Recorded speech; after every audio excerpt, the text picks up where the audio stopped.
Chapter 2671, The Capital, Part 27. Not long after Mr. Zhou returned to the boat, he fell ill, perhaps from the shock of the previous night, or perhaps from the cold he had caught on deck. By the next day he was burning with fever. When Wang Yehao heard the news, he offered to send for a doctor. "No need for a doctor," Mr. Zhou said, waving the suggestion away. "Just bring me my medicine gourd." Zhou Lezhai hurried to fetch the gourd, drew fresh water from outside, and helped his teacher take the medicine. "I'm fine," Mr. Zhou assured him. "That powder compact. It has been safely stored in the teacher's book box." Zhou Lezhai knew the compact was valuable, though he could not fathom why his teacher had been so insistent on retrieving it and instructing him to guard it carefully. "This illness is nothing serious. A few days of rest and I'll recover." Mr. Zhou's voice dropped low. "Go and find out for me where Miss Yaoking's powder compact came from." Zhou Lezhai was secretly taken aback. His teacher showed no interest whatsoever in the female assassin who had nearly taken his life, yet he was fixated on a famous courtesan's powder compact. Could it be that he harbored feelings for Miss Yaoking? Given his status, Zhou Lezhai had no way of making such inquiries himself. He would have to seek out Wang Liang. "Miss Yaoking and the old procuress are being held at the prefectural yamen," Wang Liang said, glancing around before dropping his voice to a whisper. "They won't get through this without losing a few layers of skin. Why are you asking about her? Best not to mention that woman at all." Zhou Lezhai relayed his teacher's instructions. "He simply wants to know where her powder compact came from." Wang Liang laughed with relief. "I thought it was something serious. So it's about that powder compact from Guangli." Mr. Zhou has a keen eye. "These are all the rage among women nowadays. They fetch 40 or 50 taels apiece on the outside." "Guangli, Guangzhou City. Isn't your home just outside Guangzhou?" Wang Liang said. "The prefect of Yangzhou presented 2 pairs among his gifts just yesterday." "Ah, so they come from Guangzhou." Although Zhou Lezhai was something of a country bumpkin, he knew that Guangzhou hosted many overseas merchants, and all manner of foreign goods were commonplace there. It made sense that such an item might have come from abroad. He reported the news to Mr. Zhou immediately. His teacher's eyes widened at once, and the fever seemed to flee from his face entirely. "Truly, truly. I heard the Lord Prefect also gave 2 pairs to the master. Go to Master Wang at once and tell him I wish to see the powder compacts the prefect sent." So Zhou Lezhai found himself approaching Wang Yehao once again. Wang Yehao could not imagine what this Mr. Zhou was up to now, but there was no harm in letting him look if he wished. "Just take them to him. If he likes them, he may keep a pair." When the pair of compacts was brought before him, Mr. Zhou studied them intently, turning them over and over for quite some time, his brow furrowed deep in thought. He retrieved the one he had swiped from Miss Yaoking's room and compared them, back and forth, saying nothing for a long while. Zhou Lezhai waited patiently. When his teacher still did not speak, he ventured cautiously. "Master Wang said that if the teacher likes these powder compacts, he is welcome to keep them. I don't want the things themselves, I simply needed to verify something." Mr. Zhou exhaled deeply. "Verify?" "Yes, a guess." Mr. Zhou's answer was curt. All the wretched energy from the previous night had drained away completely, replaced by the air of a man weathered by life and heavy with worry. "Who was that assassin?" he asked suddenly. "This student does not know." Zhou Lezhai was quick-witted. "Shall I go ask Master Wang?" "Yes, go ask." "Could it be that the teacher has taken an interest in the assassin?" "Nonsense. What's so appealing about a female assassin?" A smile crept across Mr. Zhou's face. "But I very nearly kicked the bucket. Surely I deserve to know who was responsible. There's no harm in telling him." Upon hearing Zhou Lezhai's relay, Wang Yehao had already made his calculations. "Go ahead and invite him over." It turned out the female assassin was named Wei Yi, daughter of Wei Dazhang, the Black Whirlwind of the Donglin Party, whose name appeared on the eunuch party's infamous roll call of generals. After her father was framed and executed, the eunuch party's persecution did not cease. They threw her eldest brother Wei Zuyi into prison under the pretext of recovering ill-gotten gains. Before long, Her brother died of illness behind bars. Fearing the eunuch party would cut down the weeds and dig up the roots, the remaining family members scattered into hiding. A few days ago, Wei Yi had learned by chance that the authorities had taken away her father's former advisor, Jin Wenchai. Soon after, strangers began making inquiries around the Wei family. She suspected the eunuch party was hatching another conspiracy, fabricating charges to persecute what remained of her family. Drawing on the martial arts she had learned in her youth, and with the assistance of a loyal old servant, she began trailing Liu Zhao. Although Wang Yehao was not a member of the eunuch party, his Zhejiang party maintained close ties with them. Wei Yi assumed he intended to persecute her family to curry favor, and thus she conceived the idea of assassination. She followed the fleet to Yangzhou and learned the prefect was hosting a banquet at the moon-plucking tower. That night, she scaled the brothel walls, slipped into the courtesan queen's chamber, and waited there to ambush her target. Tusk, this Miss Wei is truly a heroine among women. Mr. Zhou was practically dancing with delight upon hearing the tale. Isn't the Wei family from Wuxi? Who knew that Jiangnan girls could be so fierce and resolute? She is different from ordinary young ladies of official families. At the age of 10, she traveled to Mount Heng and became a disciple of the Mount Heng sect. She is half a daughter of the Jianghu. Ah, that explains it. This definitely warrants a meeting. Wang Yehao saw no objection to arranging such a meeting. After all, these two were now grasshoppers bound to the same string. He gave orders for Miss Wei to be brought out. After her capture, Wei Yi had already met with Jin Wenchai, whom Master Wang had managed to pacify. She was young, after all, and knew little of the ways of officialdom. How could she be a match for an old fox of the bureaucracy? A few well-chosen words from Master Wang had her believing he was a body in Cao's camp with a heart loyal to Han, secretly on her side. She regretted her actions at once, insisting it had all been a terrible misunderstanding. As for the victim of this misunderstanding, Mr. Zhou, she naturally owed him an apology. Your family are scholars, are they not? How can you fight so well? Mr. Zhou rubbed his still-aching bruises, his expression one of bewildered admiration. Truly a heroine in a headscarf. Zhou Lejie sensed that his teacher's praise was not entirely sincere. Looking at that beaming face, one would think he had completely forgotten the mortal danger he had faced just days ago. It is a long story, Jin Wenchai explained. Years ago, Mr. Gu Yuan, that is, Wei Dazhang, knew the official path was treacherous. He feared that when the nest overturned, no eggs would remain intact. Moreover, the young miss was frail and often ill. He specially entrusted her to Abbess Mian of Mount Heng. Upon entering the mountain gate, I originally turned my back on worldly affairs, Wei Yi continued. But then the prefect of Datong, eager to please that Wei rebel, Wei Zhangxian, insisted on building a living shrine for that castrated wretch in our sacred place. The abbess refused, and the bailiffs made our lives unbearable. I feared my background would be discovered and bring trouble upon others, so I bid farewell to the abbess, descended the mountain, and returned to my hometown. Only then did I learn that my father and brother had both perished at the hands of the eunuch party. At this point, Wei Yi broke into tears once more. What are your plans for the future? Mr. Zhou asked, his expression full of concern. The depth of his sympathy secretly moved Zhou Lejie. There is no need to worry about that, Wang Yehao interjected. I have arranged for Mr. Jin to accompany Miss Wei back to Shaoxing, where she can settle temporarily, hide from the storm in my manor for a few months, and we shall make plans thereafter. He fixed Mr. Zhou with a meaningful look. Zhou Lejie could not help but wonder privately what move this might represent. After Jin and Wei had been seen off, Mr. Zhou rushed impatiently to find Wang Yehao again.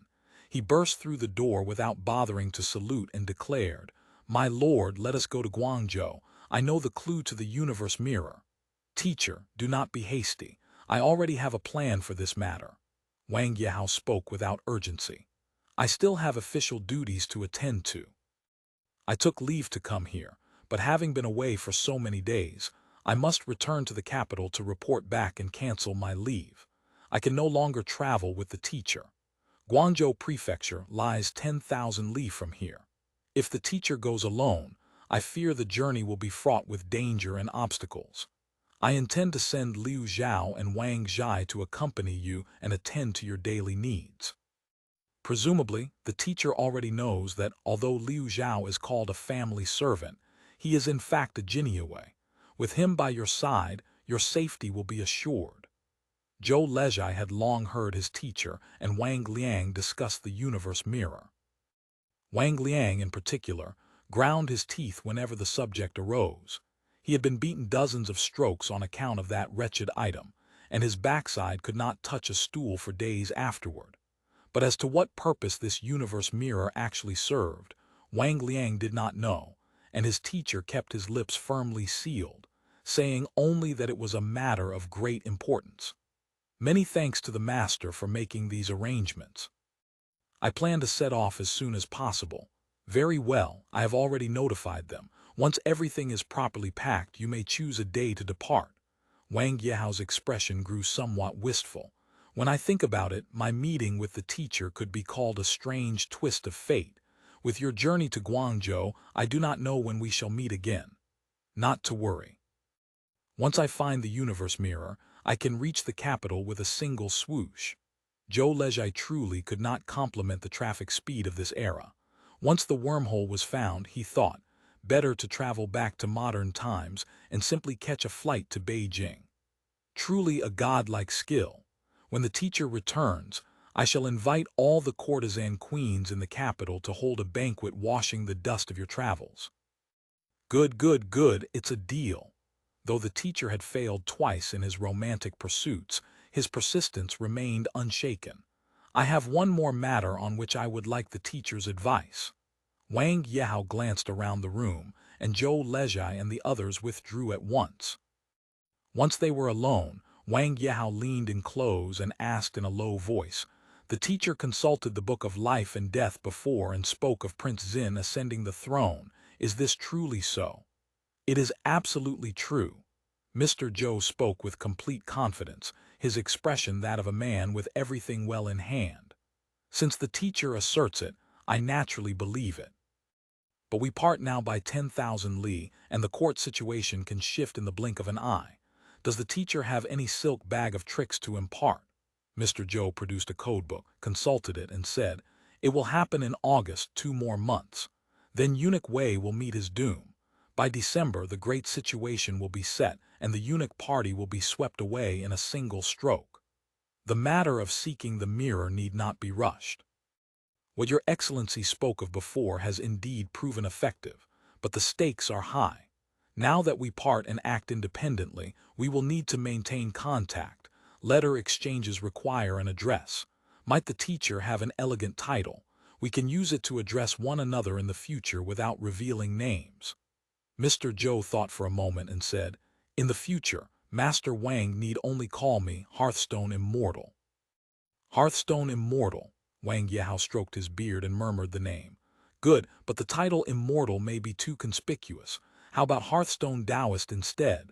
"No objection at all." Mr. Zhou agreed readily, then asked in return, "In that case, how should this student address the master?" Wang Yehao considered for a moment. "Since the teacher has joined my staff, I am the teacher's East host. You may simply call me Shi Weng, the Stone Old Man." End of chapter. Chapter 2672. The Capital, Part 28. Zhou Lezhai had not witnessed the scene of the name being chosen. He only learned of it later, when the teacher recounted it to him upon bestowing that very name. During the telling, the teacher's expression had been grim, shadowed by what seemed to be a vague regret. But what exactly weighed on the teacher's mind, that only the teacher himself could know. At this moment Zhou Lezhai had been idly chatting with Wang Liang on the stern deck. When he spotted Mr. Zhou emerging from Master Wang's cabin, he hurried to follow. The two returned to their own quarters, where Mr. Zhou instructed him to pack their belongings in preparation for departure. "Where are we going?" "To Guangzhou." Mr. Zhou's face lit up with undisguised delight. "Aren't you a native of Guangzhou?" "Truly." Zhou Lezhai had been away from home for nearly a year. At the mention of Guangzhou, his spirits soared. "I'll pack at once." He set to work gathering their luggage, only to discover that the 2 pairs of powder compacts taken from Master Wang's cabin remained among their things. He quickly wrapped them in silk cloth, intending to return them. He crossed the gangplank to Master Wang's vessel and made his way along the gunwale walkway toward the central cabin. Just as he was about to step onto the deck, he noticed that Wang Liang, who usually stood guard outside the cabin door, was nowhere to be seen. The deck itself was also deserted. That Uncle Wang, where has he slipped off to this time? Zhou Lezhai thought with secret amusement. Wang Liang had recently taken up with a servant woman and would disappear to secluded corners of the fleet for romantic trysts whenever he found the opportunity. This was likely another such occasion.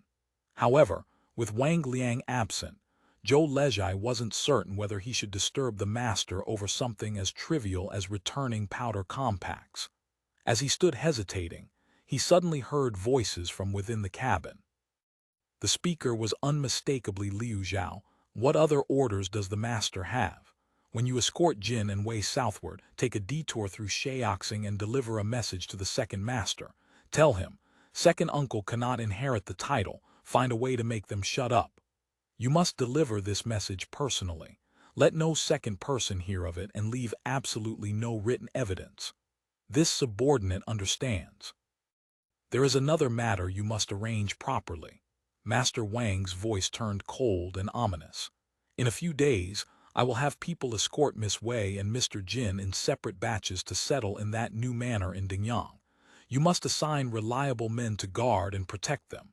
Keep them separated, order them to remain indoors with few outings, and ensure no word of their presence leaks out. Yes. I intend to assign Chen Mo to oversee the manor. He handles matters with discretion and keeps his mouth shut. From his tone, the master seemed satisfied with this arrangement. Silence followed, and Liu Zhao offered no further words. Zhou Lezhai's nerves drew taut. He knew that eavesdropping on the master's conversations was a grave transgression. He wanted to leave, but the narrow walkway was constructed entirely of boat planks. Any movement risked a telltale creak or bump. Being discovered now would be far worse. After weighing his options, he held his breath, pressing himself into the shadows to wait for the conversation to end. Tell Chen Mo this. Around the 12th lunar month I will send him a letter. If the letter says need to send festival gifts to the capital for New Year, send 30 hams, then all is well. But if it says freezing weather, roads difficult, no need to send hams, send silver instead. Then let him end the lives of Jin and Wei immediately. The word struck Zhou Lezhai like a bolt of lightning. His entire body went rigid. Though he was not well acquainted with Mr. Jin or Miss Wei, the master had treated them as honored guests these past days, not only providing them with excellent accommodations and greeting them with utmost courtesy, but even arranging a proper residence for them during the day. Yet here, under cover of night, he was already laying plans to take their lives. As for that sorcerer, when you reach Guangzhou Prefecture, if the treasure is found, first find a way to detain him. Do not hand him over to that rough stock. Wait until you bring him back to the capital before making further decisions. Should this person attempt anything strange, I trust you have ways to ensure his obedience. Wang Yao delivered these critical instructions in a voice barely above a whisper. But the river lay quiet at night, and the cabin wall was nothing more than thin wood with no insulation. Every word carried clearly through to where Zhou Lezhai stood frozen. Master may rest assured. We of the Jinyue are not all noble relatives who idle about collecting their stipends, Liu Zhao replied. Exercise restraint. Unless absolutely necessary, do not take his life. If a situation arises, use your secret channels to relay the news to my fourth uncle. After a moment of silence, Wang Yao spoke again. With your connections in the capital, do you know any Feng Shui eccentrics? Someone whose background you can vouch for. I don't want swindlers. Liu Zhao considered before answering. I have a clan brother who also serves in the Jinyue, named Liu Sha. His ancestors made their living helping people survey Yin residences' graves. He's said to possess genuine expertise. May I ask what purpose the master has in mind? Good. Just write me a letter of recommendation. Wang Yao offered no explanation, and Liu Zhao, knowing his place, did not press further. Cold sweat trickled down Zhou Lezhai's back. It seemed his own teacher was safe for the moment, but this master acted with such ruthlessness. If the teacher encountered any difficulties in the future, he would likely be ended with equal mercilessness. How are matters with that Procuress and Yaoqing? Already settled. The Procuress offered up Yaoqing, and Prefect Zhou let her off the hook, closing the case as a simple theft. A note of envy crept into Liu Zhao's voice. We men faced danger, yet he's the one who walked away with the prize, getting such a beauty for nothing. Miss Yaoqing's price would be at least 1,000 or 2,000 taels of silver. Master Zhou won't be keeping her for himself.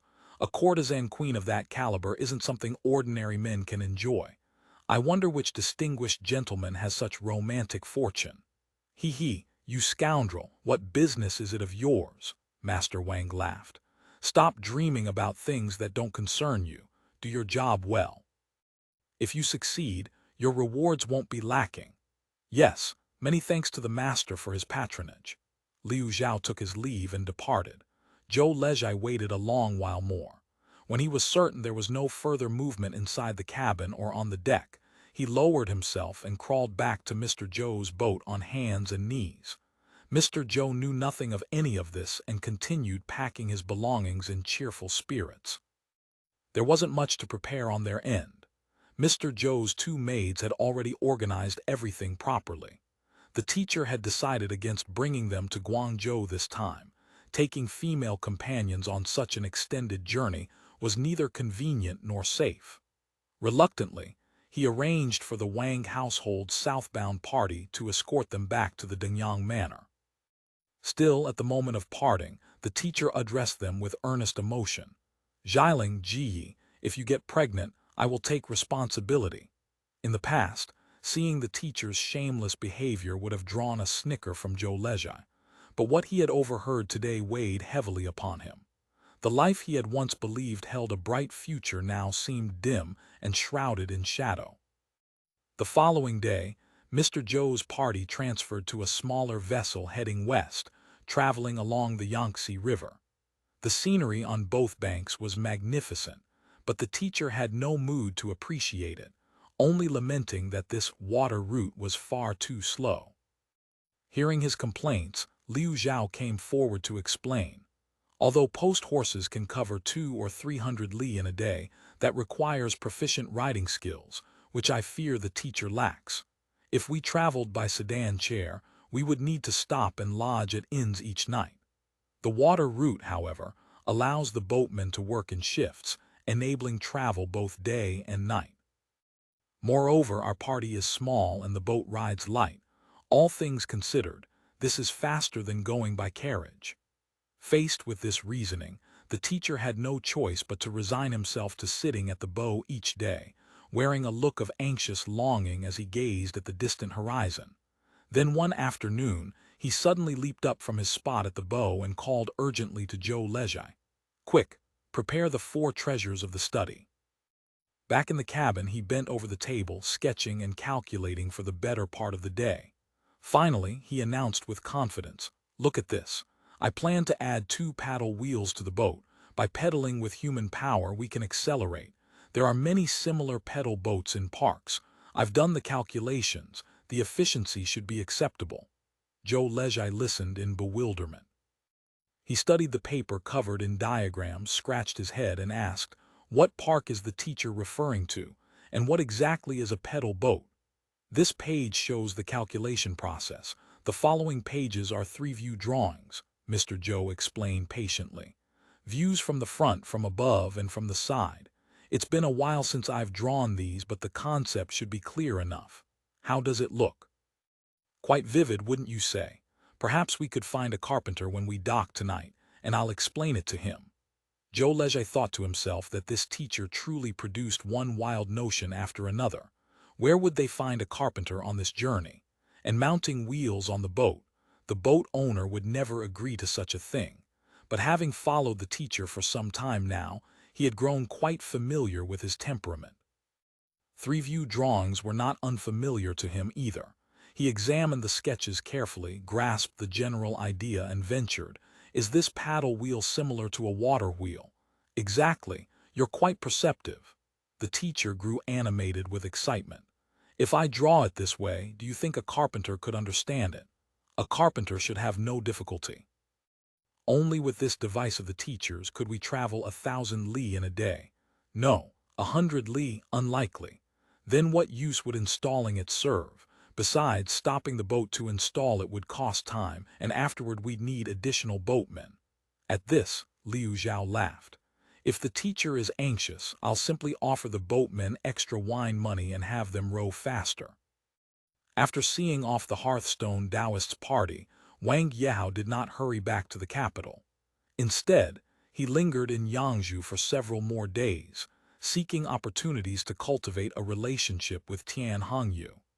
He intended to win over this man who, according to Mr. Zhou's account, was destined to become an imperial father-in-law. Not only did he present him with lavish gifts in private, but he also hinted to Prefect Zhou that Yaoqing should be given to Tian Hongyu. Tian Hongyu came from a martial background. Though he was fairly well known in the pursuit of pleasure, and counted as a royal relative with some connections in officialdom, most civil officials who had risen through the imperial examinations did not truly regard him as their equal, treating him instead as one of the idle hangers-on at court. Now this Master Wang not only showed him great respect, but also presented valuable gifts. Tian Hongyu found himself quite flattered. He understood, of course, that the other party intended to cultivate his favor, yet he could not fathom what he might offer in return. Though he was a royal relative, his daughter was merely a secondary consort of Prince Xin. To speak plainly, even the father of the proper consort, Lady Zhou, or even the father of the current Empress Zhang, could not be considered particularly influential figures. This left Tian Hongyu both moved and uneasy. When Wang Yehao departed for the north, Tian Hongyu went to the pier to see him off. He spoke of how he had received much kindness from Master Wang yet had no means to repay it, a situation that truly left him ashamed. Wang Yehao laughed warmly. "Master Tian, a fortunate man is blessed by heaven itself. Right now is merely a period of ill luck. In the future, great fortune will surely descend upon you. Before long, I expect you, and I shall meet again in the capital. Then I shall embrace Master Wang's auspicious words." Tian Hongyu did not fully comprehend the meaning behind these words, though he sensed they contained some deeper wisdom. He dared not inquire further and immediately bowed low to the ground, wishing Master Wang fair winds all the way and ever-rising fortune. End of chapter. Chapter 2673. The Capital, Part 29. A few days after the fleet departed Yangzhou, Jin Wenchai's forgery project reached completion. Several meticulously crafted documents lay spread upon the table, and Wang Yehao clicked his tongue in amazement. I never imagined the teacher possessed such remarkable craftsmanship, truly the work of supernatural skill.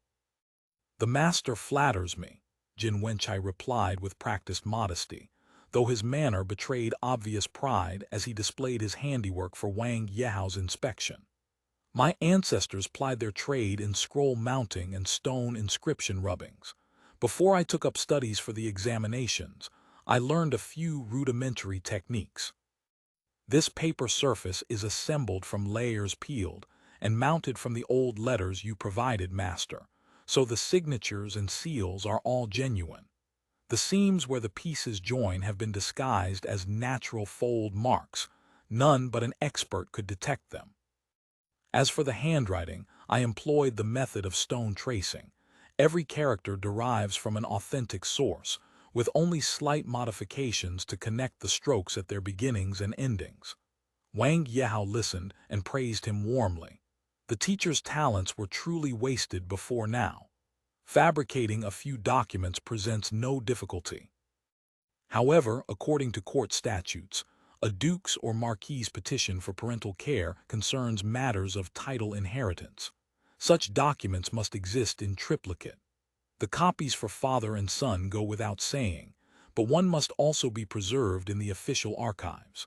I have prepared all 3 copies, but as for the matter of inserting them into the archives, might the master have some clever method in mind? Jin Wenchai posed the thorny problem. The teacher need not worry about this matter. I have my own means. Wang Yehao showed little concern. With 4th uncle's connections and resources, if he couldn't manage even this small task, how could he have risen to his current position?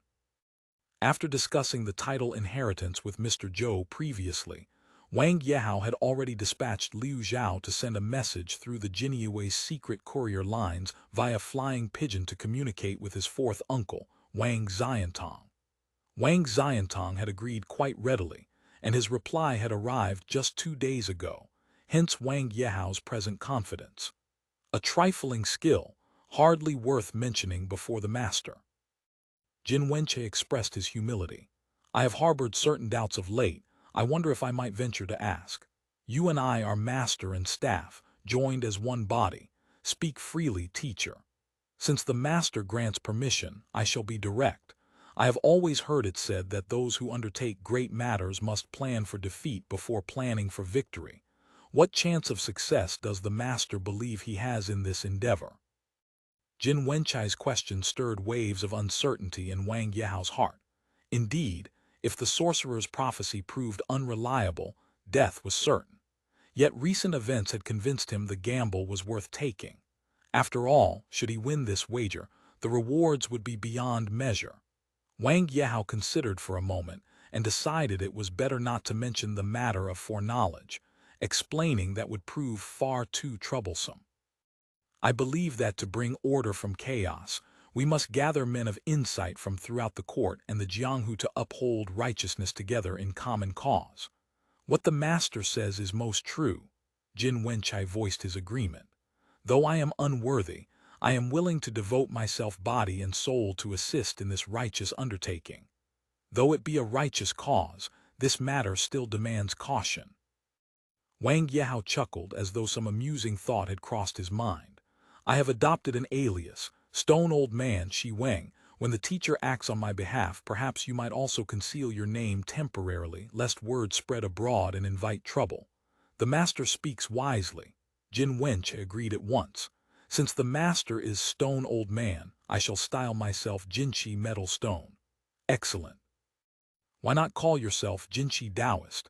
Assuming the guise of one beyond the secular world will make it more convenient to act. All shall be as the master arranges.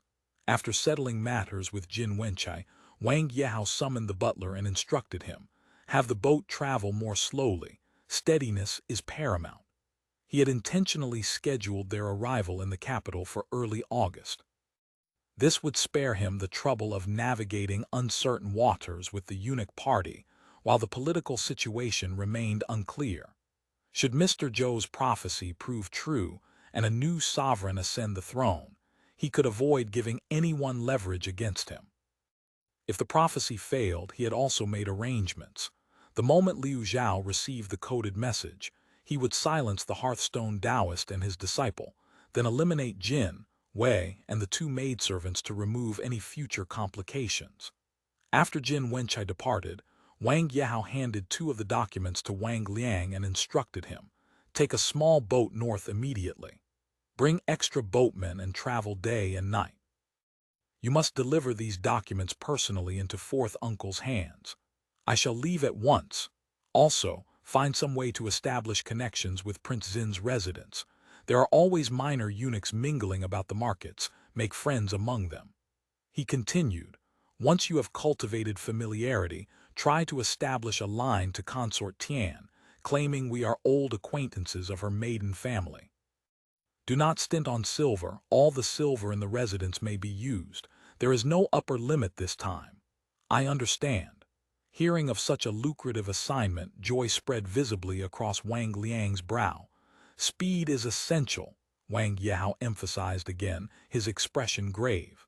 That year's winter proved exceptionally harsh. Wang Yehao sat alone in the heated pavilion, warming himself by the fire, while snowflakes drifted intermittently beyond the windows. When news arrived last month that the 9,000 years had hanged himself, Wang Yehao felt no surprise whatsoever. Ever since the late emperor had passed away on the 11th day of the 8th month, Wang Yehao had become convinced that the immortal's prophecy would be fulfilled. The subsequent ascension of Prince Xin, the adoption of the reign title Changzhen, the dismissal of the Wei traitor, each event in the unfolding sequence only strengthened his confidence. Reflecting on the treacherous court intrigues of the past half-year, Wang Yehao felt profound relief that he had placed his wager correctly. Though he had scarcely any prior association with the Donglin party, he had since built a solid foundation, supplemented by judicious distributions of silver along the way, and now maintained quite favorable relations. The current emperor had not only reopened the unjust cases prosecuted during the eunuch party's reign, but had also restored many officials who had been squeezed out and suppressed in those dark days.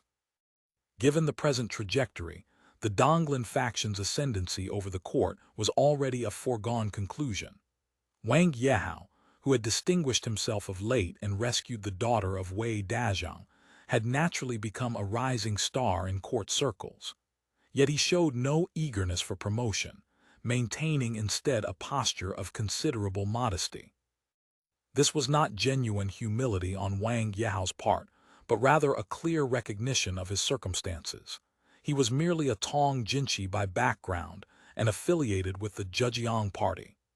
In recent years, considerable ambiguity had existed between the Zhejiang party and the eunuch party, and strictly speaking, many entanglements remained. Were he to rise too rapidly while the court situation remained turbulent, he would not only cultivate an image of opportunism, but also provoke the resentment of the old Donglin guard, making his position difficult to sustain.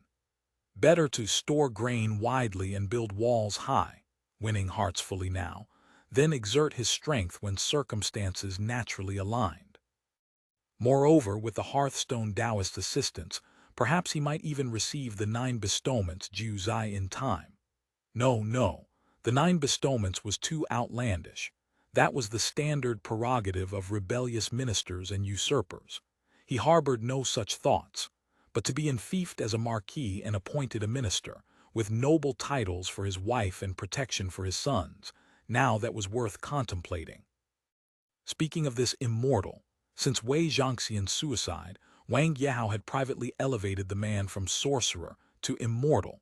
He somewhat regretted letting him depart for Guangzhou. Half a year of separation had now passed, and though word of his safety had arrived, no letters detailing his specific circumstances had followed. Wang Yehao felt vaguely uneasy. After all, Immortal Zhou had never spoken about the court's future direction. One careless misstep could render all his efforts meaningless. Wang Yehao watched the charcoal flames flicker in the stove and murmured softly to himself, "It seems I must bring Mr. Hearthstone back." He had already dispatched men to Guangzhou to locate Liu Zhao and sent others to Dingyang to escort the 2 maidservants to the capital. Based on his own quiet observation and reports from the serving women, he knew that Mr. Zhou was pure by nature. Though somewhat lecherous, he showed extreme tenderness and devotion toward his own women. Since these 2 maids had been intimate with him, they would serve as suitable leverage. "Master, your 4th uncle has sent someone with pastries." Wang Liang entered the heated pavilion, interrupting Wang Yehao's contemplation, and set a food box on the table. "Oh, did the messenger bring any word?" Wang Yehao inquired. "Nothing else, only that the master should sample this specialty from Guangli. Very well, go and reward him with some silver. Close the door. I shall receive no guests today." After obtaining the forged documents from Jin Wenchai, Wang Xiantong had swiftly smoothed the way, and the title inheritance had succeeded. Though public opinion made it impolitic for Wang Yehao to associate too openly with his 4th uncle, who held a post in the Jinyue, this posed no obstacle to the private deepening of their relationship.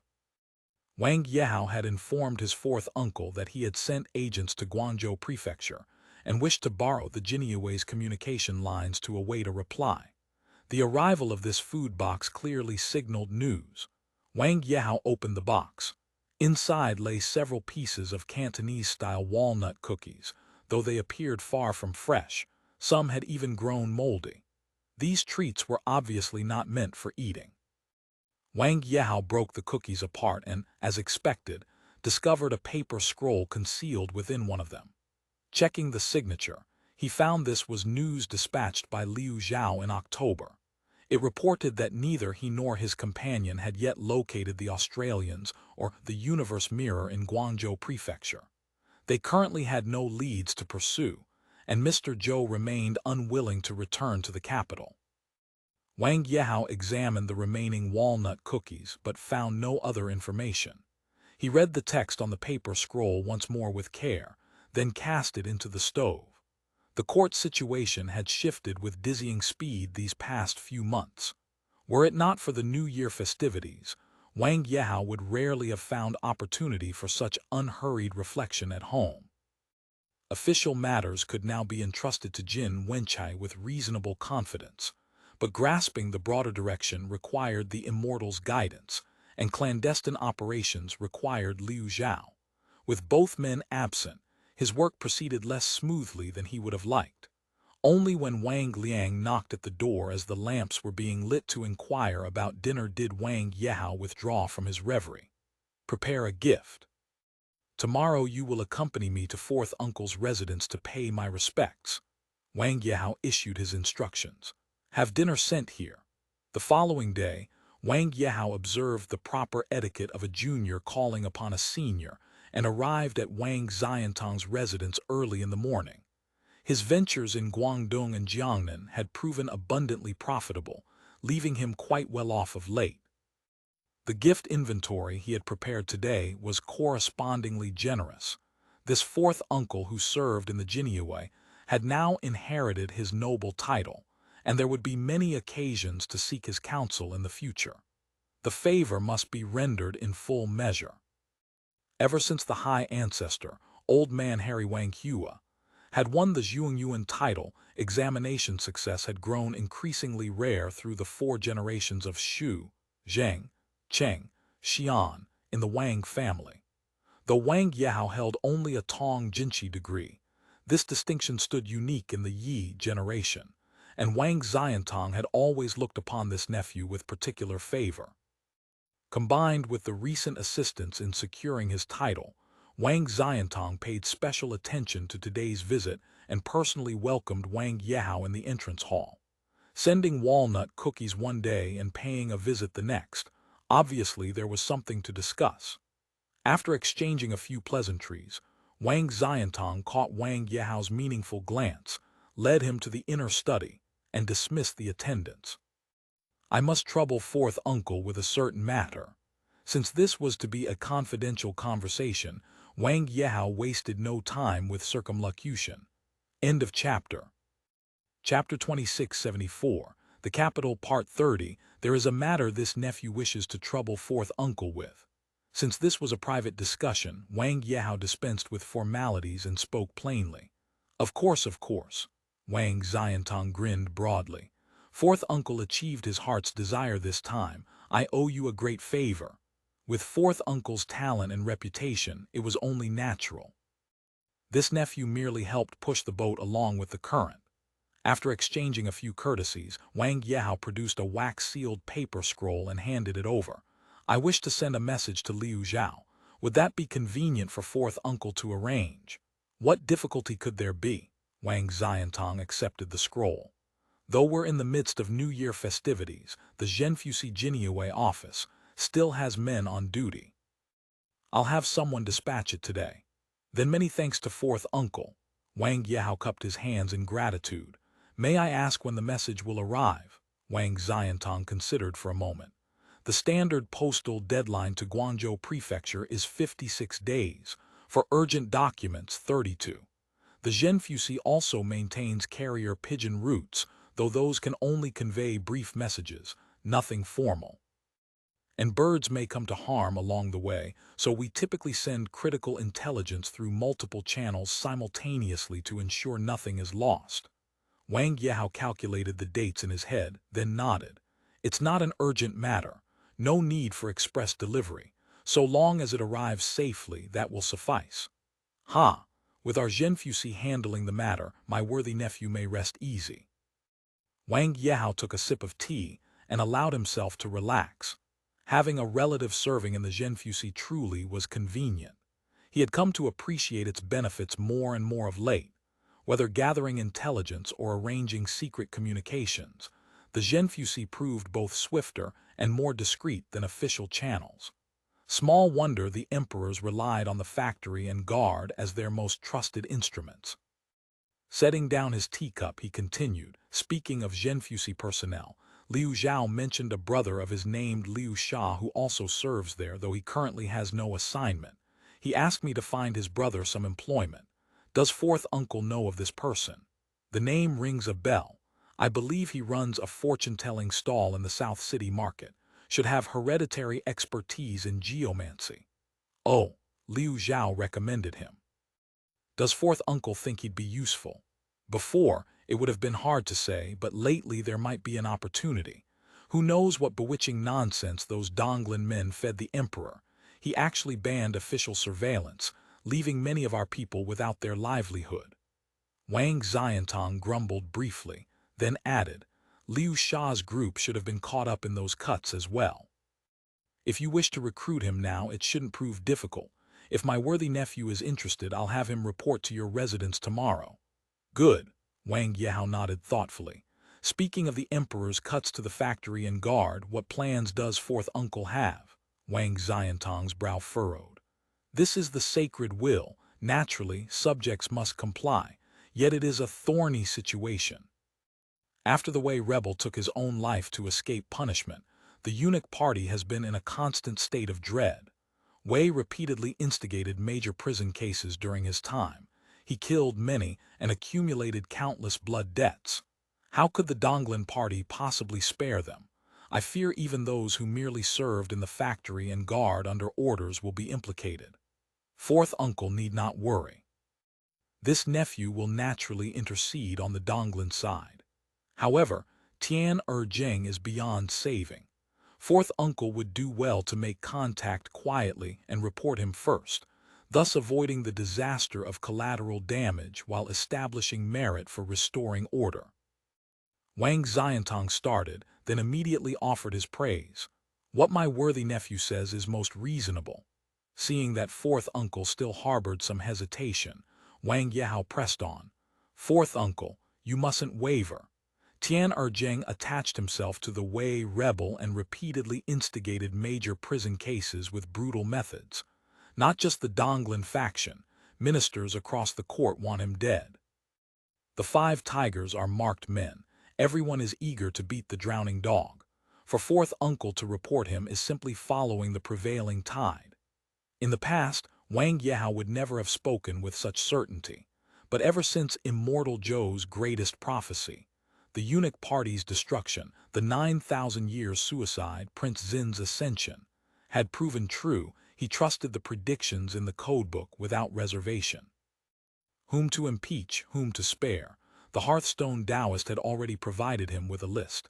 He need only trace the pattern and submit his memorials accordingly. Every strike found its mark. Very well, I shall heed your counsel. Just now, fourth uncle mentioned that many of your people have lost their livelihoods. This nephew's residence happens to be short-handed at present. If there are any suitable candidates, I hope fourth uncle might recommend 1 or 2. Of course. The following afternoon, servants reported to Wang Yehao that a face-reading Taoist was seeking an audience at the gate. He refused to leave even when offered money, insisting he must see the master of the house. When the guards tried to remove him, they found they could not budge him with so much as a brush of his hand. He also claims he came by recommendation, that he's no wandering charlatan. Oh, by recommendation, Wang Yehao surmised this must be Liu Zhao's brother. It seemed the man possessed some genuine skill. Let him in. He instructed the servants to bring the visitor to his study.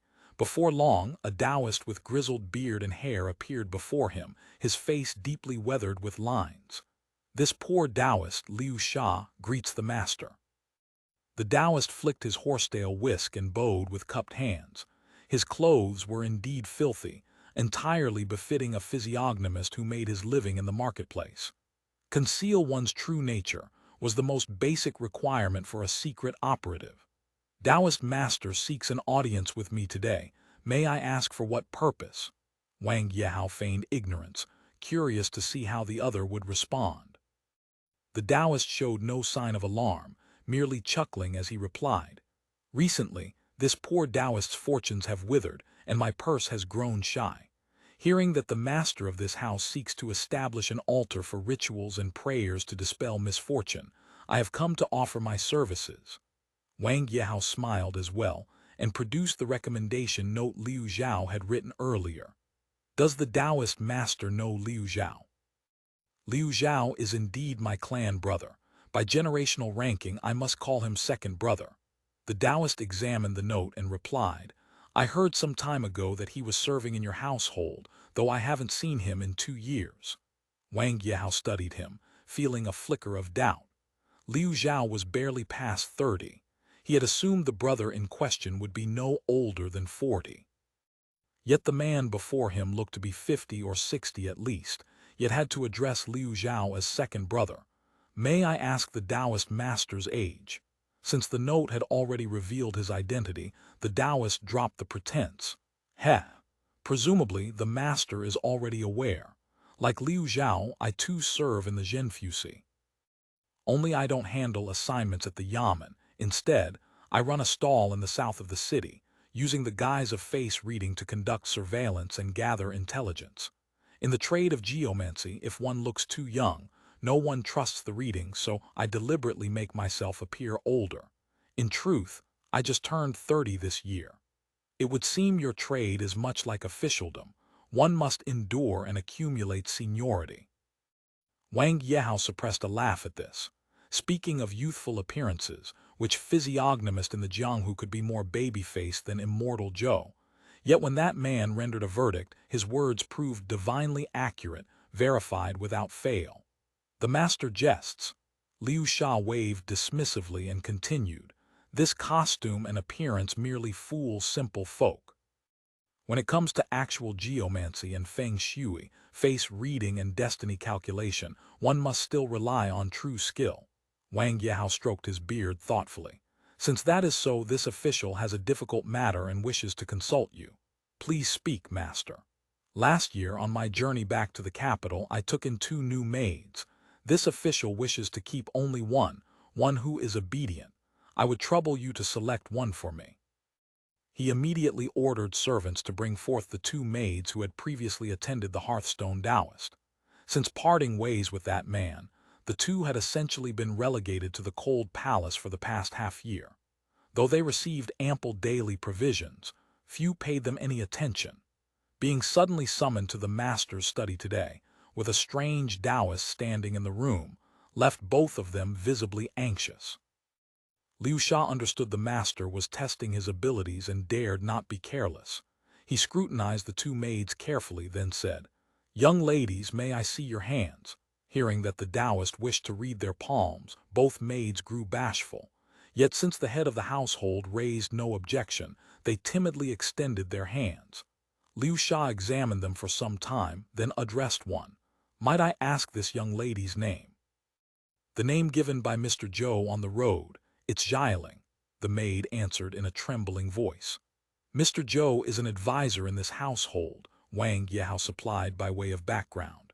Liu Sha nodded, then continued addressing Xiaoling. Looking at this young lady's palm lines, I see the face of one reborn after calamity. I expect the harvest in your hometown must be good this year. Leaving the registry and buying back your freedom should not be far off. Is what the Taoist master says truly possible? The girl's eyes lit up at this, though her gaze dimmed almost immediately. Alas, my body contract costs 20 taels. Father and mother probably can't produce such a sum, and if I return home, I'll only suffer the scorn of my brother and sister-in-law. Though there are many rules here, at least no one berates me for eating. Liu Sha offered her a few words of comfort with a gentle chuckle, then turned to converse with Ji Yi. After a while, he stepped back and cupped his hands toward Wang Yao, indicating he had learned what he needed. Wang Yao ordered the two maids to wait outside the door, then asked, "Does the Taoist master have a recommendation?" "In my view, the master presides over a great household with numerous servants throughout the residence. It's not as though you cannot afford to feed one or two more mouths. That you choose today to select someone suggests you intend to entrust an extraordinary matter." Liu Sha stole a glance at Wang Yao's expression. Seeing a flicker of surprise, he knew he had struck true and pressed on. "I venture to speculate that since only one person is being selected, the task must involve secrets and require someone who can hold her tongue. Ji Yi is better suited than Jialing. How does the Taoist master arrive at this judgment?" "Heh, just a small trick." Liu Sha smiled casually. "I noticed old calluses on Jialing's hands and determined she came from a farming household, likely sold into service due to a bad harvest year. So I deliberately probed her with a few leading remarks. With barely any effort, she revealed her entire background. By comparison, Ji Yi is the more reliable choice." "Clever method." Wang Yao nodded in agreement, then asked suddenly, his tone turning cool, "The Taoist master has been in the capital for some time. Might I ask, have you investigated this official?" At these words, Liu Sha hastily prostrated himself. "Master, rest assured, I know the rules. Since I am casting my lot with you, I shall be loyal and undivided from this day forward. Serve with all your heart, and this official will not treat you unfairly." "I thank the master for taking me in." Liu Sha kowtowed 3 resounding times upon the floor. After the man rose, Wang Yao handed him a folding fan. The painting and calligraphy on its face were unremarkable, signed with the name Shi Weng, Stone Elder. Liu Sha examined it briefly, not understanding. Wang Yao's expression grew solemn as he explained, "Whoever carries this fan is a subordinate of this official. When we meet in the future, it will serve as a token of mutual recognition." End of chapter. Chapter 2675, The Capital Part 31, So It Is a Token. Liu Sha carefully tucked away the folding fan. "Your Excellency walks the Jianghu as one beyond the secular world. Do you have a religious name?" "Not yet." Liu Sha scratched his head. "Though I do have a nickname, Liu Mudu Liu Wood Blockhead." Wang Yao let out a putch of laughter upon hearing this. "How fitting, it corresponds perfectly to the order of the 5 elements. Jinqi Metalstone already resides in this household. From now on, your Excellency shall be known as Mushy Taoist, Woodstone Taoist. This humble one thanks the master for bestowing such a name." Liu Sha bowed with cupped hands. "You presumably understand that my residence does not lack capable people. The reason I've chosen to employ you specifically has its own purpose." "Yes, this small one understands." "Do not sever your old relationships with those brothers in the Yamen and beyond." Liu Sha immediately grasped what Master Wang valued most, his network within the Zhenfusi. It seemed this Master Wang harbored no small ambitions. However, as long as it wasn't outright rebellion, Liu Sha cared little about his employer's machinations. Having served in the Zhenfusi for many years, he could be counted among those who were both bold and careful. He knew well that as long as one didn't back the wrong side, a certain recklessness was actually an advantage. Yes, entirely at the master's command. "Good." Wang Yao beckoned him forward and instructed in a low voice, "Find a house in the city. It must be remote and quiet. Settle the 2 maids there." "Master, what is this about?" Liu Sha was filled with suspicion. Judging by what he had just witnessed, this didn't seem like a case of hiding a beauty in a golden house. "No need to ask further, just see it done. There will be plans in due time. This small one understands." After issuing his instructions, Wang Yao did not dismiss Liu Sha. Instead, he pulled a booklet from a compartment in his desk and asked, "Do you recognize the incantations in this booklet?" Before returning the notebook with its coded contents to Mr. Zhou, Wang Yao had secretly copied it. Over the past year, whenever he found a spare moment, he would take it out to study in private. Unfortunately, he had never managed to unlock its secrets. Liu Sha flipped through it for quite some time before finally shaking his head. Forgive my shallow learning, I've never encountered this type of incantation. No clue at all. There are thousands of spell methods in the world, and every sect guards secret arts that are never passed down. Might I ask where the master obtained this book? If the sect is known, perhaps I could find someone to interpret a portion of it. To be honest, it was a complete coincidence. This official has no idea which sect this belongs to. If you cannot help, then consider the matter unasked. Do not mention it again. Wang Yao put the booklet away. Go to the accounting room to collect 100 taels of silver, then attend to the business I've assigned you. Liu Sha answered Nuo and rose to take his leave. Wang Yao watched Wood Stone depart, his expression thoughtful. Recruiting more manpower certainly proved useful, but household expenses had grown accordingly. Especially in these past 2 years, grasping the shifting currents of the treacherous court situation had required substantial expenditures. Though he had collected a respectable sum during his tenure as imperial commissioner in Guangdong, a careful accounting of the larger ledger revealed a significant shortfall. The Wang family could claim a lineage of officials stretching back generations, but in recent times, few had actually held office, and the accumulated family wealth had dwindled considerably. Wang Yao himself had spent many years as a capital official without ever being posted to the provinces, lucrative opportunities that others exploited freely. Consequently, he took the matter of opening sources quite seriously. Unfortunately, there was no one in the family with a head for commerce. The contributions from merchants amounted to fixed regular payments, supplemented only by land rent income. Compared to common people, it was certainly affluent, but it fell far short of true wealth. During idle conversations with Immortal Joe, they had touched upon the art of Tao Zhu business. Immortal Joe was remarkably confident, claiming that once the universe mirror was in his hands, he could touch stone and turn it to gold. Any sum of silver would present no difficulty. This universe mirror seemed to exist in a state between presence and absence, so one could hardly count on it with certainty. However, Immortal Joe had mentioned several business ventures. The first was winemaking.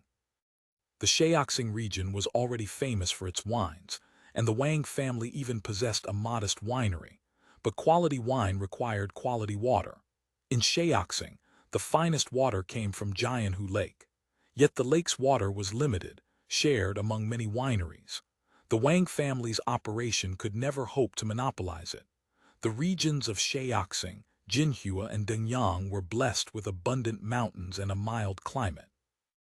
There was no shortage of grain for brewing or high-quality water sources. Jinhua wine, the most famous premium yellow wine of the Great Ming, originated from this very area. However, the brewing industry demanded enormous quantities of water, and sources that combined both excellent quality and sufficient volume were rare.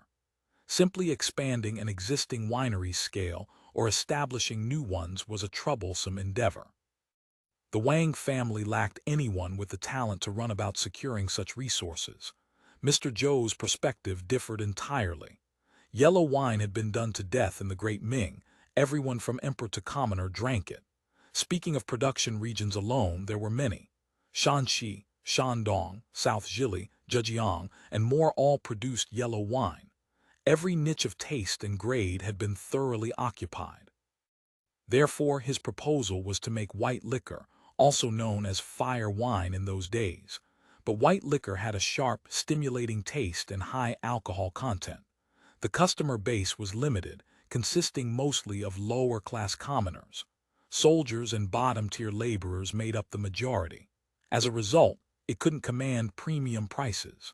Wang Yao had sniffed at the suggestion, but Mr. Zhou remained undeterred. He claimed to possess a method for brewing white liquor with superior taste and better grain efficiency that placed few demands on water quality. He further argued that as long as costs remained low and sales channels spread wide, high volume would inevitably yield substantial profits. The court now campaigns in Liaodong, bitter cold lands. Soldiers guarding those frozen borders, Shouldn't they have a few mouthfuls of Xiao Dao Zai burning knife liquor to warm their bodies? With an army of over 100,000, if each man drinks half a tael or 1 tael per month, can you imagine the sales? Later, he had mentioned many other avenues for making money: matches, fragrant soap, MSG, swivel chairs, cosmetics, perfume, dyes, medicines. No fewer than 20 or 30 different products in total. He also spoke of building windmills and water wheels, smelting steel, burning lime to produce caustic soda. Wang Yehao had listened in bewilderment, convinced it was all nonsense. And yet he found himself somewhat moved by the teacher's nonsense. Simply hearing the descriptions of these various goods stirred something in him. If they could actually be produced, why would selling them be a concern? During this homecoming visit, someone happened to be offloading an estate in Dingyang at a low price. The property lay in mountainous terrain. Though it possessed little farmland, water sources were plentiful, and the surrounding forests offered rich resources.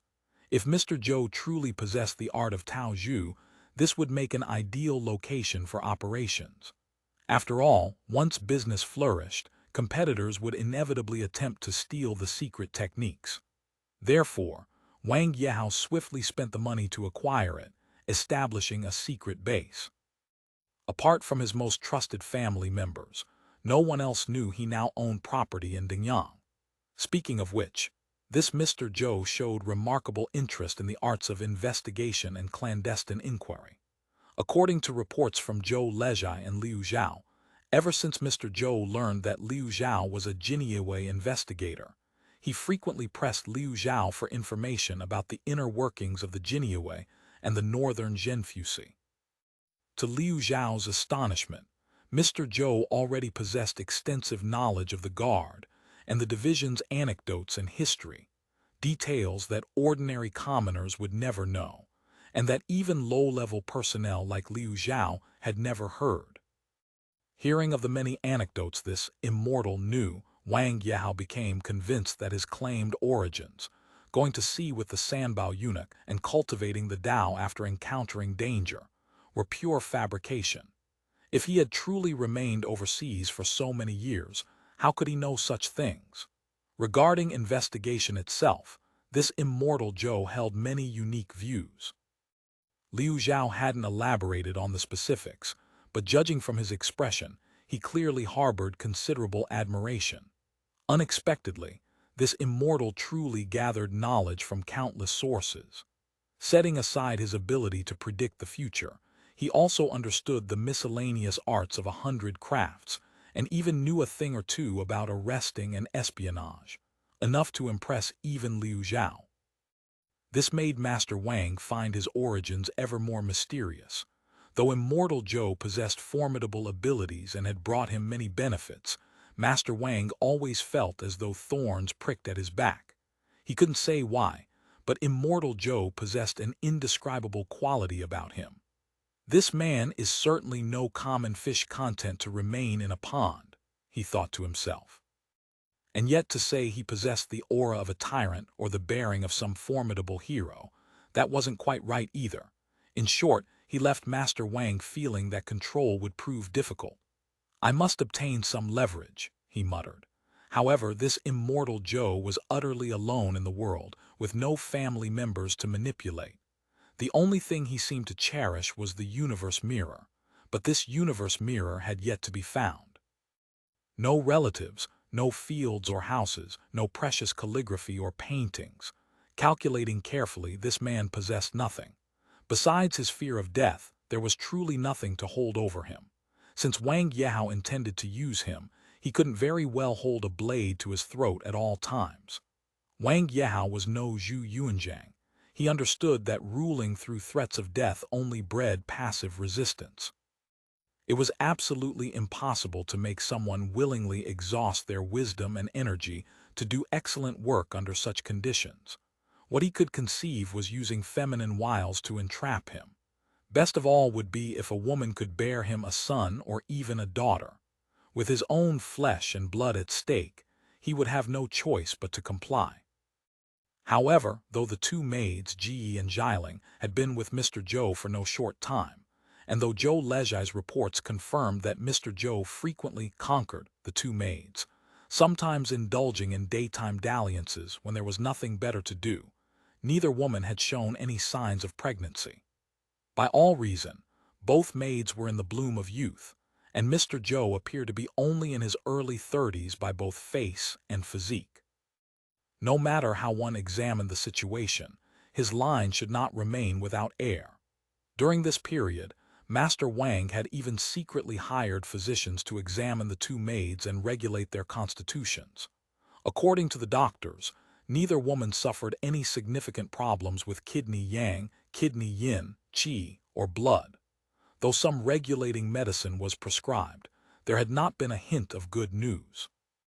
One woman struggling to conceive might indicate a problem with her, but if neither maid became pregnant, then 9 times out of 10, the issue lay with Mr. Zhou. If so, sending additional women would prove useless. The man himself required bodily conditioning, but he had already departed for Guangzhou. Wang Yehao could wait no longer, so he immediately summoned Liu Sha to discuss the matter. "I've called you here to discuss none other than Mr. Zhou," Wang Yehao sighed. "He has resided in my household for some time now and is remarkably capable. His only misfortune is that his line remains without heir. Though I provided him 2 maids, there has been no happy news." His words were entirely proper and presentable. Even if someone reported them to Mr. Zhou, not a single fault could be found. A Northern Division investigator like Liu Sha possessed the most perceptive of hearts. He understood the master's intent the moment he heard it. He smiled knowingly. "Master, what difficulty is there? In the matter of heirs, it isn't only biological children who can carry on the ancestral incense." "What you say makes sense." Master Wang nodded to himself. This Liu Sha was indeed a clever man. "Are there suitable children available?"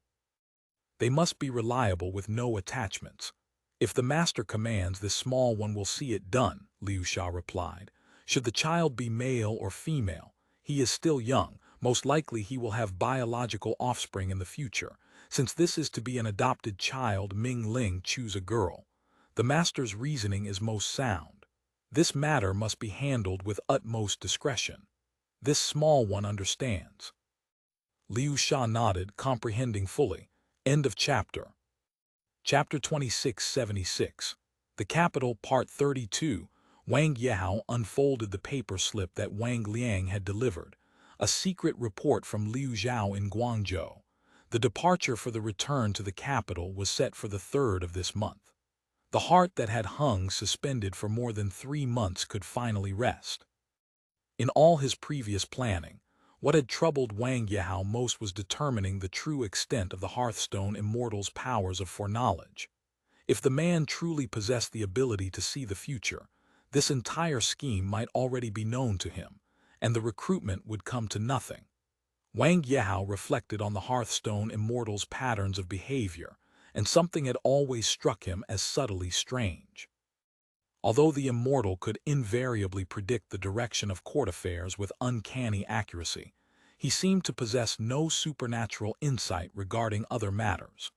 Whether it was being caught practicing medicine in Guangzhou Prefecture, surviving an assassination attempt at the Yangzhou brothel, or failing to locate the universe mirror, all these incidents suggested that the Immortal's predictive abilities had significant limitations. This led Wang Yehao to a bold conjecture. Perhaps this man could only interpret matters contained within the Book of Life and Death, and knew nothing beyond that. At the beginning of the year, Wang Yehao had sent word to him. The first purpose was to hasten his return. The second was to test his abilities. He informed Zhou that a maid had become pregnant, while secretly instructing Liu Zhao to observe his reaction. According to the reports Liu Zhao sent back, Mr. Zhou appeared to harbor no suspicions and immediately pressed to begin the journey home. Wang Yehao pondered this for some time before deciding to proceed with the next phase of his plan. After Liu Sha had settled the 2 maids in their new residence, he received no further instructions. Aside from delivering rice, flour, vegetables, meat, and monthly stipends as ordered, he made no inquiries. Specialized personnel had been assigned to handle the guarding and care. Though he had no active mission at present, his monthly silver from the Wang family continued without interruption, and calculating it out, he found himself even better off than before. Liu Sha was content to enjoy this leisure, continuing to sell divinations and read faces throughout the capital while discreetly gathering intelligence. Liu Sha typically rented quarters in Dongyu Temple. In his younger years, he had maintained a household, but tragically, his wife and son had both contracted a virulent illness a few years past and died within days of each other. Liu Sha suspected his trade had damaged his hidden virtues and brought misfortune upon his home. Having worked in this profession for so long, he had come to view family lineage lightly, and so he harbored no thoughts of remarrying or fathering children again. He lived the life of a solitary man. When he ate his fill, the whole family was fed. One morning after rising, as he was packing his things to set up his stall, Wang Liang suddenly appeared seeking him out. The master wished to go on an outing tomorrow, he said, and mentioned it might rain. Liu Sha should bring rain gear. The outing actually meant visiting the residence where the maids lived. This was their agreed-upon code. The following day, Wang Yehao disguised himself and took a small sedan chair carried by 2 bearers. Accompanied by only a handful of trusted servants and an empty sedan chair, he traveled under Liu Sha's guidance to the maid's residence. The dwelling stood near Xuanwumen, not far from the Wang Gongchang arsenal that had exploded 2 years prior. When the blast occurred, households throughout this district had suffered catastrophic damage. Countless houses collapsed. According to official records alone, more than 10,930 rooms collapsed, crushing to death 537 men and women. As for damaged structures, they were beyond counting. Less than 2 years had passed since the explosion. The markets here had yet to recover, and ruins still lined the streets. Officials, gentry, and commoners alike regarded this place as ill-omened. Those with any means had mostly relocated elsewhere, leaving the area sparsely populated and desolate. When Liu Sha had been ordered to secure this courtyard, he considered it a stroke of fortune. The residence was modest, only 2 courtyards front and back. Besides Ji and Jiling living there, 4 servants had been assigned to care for them, which left the compound feeling rather empty. The 2 maids had been confined to this new house for over 3 months. When they finally saw the master arrive, they hurried forward to pay their respects.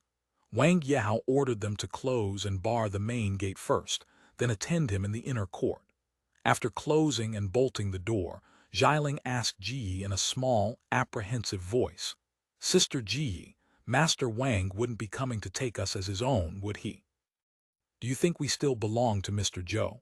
Don't talk nonsense. We servants simply do whatever the master commands." Ji held little hope for Mr. Zhou's return either. However, the master might not necessarily take them into his chambers.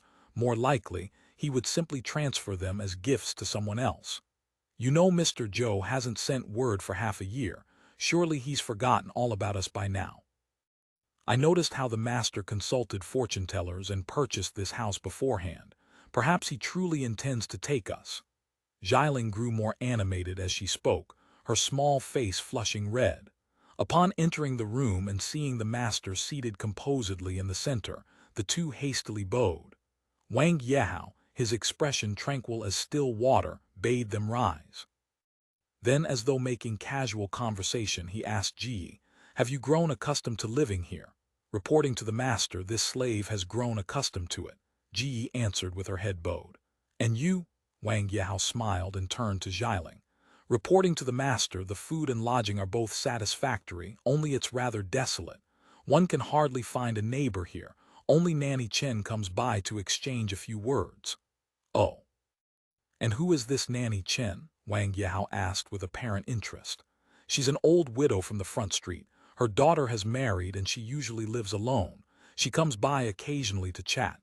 "He, are there any other neighbors about?" "No, there aren't. Even Nanny Chen doesn't come often." Liu Sha cut in before Jiling could finish, coughing once and scolding Ji. "How did you serve Mr. Zhou before?" "The master is here and you haven't even prepared tea," Ji hastily replied. "The water was just put on to boil. This slave will go check on it immediately." She quickly withdrew from the room to see whether the water on the wind stove had boiled, leaving Xialing, mid-sentence, alone in the room. Finding herself suddenly without her companion, Xialing felt all the more certain that the master had taken an interest in her.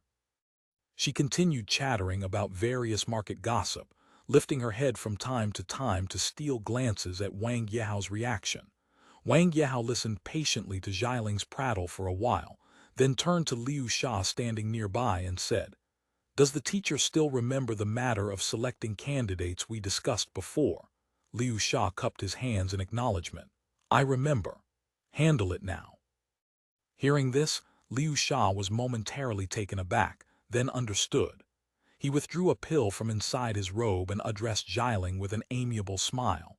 "Miss, this poor Taoist noticed earlier that your complexion appeared poor. Fearing some hidden ailment, we arranged for you to recuperate here. Today I've prepared a golden phoenix pill, which solidifies the foundation and cultivates one's vital essence, nourishing yin and fortifying yang." Xialing accepted the pill with a heart brimming with delight and asked, "Doesn't Sister Ji get one?"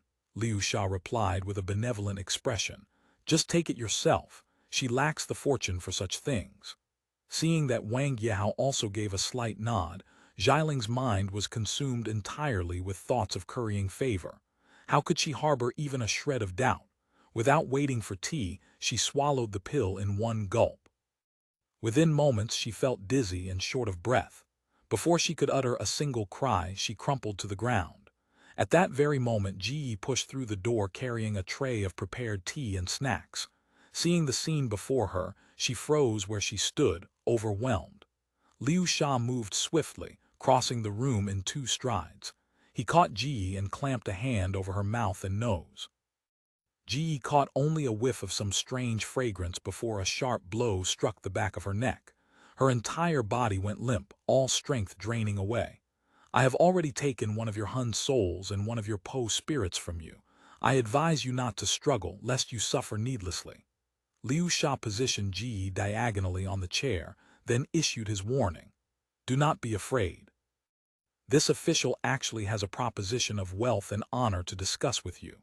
Seeing Ji subdued, Wang Yehao assumed the role of the benevolent party. "If you act according to this official's plan, I guarantee you a life free of want, food, clothing, glory, and riches." Though Ji's body was weak throughout, her mind remained clear. Seeing Xialing sprawled on the floor, obviously lifeless, how could she dare disobey? Trembling, she said, "This slave submits entirely to the master's orders." "Good." Wang Yehao stroked his beard and continued, "This time Xialing died in difficult childbirth, but she left behind a baby girl. She will be entrusted to you to raise, and you must care for her well. Do you understand?" "This slave understands," Ji answered weakly. "When Mr. Zhou returns, you will speak according to this account. In the future, if you bear him a son, this girl will be of no concern. This official will help you become the principal wife." Wang Yehao's expression darkened immediately. He pointed viciously at Xialing's body on the floor and continued, "But if you prove as loose-tongued as she was, you will go to the underworld to keep her company. This slave dares not speak a word too many." Wang Yehao fixed his gaze on Ji for a long moment, then nodded to Liu Sha. Liu Sha recited an incantation over Ji in measured tones, then said, "This spell restricts you for half an hour, after which your hands and feet will return to normal. However, your Hun soul and Po spirit will remain with this poor Taoist for the time being, as insurance. This slave begs the master to spare her," Ji pleaded, her voice breaking. "Simply do as you're told, and this official will naturally not harm you." Wang Yehao spoke to Ji with finality, then instructed Liu Sha, "In a few days when the child is delivered, I will send wet nurses and servants to attend. Clean up everything here, and make certain that Nanny Chen keeps her mouth shut." Liu Sha acknowledged each instruction in turn. Without delay, he stuffed Xialing's body into the sedan chair and directed the bearers to carry her back to the residence in silence. After half an hour had passed and he confirmed that Ji had recovered, he slipped away quietly.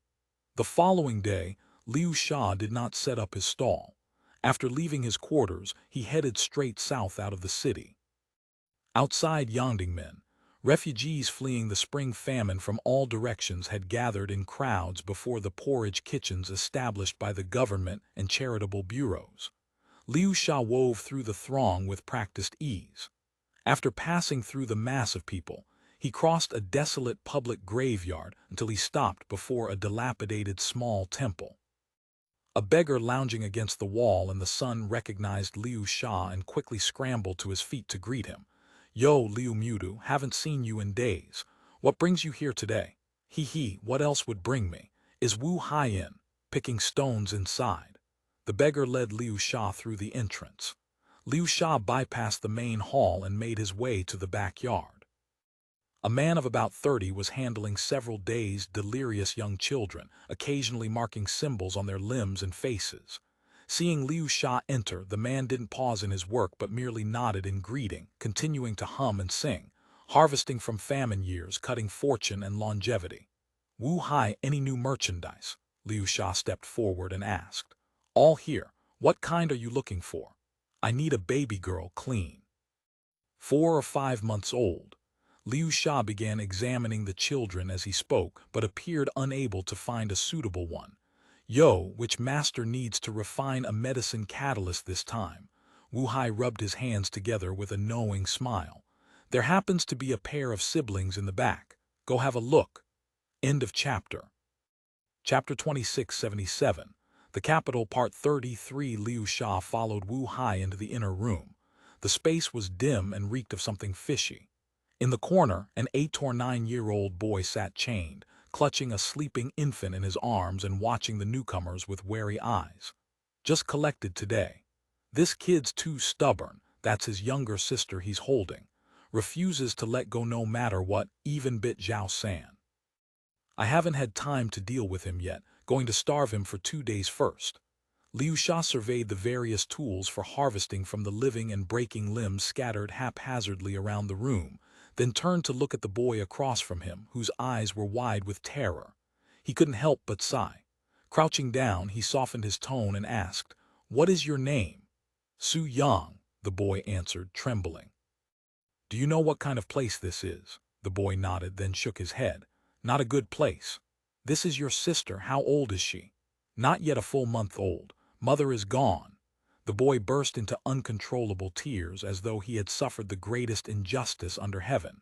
For some reason, looking at this boy, Liu Sha suddenly thought of his own deceased young son and murmured, "Ah, he should be about this size too." "Can you use them?" Wu Hai urged, seeing Liu Sha lost in thought. Liu Sha collected himself and sighed. "Let it be." Then he said to the boy, "I can take you away from here. From now on you'll be my Taoist boy Dao Tong. Are you willing?" "Then what about my sister? Mother said before she left that I can't let her die." The boy's response was stubborn. "Your sister will naturally come with me as well. I can guarantee she'll never want for food or clothing in the future. The only condition is that you two can never acknowledge each other again." "Can I still see her?" "That depends on fate. Would you rather be separated and live or stay together and wait for death?" The boy thought for a moment, then bowed down and knocked his head loudly against the floor. "Master above, please receive this disciple's bow." Zhou Lezhai stood respectfully beneath the corridor eaves, working through the problems the teacher had set on a small blackboard. Systems of quadratic equations were no longer difficult for him now. In the past, he had viewed them as incomprehensible texts from heaven. Speaking of which, the teacher's abilities were truly remarkable. Although he didn't understand what practical use these equations had to admit that only after learning did he realize his brain was actually this capable. Even the teacher had called him a wonder. This inevitably made him somewhat proud. The blackboard and chalk were also the teacher's own creation.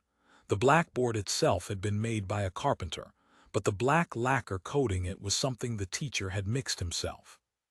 For this project, Zhou Lezhai and the teacher's page boy Wang Zhai had run to many places to purchase all the necessary materials. Mr. Zhou had ground, pounded and mixed ingredients in the backyard. After several days of tinkering, he had produced this blackboard and chalk set. Watching the master write and draw on the blackboard with evident satisfaction, Zhou Lezhai said cautiously, "Does the teacher want paper? This student can go buy some.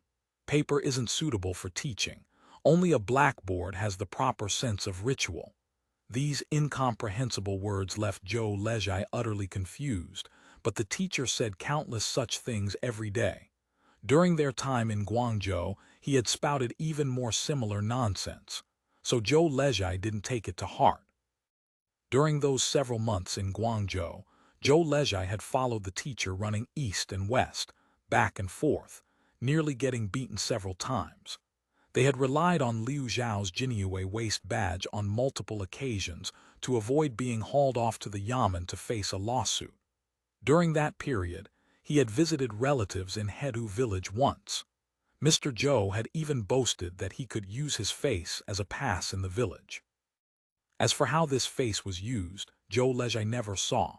Instead, the teacher was nearly mobbed by several villagers whose relatives had been executed because of him. Even Zhou Lezhai himself almost suffered collateral damage. The three of them could only flee in a wretched state. Zhou Lezhai understood that the teacher had been scouring all of Guangzhou in search of a treasure called the Universe Mirror. With this treasure, while the teacher might not necessarily be able to ascend to heaven, descend to the underworld, or become omnipotent, he could at least turn stone into gold, never worry about food or drink, and absolutely wouldn't need to serve as a mere retainer to Master Wang. But regrettably, although the teacher's entire trip to Guangzhou had been dedicated to searching for the Universe Mirror, even going so far as the shameful act of breaking into a merchant's home only to be driven away, he had ultimately gained nothing. Actually, even if Master Wang's letter hadn't arrived, they had intended to pack up and return to the residence. After all, their travel expenses were nearly exhausted. Upon returning to the capital and seeing his daughter, the teacher had danced with joy for a while, then proposed visiting Xiaoling's grave to pay respects.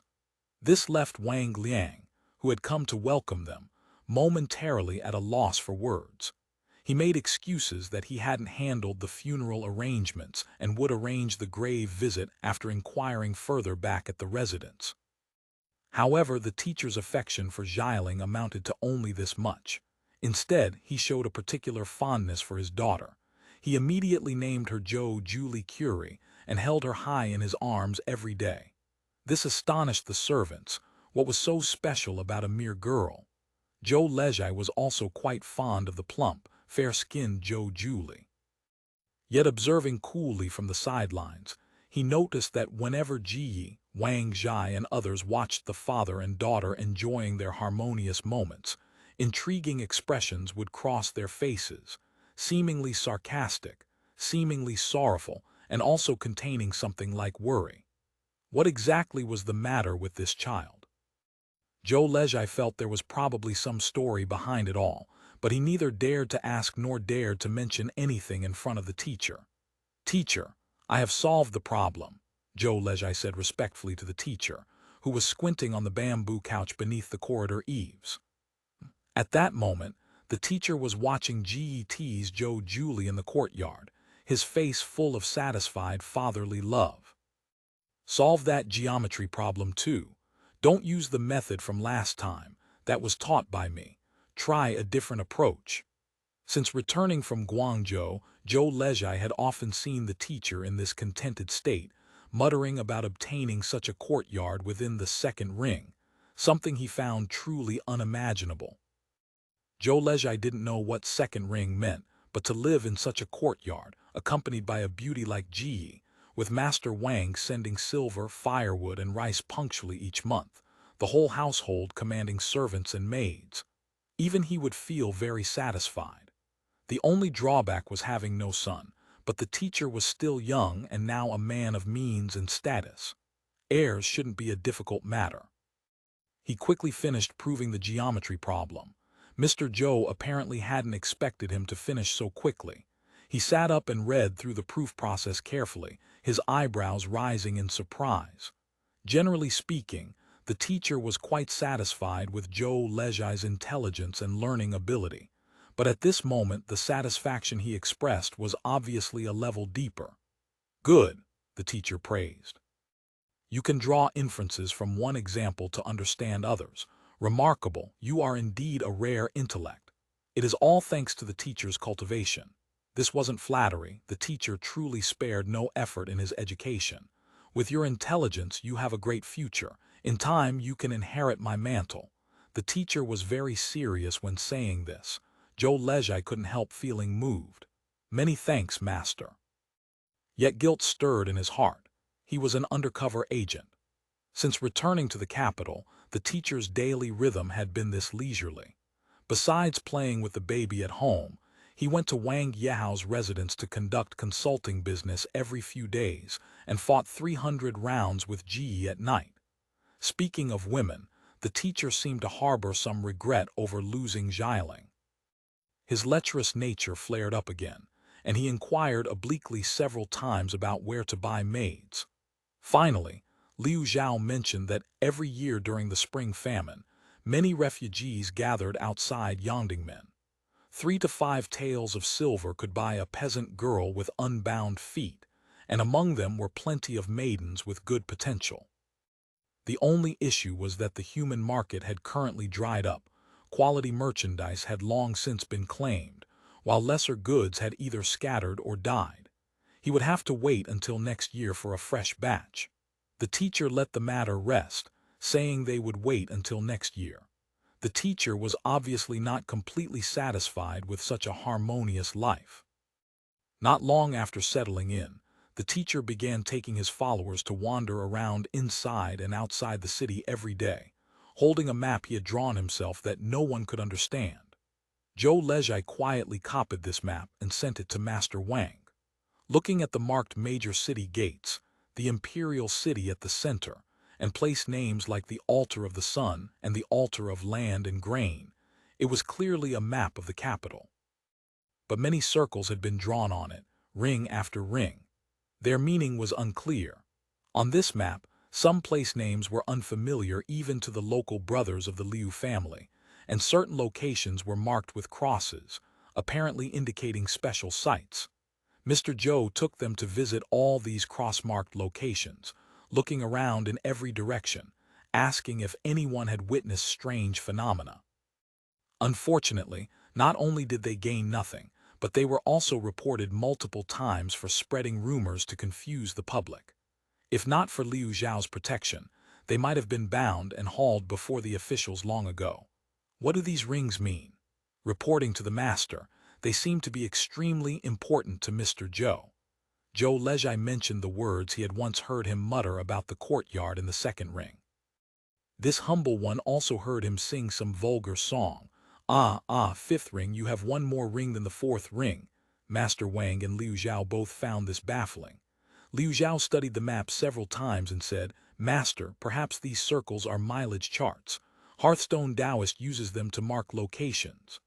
Or perhaps they're talismanic secret codes," Master Wang suggested. "The master makes a good point," Liu Zhao nodded. "Regardless of what they are, they must be some secret marking system Hearthstone uses to label the map. You followed him out to search. Did you find anything? Any abnormalities?" Both Zhou Lejai and Liu Zhao shook their heads. "He is probably still looking for the universe mirror," Master Wang mused. "Yes, but ever since he learned about the Australians, he seems to have stopped mentioning the universe mirror," Liu Zhao said. "These Australians, I don't know what their background is," Wang Yao muttered. "Look into that Gao family for me. Find out whose gate they belong to."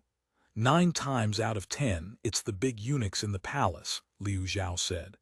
"However, with the eunuch party falling from power, if their master also falls, this would be a good opportunity. Brother Liu, he treated us so arrogantly that even the 3 words Jinyue couldn't intimidate him.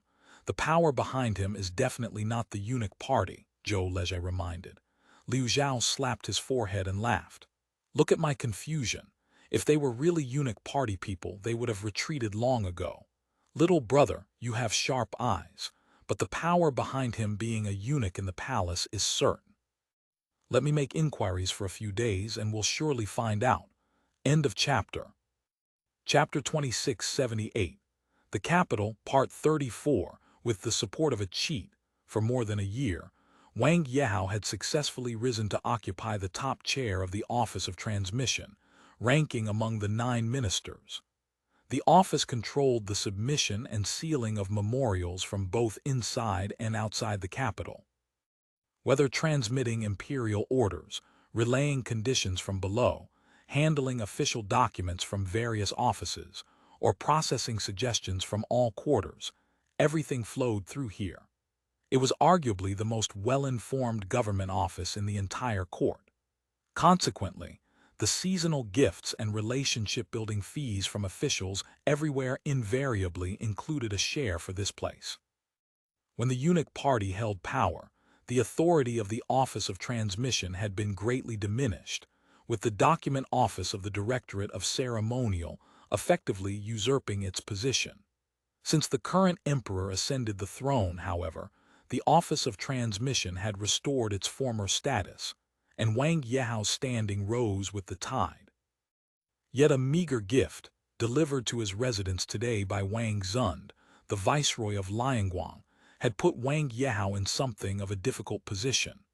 It wasn't that Wang Yehao was incorruptible and dared not accept such offerings, far from it, but rather that the item listed on the gift inventory was Australian treasures. He recalled Liu Zhao and Zhou Lezhai returning from Guangzhou and mentioning the Hearthstone Immortal's strange reaction upon seeing Australian goods. They had also reported that the Immortal told Master Gao he was himself an Australian and had tried to locate these overseas merchants. From this perspective, even if this Immortal Zhou wasn't truly an Australian, he at least had some significant connection to this group of overseas merchants. Go summon Liu Zhao and Zhou Lezhai. Make sure to avoid Mr. Zhou. Wang Yehao mulled it over repeatedly but remained uncertain, so he instructed Wang Liang to fetch them for confirmation. Wait, call Liu Sha over as well. Because Liu Zhao had become most familiar with Mr. Zhou, he had been assigned to continue serving in the Zhou household after returning to the capital, ostensibly as a guard, but in reality for close surveillance. Combined with the student Zhou Lezhai, the attendant Wang Zhai, and the bedchamber maid Ji, Master Wang had practically installed undercover agents around the Hearthstone Taoist inside and out, on the bed and off it. It amounted to around-the-clock, comprehensive monitoring with no blind spots. Mr. Zhou was not only unaware of this arrangement, but actually quite satisfied with it. After all, in this era lacking modern entertainment, having 2 people he could hold a decent conversation with was far preferable to facing a bedchamber maid who barely recognized a handful of characters each day. He had already successfully recreated epic-making pastimes such as Do Did You Fight the Landlord, Uno, and aeroplane chess, and was now setting out to develop more sophisticated card games like Sanguosha Legends of the Three Kingdoms. That night, Liu Zhao, Zhou Lezhai, and Liu Sha gathered in the study as summoned. Wang Yehao's first priority was confirming the secrecy of the meeting. You came out so late. Did Mr. Zhou suspect anything? Master may rest assured. The entire residence is staffed by our people. We guarantee it's kept completely hidden. Liu Zhao replied with a smile. At this hour, Mr. Zhou should be enjoying himself with Ji. Afterward, he'll fall asleep and won't wake until the sun is high in the sky. What if he doesn't sleep? This humble one slips some mood-enhancing medicine into his tea. He'll only be more exhausted afterward. You certainly have your methods. Wang Yehao stroked his beard with satisfaction, then suddenly thought of something. Speaking of which, why is there still no movement in Ji's belly? Go back and remind her. If she still doesn't conceive, she won't be made the principal wife. Understood. Your subordinate knows what to do. Liu Zhao nodded in acknowledgement, then looked at Wang Yehao, awaiting further instructions. This official summoned you here today to identify some items. Wang Yehao opened the gift box on the desk as he spoke and asked, Are these Australian objects? By the lamplight, several crystal-clear glass fruit plates came into view. Liu Zhao examined them carefully for a long while, then said with some uncertainty, "Master, your subordinate truly hasn't seen such glassware in the Gao family shop before. However, I only visited once. Zhou Lezhai should have seen more. Reporting to the master, this humble one hasn't seen them either." Zhou Lezhai continued where Liu Zhao left off. "The Gao family shop carries many rare goods, but they've certainly never sold anything like these. Then again, it's hard to say. Perhaps they kept the finest merchandise hidden and didn't sell it openly. However," he hesitated for a moment before adding, "they do look remarkably similar to the goods in the Gao family shop." While everyone was struggling to reach a conclusion, Liu Zhao suddenly frowned. "No, these aren't from the Gao family shop. Look, there are characters on the bottom of this plate. Purple Treasure Studio, Zai Zhenjai." Wang Yehao hurriedly took out the other vessels to check. Without exception, all bore the same stamp. "Have you seen this shop in Guangzhou Prefecture?" Wang Yehao asked, rubbing his finger over the stamp on the plate's bottom. "Your subordinate has not. Everyone in Guangzhou knows that Australian goods are sold exclusively at the Gao family shop. There are absolutely no branch stores." Liu Zhao spoke with complete certainty. "So if Australian goods are only sold at the Gao family shop, and the stamp isn't from the Gao family shop, then these aren't Australian objects?" Liu Sha, who had been listening from the side, asked with evident confusion. "Master, forgive this humble one for speaking out of turn, but these items do have extraordinary qualities." Liu Zhao offered a different opinion. "Although your subordinate holds a low position, I have seen fine things while on duty at the Zhenfusi. May I ask if the master has ever seen glass cups this transparent before?" "Indeed, I have not. Setting aside that the patterns and dimensions of these glass cups are identical down to a hair, just looking at the stamp underneath, it isn't something ordinary craftsmen could produce." Liu Zhao paused and continued in a grave tone, "In my humble opinion, these glass cups are undoubtedly foreign goods.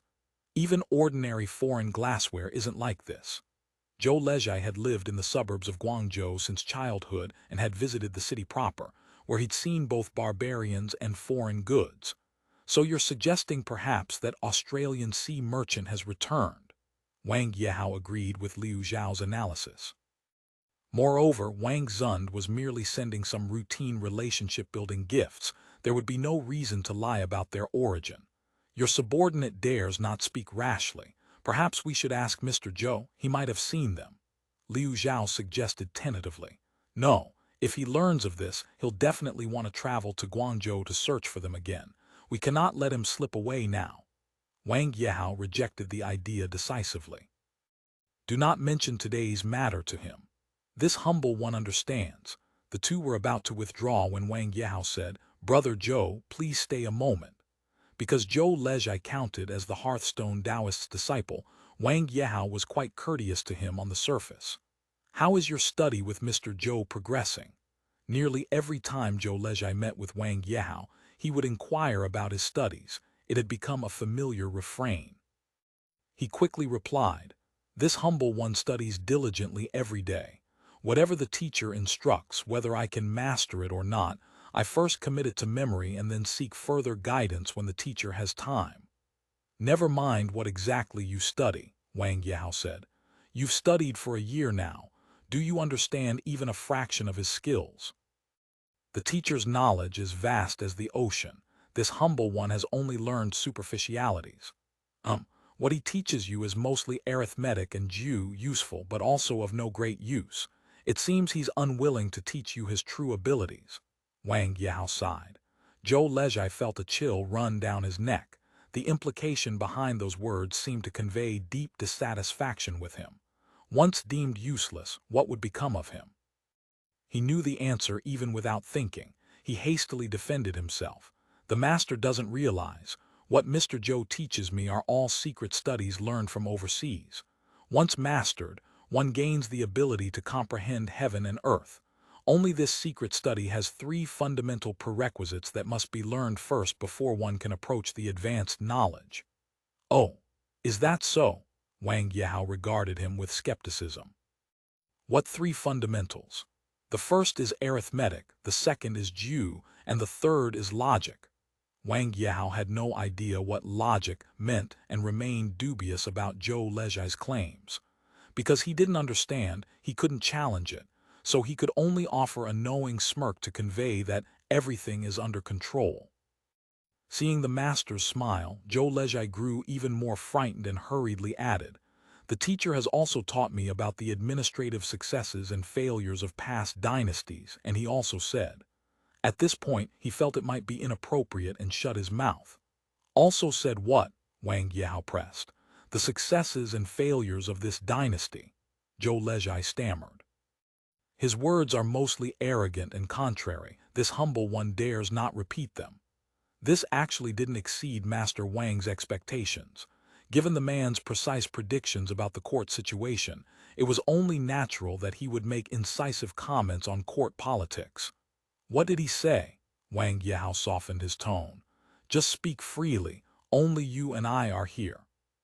He said, although the great ancestor of this dynasty drove out the Tartars and restored China, in reality, except for clothing and writing, the old institutions of the Tang and Song were all forgotten. Instead, many evil policies of the Jin and Yuan were inherited. Wang Yehao listened to his disjointed account and was secretly surprised. Although these remarks were mostly fragmentary and unstructured, with some points biased or absurd, many of the criticisms were things he himself had contemplated or heard others mention when reading in the past. Although arrogant and contrary, they don't lack penetrating insight. Wang Yehao said, "After you return, write all of this down and submit it to me every month." "Yes. Study diligently. In the future his mantle shall be yours." "Thank you, master, for your cultivation." Zhou Lejai was startled, then delighted. After sending Zhou Lejai away, Wang Yehao issued instructions to Liu Sha, "Travel quickly to Guangzhou Prefecture. Investigate the background of this Purple Treasure Studio and the Australians. Your subordinate departs tomorrow." After accepting the item, Liu Sha asked with some hesitation, "But why didn't the master send Liu Zhao or Zhou Lejai? After all, they're more familiar with the area. They must keep watch on Hearthstone. We can't allow him to become suspicious." "Master, your subordinate knows I shouldn't ask what isn't my concern, but just how capable is this Mr. Zhou that he requires such careful guarding? Is the Taoist master eyeing his house with envy?" A trace of a smile appeared at the corner of Wang Yehao's mouth, but it sent a chill down Liu Sha's back. "Your subordinate dares not," Liu Sha hastily denied. "Has the Taoist master read a new account of the tales of the world Shishu Xinyu? Forgive your subordinate's ignorance, I have not read it." Wang Yehao rose and walked to the bookshelf, rummaging for a moment before extracting one volume. He opened it and read in an unhurried voice. Wei Wu Cao Cao had a singing girl. Her voice was the most pure and high, but her temperament was cruel and evil. Wanting to kill her, he loved her talent. Wanting to keep her, he couldn't stand her. So he selected 100 people to be taught at the same time. After a short time, there was another person whose voice matched hers, so he killed the one with evil nature. After reading this passage, Wang Yehao pulled a previously copied page from the desk drawer and handed it to Liu Sha. "On this trip to Guangli, seek learned men everywhere along the way. If you can find someone who can decode this talismanic script, this official won't need that rough stock anymore." End of chapter. Chapter 2679, The Capital, Part 35. Upon investigation, Zhizhenjai is a curio shop in Guangzhou Prefecture. It houses an in-house jewelry workshop, and the accessories they produce are exceptionally distinctive, commanding very high prices. Glazed glass cups, however, are not sold there, but rather at another establishment called Zichengji. The various items displayed in this shop are all marketed as Australian foreign goods, each one exquisitely crafted. The shop is particularly renowned for its glazed glass vessels, including plates, cups, windows, and mirrors. They also sell wine in pure glazed glass bottles under the name Guoshi Wushwang, the Incomparable. Both shops are owned by the same person. This man is surnamed Guo, given name Yi, with his courtesy name unknown. He holds no academic degree nor comes from an aristocratic family, yet he has raised a towering Tenjiang building from bare ground and amassed a fortune of 10,000 gold seemingly overnight. There is also Ziminglu, the purple Ming Pavilion, a den of entertainment and debauchery, a place where gold is squandered like water. His concubine, Lady Pei, manages it. Lady Pei, bearing the reputation of a top courtesan, maintains close connections with the gentry of Guangzhou. Wealthy young masters flock there like ducks to water, and merchants gather like clouds. Accompanying the secret report were several small boxes containing Australian goods that Liu Sha had purchased. Several carved red lacquer powder boxes with silver mirrors inlaid inside. The style closely resembled what Wang Yehao had seen in Yangzhou before, though the materials seemed somewhat different. There were also 2 glazed glass bottles which, according to Liu Sha's report, contained Guoshi Wushhuang wine. Although the wine itself was crystal clear, without a speck of turbidity, undoubtedly top-grade spirits, the transparent glazed glass bottle was even more valuable. Using such exquisite vessels to hold wine seemed rather like putting the cart before the horse.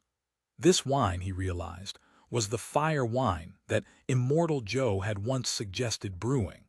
The difference was that Joe had initially proposed a cheap, mass-market approach, while this wine had taken the upper-class route.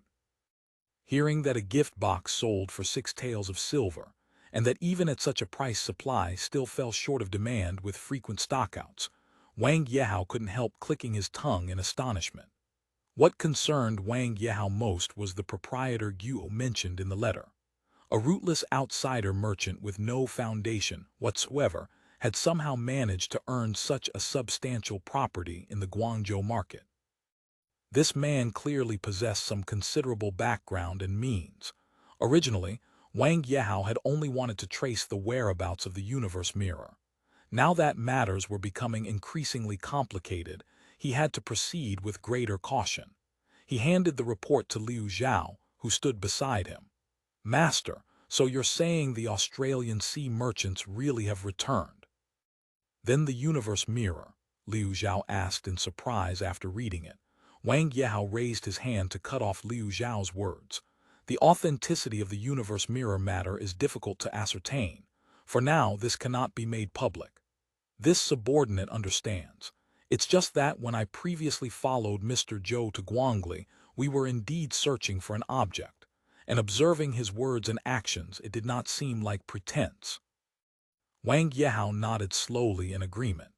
Indeed, if they hadn't been searching for something, there would have been absolutely no need to make that return trip to Guangli.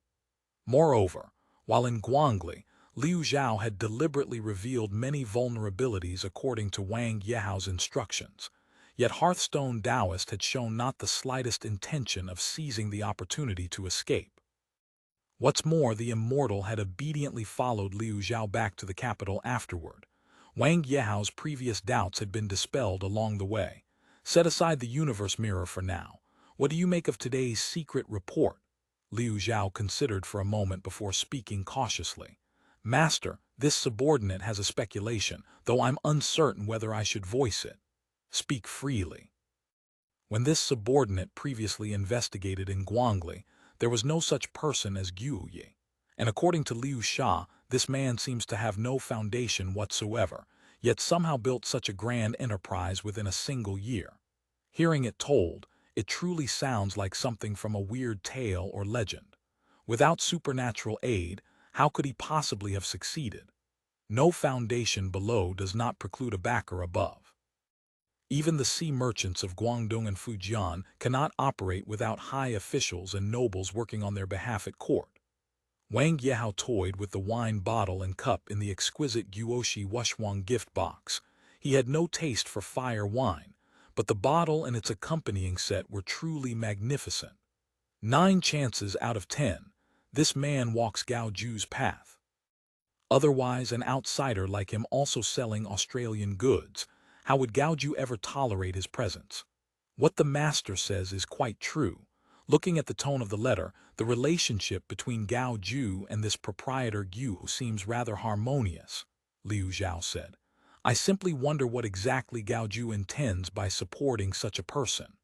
Wang Yehao's brow furrowed deeply.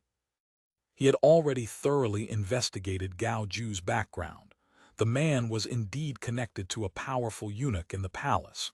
Although not a new noble from Prince Xin's residence, nor related to the 9,000 years Wei Zhongxian, his position in the palace remained quite stable for now. Connecting these threads together, an answer seemed to emerge. The suddenly appearing proprietor Guo was very likely either an Australian sea merchant himself or their agent. For Gao Ju to conduct business with the Australians, he would need to support someone like this. The logic held. But for prudence's sake, further investigation was warranted. After all, this proprietor Guo was a mysterious and unfathomable Australian, and Hearthstone Immortal had shown particular interest in Australians, even claiming to be one himself. It seemed that Hearthstone Taoist's claim of being an Australian might not have been mere expedient nonsense after all. Perhaps they really were part of the same faction. Spread out and inquire whether anyone at court acts as his backer. This official should not come forward personally in this matter. Find some excuse to probe for information at Fourth Uncle's place. This subordinate understands. Wang Yehao placed the Australian treasures on the table back into their box and tossed the letter paper into the brazier. Then he asked lightly, as if making casual conversation about domestic trivia, "Has Hearthstone Taoist been behaving himself lately?" "Nothing unusual. He leads the life of a perfect wealthy idler. It's quite enviable, really," Liu Zhao answered with a smile. Silver won't be short for you, but there is one thing, you must keep close watch on him." Wang Yehao picked up his teacup and glanced at Liu Zhao, signaling that he could withdraw. About a month later, Liu Sha's second secret report was placed on Wang Yehao's desk. Investigated various ports in Guangzhou Prefecture. No Australian sea ships have docked. Some say the goods sold by the Guo clan come from Lingao County in Qiangzhou Prefecture.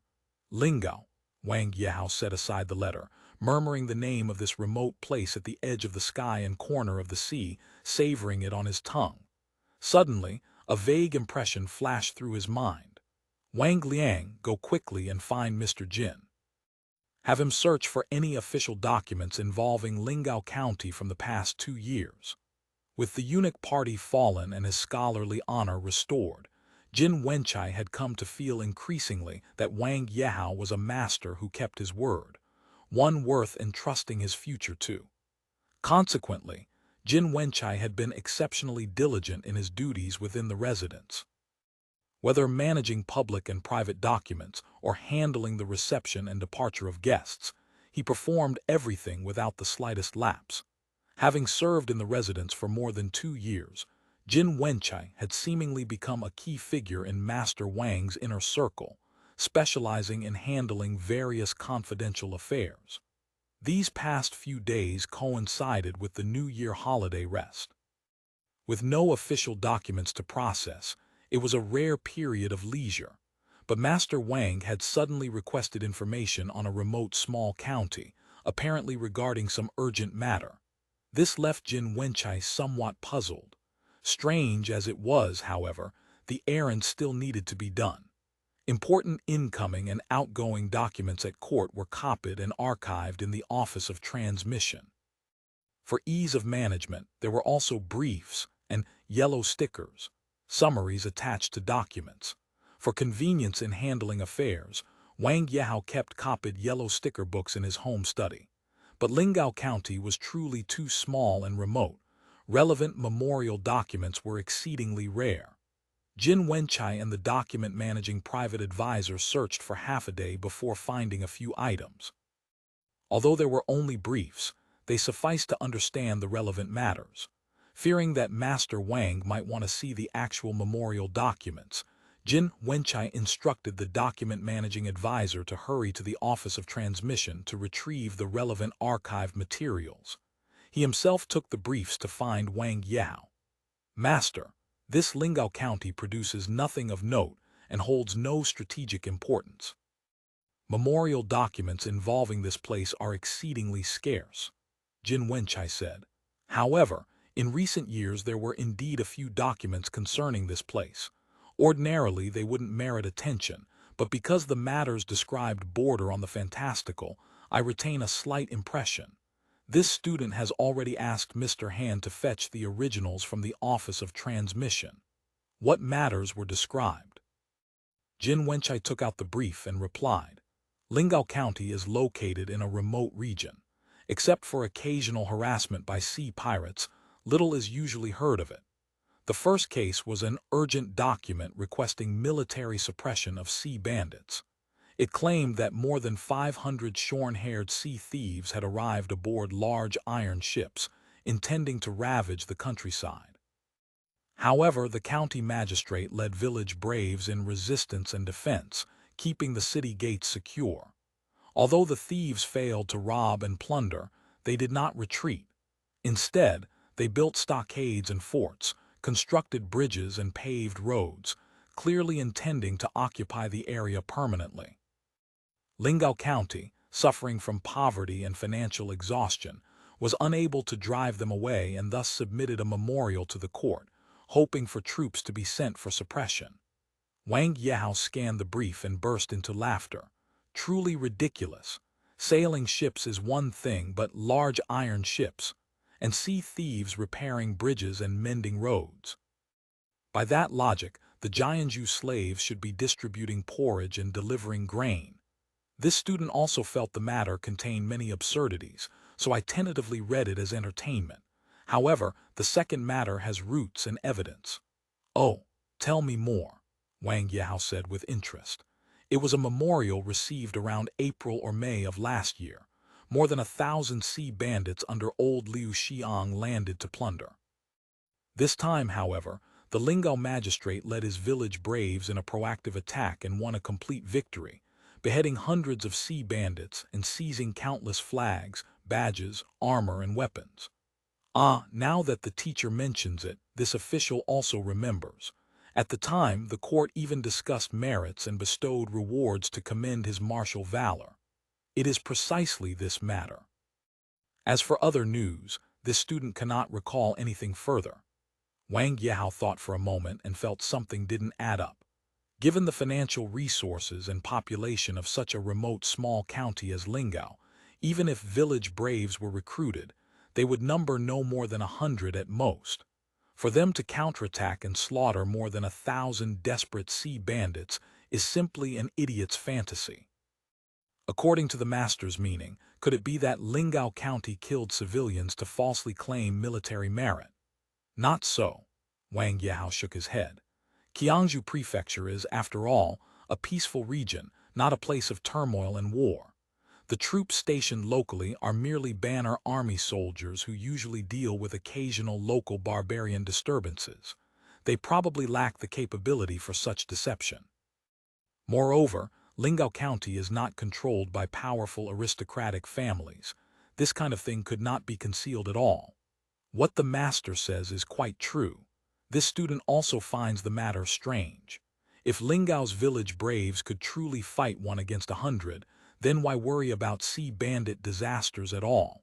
Simply transfer them north to crush the Jianzhou slaves. Wouldn't that be even more splendid? After pondering back and forth without reaching any conclusion, Wang Yehao had to end the discussion. If any subsequent documents involving Lingao County arise, I would trouble the teacher to copy them all down.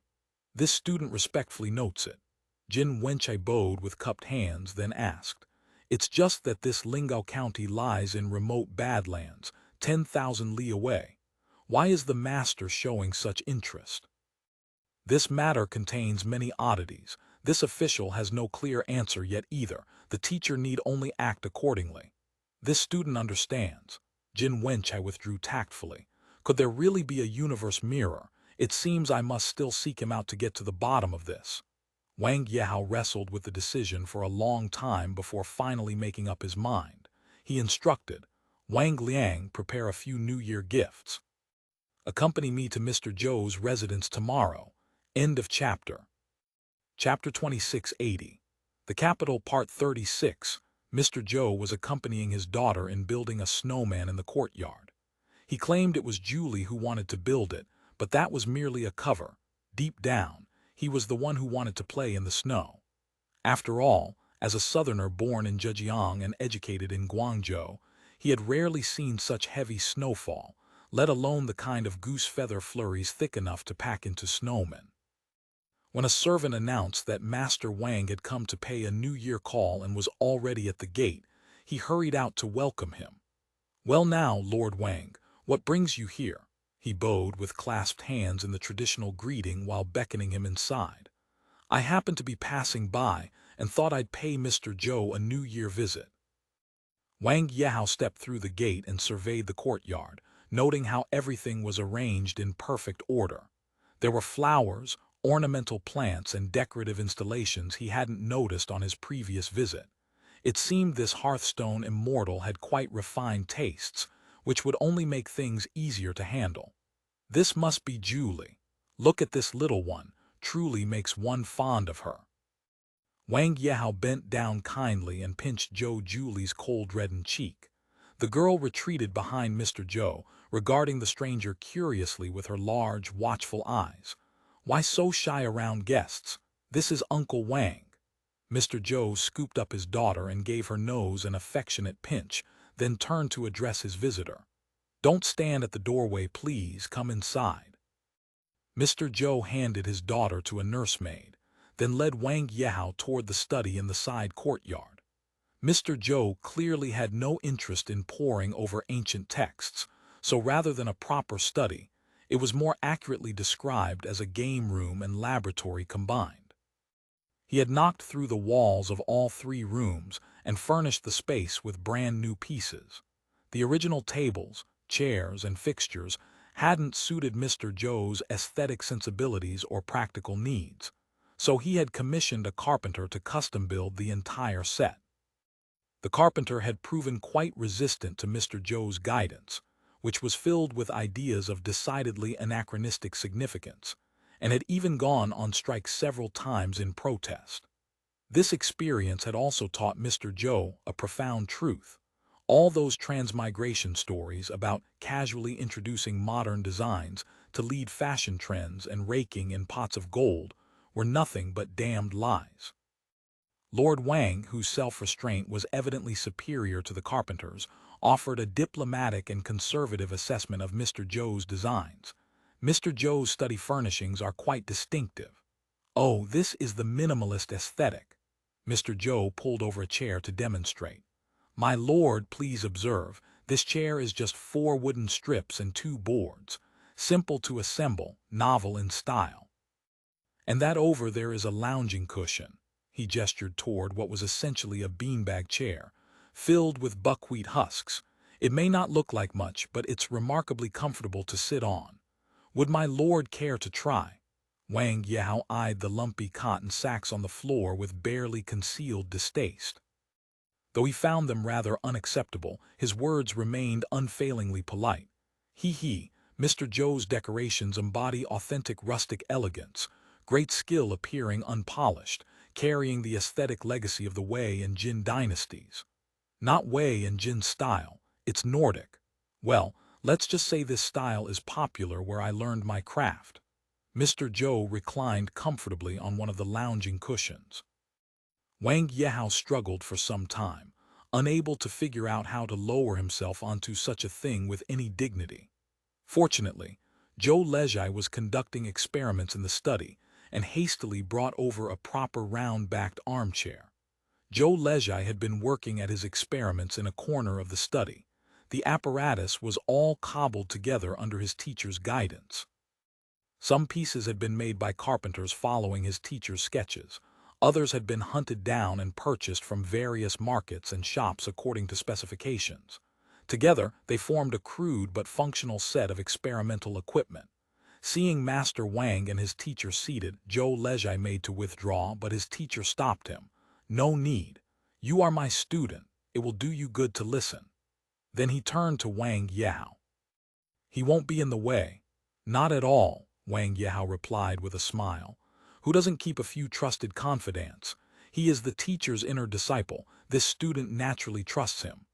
Zhou Lejai offered his thanks, then quickly retrieved the tea and snacks that a servant had brought to the door.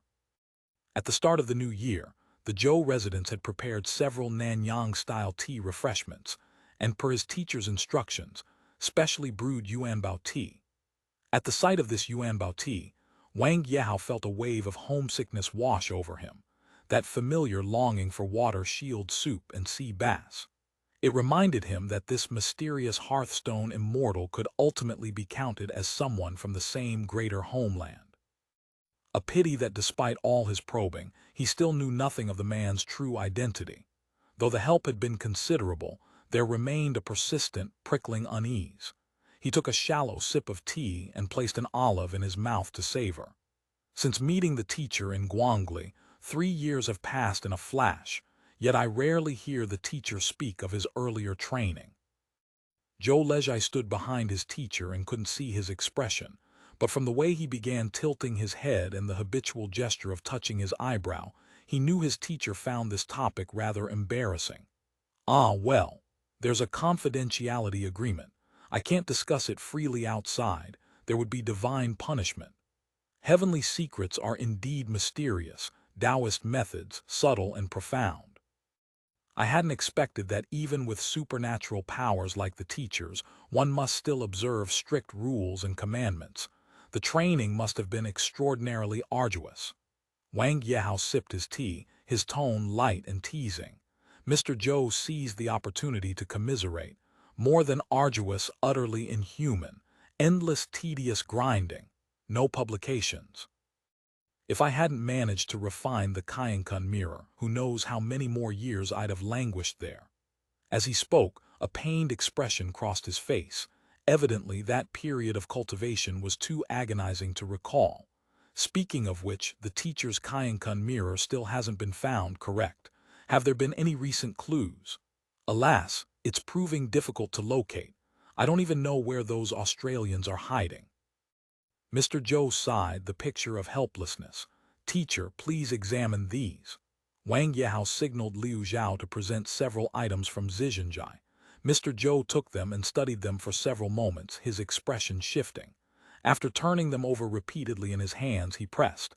These came from Guangzhou. Correct, though not obtained directly from Gaoju, but purchased from a shop called Zhizhenjai. Wang Yehao watched his face carefully. The proprietor is named Guyi. Does the teacher know him? So the Australians are back, and they've opened a shop. Mr. Zhou's expression grew visibly agitated. 9 times out of 10, yes. Yes, this is definitely Australian craftsmanship. Mr. Zhou sprang to his feet and began pacing restlessly around the study. I should have realized sooner. Wang Yehao felt certain there was no mistake. The man clearly knew something of the Australian's origins.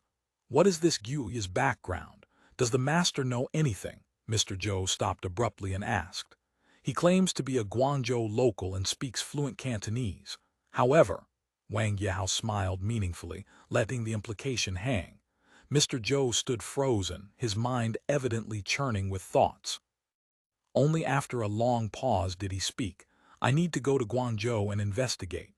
There's no need to rush, teacher, Wang Yehao said. From the capital to Guangzhou is over 1,000 li with many difficulties along the way. This student actually has some resources at his disposal. Perhaps I could lend the teacher some assistance. Mr. Zhou hesitated briefly. Though there was risk, it was also an option worth considering. If my lord is willing to help locate them, that would naturally be ideal. Just one condition: if any clues are found, you must not act rashly. You must wait for me to collect them personally. Oh, what reasoning lies behind that? Mr. Zhou's hand drifted to his eyebrow again in that habitual gesture. Well, specifically speaking, this treasure is rather delicate and temperamental, not easy to control. Handled properly, it can produce mountains of gold and silver. Handled poorly, well, he suddenly straightened, eyes alight. The explosion 3 years ago, my lord remembers it, yes, even more powerful than that. Yet the threat of explosions did nothing to frighten Wang Yehao. Instead, he seemed suddenly captivated, his eyes gleaming with interest. The teacher just said this thing can also produce mountains of gold and silver. That's no idle boast. Seeing the other party's keen interest, Mr. Zhou painted an extravagant picture. Only what you can't imagine, nothing I can't produce. Pearls, jadeite, colored glass, agate, those are mere trifles. I never imagined such a treasure could exist in this world. After listening to Mr. Zhou's grandiose claims, Wang Yehao couldn't help but stroke his beard and sigh deeply. If one possessed such a means of generating wealth, one could fill the court's treasuries and ensure soldiers never went without rations or pay. With that accomplished, what need to worry about the Jianzhou slaves remaining undefeated? Crushing those Jianzhou slave cavalry would be child's play. Just get a few machine guns and mow them all down. Mr. Zhou grew more animated as he spoke. These machine guns are continuous firing firearms with a range of 4 or 5 li. Cavalry would never get close. Wang Yehao listened to Mr. Zhou's wild claims with admirable restraint for the better part of an hour before finally rising to take his leave. At Mr. Zhou's request, he left the Australian treasures behind, supposedly for research purposes.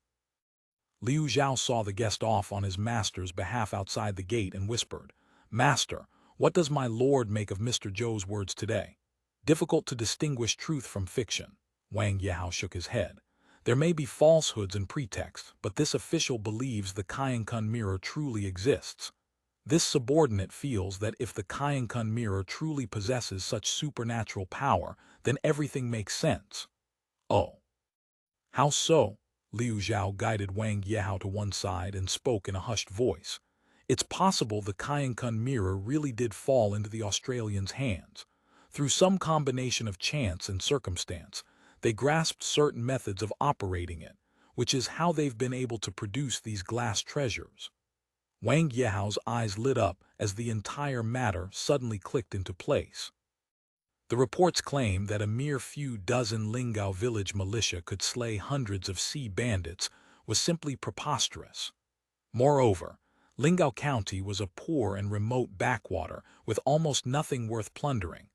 Old Liu Xiang had absolutely no reason to send 1,000 thugs there. The only explanation that made sense was that the Australians had occupied Lingao, established some sort of ritual site, and were using the Qiankun mirror to manufacture glass vessels. This business of pure profit with no capital had made old Liu Xiang green with envy, driving him to try to seize it for himself. The sea bandits had fought each other, both sides suffering losses, and Lingao County had then reaped the fisherman's reward, collecting hundreds of heads to claim as their own victory. Since glass vessels were still being sold, the Australians clearly hadn't collapsed and remained in Lingao. If so, then Guoyi wasn't without backing. Besides Gaoju, there was at least a substantial force of sea bandits supporting him. At this thought, Wang Yehao felt a surge of excitement. If such a treasure could be secured for his own use, wouldn't that be magnificent? After pondering for a moment, he collected himself and asked, "The day before yesterday, I asked you to investigate carefully the relationship between that Guo Yi and eunuch Yang and Gao Ju. What did you find?" This subordinate has already verified. Zhizhenjai did not offer its allegiance to eunuch Yang. Guo Yi merely relies on Gao Ju to establish his footing in Guangzhou. Since he lacks a proper patron, then this official shall find one for him. Wang Yehao smiled meaningfully. I wonder if that Miss Pei suits imperial relative Tian's tastes. End of chapter. Chapter 2681, The Capital, Part 37. The master wishes to seize his family's property. Once the Qiankun mirror is obtained, what significance do such properties hold? This is merely a preliminary probe. Send word to Liu Sha, tell him that weapons and soldiers are approaching, and he should find a way to search for the treasure. With the plan settled, there was no reason to delay. Immediately upon returning to the residence, Wang Yehao summoned Jin Wenchai to arrange 2 matters. The first was an invitation to Tian Hongyu, requesting his company for the Lantern Festival lamp viewing. The accompanying gift list specifically included a pair of Australian glazed glass cups. The second was a reply to Wang Zund, noting that Viceroy Qingwenken had pacified the Zheng family and brought peace to the seas of Fujian and Zhejiang, achievements the emperor regarded quite favorably. In contrast, the waters of Liangguang were overrun with bandit groups rising everywhere. There were even thieves who had occupied a county for 2 years without being dislodged.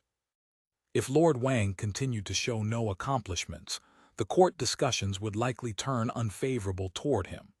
After seeing Wang Yihao off, Mr. Zhou did not return to the courtyard to play in the snow but sat alone in the room, lost in thought.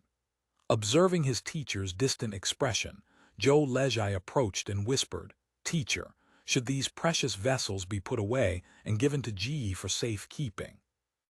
The words roused him as if from a dream. The teacher gave a soft N and said, "Don't give them to Ji. Store these things in the study instead." "Wait." Zhou Lezhai was just about to begin tidying when the teacher stopped him again. He walked to the table alone and examined the rare goods with careful attention. He picked up a glass vessel shaped like a fruit plate and murmured, 10 yuan. Then he picked up a powder box, studied it closely, and muttered, "Ivory, fake." Finally, he lifted the wine bottle, clear as water, and examined it for quite some time. He inspected the cap on top, shook his head, and set it down. "Tell me, what problems do you see with these items?" the teacher suddenly asked Zhou Lezhai. Zhou Lezhai picked them up and examined each carefully for a while. "They're beautifully made. Clearly not the work of clumsy hands." "Nonsense," the teacher scoffed. "How did I teach you to analyze materials?" Yes, Zhou Lezhai hurriedly looked again. "This glass vessel is transparent throughout, but there are a small number of air bubbles within, indicating limited degassing technology." "Correct. The glass is pure and clear. The decolorization technology is relatively good, but it still carries a noticeable green tint, suggesting the raw material contains iron, and the decolorization during smelting was incomplete. To be precise, it's ferrous iron, divalent iron," Mr. Zhou corrected. "Yes," Zhou Lezhai agreed casually. He was still thoroughly confused about concepts like monovalent and divalent. "Well said regarding the material. What about the form?" "The surface bears marks left during demolding, indicating this plate was cast using a mold, possibly an iron mold." Mr. Zhou seemed satisfied with the answer. "If you were to attempt it yourself, assuming all conditions were met, could you produce glass vessels of similar quality?" Zhou Lezhai considered for a moment. "I could not. There are too many processes involved that I don't understand." Mr. Zhou nodded. "Very good. Regarding glass-making processes, I myself only know fragments. I understand the principles, but the actual execution involves countless details requiring study. Here, craftsmen treat such techniques as closely guarded secrets, never to be passed on. But technology requires exchange to progress." Zhou Lezhai hastened to recite the words his teacher had spoken countless times. "Exactly so." Mr. Zhou's enthusiasm for discourse seemed particularly high today. "Then why is everyone so unwilling to share their knowledge?" "Master teaching apprentice starves the master," Zhou Lezhai blurted out, then immediately realized how inappropriate this sounded. After all, their relationship was firmly that of master and apprentice. "Ha ha ha, what you said is not wrong. In the 17th, in this era, teaching the apprentice will starve the master. So whether apprentices or various workshops all treat their craft as secrets, never teaching them easily, let alone disclosing them publicly." Mr. Zhou continued, "Then tell me, why does such a situation arise?" "Because, originally only a few families possessed the skill. If everyone could do it, it would no longer be valuable." "Would you say this glass vessel is good or not?" "Of course it's good, beautiful and clean. Excellent for holding anything. Once dirty, a simple wash with water makes it spotless again. It has many other benefits as well. Corrosion resistant, aging resistant." Zhou Lezhai had been accompanying his teacher in the laboratory recently. His ears had practically grown calluses from hearing about glass's advantages. With so many benefits, logically everyone should want to use it. So why does no one? Too few, too expensive. In the following half hour, Zhou Lezhai listened to a lesson on market supply and demand, gaining a preliminary yet comprehensive understanding of concepts such as productive forces, market, technological progress, cost, and profit. When the teacher imparted knowledge, he always began with concrete examples and connected them to reality. Often, concepts that seemed difficult to grasp could be explained with remarkable clarity. This kind of instruction was not limited to formal class time but occurred any time and anywhere. As a result, learning many subjects was never boring, quite interesting in fact. Sometimes the teacher would speak of things in Australia, where he had cultivated the Tao, including how abundant the productive forces were there. Everyone could eat white rice, had meat to eat, and lived in large houses. Such descriptions filled Zhou Lezhai with envy, though he also suspected his teacher was exaggerating. However, one thing he was certain of, whether everyone in Australia truly ate well was difficult to say, but the teacher undoubtedly enjoyed fine meals regularly. One only needed to observe the teacher's smooth, delicate skin to know, laboring people simply couldn't possess such complexion. "Teacher, was this object produced in Australia?" Zhou Lezhai asked. "No." The teacher's answer was crisp and definitive. "This object was made right here in the Great Ming. If it were an Australian product, it certainly wouldn't be this rough. So it seems Australians are manufacturing locally, perhaps right in Guangzhou. Your analysis makes sense." A smile appeared at the corner of Mr. Zhou's mouth. "Tell me, if you were an Australian, why would you manufacture in Guangzhou? After all, Australian glass vessels are inexpensive, and production costs there are lower." "Didn't you just explain, teacher? The market price of goods is affected by many factors. Although glass products are cheap in Australia, transporting them over thousands of li incurs enormous freight costs, and the round trip takes a year. As the saying goes, tofu becomes the price of meat. Naturally, making and selling locally is far more cost-effective." "Well said." Mr. Zhou nodded, then asked, or perhaps muttered to himself, "I wonder where they are." "Find that Master Guo and ask, then we'll know," Zhou Lezhai suggested. "Even if he refuses to tell, these goods can't appear from thin air. There must be transportation and loading involved. As long as we have Big Brother Liu hire more informants to watch the routes, finding the source should be simple enough." "Heh, I didn't expect your comprehension in this area to be so sharp." Mr. Zhou tapped the table lightly. "It's decided then. We men will travel to Guangzhou again as soon as spring arrives." "He wants to go to Guangzhou." Wang Yehao frowned slightly after hearing Wang Liang's report. "Yes." Zhou Lezhai mentioned they're preparing to set off when spring warms and flowers bloom. He also said they plan to request that the master assign several more men with advanced martial skills, like the two Liu brothers, to accompany them. "Understood. You may go." Obviously, this Hearthstone immortal had discovered some clues from Zhizhenjai's vessels, which was why he was so eager to find Guoyi and trace the source of the goods. Wang Yehao naturally knew the source. It was in Lingao County. But this information could not yet be revealed to him. If he found clues in Guangzhou and proceeded to Lingao, obtained the Kyankun mirror or found Australians to join and return with them to their country, this immensely useful chess piece would be squandered.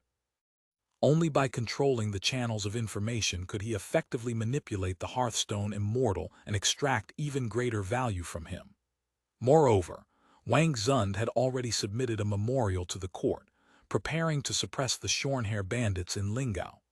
If Immortal Zhou traveled to Guangzhou at this time, given his careless and forthright manner of speaking, he might be seized as a spy.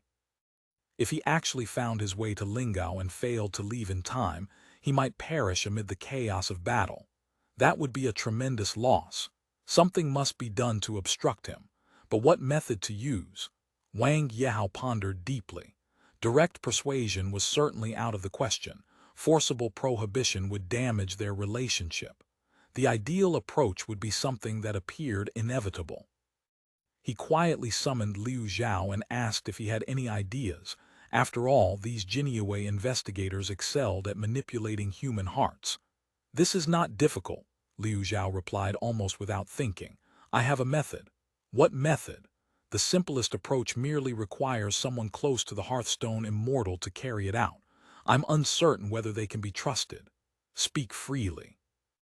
Thus, a change befell Mr. Zhou's enthusiastic spring Guangzhou Australian search trip. Just as he was preparing to depart, Zhou Julie suddenly fell ill.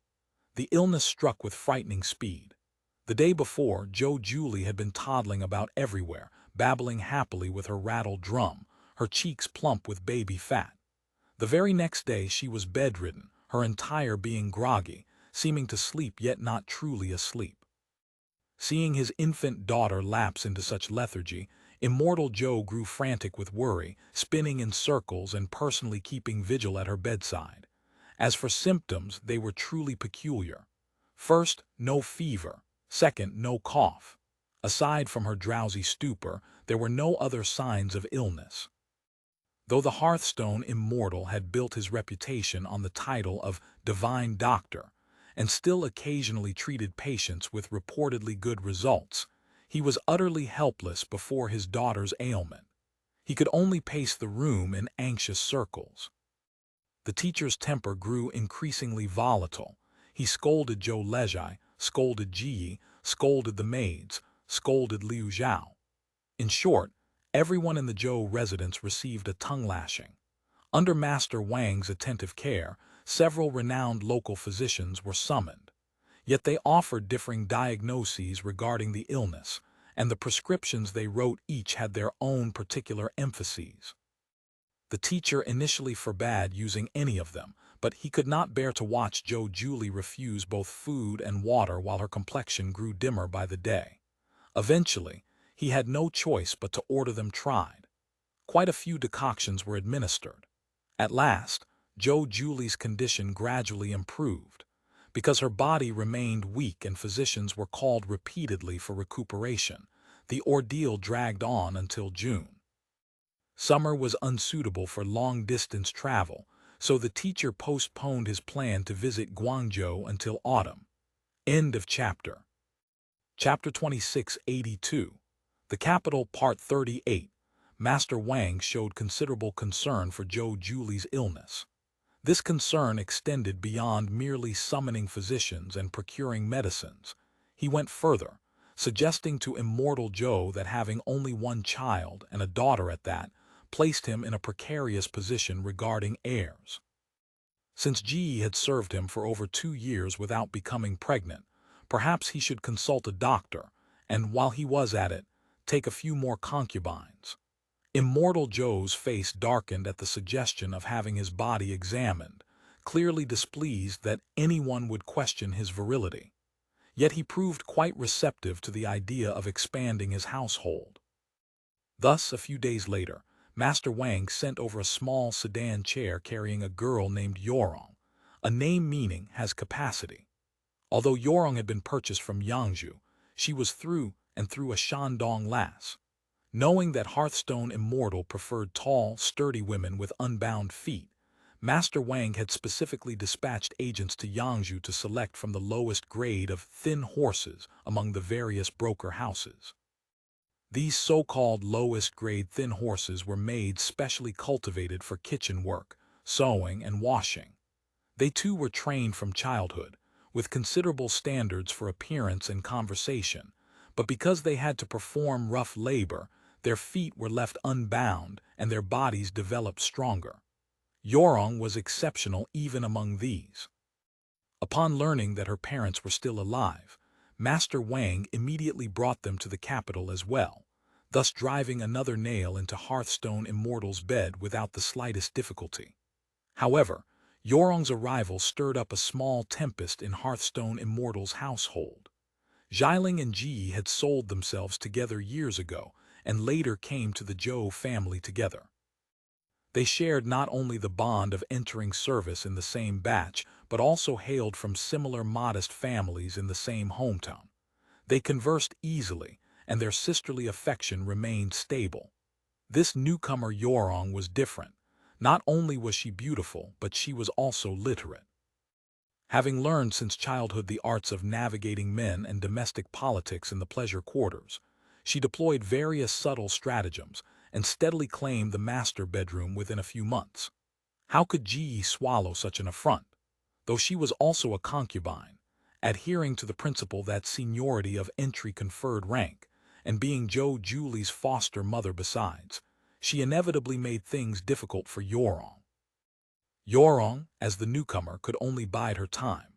After several months, seeing that her favor showed no signs of diminishing while Hearthstone Immortal had grown obviously cold toward Ji, she turned and openly opposed her rival. Ji had been born into an ordinary commoner's family. How could she match a woman trained in such a den of pleasure and intrigue? After a few rounds of sparring, she was clearly outmatched. So, relying on her status as Zhou Julie's foster mother and the household's de facto mistress, she began creating obstacles for Yorong at every turn. Yorong, however, refused to yield an inch. The two went back and forth, staging a miniature palace intrigue drama in Master Zhou's home that left his head covered in bumps from all the trouble.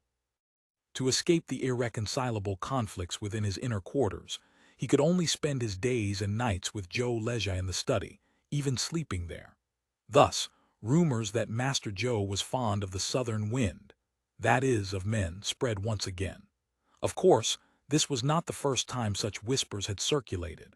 Master Zhou, battered from all sides and utterly overwhelmed, no longer concerned himself with the matter of traveling south. One day he asked Liu Zhao for advice. Liu Zhao smiled. Why should the master trouble himself? Whether Yorong or Ji, both are your slaves. If you are willing to give each of them 40 strokes of the rod, I guarantee the household will be peaceful and free of incident hereafter. How could I do such a thing? Setting aside the question of who is right or wrong, even if there were a genuine fault, one cannot simply beat people at will. Would that not make me guilty of domestic violence? Zhou Lejia was filled with disdain at this moment. So the teacher was henpecked after all, 2 servant girls could toss him about like this. It was fortunate there was no legitimate wife. Otherwise, he would be the sort of man who knelt on a washboard. Disdain aside, his studies flourished greatly during this period. Because Master Zhou was unwilling to set foot in the rear residence, staying in the study day and night, he used tutoring as a diversion. Wang Yehao was equally overwhelmed on his end. His original scheme had seemed perfectly calculated. On one hand, use the Tian family to seize the Australians' properties in Guangzhou Prefecture, cutting off their money and grain. On the other, instigate Wang Zun to deploy troops against Lingao and destroy their stronghold. Then send his own people to retrieve the Kaiyankun mirror and claim complete success. However, what the Guangdong Official Gazette transmitted was news of a catastrophic government defeat. This unexpected development truly left Wang Yehao somewhat shaken. Although the dynasty's soldiers often found themselves at a disadvantage against the cavalry in the north, how could mere sea bandits from a remote border corner even be mentioned in the same breath? Since Junior Guardian Qi Jiguang had pacified the Japanese pirate plague, the court had either suppressed or appeased such threats. When had there ever been such a defeat? Mobilizing the strength of an entire province, gathering tens of thousands of elite soldiers, advancing by land and sea with infantry and cavalry moving in concert, with Western matchlock guns in the ranks and red barbarian cannons anchoring the formation. And still, they could not defeat 500 shorn-hair thieves. They even allowed them to capture over 10,000 prisoners alive and trap the commander-in-chief in Qiangzhou. It was truly beyond comprehension. As the highest chief of the Office of Transmission, the clearinghouse for all the empire's memorials and gazettes, Wang Yehao knew the military strength of various provinces quite well.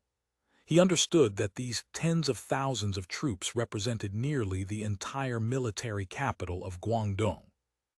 This disastrous defeat was not merely a matter of losing soldiers and generals while squandering military funds. It might also incite unrest among the Li people in Guangdong, given the vacuum of military force. The consequences were unthinkable.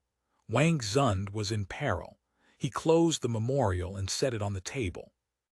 The sense of powerlessness from failed calculations intertwined with profound confusion, making him question whether he truly controlled the broader situation.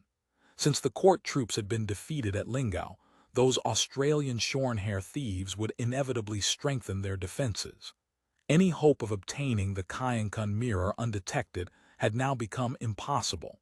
Could this Kaiyankun mirror truly be so powerful? Wang Yehao murmured with a sigh. Before, he had thought Hearthstone Immortal was spouting nonsense. Now it seemed there might actually be some truth to his claims. This subordinate dares not speak rashly, but throughout the court and the countryside, everyone says that the Australian shorn-hair thieves' firearms are extraordinarily formidable.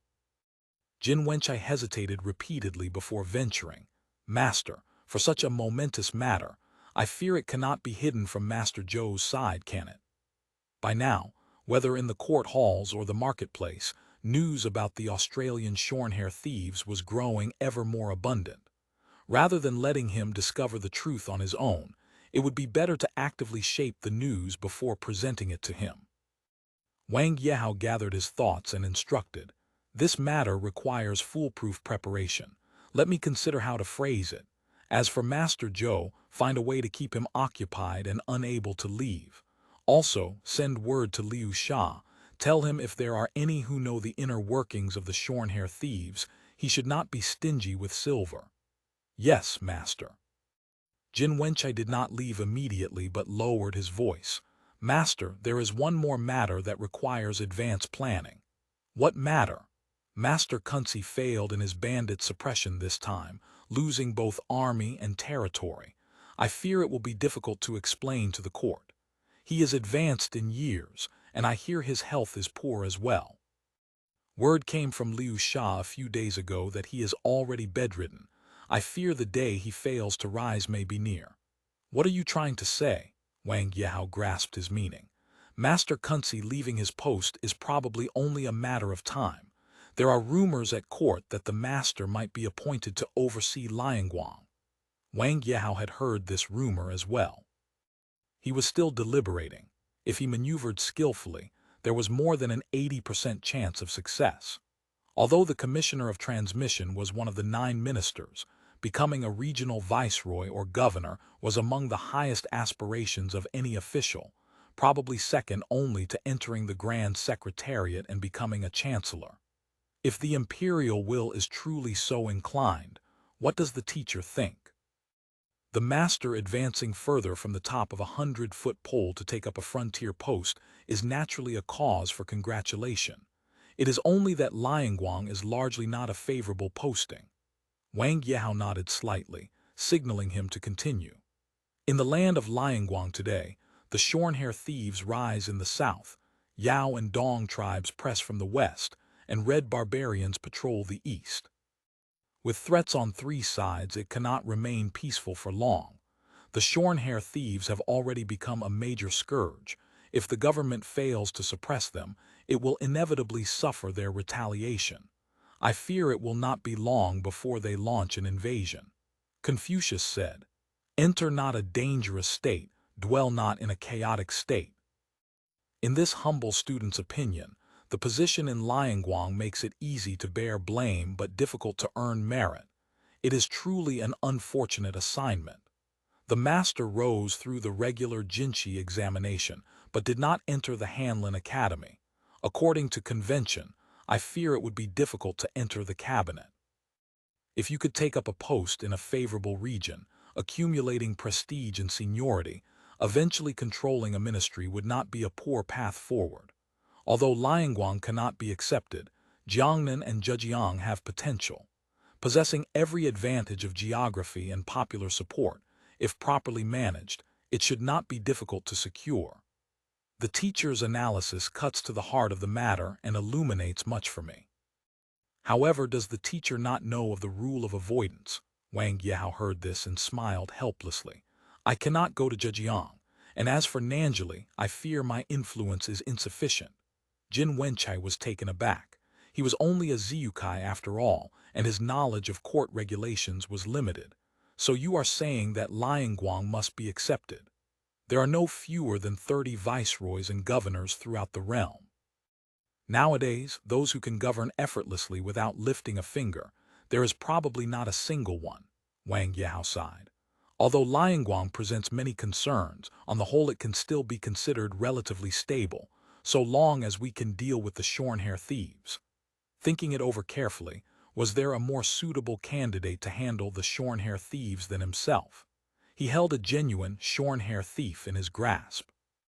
Going to Lianguang, though dangerous, was also an opportunity, especially Guangzhou, which was a port for overseas trade with foreigners, no less prosperous than the wealthy lands of Jiangnan. If he obtained this appointment, he could greatly enrich his coffers and pave the way for his future prospects. We will deliberate on this matter at length. His mind was made up. Master Jin, go out and gather news of Lianguang, collect everything, whether official or private, especially anything involving the shorn-hair thieves in Guangzhou. Yes, this student will see to the arrangements. After Jin Wenchai departed, Wang Yao reviewed the matters once more.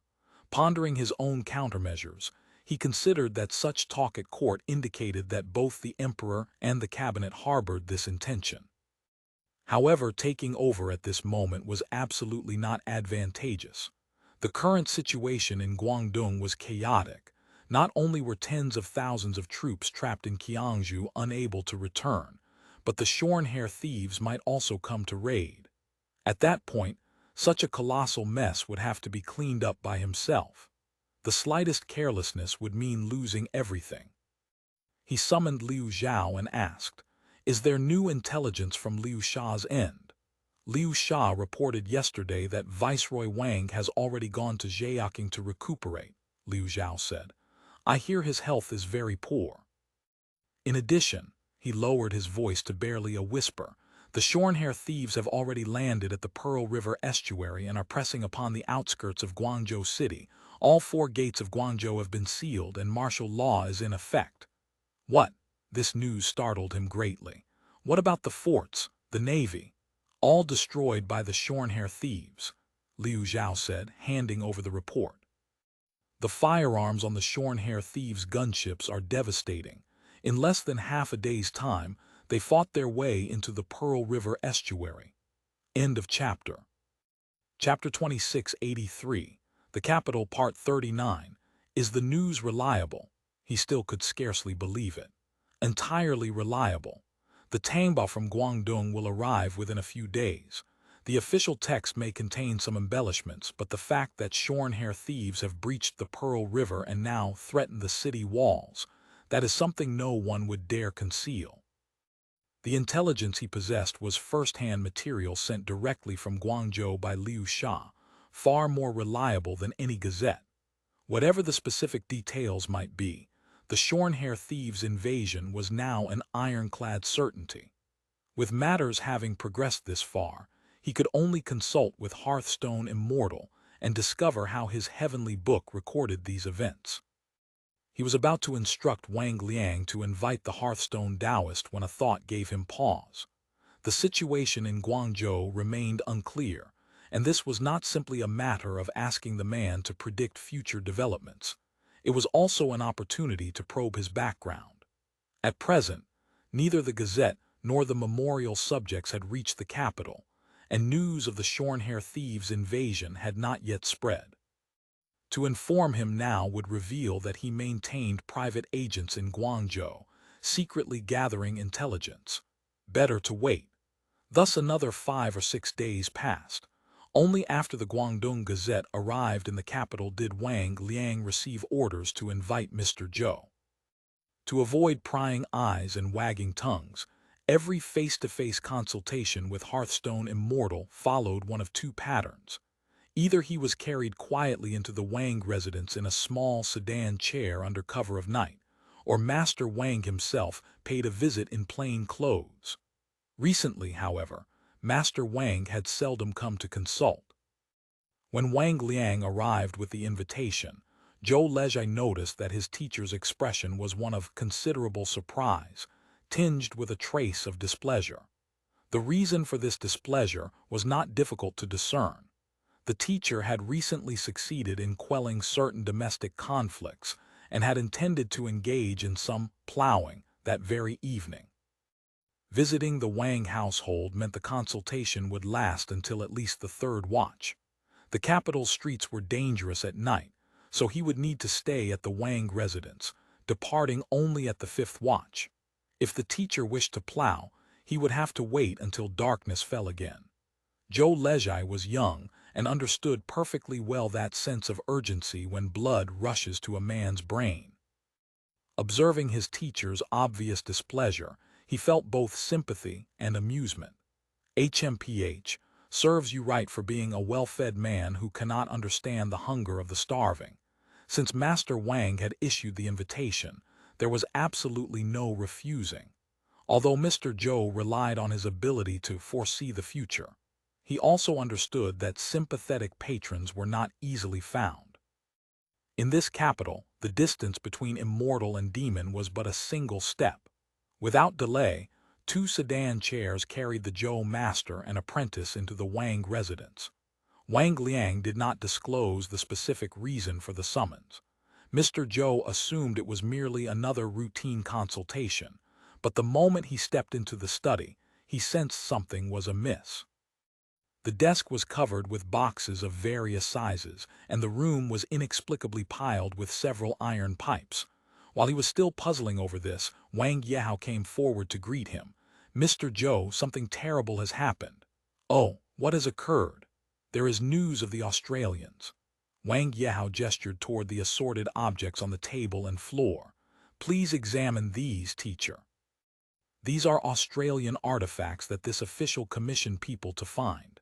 "Is that not good news?" Mr. Zhou's eyes lit up, his face suffused with excitement. "Where are they? Let us go at once." Master Wang was indeed correct. This Mr. Zhou is an Australian, Zhou Lezhai thought. Regarding the matter of Mr. Zhou being an Australian, Master Wang had discussed it with him previously. During their studies together, Mr. Zhou had openly declared that all his learning was Australian learning. However, he had not said so from the beginning, initially claiming only that it was overseas secret learning. He had changed his story only after seeing certain Australian glass vessels. "This matter is rather convoluted. Please allow this official to explain slowly." Wang Yehao gestured for Mr. Zhou to sit, then continued. "Last time we discussed how the Australians had opened shops in Guangzhou to sell treasure vessels. This time, more than 500 Australian sea bandits have established a stockade in Lingao County, Qiangzhou Prefecture." "What did you say?" Mr. Zhou's face filled with disbelief. 500 people." He muttered under his breath. "Impossible, impossible. The wormhole has mass limits. Last time just a cart of materials started causing instability." Suddenly realizing his slip of the tongue, he clamped his mouth shut. Although Wang Yehao sat at some distance and could not hear everything clearly, he caught the words 500 people, impossible, and wormhole. Combined with Mr. Zhou's expression, he immediately grasped that this immortal Zhou indeed harbored secrets of great significance. Not only was he an Australian, but he likely understood the Australians' origins intimately. If he himself were to become an official in Liangguang, this man would prove immensely useful. Mr. Zhou examined the various objects on the desk with a skeptical eye.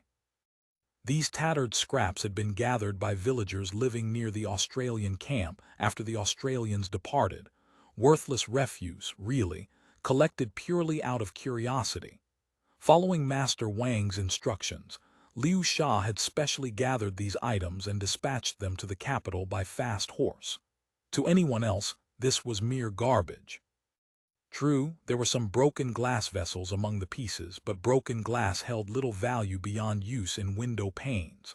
Hearthstone Taoist scrutinized this pile of refuse with care. The longer he looked, the stranger his expression became.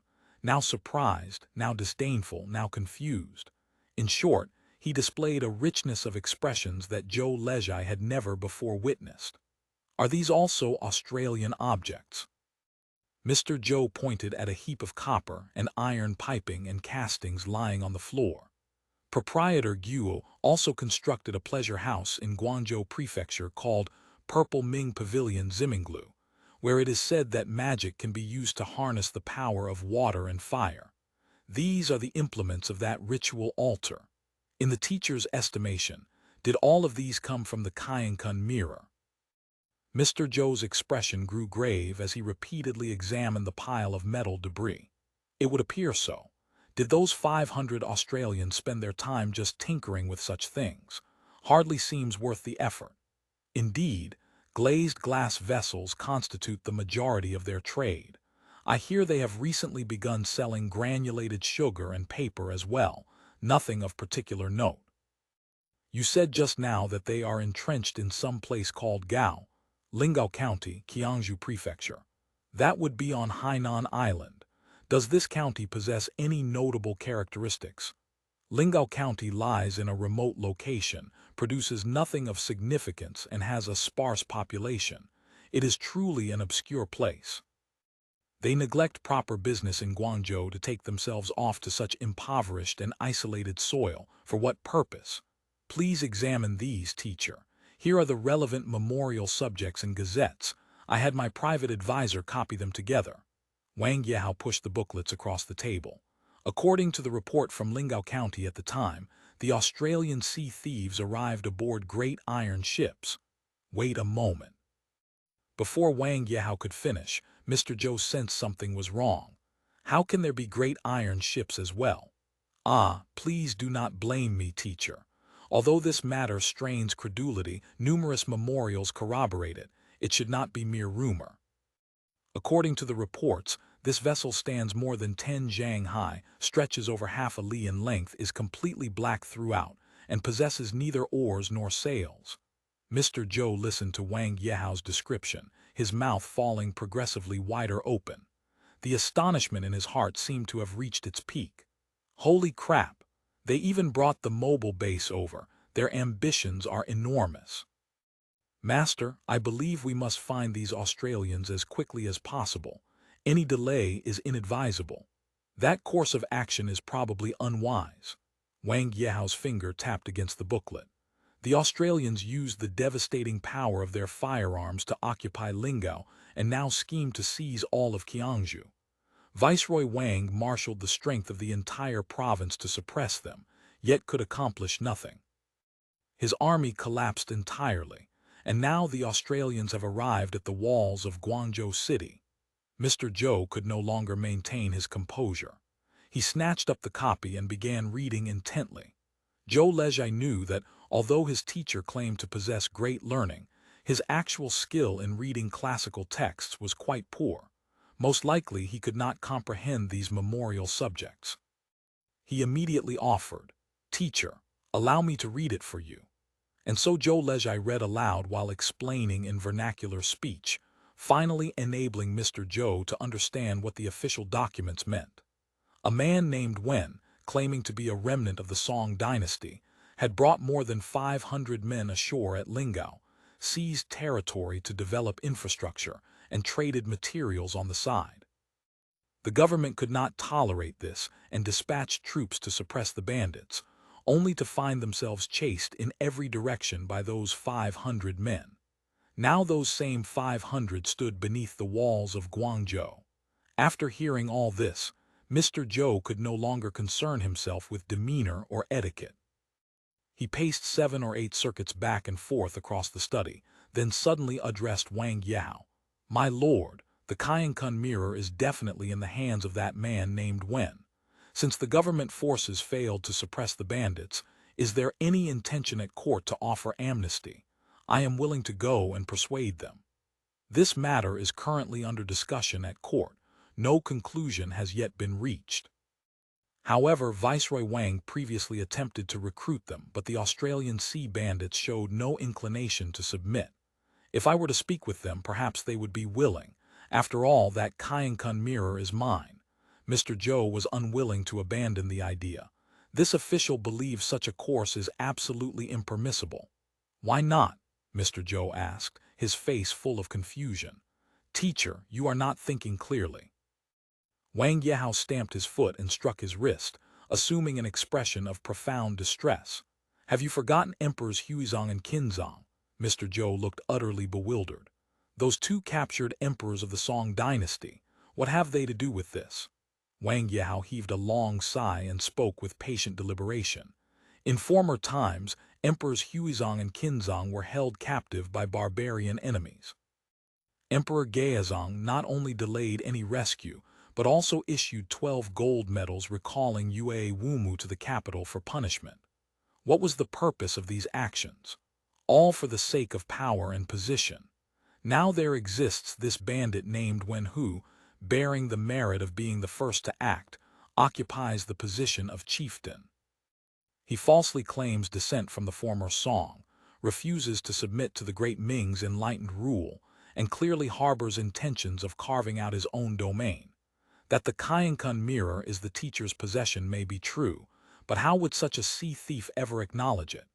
If the teacher goes to them, do you imagine they will treat you as a retired emperor?" Mr. Zhou had to admit that Master Wang spoke with considerable logic. Since this was an armed group, the internal dynamics must be extremely complex. His own position was indeed rather awkward. If he went rashly, he might very well end up with a bullet in his head. However, since that gang had established a base, they were clearly planning for the long term. They would not likely depart any time soon. Rather than rushing over to present his head as a gift, it would be wiser to make thorough preparations before attempting contact.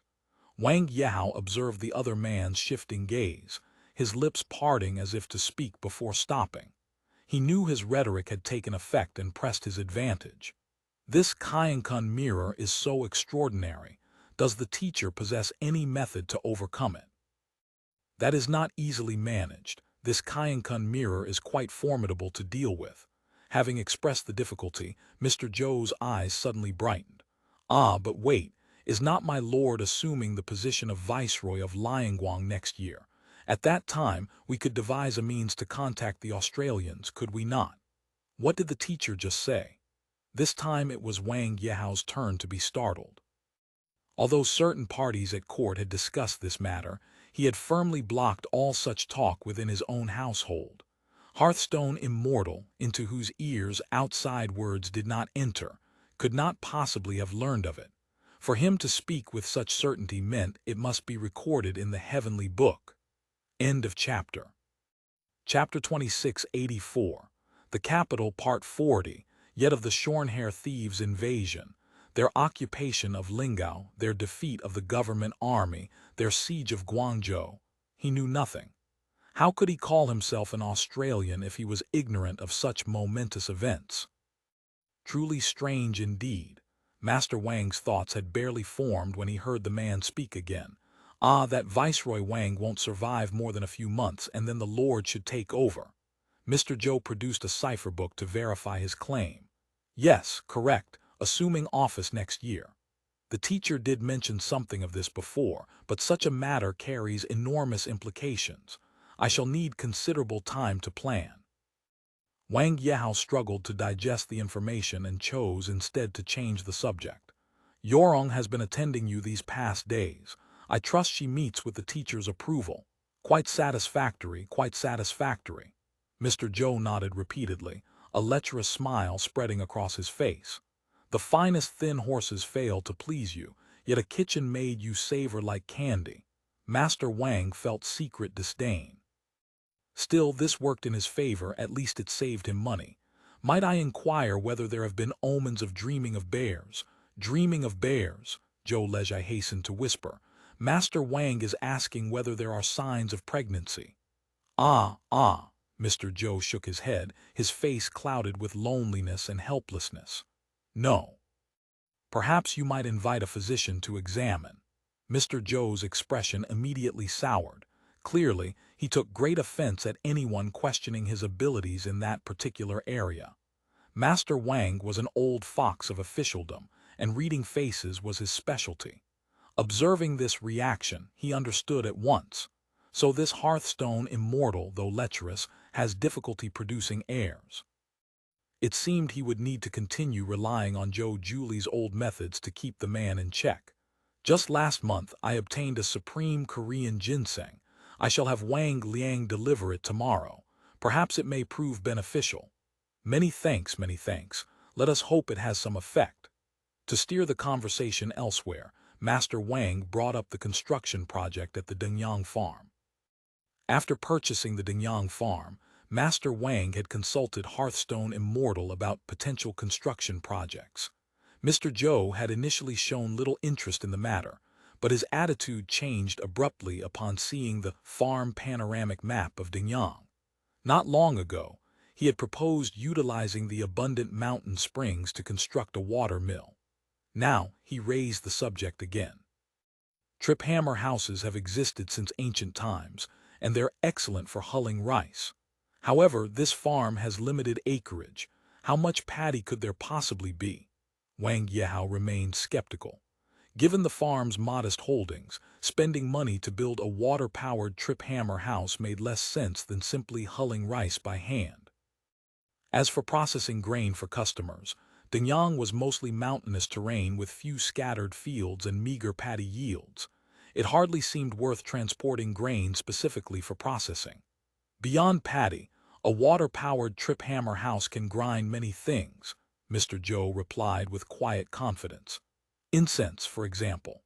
Traditionally, various incenses were made by crushing and blending aromatic plants or minerals. Without binder, the result was loose incense.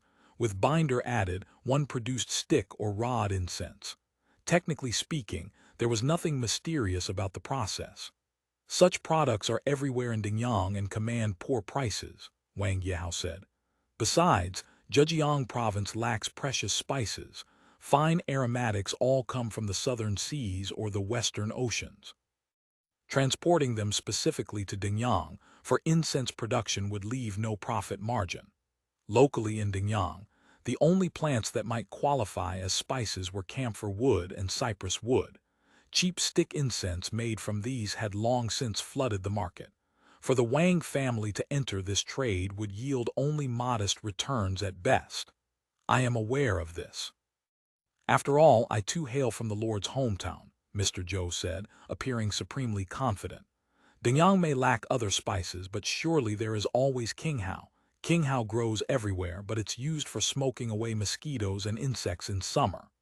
Wang Yehao shook his head reflexively.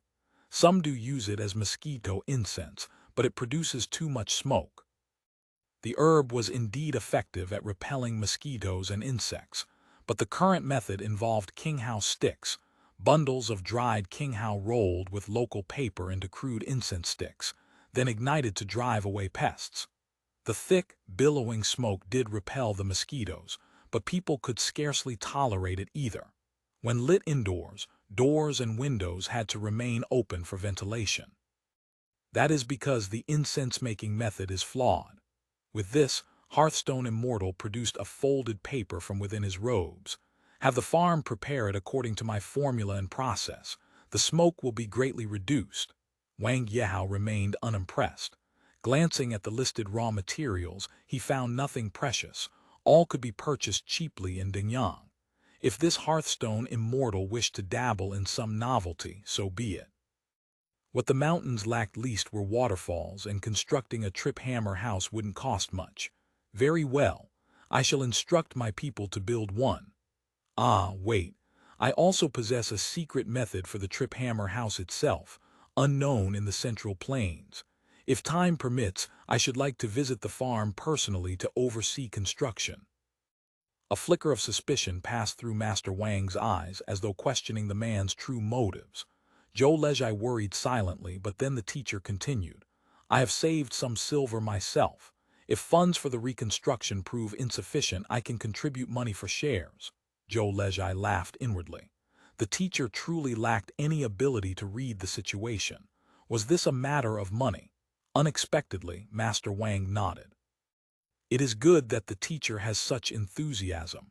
However, a mere farm hardly warrants the teacher investing his own funds for its development. He paused to consider. Dingyang remained within his sphere of influence after all. Moreover, the broader situation had stabilized. The posting to Liangguang would not come until next year. Keeping the man here for the intervening month served no purpose. Better to let him tinker about and discover what intentions he truly harbored.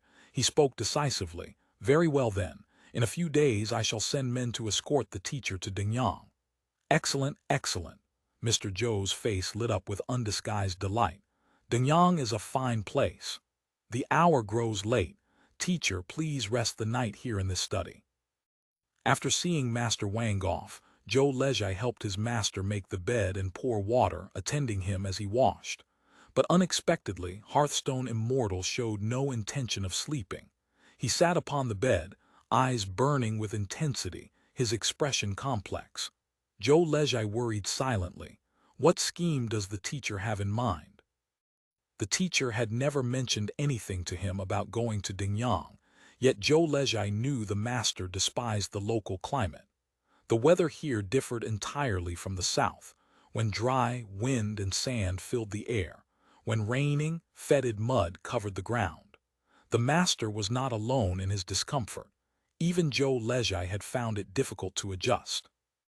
Upon hearing that Master Wang might be posted to Guangzhou, his heart had privately rejoiced for a time. Yet now this sudden proposal to visit the Dingyang farm and build some water-powered trip hammer, what did it mean? Could the immortal be planning to flee? After all, the shorn-hair thieves currently causing turmoil in Qiangzhou Prefecture were indeed the immortal's fellow townsmen. That the teacher longed for his homeland and might wish to escape back to it was only natural. The question remained, if the teacher intended to flee, should he follow or not? Serving the teacher in Master Wang's residence these past 2 years, he had wanted for nothing in food or clothing, and had learned much under the teacher's tutelage. Useful or useless, he could not say. If the teacher fled, he would naturally be returning to Australia. Zhou Lezhai himself certainly could not follow. But if he did not flee, leaving aside whether Master Wang would punish him, even if shown mercy, he would become a useless person, fit only to pack his bedding and leave. Though the clan would provide him with enough rice to survive, that amounted to merely not starving. How could it compare to his current life of fine food and drink, with the freedom to flirt with the maids and serving women? It took but a few moments for Zhou Lezhai to make up his mind. He must not allow the master to escape. Even as these thoughts churned, the teacher suddenly called him over. Zhou Lezhai started, fearing the master had somehow perceived his true feelings and hurried forward. Tell me, what is all this Australian rubbish?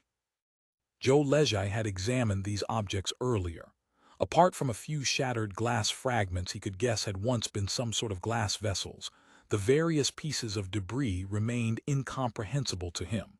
The pile of metal pipes and castings on the floor, however, he understood somewhat. These items on the table, I cannot identify them. As for the things on the floor, they appear to be boiler accessories. Master Wang mentioned it just now. This is the machinery powered by water and fire in the Ziminglu. You are quite correct, but you've missed something. Mr. Zhou kicked at the heap of copper and iron debris. This is a spray head used for bathing. A lotus head. Correct. In Australia, many people call it that, Mr. Zhou said. This row of copper pipes is actually a heat exchanger. I have explained to you what a heat exchanger is. Yes, I remember.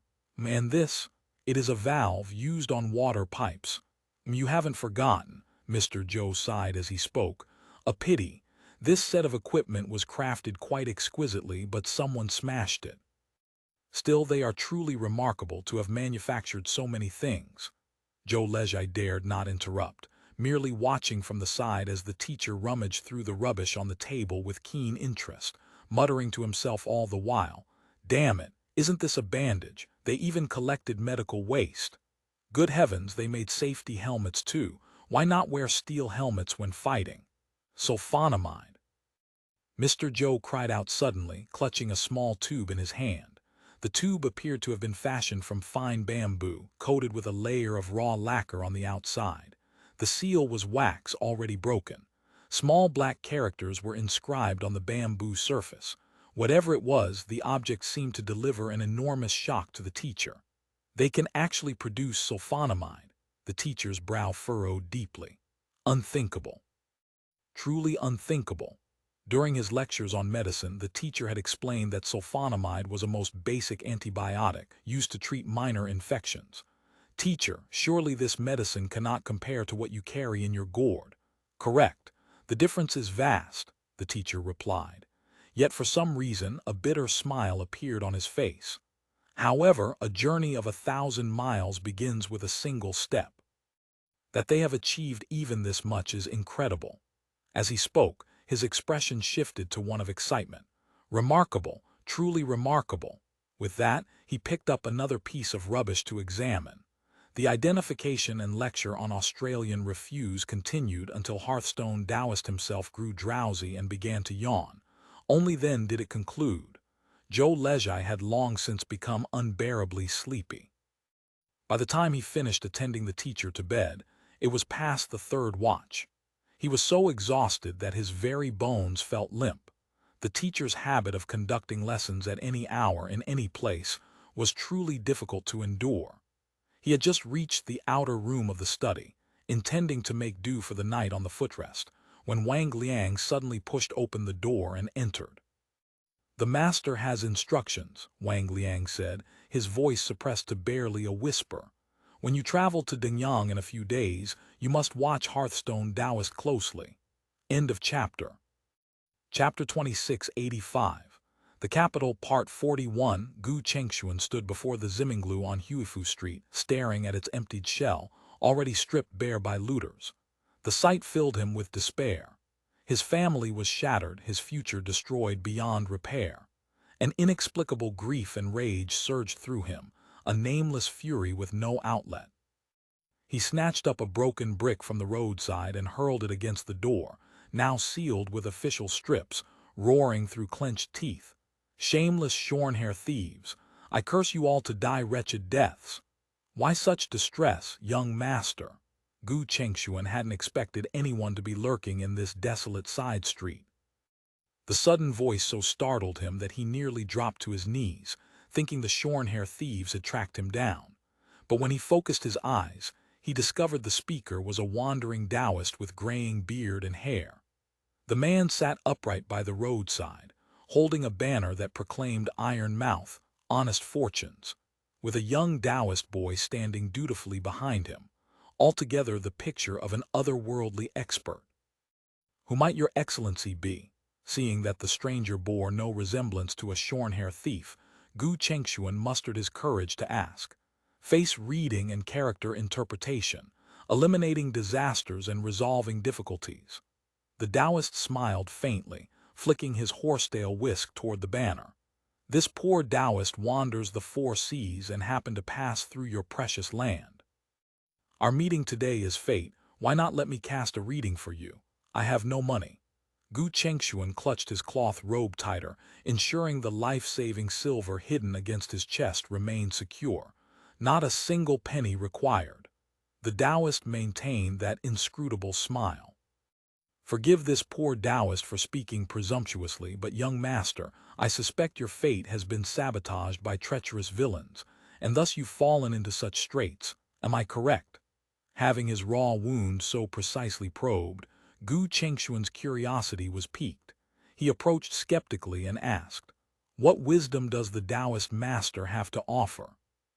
"Wealth and status, future prospects, marriage, whatever young master wishes to inquire about, simply grant me a character." The Taoist smoothed out a paper scroll as he spoke, and the boy respectfully presented brush and ink. Gu Chengxuan smiled bitterly. If the shorn-hair thieves were not eliminated, what future was there to speak of? Holding the brush and pondering briefly, he wrote the character Zai, thief. "I ask only this, how long will these shorn-hair thieves continue their rampage?" "An unusual question, sir." The Taoist pointed at the character, nodding and swaying as he analyzed its components. "Looking at this character, the shorn-hair thieves are not easy to overcome. This thief character derives from Bei, meaning wealth, and Rong, meaning weapons. Bei represents money and goods. Rong represents soldiers and arms. Whoever possesses both can dominate a region.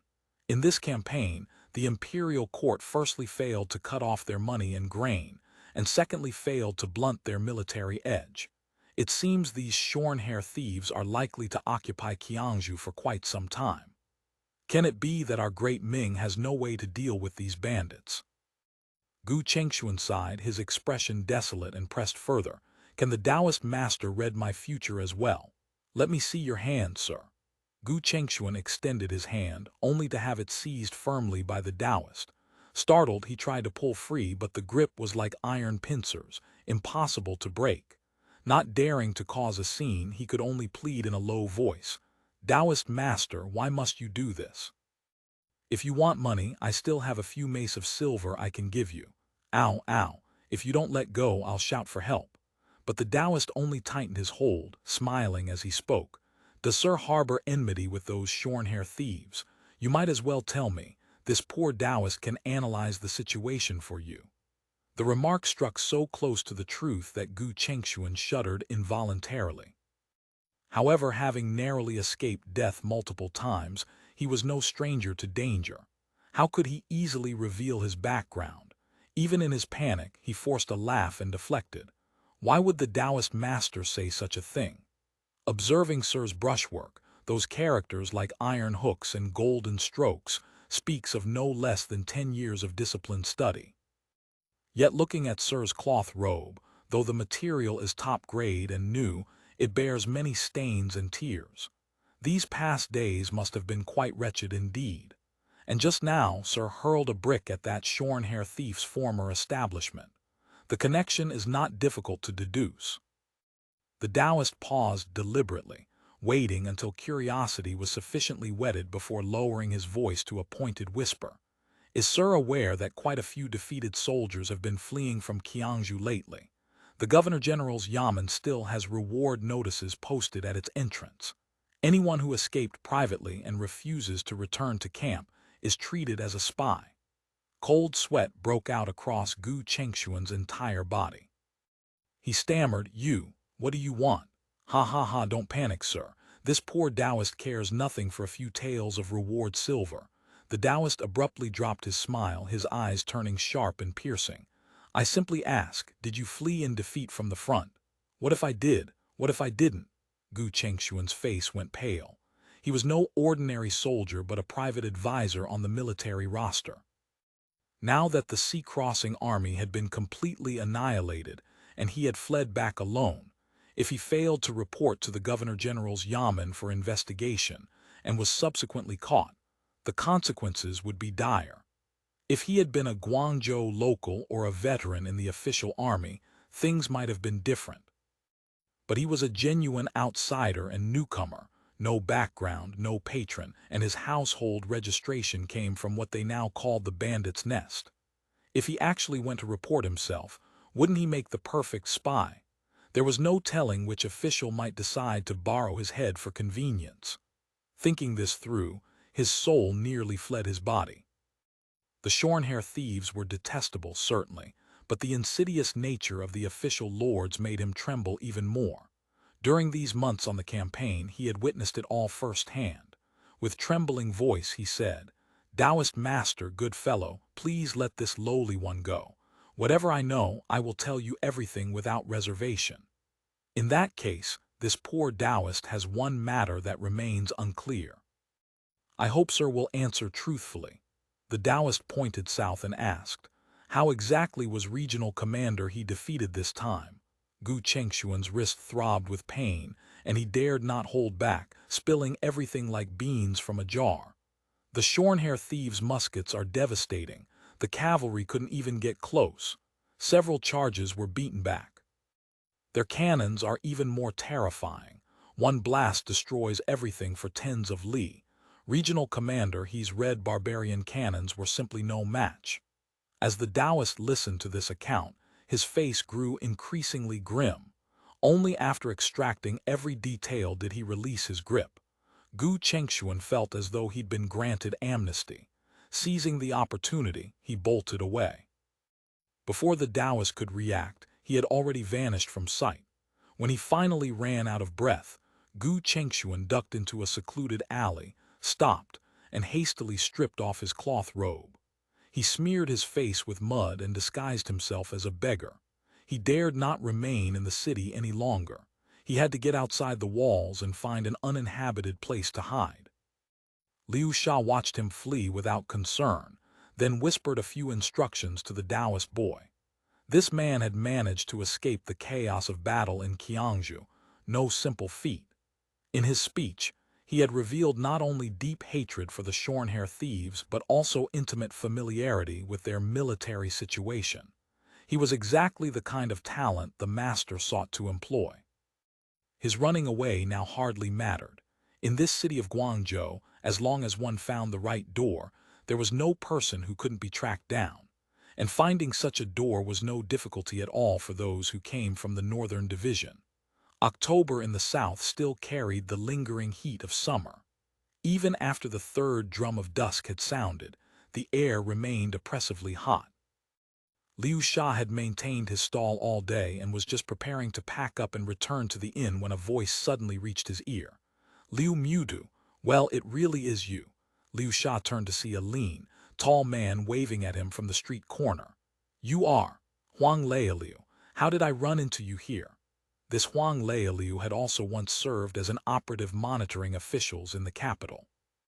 He and the Liu brothers shared some history, not particularly close, but with the camaraderie of former comrades in arms nonetheless.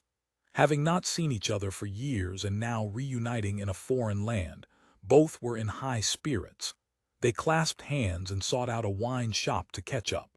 After 3 rounds of wine and 5 courses of dishes, they exchanged accounts of their current situations. It turned out Huang Leiliu had also lost his position last year. Fortunately, he had a sworn brother here, so he had come to Guangzhou to make a living. Reunited after so long, the conversation ranged from secret news of the capital all the way to the shorn-hair thieves of the South Sea. While Liu Sha was still lamenting how formidable their firearms were, Huang Leiliu wore a look of utter disdain. Whether it was the wine going to his head or deliberate boasting, Huang Leiliu thumped his chest and declared, "To think that brothers like you and me, men of real ability, had our rice bowls smashed by those sour scholars, truly infuriating beyond words. Look at that pack of good-for-nothings. They can't even handle a few shorn-hair thieves. It's embarrassing to even speak of it. Brother Huang speaks too hastily.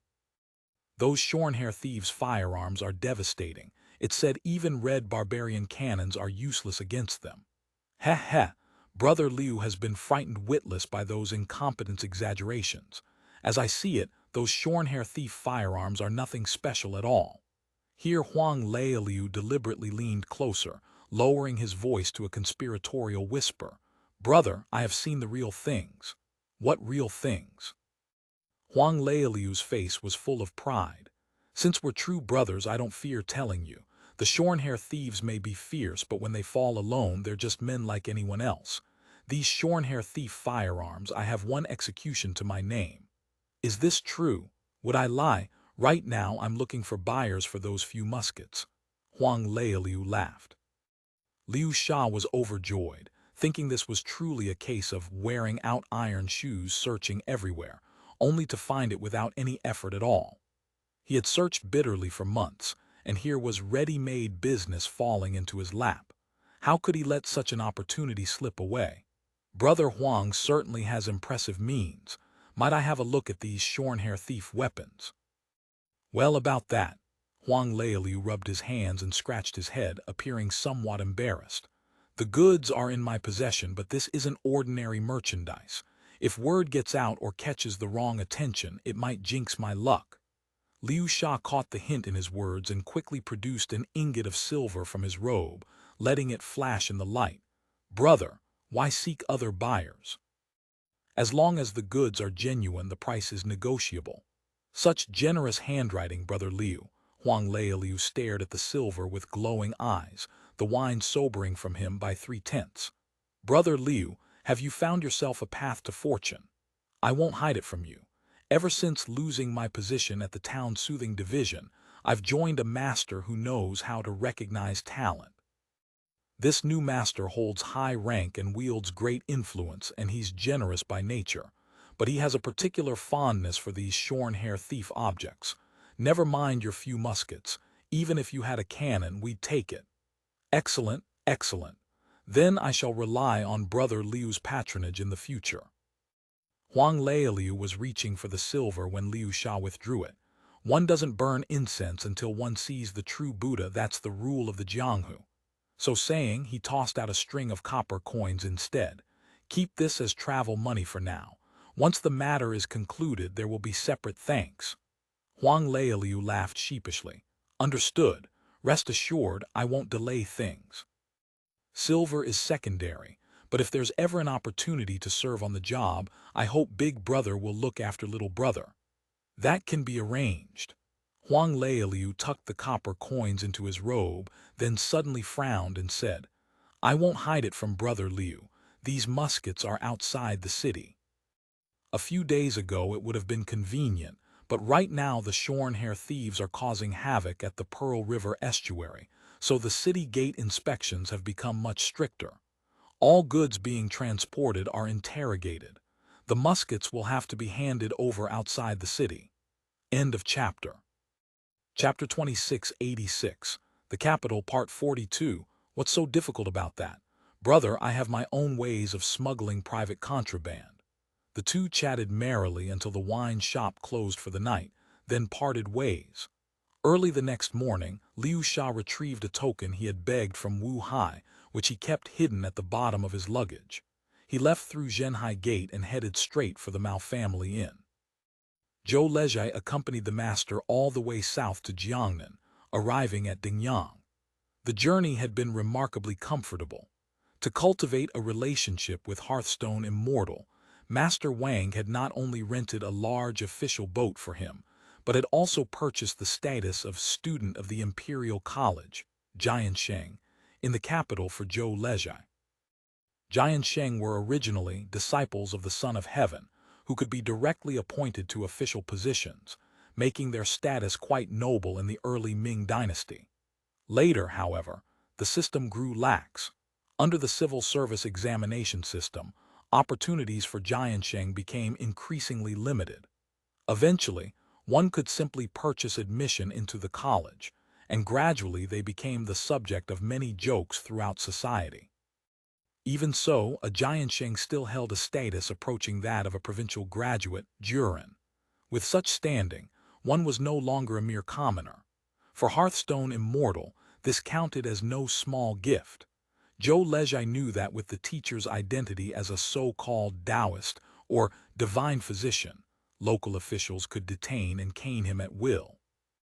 Even when encountering wealthy households playing rough, he would have no choice but to swallow his pride. But things were different now. Mr. Zhou was an upright and honest student of the Imperial College of the capital, though he had merely registered a name and didn't even know which way the Imperial College's door faced. Yet when traveling, the boat could hang lanterns inscribed with Jiansheng in song-style characters. When passing through checkpoints and requesting lock passage, the soldiers would treat them with noticeably more courtesy. As for the main members of the household, they all came along as well. First, because this trip to Dingyang required an extended stay, and second, because they would be departing for Guangdong the following year, so there was no need to split into two groups. However, when informed about going to Dingyang, Yorong told the teacher she couldn't join them just yet. This bondmaid's monthly affair hasn't come for 2 months, I'm probably with child. When Yorong spoke, her expression was bashful. What? You're with child? The teacher was greatly surprised. After all, he had been sowing seeds diligently these past 2 years, always with 0 yield. Although there was Julie, when it came to human reproductive instinct, as long as one didn't want for food and drink and didn't need to raise children oneself, there was always a desire for more offspring. Now, hearing Yorong say she was pregnant, the teacher was overjoyed. Since she was pregnant, naturally she couldn't accompany them on the journey. After Master Wang learned of this, he patted his chest and promised to send people to care for Yorong. Once the child turned 1 year old, he would personally escort Yorong and the baby to Guangzhou for a reunion. Matters that required no worry on his part, Mr. Zhou naturally agreed to wholeheartedly. He even guaranteed Master Wang that upon arriving in Guangzhou, he could devise more money-making schemes. When that time came, Master Wang would also fill his pots and bowls to overflowing. Thus Zhou Lezhai cheerfully took the boat carrying the entire family to Dingyang. Inside the Dingyang farm, Zhou Lezhai followed the teacher in his various endeavors, building water trip hammers and constructing a mosquito incense factory. He spent the 100 taels of silver Master Wang had gifted down to the last coin, producing 10,000 caddies of mosquito incense. Zhou Lezhai had now become the teacher's beloved disciple, deeply trusted. The teacher spoke before him without reservation. Regarding this mosquito incense, Mr. Zhou remarked with a hint of disdain that it was merely a low-tech industry without any challenge. Of course, he had said the same about the water trip hammer house at first. Dingyang had local craftsmen who specialized in building water trip hammers, but Mr. Zhou expressed dissatisfaction with their methods. He specially drew blueprints featuring what he called overshot, breastshot, and undershot designs, confusing the craftsmen until they had no idea what he meant. However, the water wheel built according to the teacher's design didn't appear much faster than the traditional style. In fact, the repairs and modifications ended up costing considerably more. The teacher took Zhou Lezhai to squat by the water wheel every day, measuring and calculating, then returning to fill the blackboard with countless drafts of calculations. Zhou Lezhai learned to measure and calculate flow rates. He came to understand how to calculate angular velocity, what power meant, and how to compute it. Finally, after much trial and error, the water trip hammer was built. When the craftsmen witnessed the surging power the water wheel could produce, they were thoroughly convinced. Convinced they were, yet such powerful force had no immediate use. Whether for hulling rice or grinding wood powder, such tremendous output wasn't necessary. Zhou Lezhai was quite puzzled. The greater the power, the more that can be accomplished, the teacher said, his eyes burning with intensity. This water power has its uses. Hulling rice and grinding powder is far beneath its potential. Later, when we have machines, you'll understand. What machines? The teacher scratched his scalp. I haven't quite figured that out yet. The work of making mosquito incense was considerably simpler. Speaking of mosquito incense alone, the Song dynasty had developed its prototype, though a relatively definitive form only emerged during the Qing dynasty. However, the mosquito incense of that era was not yet spiral-shaped, and the raw materials lacked the main component of pyrethrum. The formula comprised various spices mixed with arsenic, realgar, and sulfur. Modern spiral-shaped mosquito incense with pyrethrum components originated in Japan. In this spacetime, pyrethrum remained in Central Asia, far from commercial-scale cultivation. Even if Mr. Zhou possessed heavenly abilities, he couldn't obtain it. So he could only follow the traditional path, using arsenic, realgar, mugwort, and tobacco leaves as the primary insect-repelling components. Wood powder served as the burning agent, rosin as a combustion improver, all mixed together with starch as a binder. After mixing, the compound was pressed into shape using molds and left to dry. Whether in ingredients, process, or technology, mosquito incense was quite simple. Its main advantages were twofold. First, using repeatedly ground wood powder as the burning agent produced far less smoke compared to thick incense sticks rolled directly from mugwort leaves and branches, making it suitable for indoor use. Second, the spiral shape allowed for incense sticks that could burn for 6 or 7 hours straight while remaining resistant to damage. During trial production, Zhou Lezhai could tell that the teacher actually didn't know much more about making mosquito incense than he did about making water trip hammers. He only roughly understood the concept, but the specific processes remained unclear. So during production, they could only experiment repeatedly. The ingredients for this mosquito incense, how much of each to add, all had to be tested bit by bit before they finally produced a suitable formula. To make this mosquito incense, 2 local coppersmiths were specially hired to craft various measuring tools according to his requirements.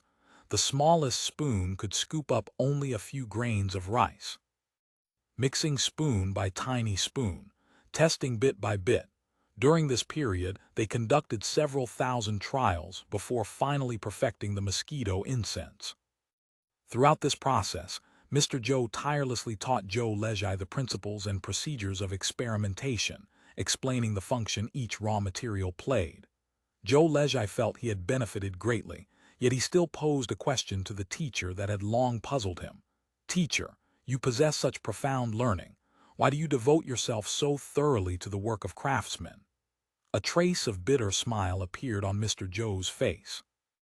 "Are craftsmen's matters not important? You come from a farming background. Without blacksmiths to forge sickles and plows, how would anyone farm? Without carpenters to build houses, where would anyone dwell? AI teacher, your disciple isn't saying craftsmen are useless. I mean..." Zhou Lezhai fumbled for words, uncertain how to express himself. After a long moment he managed. "Teacher has such great talent. If you applied it to 8-legged essays and examination preparation, wouldn't passing as a Jurin or Jinchi be well within reach?" Mr. Zhou froze for a moment, then burst into laughter.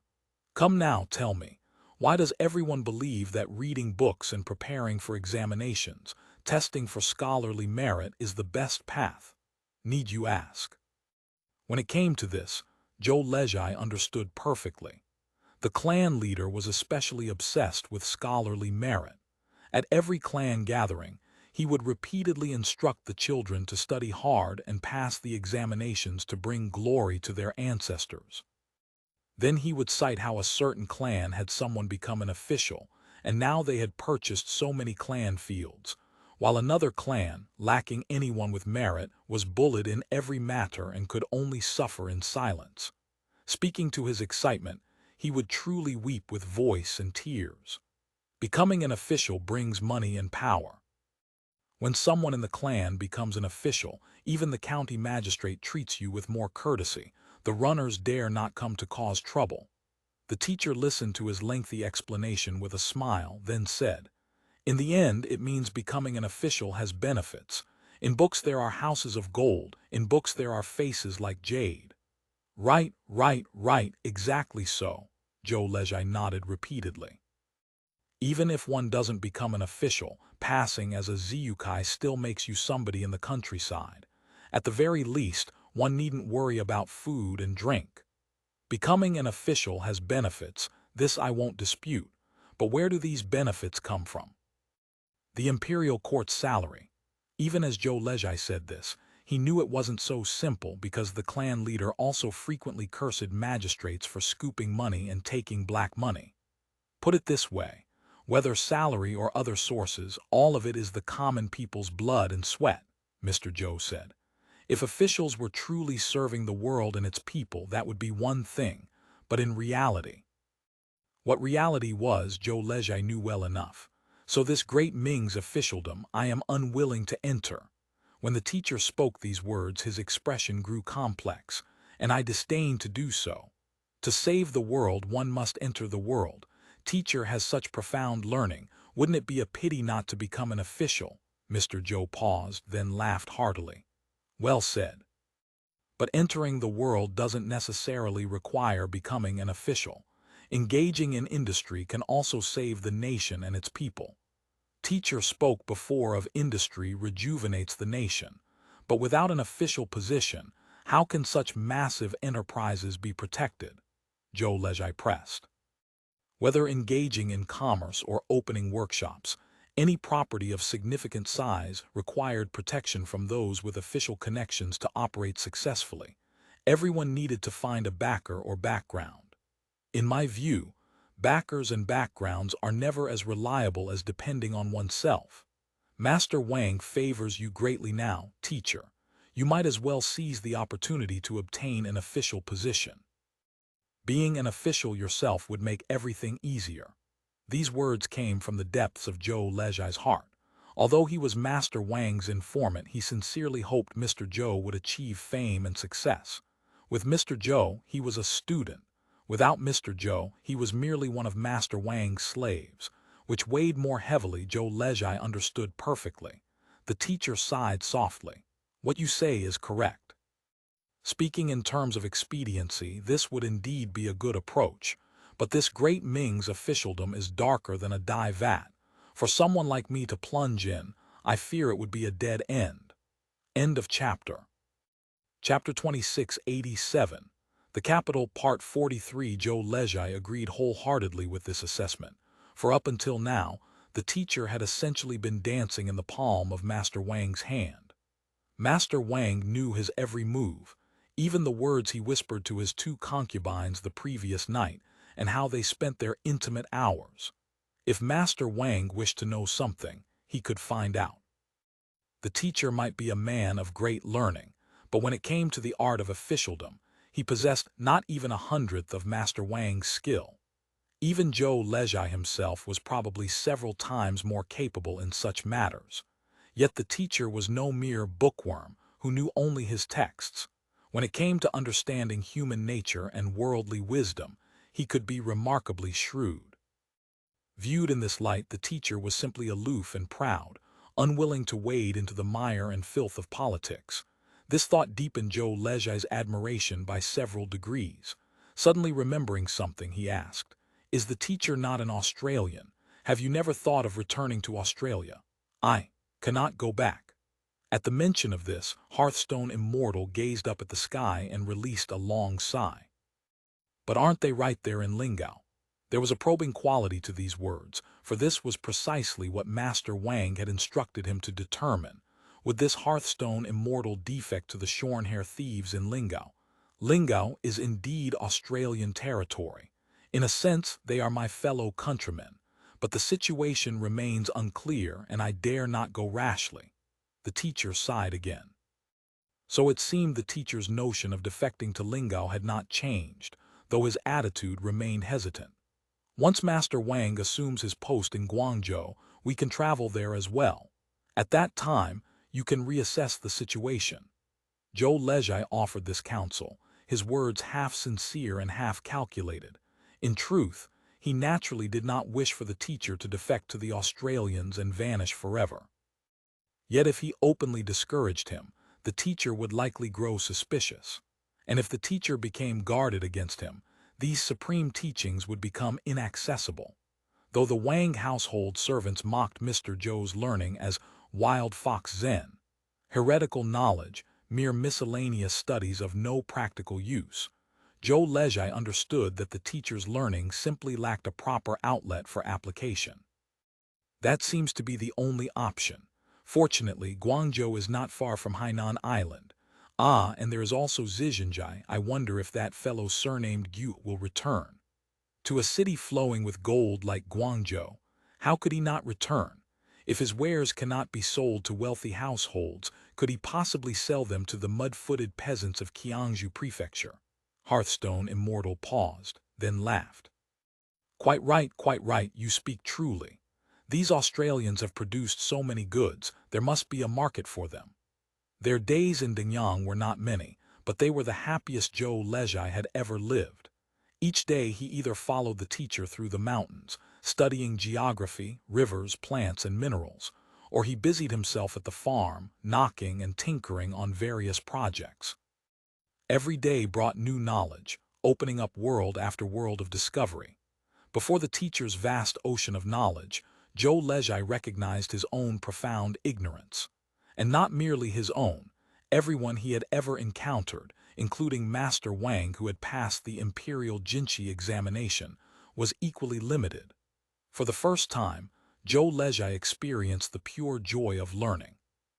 He began to pursue knowledge for its own sake, not because it was useful, or because it could earn a living, or for the promise of a golden house and jade-like beauty. The manager of the Dingyang farm had already received his instructions. So long as the immortal did not tear down the heavens themselves, let the teacher tinker to his heart's content. When the immortal had squandered all his funds, he would naturally settle down. Yet Hearthstone Immortal proved worthy of his celestial title. The mosquito incense he produced hit the market precisely when summer brought forth swarms of mosquitoes and insects. Its effectiveness, affordable price, and absence of choking smoke quickly made it a sought-after commodity that sold out rapidly. Though the profits were modest, they were enough to make everyone at the farm, from top to bottom, view this immortal with newfound respect. Zhou Lezhai studied for more than half a year in this work-steady environment. Shortly after celebrating the new year in Dingyang, a letter arrived from Guangzhou, and master and disciple set forth once more for the provincial capital. When Wang Yehao assumed his position in Guangzhou, he inherited a thorough mess. Though the Governor-General's primary responsibility concerned military affairs, the Governor-General of Liangguang also concurrently held the post of Governor of Guangdong. Moreover, by a twist of fate, the Governor-General's offices, originally based in Zhejiang, had recently relocated to Guangzhou. Thus, many of Guangdong's administrative headaches naturally fell upon his shoulders. The provincial treasury was not merely empty, but seemed to have been scrubbed clean, and somehow he found himself saddled with enormous debts. The prefect of Guangzhou came weeping to his door daily, claiming that subordinate counties had all been plundered by the shorn-hair thieves, and begging the Lord to memorialize the court for tax reductions. As for compensating soldiers and officers who had perished in successive defeats, reorganizing troops withdrawn from Qiangzhou, repairing burned courier stations and residences, reconstructing the various forts at the Pearl River estuary, pacifying restive Yao settlements. These concerns descended upon Master Wang's head like an endless flurry of snowflakes. After months of painstaking effort, Wang Yehao finally imposed a rough order upon affairs. Only then did he learn of the ransom fees and a privately concluded peace treaty. The ransom fees were manageable, previous arrangements had been proper. Barring any mishaps, he could balance the accounts during his tenure without causing trouble. But this peace treaty posed a thorny problem.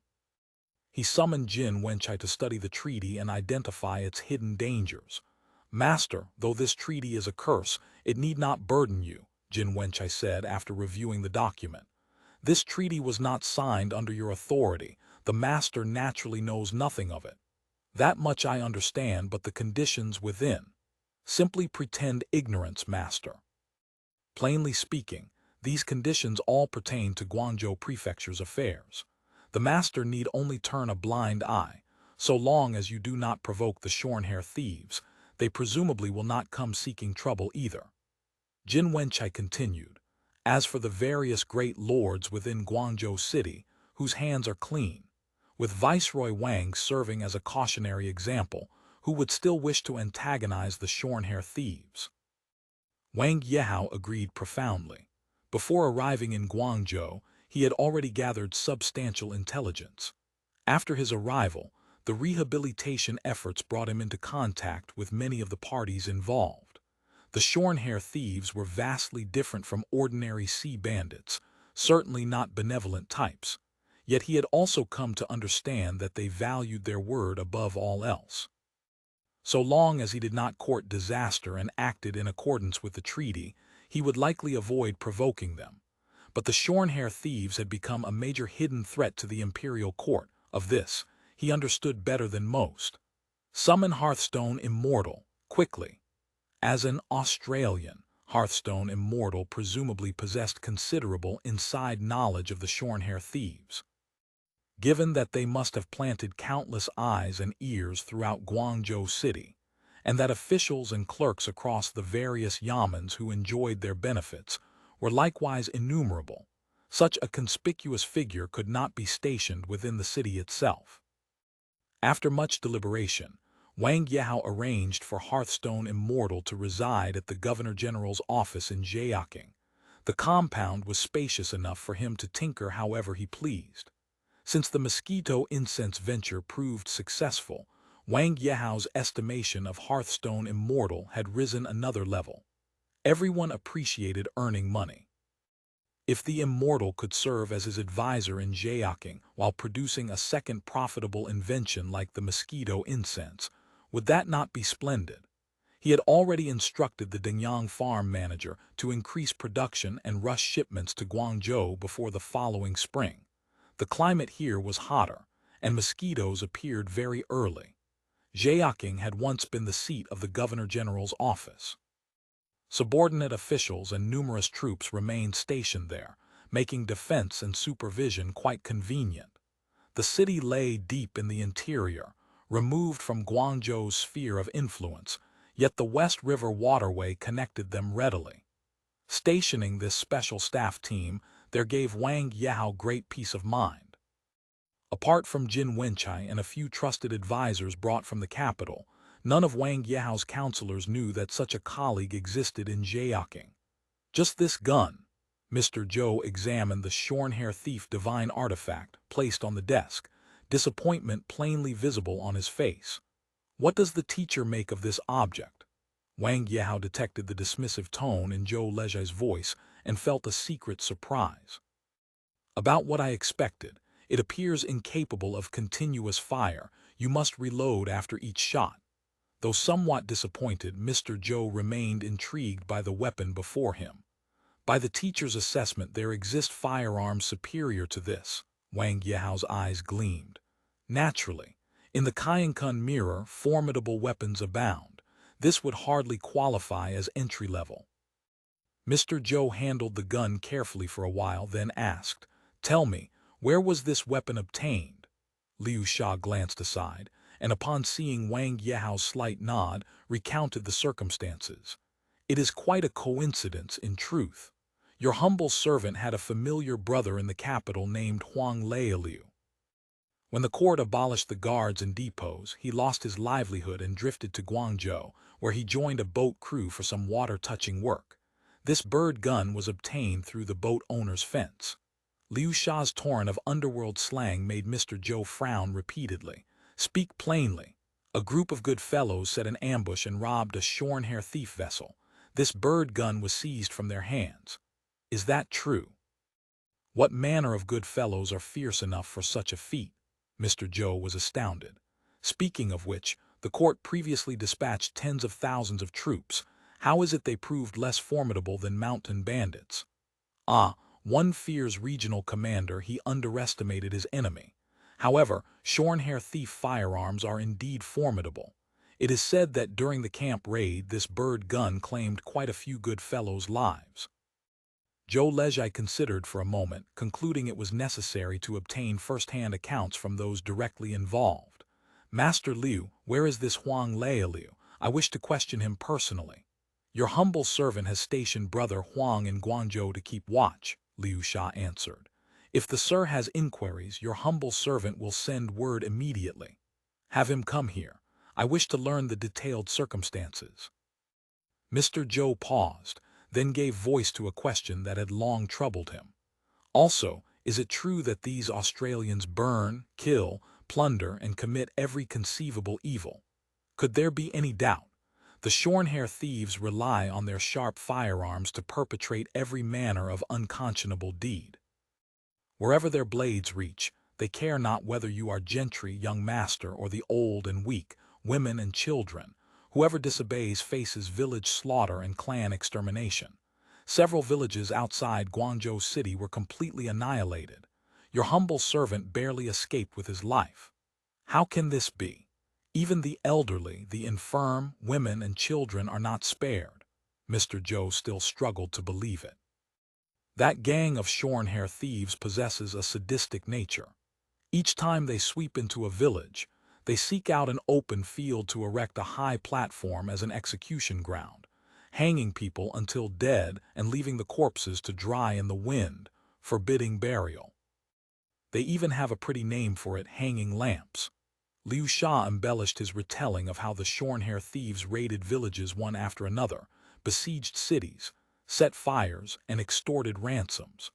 Zhou Lejai listened with growing dread, involuntarily worrying about his own family's safety. Come to think of it, ever since departing for Dingyang, there had been no letter correspondence for quite some time.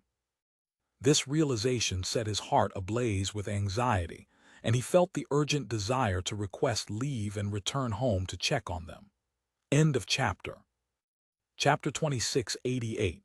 The Capital, Part 44. Mr. Zhou's expression grew increasingly crestfallen, his mood visibly souring with each passing moment. After a lengthy silence he spoke. Master Wang, I wish to inspect all the locations the shorn-hair thieves passed through. Could guides and guards be arranged? Easily done. Allow me to make the arrangements.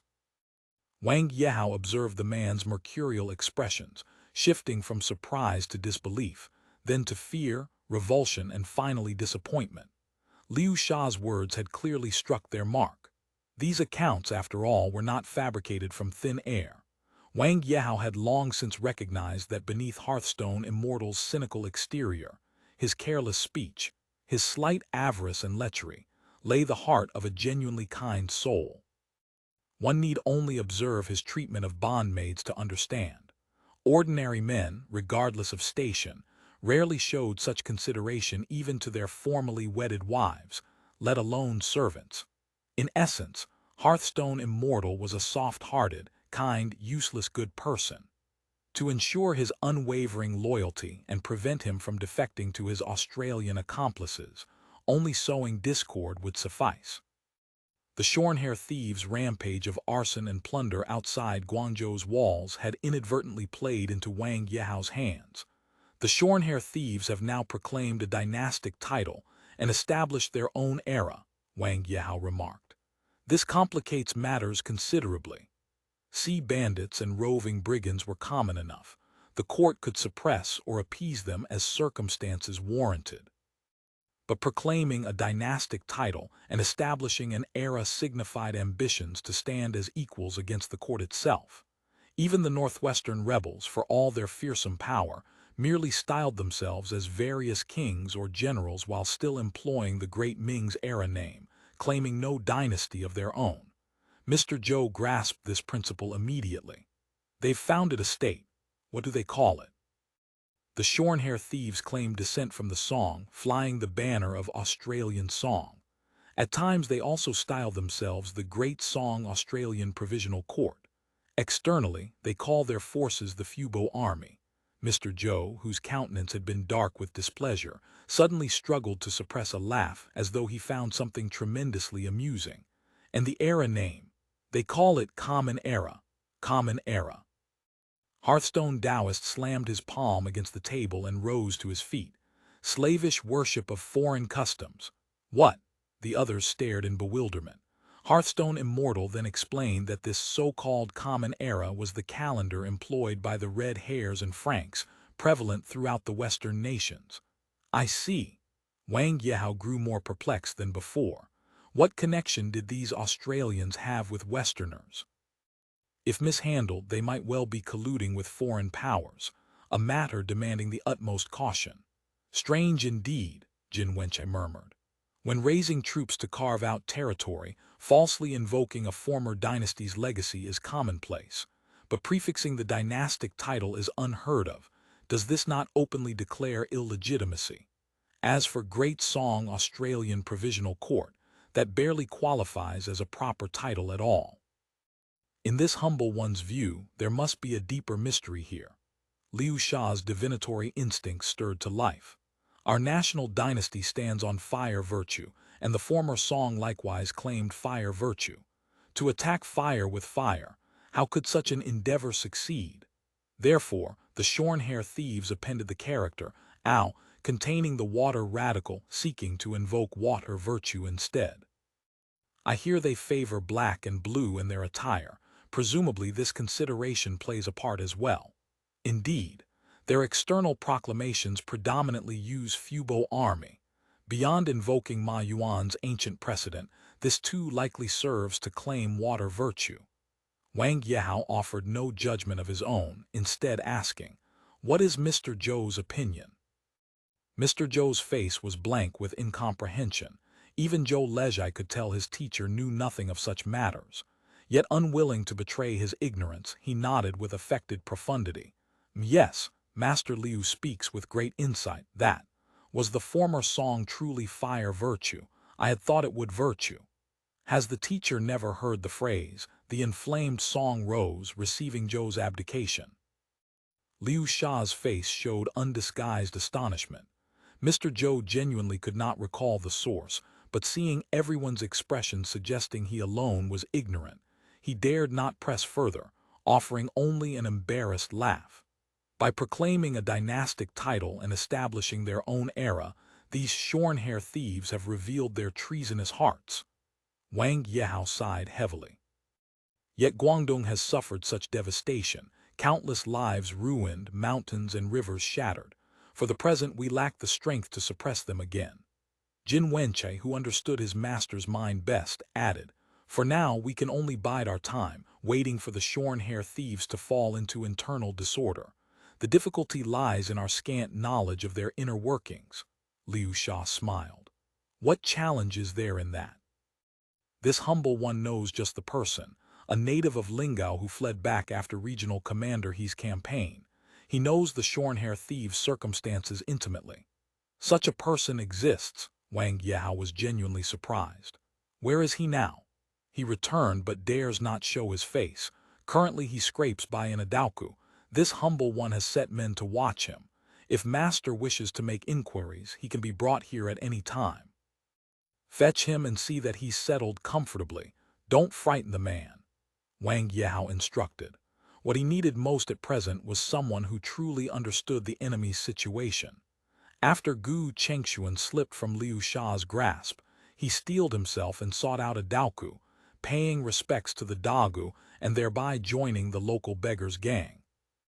Under the protection of the Guandi Temple's influence, his status as a fugitive no longer posed an obstacle. The authorities would not trouble him.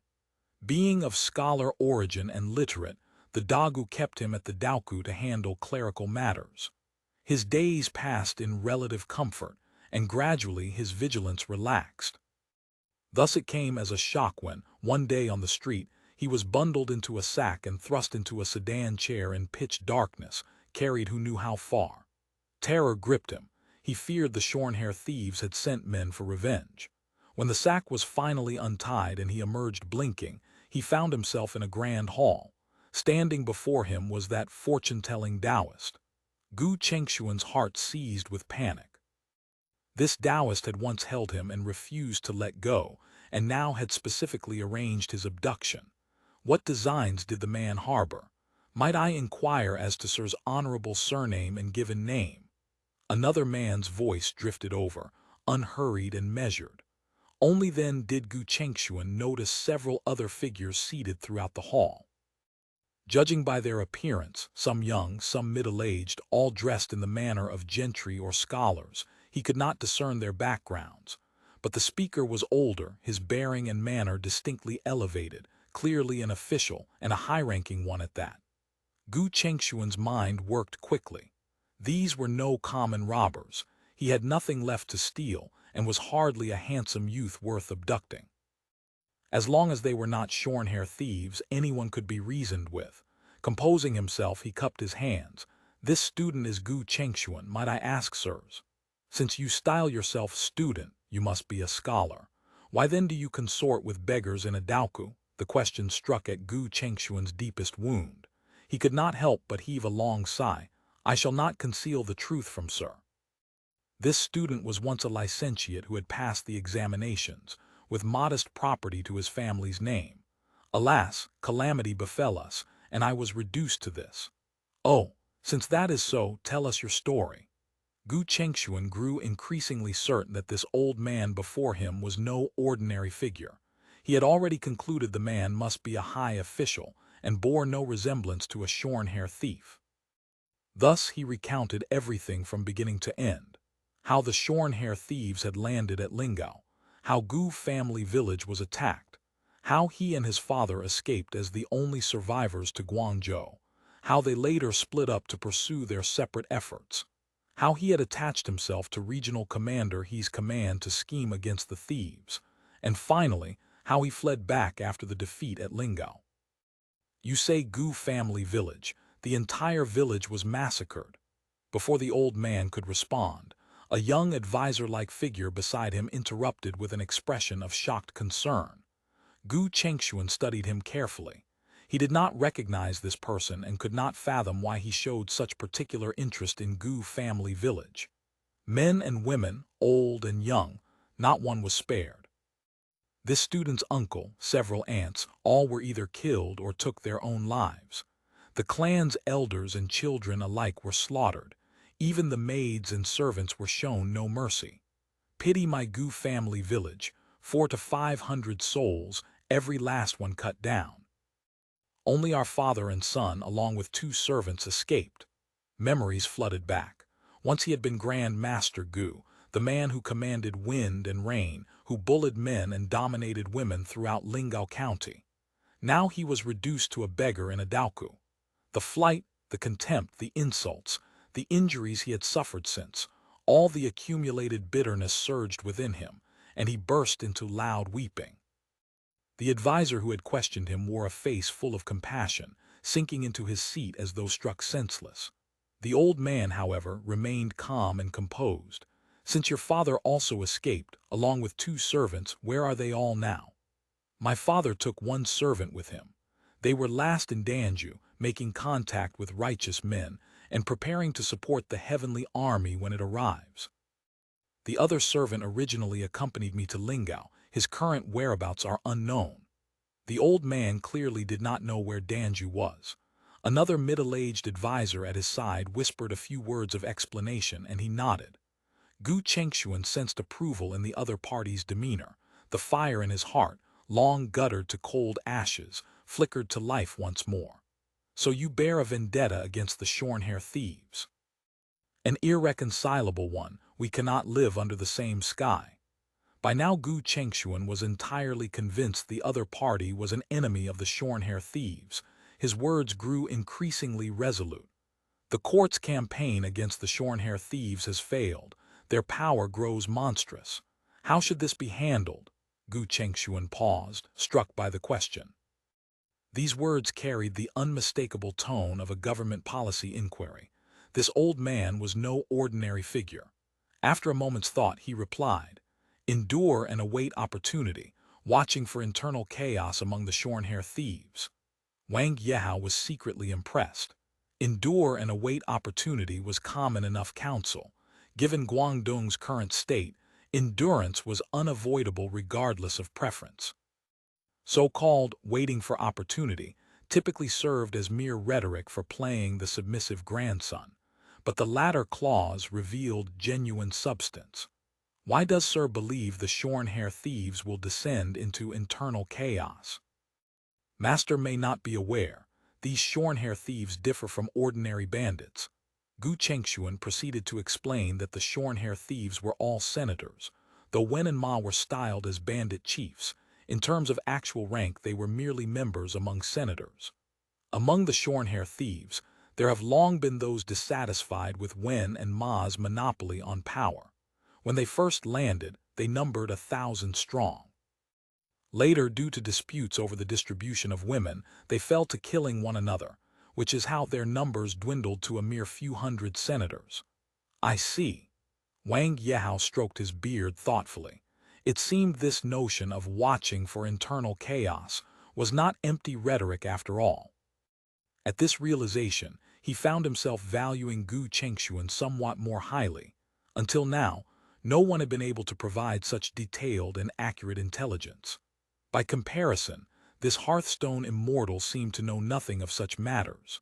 At this thought, he could not help but glance toward Mr. Zhou. Hearthstone immortal's expression at that moment resembled that of a man who had swallowed a fly. One heard him ask slowly, "Did they truly fight over women?" Gu Chengshuan spoke with absolute certainty. "Could such a thing be fabricated? Everyone in Lingao knows the truth." Though unsure why this advisor cared so particularly about such matters, seeing an opportunity to expose the shorn-hair thieves' ugly scandals, Gu Chengshuan's spirits lifted. He embellished liberally, finally concluding, "To secure their positions, Wen and Ma dispatched men far and wide to search for, purchase, and abduct women for their depraved pleasures. During this invasion of the Pearl River, they seized many women once again." End of chapter. Chapter 2689, The Capital, Part 45. Zhou Lezhai saw the teacher's face had gone pale, filled with disappointment and disbelief. Fearing he might lose his composure and succumb to madness, he called softly by his ear, "Teacher, teacher." Only then did the teacher recover his senses, whispering, "I feel unwell, I won't listen for now." Whatever this Mr. Gu says, write it down and bring it to me tonight. Zhou Lezhai grew suspicious, wondering what was troubling the teacher. Wang Yehao, meanwhile, was secretly pleased, knowing Gu Chengshuan's words had shaken Hearthstone immortal. This gang of Kun are all rough stock, not a good person among them. It seemed his scheme to sow discord had taken effect. For the time being, this Hearthstone immortal wouldn't be thinking about defecting to his accomplices. Wang Yehao immediately gave orders to take Mr. Gu to bathe and change clothes and to arrange his lodgings. He is in your hands now, Master Wang instructed Liu Sha. Watch him closely, don't let him escape. Yes.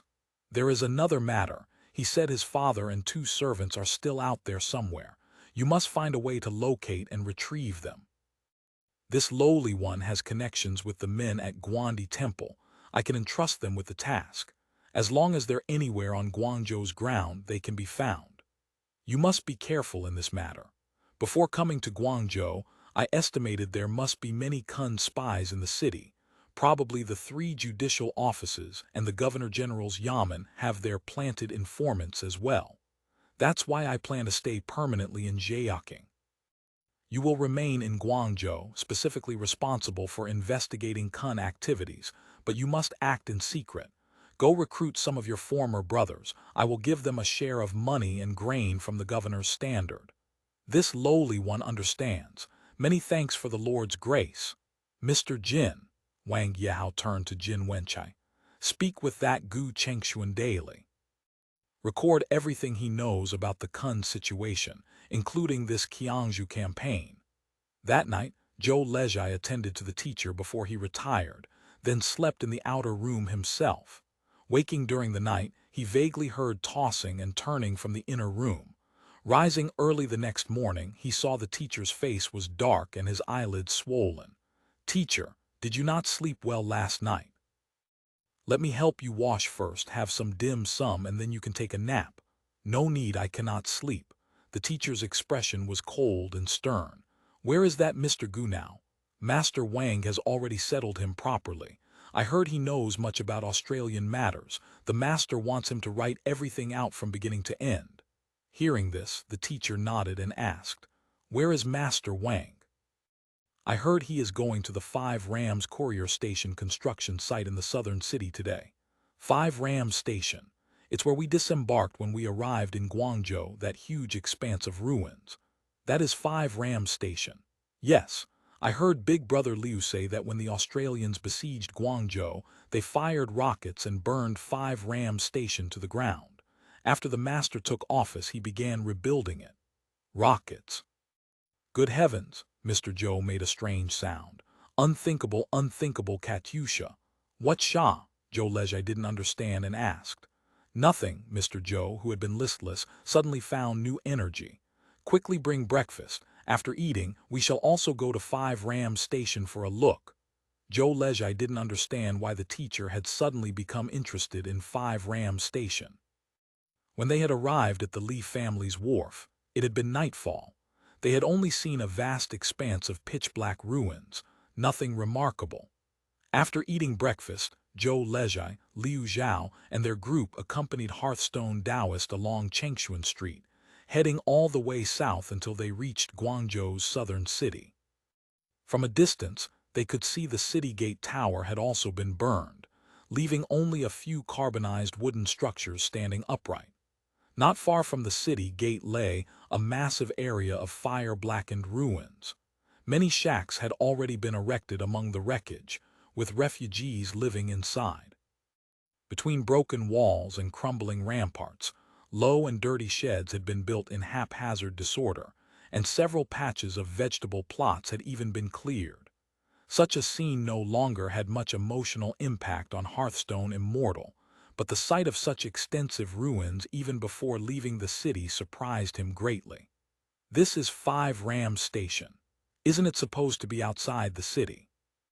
This area was originally residential homes inside the city. I heard the Kun also fired many rockets here, burning quite a few houses. Mr. Zhou's face grew grave. He ordered the sedan chair to stop and stepped out to survey the entire expanse of ruins. After standing in silence for a long while, he noticed a shed not far away where quite a few people had gathered and asked, "What is that shed for?" Liu Zhao hurried over to inquire, returning shortly to report, "Teacher, it is a porridge distribution shed. Several wealthy households give out porridge here daily to aid the refugees." Mr. Zhou acknowledged this with an "oh" and strolled toward the porridge shed. Liu Zhao and Zhou Lezhai didn't understand his purpose. Wasn't he going to 5 Rams Station? They hurriedly brought the family servants to follow. Many refugees had already gathered around the porridge shed. Upon inquiry, they learned that porridge was distributed once daily here. Only common folk who had originally lived in this area and suffered from the warfare could receive it. To collect tokens, one had to go through the Pagia. Where is the Pagia? Old Daddy Jia was just here maintaining order, but the Liang residence steward came and called him away to talk. Liang residence. That would be the Liang Kunhu family of this city. Liu Zhao had specially studied the record of Guangdong gentry before coming to Guangzhou and knew the Liang family was a prominent local household. He whispered, "The Liang family is local gentry." After a good while, the Pagia finally returned. This Pagia's circumstances were no better than anyone else's. His face was covered in ash and grime, his clothes tattered. Hearing that a master was looking for him, he hurried over to answer. Liu Zhao called the Pagia over and flashed his waist tag. The Pagia trembled all over, nearly dropping to his knees. Liu Zhao said, "No need for excessive courtesy. My master has a few questions for you. Answer honestly." The Pagia couldn't speak Mandarin well. Fortunately, Zhou Lezhai was a local native and translated between them. Why did this place suffer from the warfare? Didn't the Kun fail to breach the city? The master doesn't know. The Kun fired rockets and quite a few fell inside the southern city as well. This area was struck by rockets and the flames spread into a disaster. Several other places in the southern city were also hit by rockets, though the burned areas weren't as large as this. Speaking at length, he described that night when the rockets struck like meteors falling to earth, instantly igniting many houses. Although the Dragon Society worked to extinguish fires as they spread, there were simply too many impact points to attend to them all. Fortunately, the weather had been humid at the time, only that had prevented the entire city from going up in flames. But the burned areas were still numerous, with this being the largest.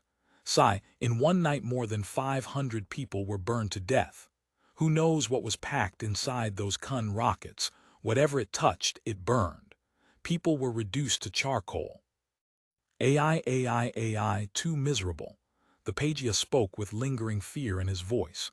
Mr. Zhou's expression had already darkened. As the Pagia continued, it grew uglier still. He whispered, "Enough," Zhou Lezhai hastily scolded. "Stop talking." Zhou Lezhai and Liu Zhao saw that Hearthstone Taoist's face had turned ashen, though they didn't know what taboo had been violated and dared not speak further. The Pagia was so frightened he didn't dare make a sound. After a long silence, Hearthstone Taoist finally exhaled a long breath and said, "What is the arrangement with the Liang family's porridge distribution?" The Pagia explained that this porridge shed had been set up by Runchitang. Ever since this area had suffered from the warfare, they had maintained a shed here to distribute porridge. Although Runchitang has more than 10 directors, nowadays it is the Liang family managing affairs. Their steward has to come over every day. Hearthstone Taoist listened without further reaction. The group passed through the ruins and arrived at the wharf outside the city. Looking upon the ruins of 5 Rams Station, the teacher stood by the riverbank for a long time, grief and indignation visible on his face. After a long while, Zhou Lezhai heard the teacher say softly, "Let us go back." The following day, Zhou Lezhai came to ask the teacher for leave. "I want to go home for a visit. I heard second brother Liu say the Kun killed and looted extensively in the countryside. I worry about our clan members." "Go then." Mr. Zhou waved his hand weakly. "Go early and return early. As long as the clan is safe, this student will return in 2 or 3 days. Saying this, he was about to withdraw when Mr. Zhou suddenly called out, "I will go with you." The next day, under the protection of the Liu family brothers and their men, They took a boat to Hedu village. Hedu village was only a dozen or so li from Guangzhou, yet it had escaped the warfare. The clan leader said that when the Kun Grand Army had passed through, they had indeed sent people to the village, levying grain and fodder along with the reasonable burden.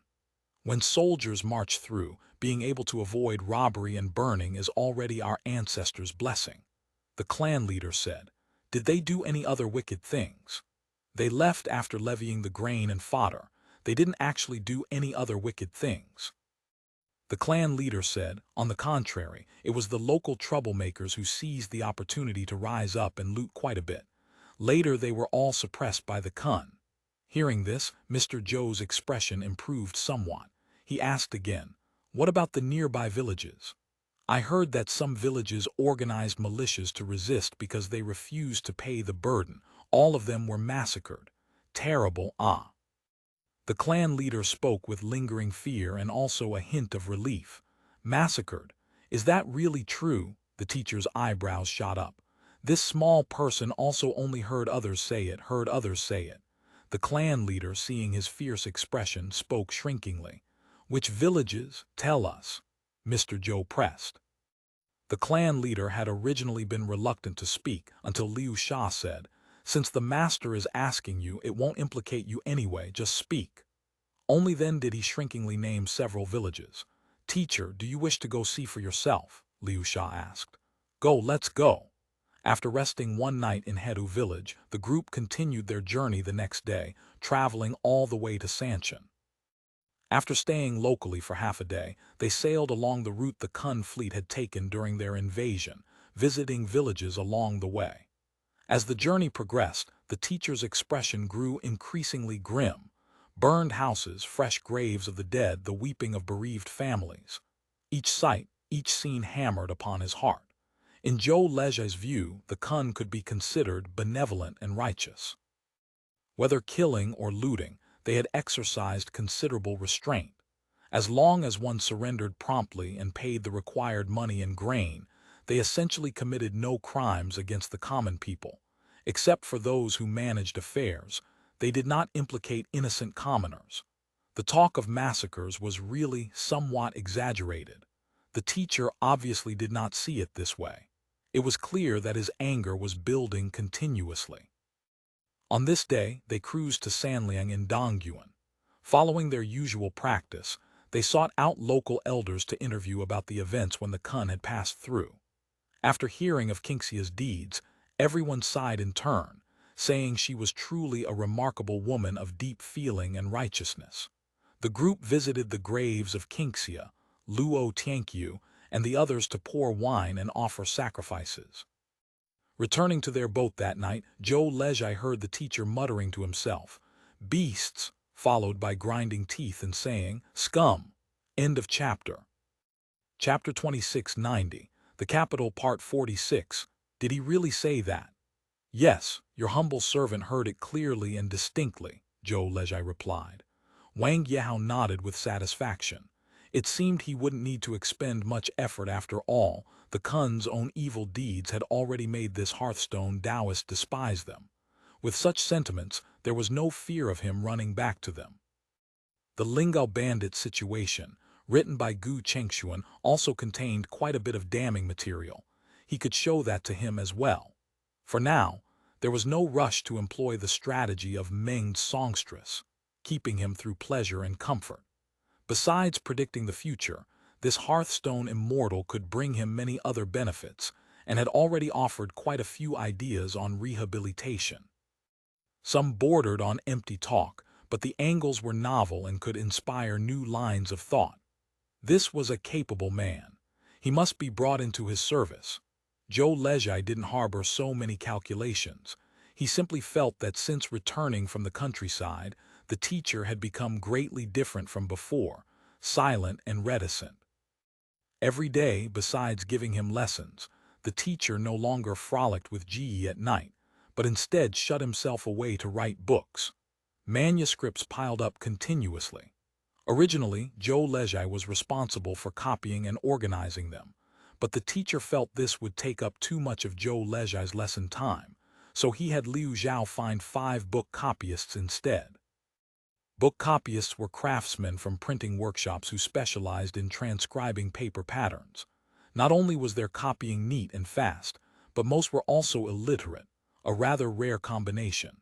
Wang Yehao felt this was ideal, as it prevented any leakage of Australian supreme learning.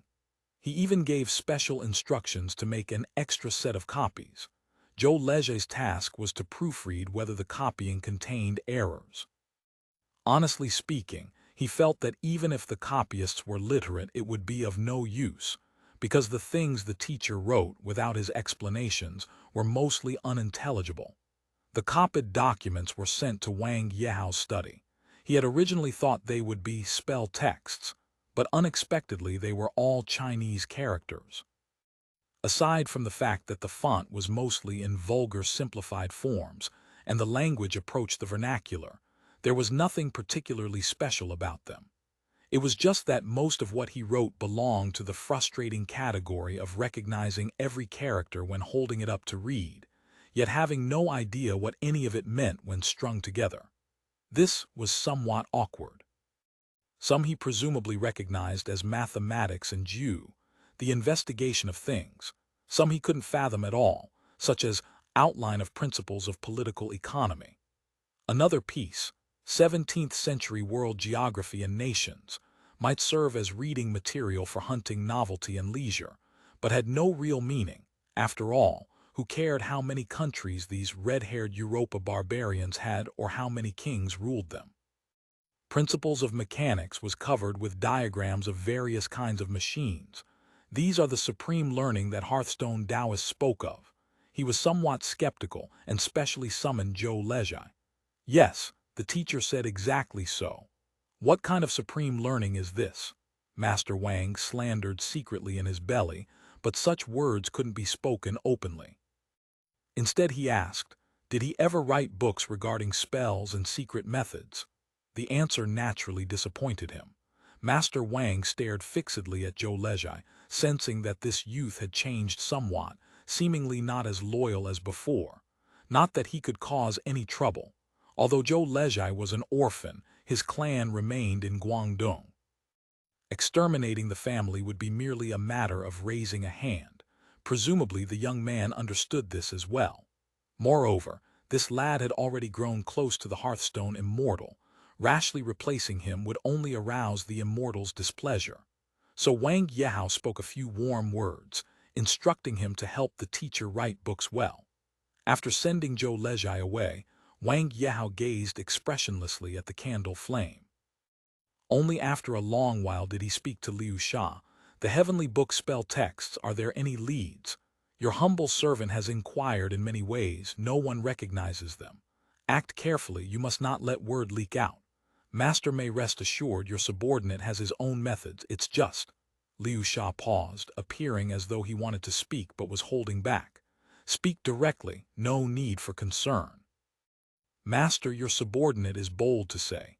These heavenly book spell texts can only be read by Mr. Zhou. Why not force him to reveal the method of deciphering them? Sigh. Wang Yehao let out a long breath, remaining silent for a good while before speaking. Since this concerns the heavenly book spell texts, this official won't hide it from you.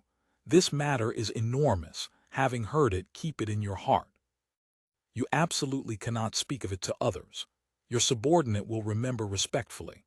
The matter at Wanggongcheng in the 6th year of Tianqi, do you remember? I remember. The official gazette said it was caused by gunpowder catching fire. Heh. Hearing this, Wang Yehao couldn't help laughing aloud. Tell me, what kind of gunpowder could produce such devastation? Your subordinate is stupid. I hope Master will enlighten me. That day this official inspected the neighborhood and saw Mr. Zhou among the ruined walls. Mr. Zhou is a person of the capital city. Wang Yehao's eyes suddenly turned stern, his words carrying a thread of solemn killing chill. I saw Mr. Zhou's human head. What does Master mean? Just a human head suspended in midair. It vanished in an instant. This sounded too horrifying. Liu Sha didn't know how to respond for a good while. He could only ask as if talking in his sleep. Ray ally. This official originally didn't believe in such matters of strange forces and chaotic spirits, but this couldn't be faked. Wang Yehao calmed his mood, looking at Liu Sha, who still appeared somewhat dazed. This person being vulgar and lacking literary grace is true. His iron-mouth fortune-telling is also true. His depths are hard to fathom. We cannot act rashly. Zhanda once said that Kongming never took risks in his life. If this official doesn't have absolute certainty, I definitely cannot play rough with him. It was your subordinate being rash. No harm done. Wang Yehao lowered his voice, speaking mysteriously. Now my intentions are not on the heavenly book anyway. After arriving in Guangzhou and taking a look, the Kun's power is already established. In the future they will certainly become a great trouble to the court's heart. This Hearthstone immortal almost certainly has a significant connection with the Kun. For the court to pacify them, this person will surely prove useful. Your subordinate understands. This official came to Guangzhou on inspection. Although the Kun have already retreated, every official in Guangzhou fears them like tigers. Probably quite a few are still secretly receiving the Kun's bribes. To deal with the Kun, relying on local yamens is unreliable. How is the matter I instructed you on progressing? I have already recruited over 20 brothers, all capable hands. This official provides the silver, but the men must be useful. Wang Yehao fixed Liu Sha with a stare. At the critical juncture, do not ruin affairs through incompetence, delaying military opportunities. Delaying military opportunities. Those 4 characters were enough to cost a man his head. Liu Sha naturally understood the meaning within. Master may rest assured, your subordinate knows what is at stake. You may go. Liu Sha didn't leave immediately but reported again. Master, your subordinate has another matter to inform. Oh, speak and let me hear it. Liu Sha explained that he knew a brother who was part of the Guangzhou Liang family. According to him, Liang Kun who harbored intentions of dealing with the Kun and was also secretly recruiting good fellows from the Jianghu. I've heard the Liang family is among Guangzhou's most powerful gentry, with extremely great local influence. If Master can obtain his assistance, great matters may be accomplished. What kind of person Liang Kun was, Master Wang naturally understood. But he had long heard that this Liang Kun had colluded with the Kun. The largest charity hall in Guangzhou City was co-founded by his family and manager Guo. Such a person actually wanted to deal with the Kun. Master Wang was somewhat skeptical. Is this truly so? Indeed, Liu Sha nodded, whispering. Within the Liang family there is also a surveillance lieutenant, a person from the Eastern Depot. The Eastern Depot. Yes, he noticed the look of worry and fear appearing in Master Wang's eyes, and hastily added, although this brother was originally ordered by the Eastern Depot to infiltrate the Liang family, after the emperor removed official surveillance, he had nowhere to go, so he remained in the Liang residence to serve. Oh! Wang Yehao let out a sigh of relief. After the emperor ascended the throne, he had immediately removed official surveillance. Who would have thought that after a few years, he had unexpectedly sent people again? His activities these past few years had been frequent. If they were truly detected by the Eastern Depot and reported to the emperor, he feared he would end up in the imperial prison to be beaten while questioned. Thinking of this, he involuntarily broke out in cold sweat. Liu Sha continued to lower his voice. This Eastern Depot detective lieutenant is also a brother of our Jinyue, so your subordinate contacted him through a reliable middleman. Speak. According to him, ever since Viceroy Wang's campaign against the Kun failed, Liang Kun has always regretted his initial collaboration with them. It's just that massive interests were involved, connected to the whole Liang family, so he couldn't make a clean break with the Kun. So the Liang family has property tied up with the Kun. Exactly so. Not only Sihuideng but also several of Zhizhenjai's firms.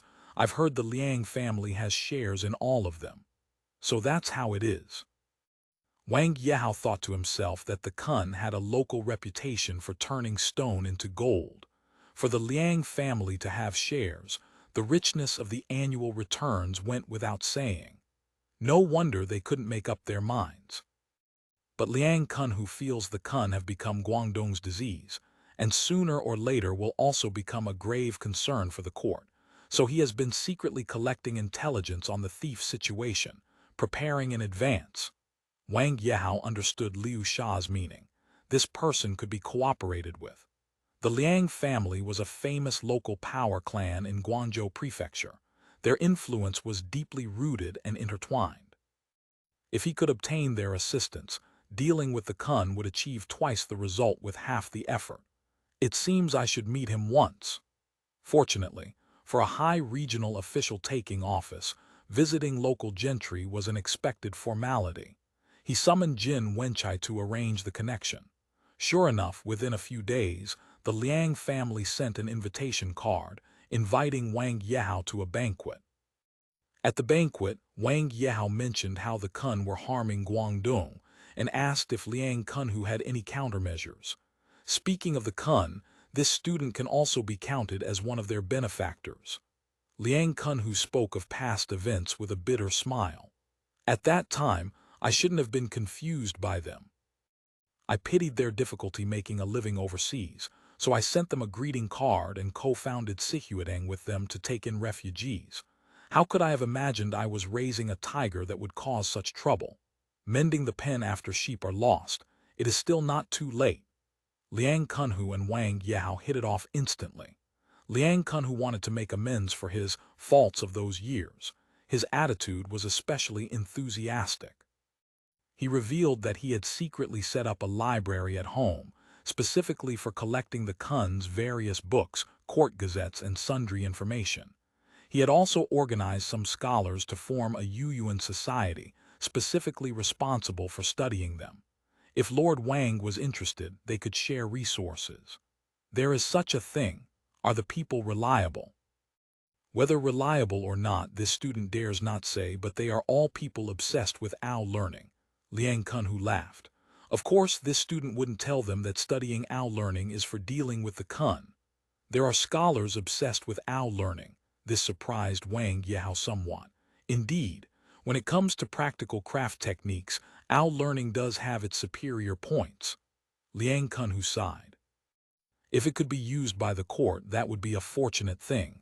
Pity that the Kun guard it so strictly, one cannot glimpse even a fraction of it.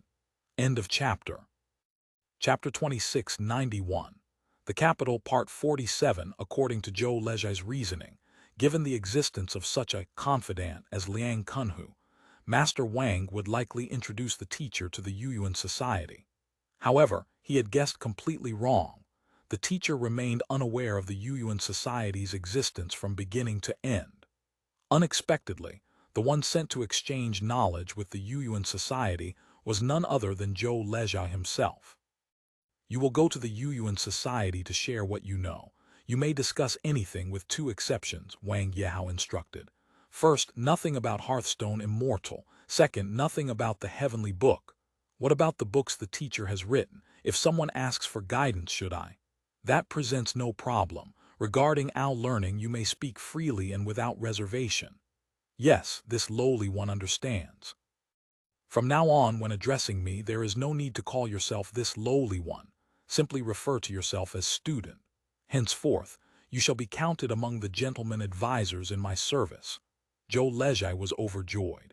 He immediately knelt to kowtow, saying, "Many thanks for the master's grace." Originally, his status in the Wang prefecture had been that of an undefined concubine's attendant. Though nominally counted as Hearthstone Taoist's disciple, in practice he was little different from the Wang family servants. Before Master Wang he had to kneel and bow, addressing him as Master Lai. But starting from this day, he would be a Sir Xiangsheng, properly treated with equal courtesy. For a farm boy who had failed at scholarly pursuits, this represented an enormous leap in station. Serve diligently, and in the future you shall not lack the title of Imperial College student. Yes, I still require the master's continued support and guidance. Zhou Lejai bowed deeply, imitating the manner of a proper scholar. He asked further, "If there are questions that I myself cannot answer, may I consult Mr. Zhou before responding?" "That is permissible." Just ensure they never learn of it. Zhou Lejie's appearance at the Yuyuan Society immediately caused a sensation among its members. At that time, the society numbered fewer than 7 or 8 people in total. Apart from Liang Kunhu, it formed an extremely small circle within Guangzhou's scholarly community. Liang was quite discerning in selecting members.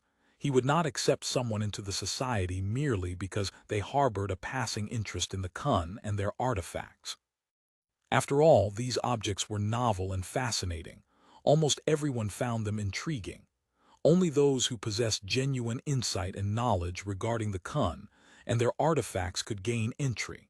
However, no matter how much insight they possessed, it amounted to fragmentary, half-understood knowledge. How could any of them match Zhou Lejie's coherent logic and systematic mastery? After attending 2 or 3 gatherings, he solemnly became the master of learning of the Yuyuan Society.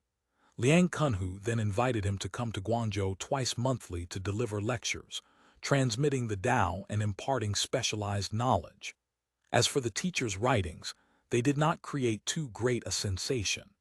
As Australians returned to Guangzhou, many Australian books had also begun appearing on the market. After Liang Kunhu sent people to purchase them, he kept one copy at the Yuyuan Society and sent another to Zheyaking. The teacher's reactions to these books varied considerably.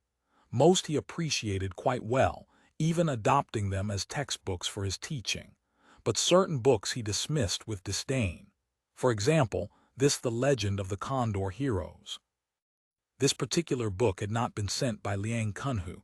His focus in acquiring books was learning, and novels naturally fell outside that scope. So when this book appeared in the teacher's courtyard, and even in Yorong's room, he was visibly startled. Where did this book come from? Mr. Zhou held up the volume, questioning Yorong sternly. Yorong had given birth to a son in the capital, just as she had wished. At half a year old, the child was collected by people sent by Wang Yehao and brought to the Zhou residence in the Governor-General's office in Zheyaking. The teacher was overjoyed, immediately naming the boy Zhou Newton. At present, Yorong could be said to be quite satisfied with her circumstances. Although Mr. Zhou had never explicitly declared who ranked higher between his women, Yorong considered herself a meritorious official, and her arrogance had clearly begun to overshadow Ji. Yorong relied on her merit, and given that Mr. Zhou had a gentle temperament and doted on children above all else, her arrogance within the Zhou residence grew ever higher. When the master's face suddenly transformed into that of a fierce and wrathful deity, she was frightened into hastily suppressing her petty temper. She answered in a small voice, "Wang Zhai bought it." "Wang Zhai," the teacher shouted into the courtyard. Wang Zhai, who had been waiting outside, hurried over. "What instructions does the master have? Did you buy this book?" Wang Zhai took the book and examined it, scratching his head as he recalled. "That should be right.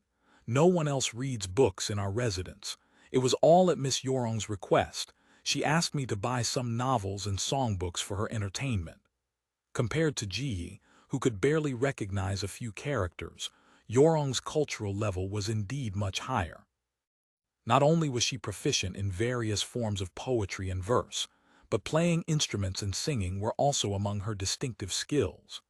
Originally, Zhou Lejie had hoped to cultivate her talents further. Unfortunately, within a few days he discovered that a classical tsundere literary girl and a modern, straightforward, science-minded middle-aged man were truly not people of the same path.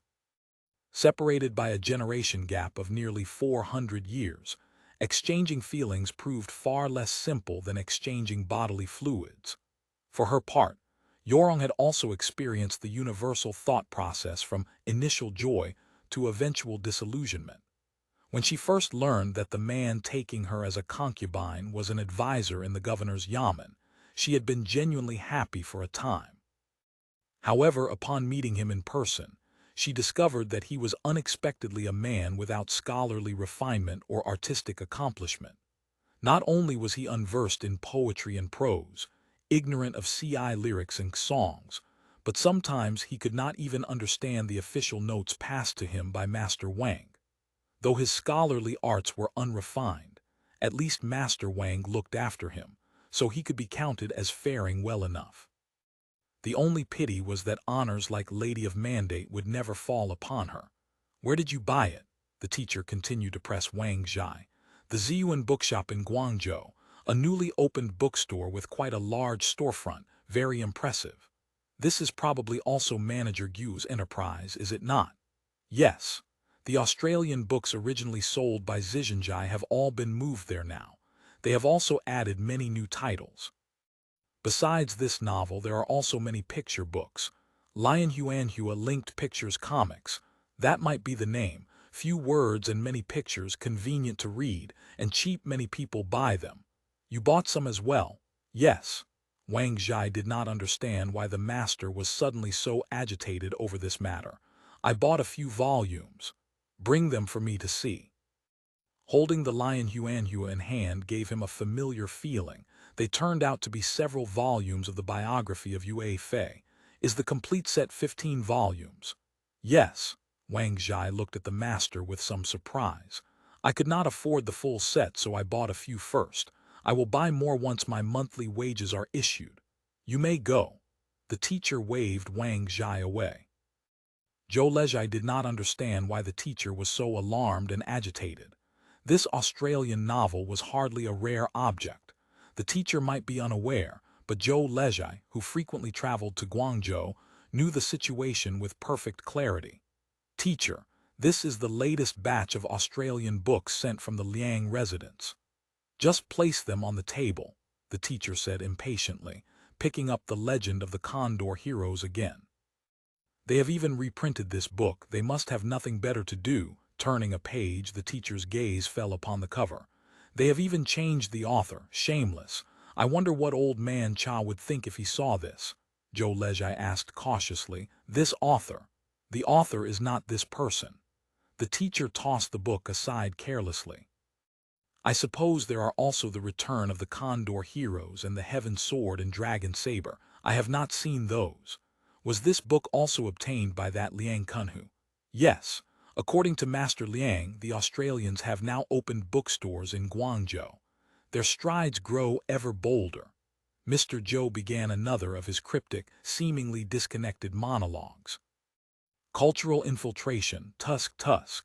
Zhou Lezhai dared not speak, merely watching as the teacher leafed through the various latest Australian books that had been sent over to the study.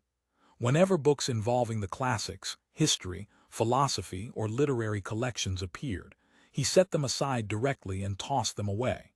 The remainder, classified according to industry, agriculture, and science, fell to Zhou Lezhai to register and shelve. They certainly have their methods, the teacher muttered to himself while sorting.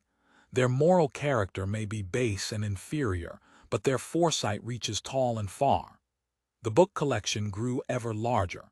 As the sources of books increased, the occasions when the teacher wrote his own teaching materials became fewer and fewer. For the most part, he made annotations and modifications to purchased books, then conducted his lectures from those. Teacher, if the Kun print and sell their own learning so freely, are they not afraid that others will master it all and also create powerful military weapons and tools of national strength? He. The teacher sneered. This is precisely where their formidable cunning lies. He picked up a book at random. This book serves as an example. It was Elementary Theory of Optics. The teacher used it as a textbook, teaching much knowledge of optics. Because they had prisms, telescopes, magnifying glasses, and other optical equipment purchased from Zizhenjai on hand, learning yielded twice the results with half the effort.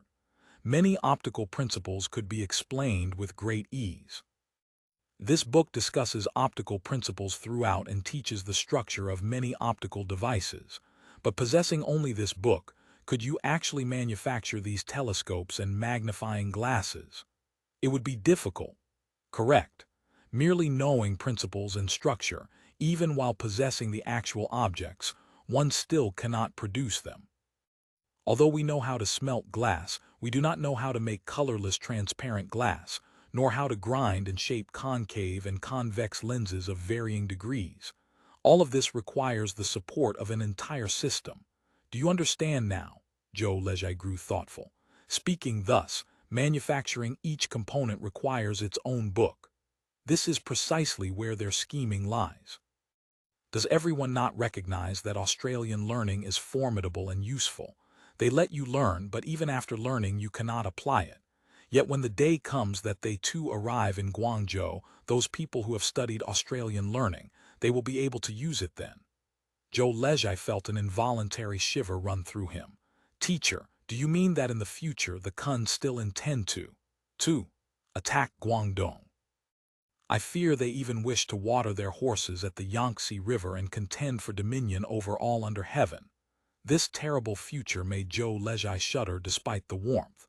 After all, Guangdong, especially the vicinity of Guangzhou, had enjoyed nearly 100 years of peace, free from major wars.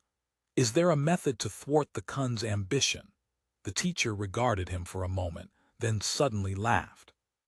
You actually possess quite the ambition of embracing all under heaven. The teacher jests. This concerns the safety of our native land. How could one simply disregard it? Zhou Lezhai spoke solemnly. Has the teacher not heard of the miserable conditions in Sanshan, Sanliang, and those other places? Hearthstone Immortal's expression showed some surprise, as though he had not expected his own student to utter such words. He watched him in silence for a long while before speaking. At present, Australian power has already taken form. Attempting to confront them with a dignified formation would be as difficult as ascending to heaven. One can only proceed covertly, engaging in acts of stealth and subterfuge. He pondered for a moment and said, "Starting today, I shall teach you the Australian techniques of espionage." End of chapter. Chapter 2692. The Capital, Part 48. In the 3 years that followed, Zhou Lezhai spent most of his time in Zheyaking, studying under the teacher's guidance and helping him write books. The Kun are no ordinary creatures content to remain in a pond. I fear they harbor ambitions to transform into dragons. Although both Master Wang and Zhou Lezhai urged the teacher to take on more disciples, Mr. Zhou insisted his energy was limited, and that he could only devote himself to cultivating Zhou Lezhai alone. Despite saying this, he tacitly permitted Zhou Lezhai to take on a few students of his own. After all, Zhou Lezhai's time had become exceedingly precious, and many trivial matters needed to be delegated to others. Under Mr. Zhou's counsel, Wang Yehao adopted an attitude of complete feigned deafness and blindness toward the Kun. He never interfered with their activities in Guangzhou, accepted their bribes with equanimity, and opened doors of convenience for them throughout the region. His only countermeasure was to secretly monitor the Kun's every move through the forces controlled by Liang Kunhu. If the Kun mobilized their forces, the royal army would certainly lose. This was the unanimous judgment of the entire Old Man Stone clique, and during his tenure, Wang Yehao naturally had no desire to see such a confrontation occur. When he first took office, Wang Yehao still harbored notions of reorganizing the army and stockpiling weapons for a potential battle against the Kun. But as the materials collected by the Yuyuan Society accumulated, such thoughts gradually faded away. Thus these years could be called a time of calm winds and quiet waves. Although the Old Man Stone clique planned various actions in succession, most were minor skirmishes without significant impact. If there was any gain to speak of, it was that they had successfully recruited a large batch of anti-thief righteous men, thereby strengthening their power. As for wealth, this was now Wang Yehao's least pressing concern. The annual bribes from the Kun were no longer worth mentioning. His largest sources of income were twofold. First, following Mr. Zhou's suggestion, he had purchased 10,000 taels of silver worth of non-preference shares when the Zai brand firms issued them. Second, he had his subordinates establish a trading firm to do business with the Kun, which proved enormously profitable. With money in hand, Wang Yehao continued expanding his industrial base in Dingyang, manufacturing various gadgets that Mr. Zhou had invented or improved, which also earned considerable sums. Of course, such small ventures could not satisfy Master Wang's appetite. Engaging in various speculations and trading with the Australians was his true passion. During these years as Governor-General, though Master Wang worried daily about the Kun's ambitions and the future of Great Ming, this did not prevent him from doing business with the Kun and reaping golden profits every day. Naturally, Mr. Zhou's ambitions extended beyond this. He sent people to Lingao to purchase numerous books and laboratory equipment, continuously enriching the workshops in Zhejiang and Dengyang. The spending was substantial, yet tangible results remained scarce. This drew considerable criticism from many within their small clique. Some suggested that since Mr. Zhou understood so many of the Kun's techniques, why not have him oversee the cannon factory to replicate their artillery? Guangdong was famous for its foundries, after all, and craftsmen skilled in casting guns and cannons were plentiful. With Mr. Zhou's guidance, they could surely produce weapons to rival the Kun's. To everyone's surprise, the teacher rejected this proposal outright, saying he was unfamiliar with the craft of casting cannons and military weapons. Supervising such work would only cause problems. He added that the Kun's cannons were essentially no different from the red barbarian cannons Great Ming had introduced, only the casting was more refined. Given sufficient funding, similar cannons could be made. These words attracted considerable dissatisfaction within the old man's stone clique, and Wang Yao himself had reservations. Zhou Lezhai found it strange as well. Given the teacher's abilities, he could speak with great authority about casting cannons, military weapons, warships, and gun carriages, explaining the merits and flaws of Chinese and foreign firearms with perfect clarity. Why would he refuse this assignment? It's not that I'm avoiding hard work or seeking comfort. Truly, this is something I cannot do well. Hearing Zhou Lezhai's doubt, the teacher smiled bitterly. He had never practiced the craft of cannon making. Although he possessed abundant written materials, they were ultimately just that, materials. Using them to guide actual cannon casting would leave far too many craft details unclear. Rather than stumbling about giving blind commands, it was better to let the old masters continue working according to their established methods. Regardless of whether the cannons produced were good or bad, at least they could be used. Just like what teacher said about telescopes last time. Exactly. The craft of cannon making sounds simple but is far from easy otherwise. Why would the Red Hare still need to recruit cannon casting craftsmen from Guangdong to go to Macau? Wasn't the red barbarian cannon originally sold to Great Ming by their own people? Every trade has its own specialized knowledge. Precisely. When it comes to discussing firearms, I naturally understand more than most, but actually doing the work, that belongs to another field entirely. After all, regarding metallurgy and casting, I only possess superficial knowledge. Forcing the matter would only delay affairs. Teacher is truly humble. It's not humility. One must recognize the limits of one's abilities. As Mr. Zhou spoke, he reclined leisurely in his chair, eating lychees at an unhurried pace. Besides, Guangdong's red barbarian cannons are already of decent quality. As long as the craftsmen's wages aren't docked excessively, producing a few good cannons isn't difficult. If teacher were to oversee the work, surely you could spend less silver and still produce good cannons, Zhou Lezhai said. I've heard that of the silver allocated for casting cannons, only 30 or 40% actually reaches the workshops. Do that, and I wouldn't live to see next year. Mr. Zhou smiled bitterly. Cutting off people's wealth is like killing their parents. Never mind me, even Lord Wang wouldn't dare attempt it. Blending in and accommodating the situation keeps the peace. If cannons cost a bit more and fewer are cast, what does it matter? Having more cannons wouldn't help us deal with the Kun anyway. Zhou Lezhai was struck dumb. He hadn't expected the teacher to speak such disheartening words.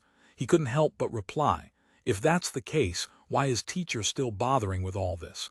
Better to simply defect to the Kun. The teacher's gaze rested on his face for a long moment, expressing both surprise and considerable approval. He said, "You speak rightly. Rising slowly from the bamboo couch, his expression grew complex. The things I do here are largely meaningless. What I can leave behind is merely a few shouts of defiance, that's all. These words were too profound for Zhou Lezhai to fully grasp, yet the teacher's expression made clear that what he revealed at this moment were words from the heart. Comparing the Kun to great Ming, who is strong and who is weak, the teacher suddenly asked. Zhou Lezhai thought for a moment, then answered clearly. Great Ming's territory is vast, its population numerous, its annual taxes reaching tens of millions. Yet externally there are the eastern barbarians and internally the roving bandits. Our national momentum declines daily. The Kun's firearms are excellent, their soldiers brave, and they excel at the art of Tao Zhu in commerce. However, their territory is small and their population few. They cannot endure long. Comparing the two, their strength is roughly equal. Mr. Zhou nodded lightly in approval.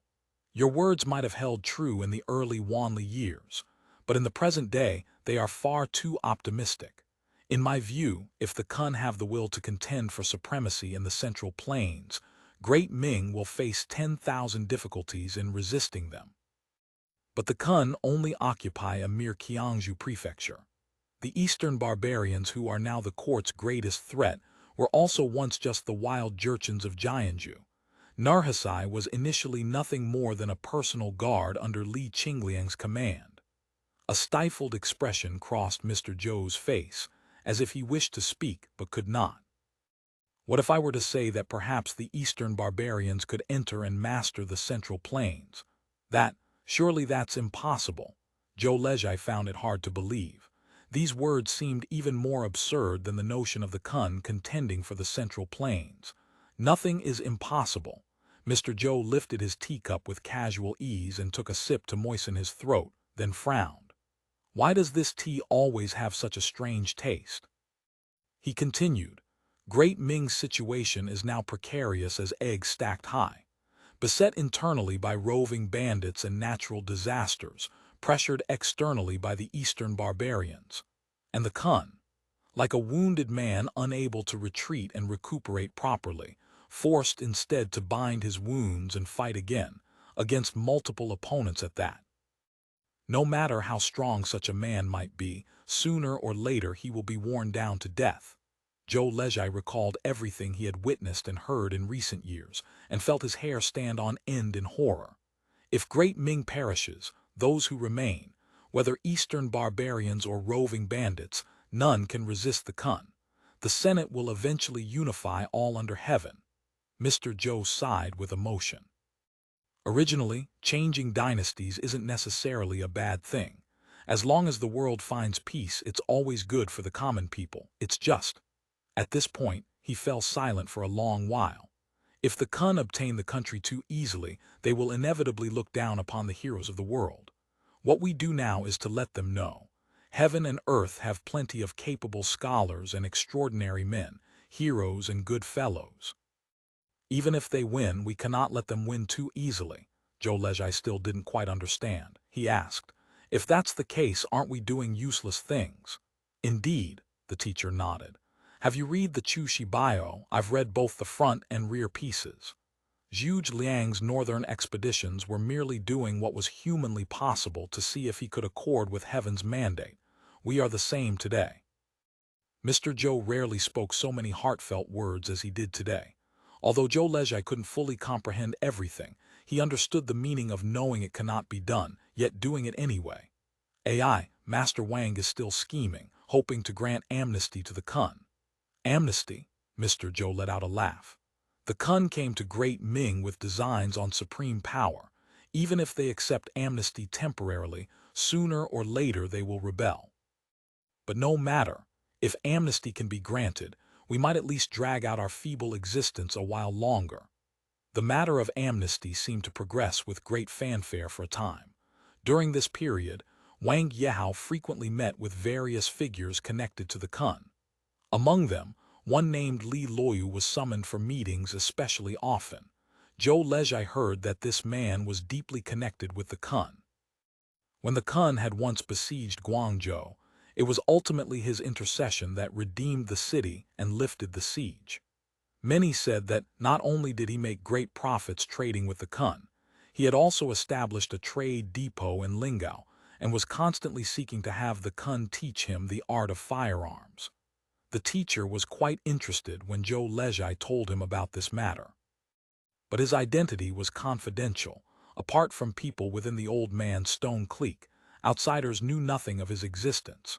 So he sent Zhou Lezhai to meet Li Luoyu, to hear firsthand what the man had seen and learned of the Kun. He also proposed to Master Wang that they attempt to admit Li Luoyu into their small clique. I've actually considered this before. Wang Yao frowned slightly upon hearing the teacher's suggestion. The trouble is, this man is no ordinary merchant.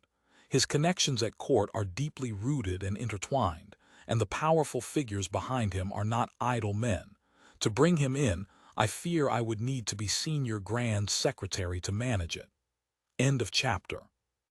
Chapter 2693, The Capital, Part 49. This person has considerable backing, deep and unfathomable. Wang Yao unconsciously lowered his voice.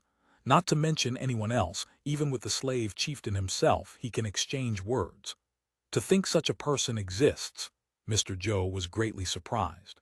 Li Luoyu's ancestors were originally wealthy merchants dealing in Liaodong trade, Wang Yao said with evident interest.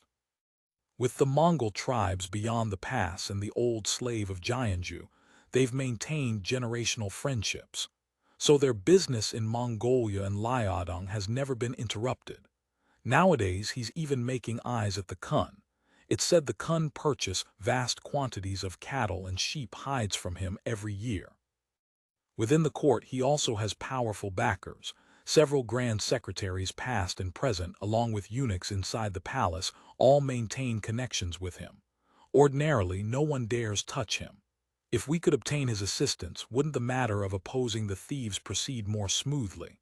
I thought the same. It's just that this Master Li's scheming heart runs deep and unfathomable. I can't read him, can't figure him out. If not a friend, then an enemy. Master Wang and Zhou Lezhai were both greatly startled. They hadn't expected the teacher to speak such decisive words.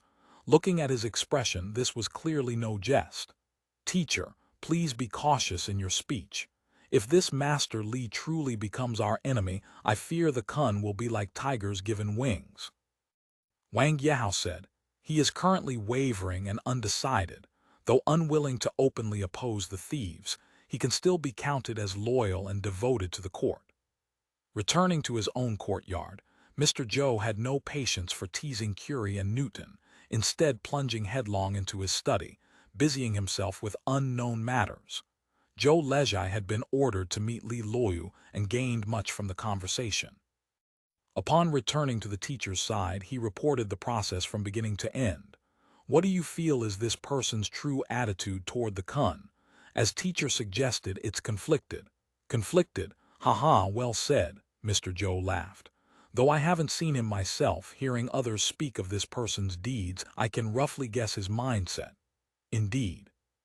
He is incomparably disappointed with the government and court, yet asking him to assist the Kun and become a meritorious official of a new dynasty, that he cannot accept either.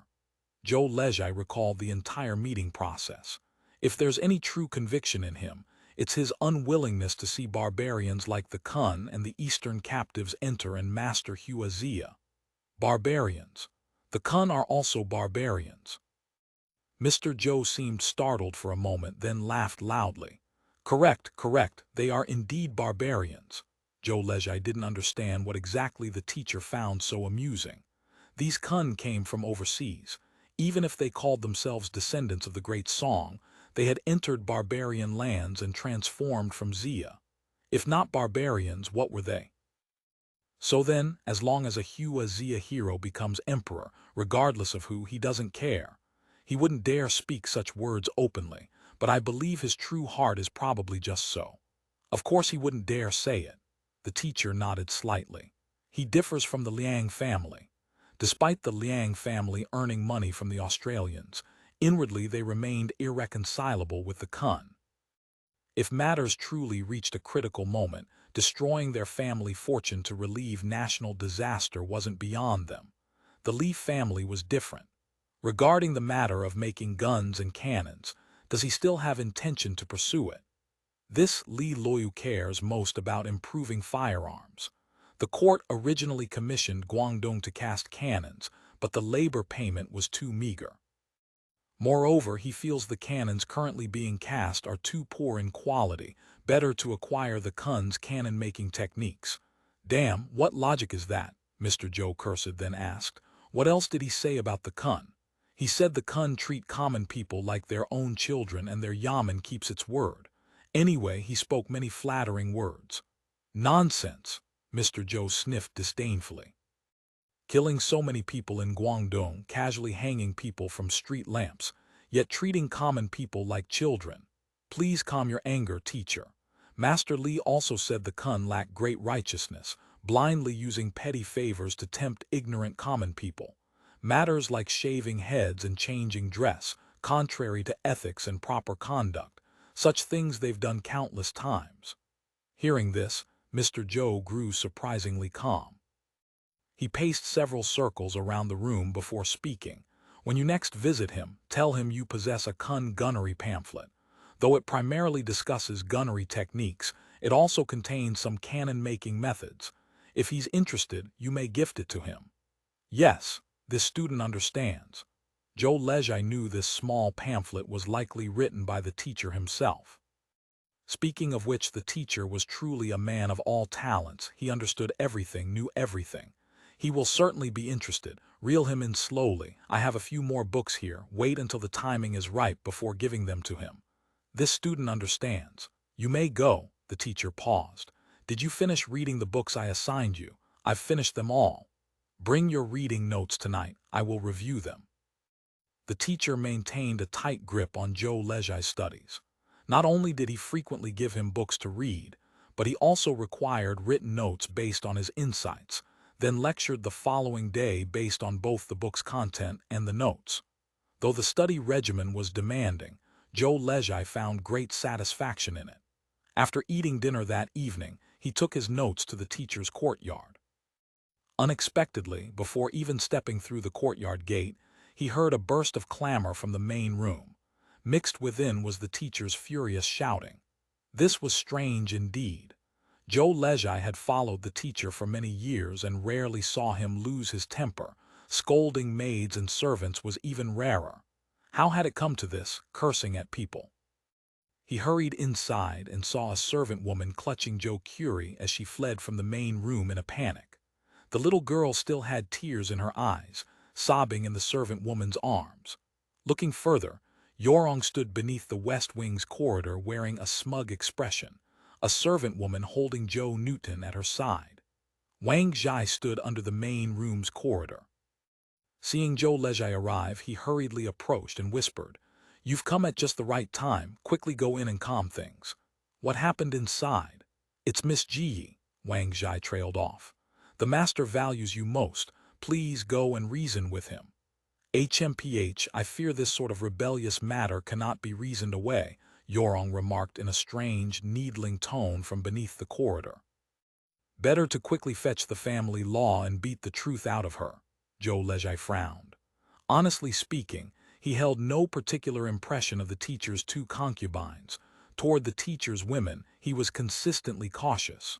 Whether Ji Yi, Yorong, or the vanished Jiling, all were kept at a respectful distance. However, compared to Ji Yi and Jiling, he felt some distaste for women of brothel origin like Yorong, feeling they knew too much. After Yorong gave birth to a son, her arrogance had grown even more rampant, her speech and conduct quite immodest.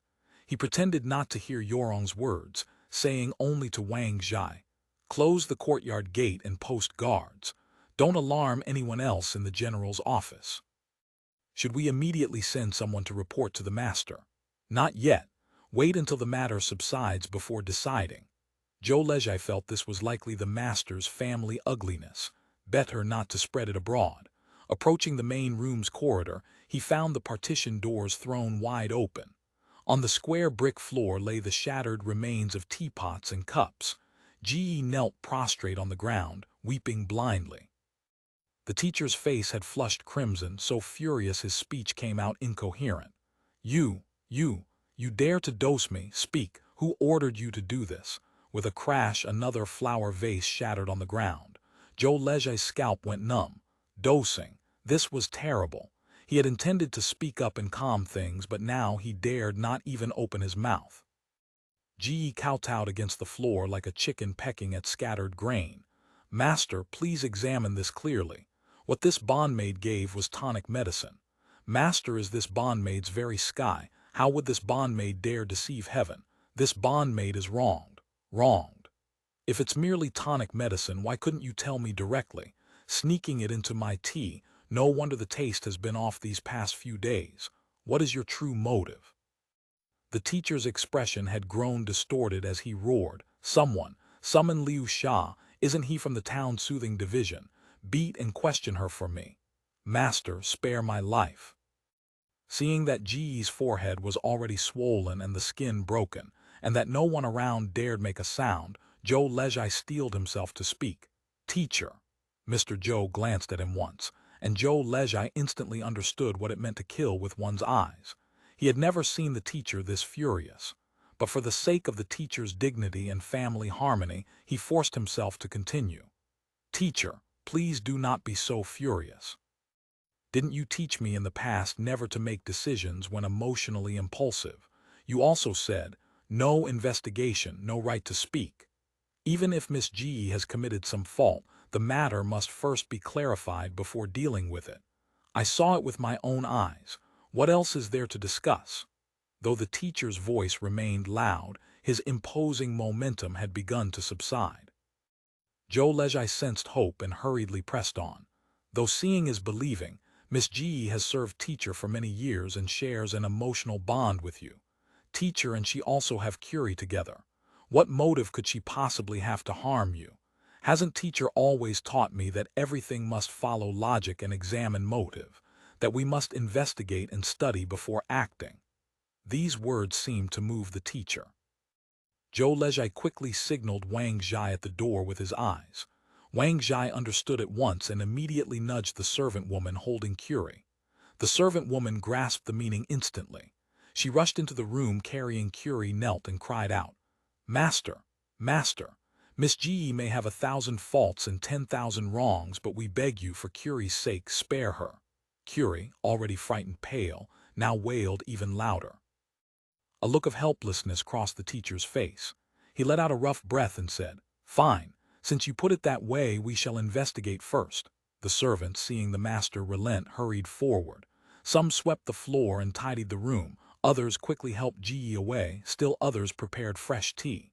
Zhou Lejai had just exhaled in relief when he heard the teacher say, Ji is not to leave. I have questions for her. Zhou Lejai knew that if today's matter wasn't pursued until every detail was exposed, the teacher wouldn't be able to sleep. He immediately instructed the others. Everyone go attend to your duties. What spectacle is there to watch? At his words, the servants hurriedly withdrew. But then Yorong's voice drifted once more from beneath the West Wing corridor. HMPH, even if she speaks, it will still be. The teacher seized a teapot and hurled it out the door, water and vessel together. There came a crisp shattering sound, followed by a few startled cries in the courtyard. Then silence. Zhou Lejai quickly signaled Wang Zhai to close all the partition doors.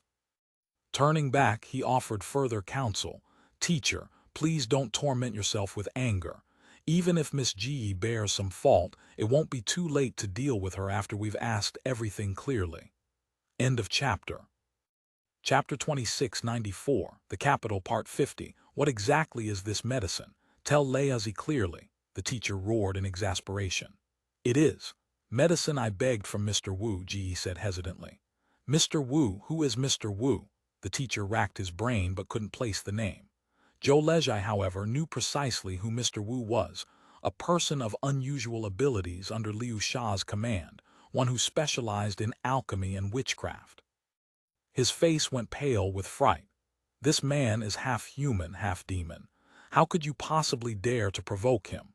Fortunately, he was facing away from the teacher at that moment, his expression hidden from view. He hurriedly signaled Ji with his eyes, urging her to deflect the blame ambiguously and avoid implicating Liu Sha. But Ji was too terrified to notice. Fear and confusion had left her utterly disoriented from all the commotion, and Zhou Lejai's desperate eye signals went completely unheeded. She blurted out without thinking, "Mr. Wu is a Taoist under second brother Liu. I heard he is a warlock from the southwest." Zhou Lejai's head went boom. Inwardly, he cried out in bitter despair. But the words had already been spoken. There was no remedying the situation now. He could only watch events unfold in silence. The truth was that Ji had been without offspring for a long time, and this had inevitably undermined her standing. Although Zhou Curie was raised by her, she could only claim the title of foster mother. Compared to Yorong, who had actually borne a child, she was worlds apart. Even though Ji had entered the household first and held seniority, she could not overcome the weight of continuing the lineage. At this rate, whether Yorong might be promoted to principal wife remained uncertain, but Ji herself had absolutely no hope. On ordinary days, she hired physicians to regulate her menstruation every month. She had consulted countless renowned doctors, all of whom said her qi and blood were normal and that conceiving should not be difficult. Yet she had failed to become pregnant despite years of serving the master, while Yorong had conceived not long after arriving. This aroused deep suspicion in her. Suspicion though it was, she dared not voice it. After all, Zhou Curie was actually a counterfeit, and Ji herself had her one soul and one spirit, held by Liu Sha as leverage against her. To make matters worse, after Yorong took her son to Zheyaking, she had clearly become the exclusive favorite. Mr. Zhou barely visited Ji a few times a month anymore. Originally unable to conceive, now seeing him less and less, if Yorong produced another child, Ji feared she would never have another chance to improve her standing in the Zhou residence.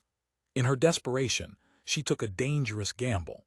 She had heard Liu Sha mention a subordinate Taoist named Wu Hai, skilled in various magical arts. Among these was a type of charm medicine, most potent at bewitching human hearts. Once successfully administered, it could make the target utterly infatuated with the one who dosed them, devoted until death. Ji could not help but be moved upon hearing this, so she sneaked out to find the Taoist master and beg for the medicine. Wu Hai proved quite accommodating. Upon receiving the silver, he told her what materials to prepare. What materials? Mr. Zhou's expression grew increasingly ugly. The master's hair nails. And what? The master's seminal essence, Ji stammered. Zhou Lejai nearly laughed aloud. He dared not look at the teacher's face. It was probably completely twisted by now. What other things? Tell me everything at once. The remaining ingredients were Ji's own hair, nails, and intimate fluids.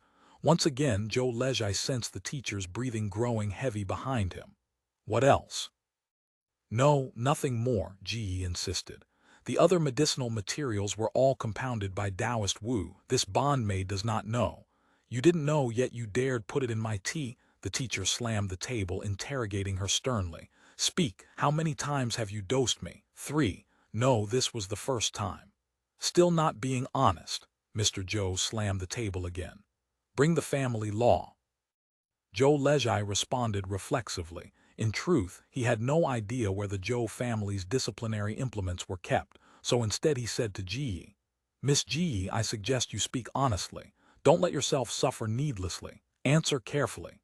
As he spoke, he signaled her again with his eyes. Only then did Ji notice his gestures. Remembering Master Wang's instructions and threats, she felt a surge of panic. Steeling herself, she said, Only 3 times. Where is the remaining medicine? 7 doses were compounded in total. 4 remain unused, all stored in the Japanese lacquer vanity box in this bondmaid's room. Zhou Lejai didn't wait for instructions. He darted into the east wing room like a wisp of smoke and searched out the medicine. His eagerness stemmed not from loyalty, but from deep fear that Ji might have other items that shouldn't be seen. If the teacher discovered them, it would inevitably cause a tremendous uproar. The matter already implicated Liu Sha and Wu Hai. If things went any deeper, He feared it would also damage the relationship between the teacher and Master Wang. Zhou Lezhai didn't want the teacher to be hurt, nor did he want the teacher to break with Master Wang. Fortunately, after thoroughly searching Ji Yi's room, he found nothing incriminating. He breathed a sigh of relief and hurried to deliver the medicine. Mr. Zhou opened the packet and examined the murky pills inside, neither gray nor black, their color impossible to identify. A nauseated expression crossed his face. He looked at Ji Yi again with undisguised disgust and waved his hand dismissively. Summon the servant women to escort her back to her room and keep her under strict guard. She is not to leave or send any messages. After the weeping Ji Yi was taken back to her room, Zhou Lezhai rushed to return. "Do you think she truly only had these 7 doses compounded?" the teacher asked. Zhou Lezhai replied awkwardly, "Probably. After all, this is charm medicine. What matters is rapid effect." "That makes sense." The teacher stared fixedly at the pills, silent for a long while before speaking. "Tomorrow go find Liu Sha. I want to meet this Taoist Wu and see what vile concoction he made for me to consume," Zhou Lezhai said. "Teacher, I'm afraid this matter is best not publicized." "What do you mean?" "This Taoist Wu, I know a thing or two about him." Zhou Lezhai chose his words carefully. Since Wu Hai had already been exposed by Ji Yi, concealment was impossible. The only option was to portray this person as a wandering quack or petty Jianghu figure, thereby suppressing this dosing storm to its minimal scope. "Oh, you know him?" "Yes, he is a hanger-on under second brother Liu. He claims to be a Taoist, but he's actually just a wild fox Zen, a fraud. He specializes in selling fake medicine and concocting aphrodisiacs and charm recipes to dupe people. How he connected with Miss Ji Yi, I have no idea. He's not an important figure. If teacher finds him offensive, just say a word to second brother Liu and have him banished far away. If you actually confront him publicly with great fanfare and everyone learns of it, people will instead suspect the teacher has some hidden ailment, impotence for example." Hearing this, the teacher's face flushed crimson with suppressed rage. "Who the hell is impotent? If I were impotent, where did Curie come from? Where did Newton come from? This matter is ultimately a private boudoir affair, teacher. It would be inappropriate to publicize it widely. I beg you to consider carefully."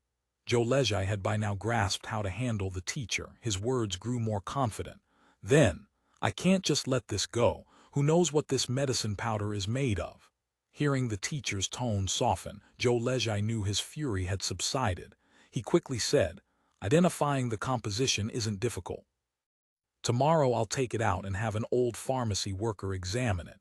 He'll be able to determine 8 or 9 parts out of 10. "Fine, do as you suggest." The teacher exhaled a rough breath. "Instruct Wang Zhai on my behalf. Curie and the servant woman attending her are to move to the front courtyard study for the time being. They are not to remain in the east wing with Ji Yi. This student understands." Zhou Lezhai's heart trembled. It seemed Ji Yi had completely fallen from favor. "You handled this matter well." Master Wang nodded approvingly after hearing Zhou Lezhai's report. "This woman Ji Yi truly has no sense of propriety. She doesn't know good from bad." "Yes, but about this Taoist Wu, no hindrance. I'll instruct Liu Sha to tell him never to show his face around here again. That Liu Sha, honestly, how does he manage his subordinates?" Dissatisfaction seeped through Master Wang's voice. "Then, how should this student report back to Mr. Zhou? Simply tell him that Wu Hai made unauthorized contact with the female household members to sell medicine and has already been expelled. The medicine's composition, we must also put the teacher's mind at ease. I will instruct Liu Sha to obtain the formula. You find someone to examine it first. If there are any harmful substances, remove them. If the medicine contained any poisonous or body-damaging ingredients and Mr. Zhou discovered them, it would inevitably provoke his anger. Since what had already been consumed could not be retrieved, it was better to simply keep him ignorant." "Wait." Zhou Lezhai was about to withdraw to find Liu Sha when Master Wang stopped him. "Ji Yi has inevitably lost favor with Mr. Zhou. You must handle her carefully and keep her appeased. Don't let her lose her mind, guard against her speaking recklessly." "This student respectfully obeys." Although Ji was not a core figure, she knew quite a few secrets, especially two critical ones: Xiaoling's fate and the truth that Curie was not the teacher's biological daughter. Master Wang currently held her in check through the one soul, one spirit technique.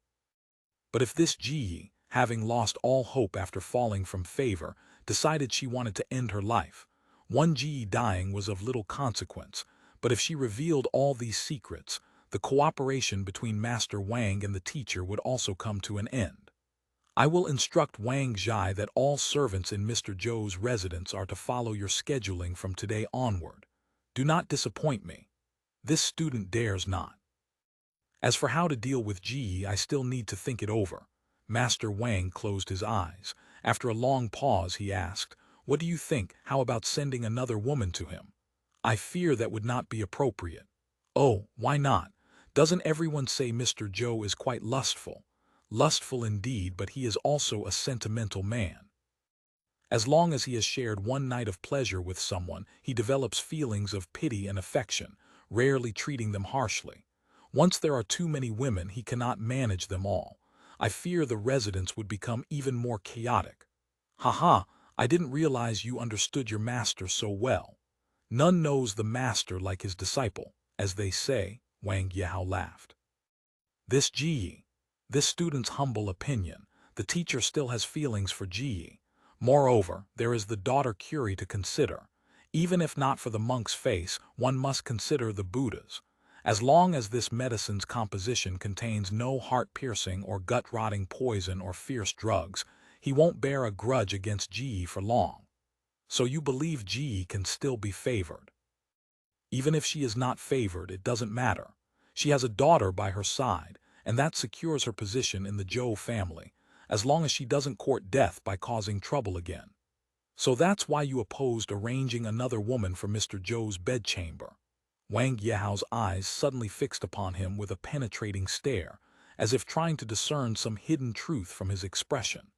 That gloomy gaze made Zhou Lezhai shiver. If he had harbored any actual entanglement with Ji, this look would have made him too guilty to meet the other man's eyes. End of chapter. Chapter 2695. The Capital, Part 51. Yes, Mr. Zhou often says one should never complicate simple matters. At present, Ji had merely fallen out of favor temporarily. She hadn't lost all hope. If another woman were brought into the household, the Zhou family's situation would become thoroughly entangled. Should the newcomer prove even more troublesome and Ji find herself completely cast aside, any future conflict would be far more difficult to resolve.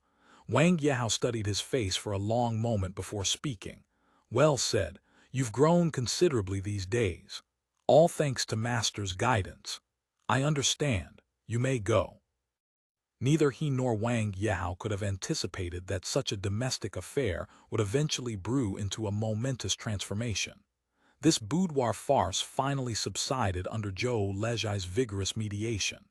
After several days, Ji's exile came to an end. With Master Wang personally intervening to broker peace, she kowtowed before Mr. Zhou to acknowledge her fault, and the matter was considered settled. From that point forward, Ji no longer dared invoke the principle of first through the door holds seniority, and could only submit to Yorong's authority. Mr. Zhou also temporarily abandoned his notion of acquiring additional women to enrich the rear house. Clearly, this incident had taught him an invaluable lesson. The inner chambers are not always harmonious, and he did not possess the commanding authority to enforce peace. Zhou Lezhai felt the teacher was fundamentally a conflicted man. He possessed every capability to be a master, yet insisted on embodying his conviction that all are equal. With the household in turmoil and the Kun growing ever stronger, Hearthstone Taoist's excursions diminished significantly. Though he didn't confine himself entirely to Zheyaking and occasionally traveled through the Jiangnan region, particularly to the farm in Dingyang, most of his time was devoted to writing books and instructing Zhou Lezhai. These days, he rarely taught specific subjects. More often, he focused on shaping his students' worldview, a term the teacher himself had introduced. Australian learning is as deep as the ocean. Even I possess but a single drop. What I can teach you probably doesn't amount to even a molecule of water." The teacher sighed with feeling. "The only thing I can truly impart is a method of thinking." He glanced at a bamboo chest in the room. Inside lay manuscripts he had recently composed, written based on the learning the teacher had passed down. The teacher's own writings were now all stored at the Dingyang farm, still Zhou Lejai's most precious inheritance. These years, consumed by the struggle against the Kun, he'd had no time to take on disciples. He could only set down the knowledge his master had taught him, along with his own understanding, whenever spare moments allowed.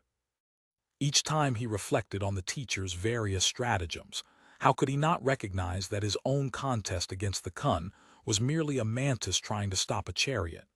Knowing it cannot be done, yet doing it anyway. He recalled words the teacher had once spoken. Though the fall of the great Ming was the inevitable trend of the times and nothing to mourn, he was unwilling to let the Kun win too easily. The Kun arrived here bearing technology that spans eras, bullying the weak with overwhelming strength. They act without restraint, treating common people as disposable straw dogs. If we allow them to seize this country with ease, what road to survival will the common people have in times to come? At this point, the teacher had sighed softly. "I know this burden weighs heavily upon you. Whether you bear it or not lies entirely with you. I will never blame you. If you are willing to shoulder this burden, come to my room tomorrow night at the second watch. I will pass on to you all the secrets of the heavenly book. But once you know them, I fear you can never again stand apart from these affairs, nor can you live out your days in peace." This burden now rested upon his shoulders. Zhou Lejai released a long sigh. He stared at the solitary lamp flickering like a bean in the room. The current great Ming, as the master had put it, had reached the point where the oil was exhausted and the lamp was guttering. Even without the Kun, little lifespan remained. To launch a military campaign now, if defeated, the consequences would be far graver than mere loss of army and territory. The roving bandits of the Central Plains, the Jianzhou captives of Liaodong, all would pour through the breach. The Jiangshan and Sheji of the Great Ming would face imminent peril. Kidnapping Senator Leng had been, in truth, their small faction's desperate gamble. How laughable that Master Wang still dreamed of manipulation and maneuvering, hoping to use this affair to control the court situation, harboring delusions of entering the cabinet as a minister to prop up the Great Ming. "Sir." A voice called his thoughts back from memory to the present. "What is it?" "Taoist Jinchi has arrived." "Show him in." Jin Wenchai's face bore a faint look of worry. Kidnapping Leng Yuning was a perilous gambit. Should they lose control, the Stone Old Man faction would very likely suffer a 100-fold retaliation. One need only look at the Zhang family's fate to understand. "Taoist Master." "Sit." Jin Wenchai was one of the Stone Old Man faction's principal advisors, his standing second only to Zhou Lejai, who had inherited the identity of Hearthstone Immortal. He differed from the Liu brothers. Those two harbored doubts about Zhou Lejai's succession, given his youth. But Jin Wenchai was different. Before Zhou Lejai inherited the mantle, he had worked alongside the young man on various affairs and engaged in numerous discussions. He knew that Zhou Lejai's vision and depth were beyond ordinary comparison. Though his learning fell far short of his master's, his shrewdness and his decisive yet cautious approach to matters surpassed even the master himself. "Taoist Master, word has come from outside. The Kun in the capital are mobilizing troops and forces to search for bandit Leng's whereabouts. With their capabilities, it won't take long to uncover clues. Should we relocate quickly?" The storage location shouldn't be moved. Moving leaves traces. They failed to find it at the outset. Finding it now won't come easily either. Their massive search is meant to pressure us into transferring, thereby revealing our vulnerabilities. But what if they find it? Should we send more men? Gathering so many people in one place will draw notice sooner or later. He pondered for a moment. We shouldn't add manpower. Instead, we can deploy decoys. He then explained his ideas in detail. Do you think it will work? It should work, but the decoys might draw fire back upon ourselves. We must use people who have no connection to us. Leave that to the Liu brothers, they can handle it. Taoist master, Jin Wenchai showed no intention of leaving, speaking again. What does Sir wish to say? Sir's goal is to force the Kun to negotiate peace. But what if the Kun insist on going their own way? Mr. Zhou told us long ago that the Kun's senators are incomparably precious to them. The Kun will absolutely not risk placing a senator in mortal danger. No matter how precious, surely it's merely the rank of a prince in our great Ming. During the Tumu crisis of this dynasty, when Yingzhang was captured in the north, the court did not necessarily negotiate peace with the Warrats. The Kun are said to have 500 or 600 senators. When national policy is at stake, how can they yield so easily? Sir, on this point you are mistaken. Zhou Lezhai shook his head. The Kun's senators are not princes, but parliament members. He knew it would be difficult to explain what a parliament member or parliament meant, or what an aristocratic republic was. When the teacher had first taught him, he too had thought it mere fantasy. Seeing Mr. Jin's bewildered expression, he considered his words carefully. That is to say, a senator is essentially like an emperor. Each senator possesses the authority to participate in political deliberation. If a colleague falls into danger and the power holders Bandit Wen and Bandit Ma fail to rescue him with all their might, they themselves cannot continue to hold power. So they have no choice but to save him. Precisely. But sir, the current mood at court favors a campaign against the Kun. We speak of negotiating peace, yet the court wants to send troops. How can we win their trust? The court's desire to send troops stems from unavoidable circumstances. Even the emperor sometimes finds himself without choice. Regarding this matter, Wang Yehao saw more clearly than any of them. Though the emperor's calculated maneuvers couldn't be spoken of openly, one point was beyond doubt. The emperor's proposal of the southern expedition itself contained an element of ambivalence. As for the ministers at court, they viewed the prospect even less favorably. Whether belonging to the pro-war faction or the pro-peace faction, most had probably realized that the southern expedition could not solve the problem of the Kun. Advocating suppression or advocating appeasement were essentially pretexts for political struggle within the court hall. Could it be? Jin Wenchai's eyes widened slightly with surprise. Precisely so. Zhou Lezhai lowered his voice. If they negotiate appeasement without a fight, where is the court's dignity? So this battle must be fought. But you and I both know once weapons are raised, those who suffer are the common people. The court's strength will be spent in vain. The great Ming is already deficient in both qi and blood. It can no longer withstand further losses. I understand. Jin Wenchai nodded. No wonder the court ministers speak of appeasement in private circles, yet argue passionately for suppression in the court hall. Court ministers and emperor alike all face their own difficulties. Zhou Lezhai sighed. If we can hold Leng Ningyun as hostage and force the Kun to proactively seek peace, we can avert this war. Then the great cause can be planned at leisure. Preserving vitality must be our foremost priority. Exactly so. Zhou Lezhai said, if we can turn spears and halberds into jade and silk, if we can live peacefully with the Kun, perhaps the nation's fortunes might even take a turn for the better. What if the emperor refuses to allow it? That matter will depend on the master's diplomatic maneuvering. What the emperor fears most is court discussion. As long as the consensus holds that appeasing the Kun is benevolent governance, he will naturally follow good counsel like water flowing downstream. So that's how it is. Jin Wenchai nodded repeatedly, praising. Though Sir is young, your insight into the court situation is penetrating and clear. What a waste that I served as Lord Wei's advisor for more than 10 years. Lord Wei was a man of public justice who appointed the upright. He handled affairs with rigid integrity. As his advisor, Sir naturally would not, and disdained to employ such stratagems. Zhou Lezhai replied. But in the current age, to accomplish upright things, one must plot in the shadows like demons and ghosts. Otherwise, forget accomplishing anything. Even self-preservation becomes impossible. These words not only justified their various actions but indirectly flattered Jin Wenchai, putting him at ease. He hastened to demur. "You flatter me. I've merely been scraping by in this world.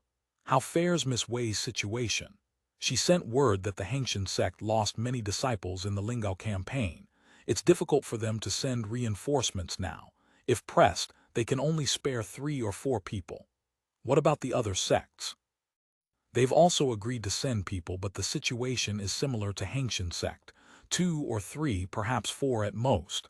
That they can send anyone at all is good, Zhou Lezhai said. Has the silver been distributed? Liu Zhao has already allocated it. End of chapter. Chapter 2696. The Capital, Part 52. Is the money still holding out? Jin Wenchai served as the general steward in the Stone Old Man clique. All income and expenditure passed through his hands.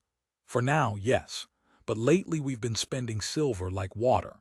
Every slip the master sends demands hundreds or thousands of taels. I hear we'll soon need to grease the palms of high officials, tens of thousands of taels for that alone. And with year-end approaching, the new year expenses will be another considerable sum. Taoist Jinchi smiled bitterly. I fear we can't sustain this much longer. There's a sum of silver coming from Guangdong, somewhere between 30 and 50,000 taels, Zhou Lezhai said. Originally, it should have arrived within these few days. It's just that. The problem was that the money transfer bank handling it was DeLong, and ever since Leng Ningyun had been kidnapped, the Shunchen Prefecture Yamen had placed the establishment under seal. Zhou Lezhai had to admit the move was clever. Otherwise, the Shanxi banking houses circling like sharks in the capital would have long since driven DeLong into bankruptcy. Even so, they had stopped accepting DeLong notes, declaring them worthless paper. Yet for all their talk of worthless paper, Zhou Lezhai knew that the managers and clerks of those very same Shanxi houses were secretly buying back DeLong notes at 30 to 40% of face value. Clearly, they didn't believe their own claims. Even the Taoist Jinchi before him had purchased some. We calculated everything down to the last detail except for this, Jin Wenchai laughed.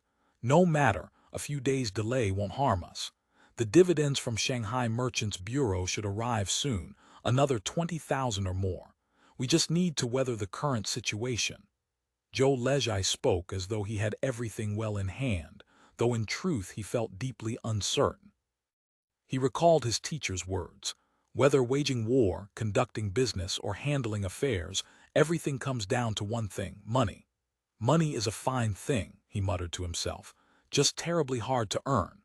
The Stone Old Man clique operated on a grand scale, as if drawing from an inexhaustible treasury.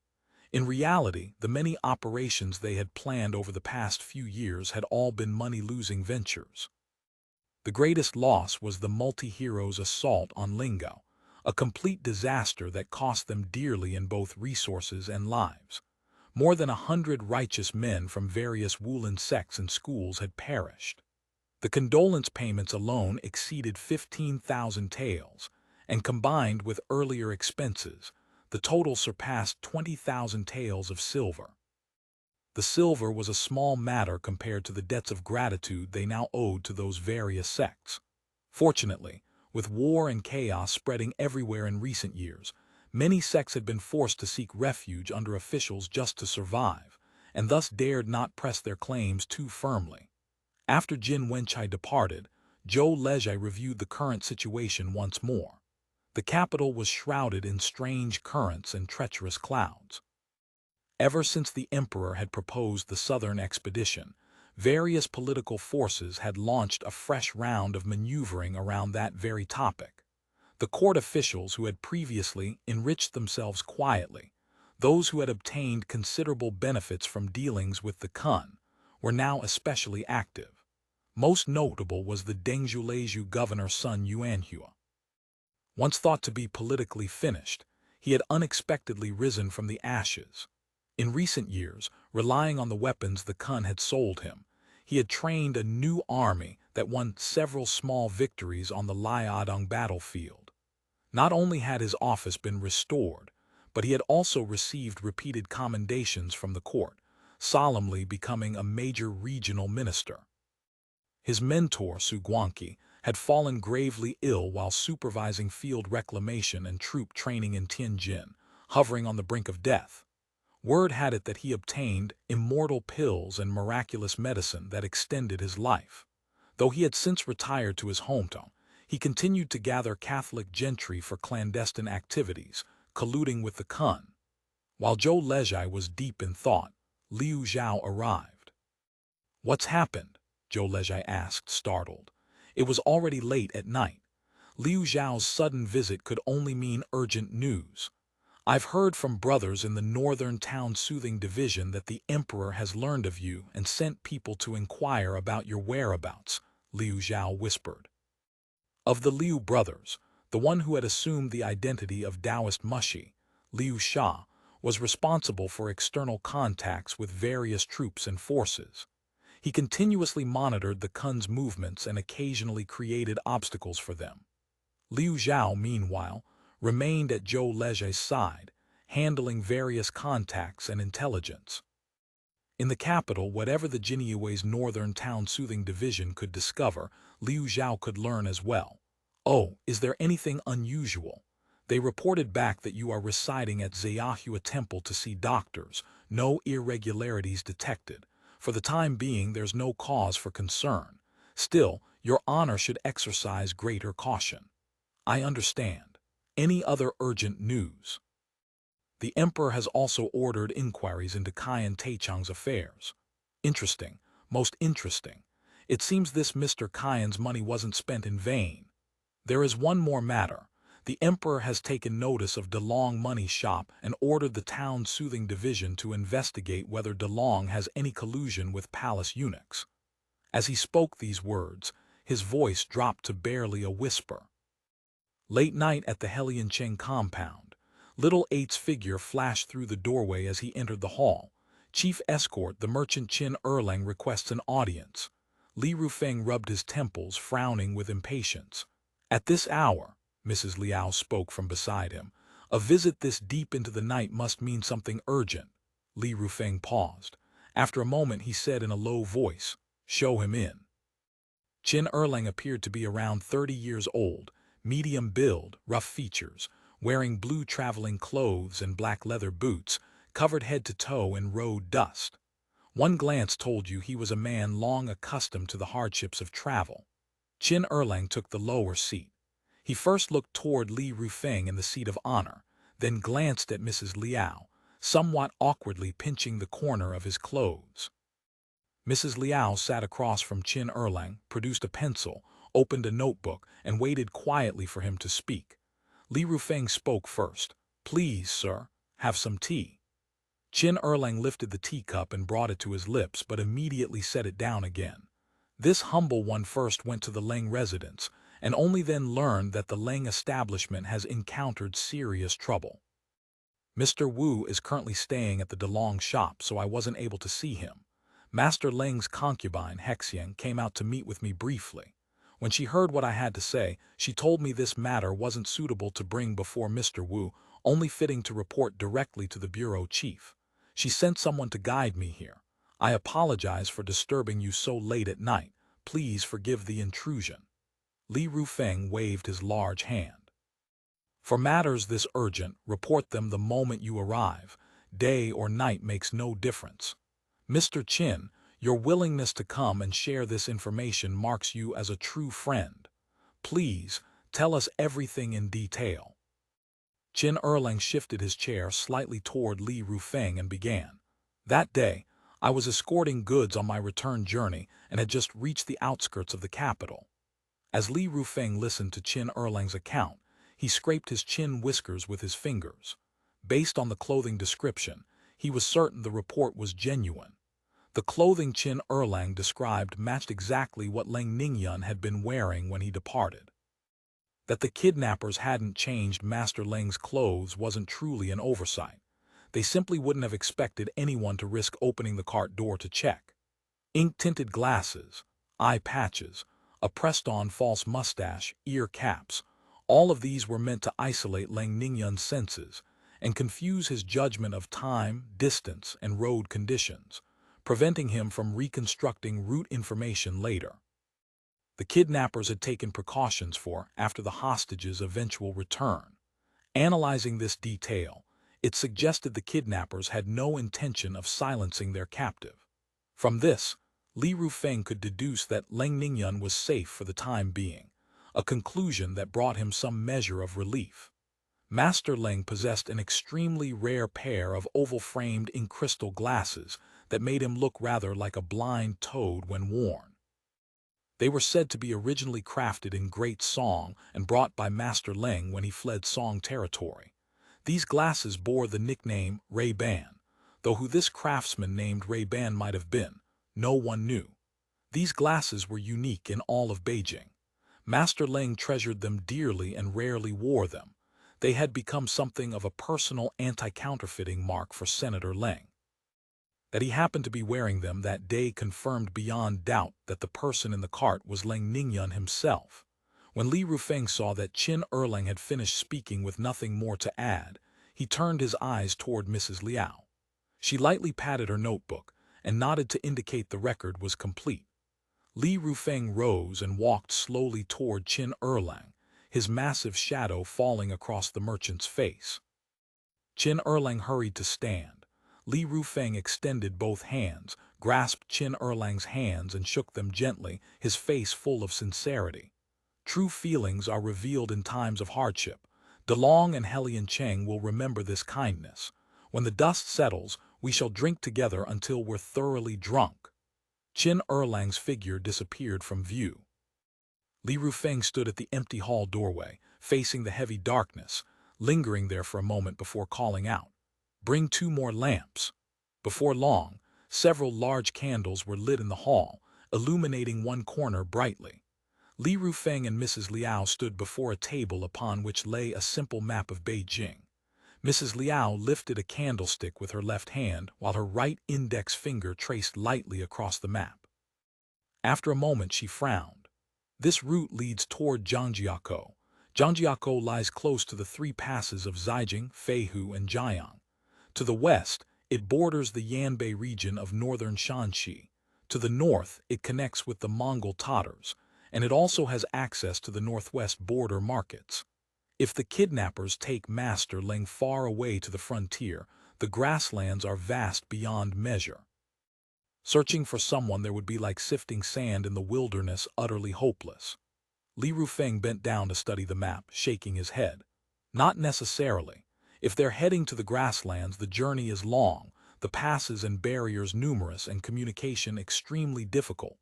Since their aim is to extract silver, they naturally won't complicate matters.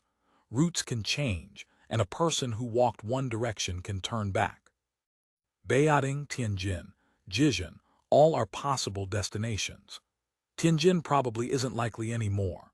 Tianjin Station was the Senate's most important outpost in the north. The relationships and properties that Su Guangqi had established while supervising field reclamation and troop training in Tianjin had all been taken over by Tianjin Station. Since the kidnappers knew Senator Leng's background, they probably wouldn't walk into that particular trap. Even that isn't certain. As the saying goes, it's darkest beneath the lamp. Li Rufeng shook his head. The kidnappers can likely guess that we think this way. Perhaps they'll do precisely what we least expect. Mrs. Liao said, "Regarding the possible routes, we should call the senior brothers in to discuss together. Just the 2 of us will inevitably have blind spots." Li Rufeng raised his head, his voice low. "The senior brothers can share in fortune and disaster. They can be entrusted with life and death, but they cannot be told everything that's closest to the heart. After all, they are not within the system. They cannot be part of our innermost circle. Only after you and I have found a thread to follow should we call them in to discuss the finer details." The kidnappers' rush to transfer Leng Ningyun was obviously a response to the large-scale search they had recently mounted.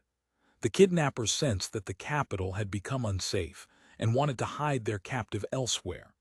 Once the person was transferred out, the variables would multiply enormously. With war and chaos raging beyond the city, they might encounter ticket robbers along the way or bandits attacking merchant convoys.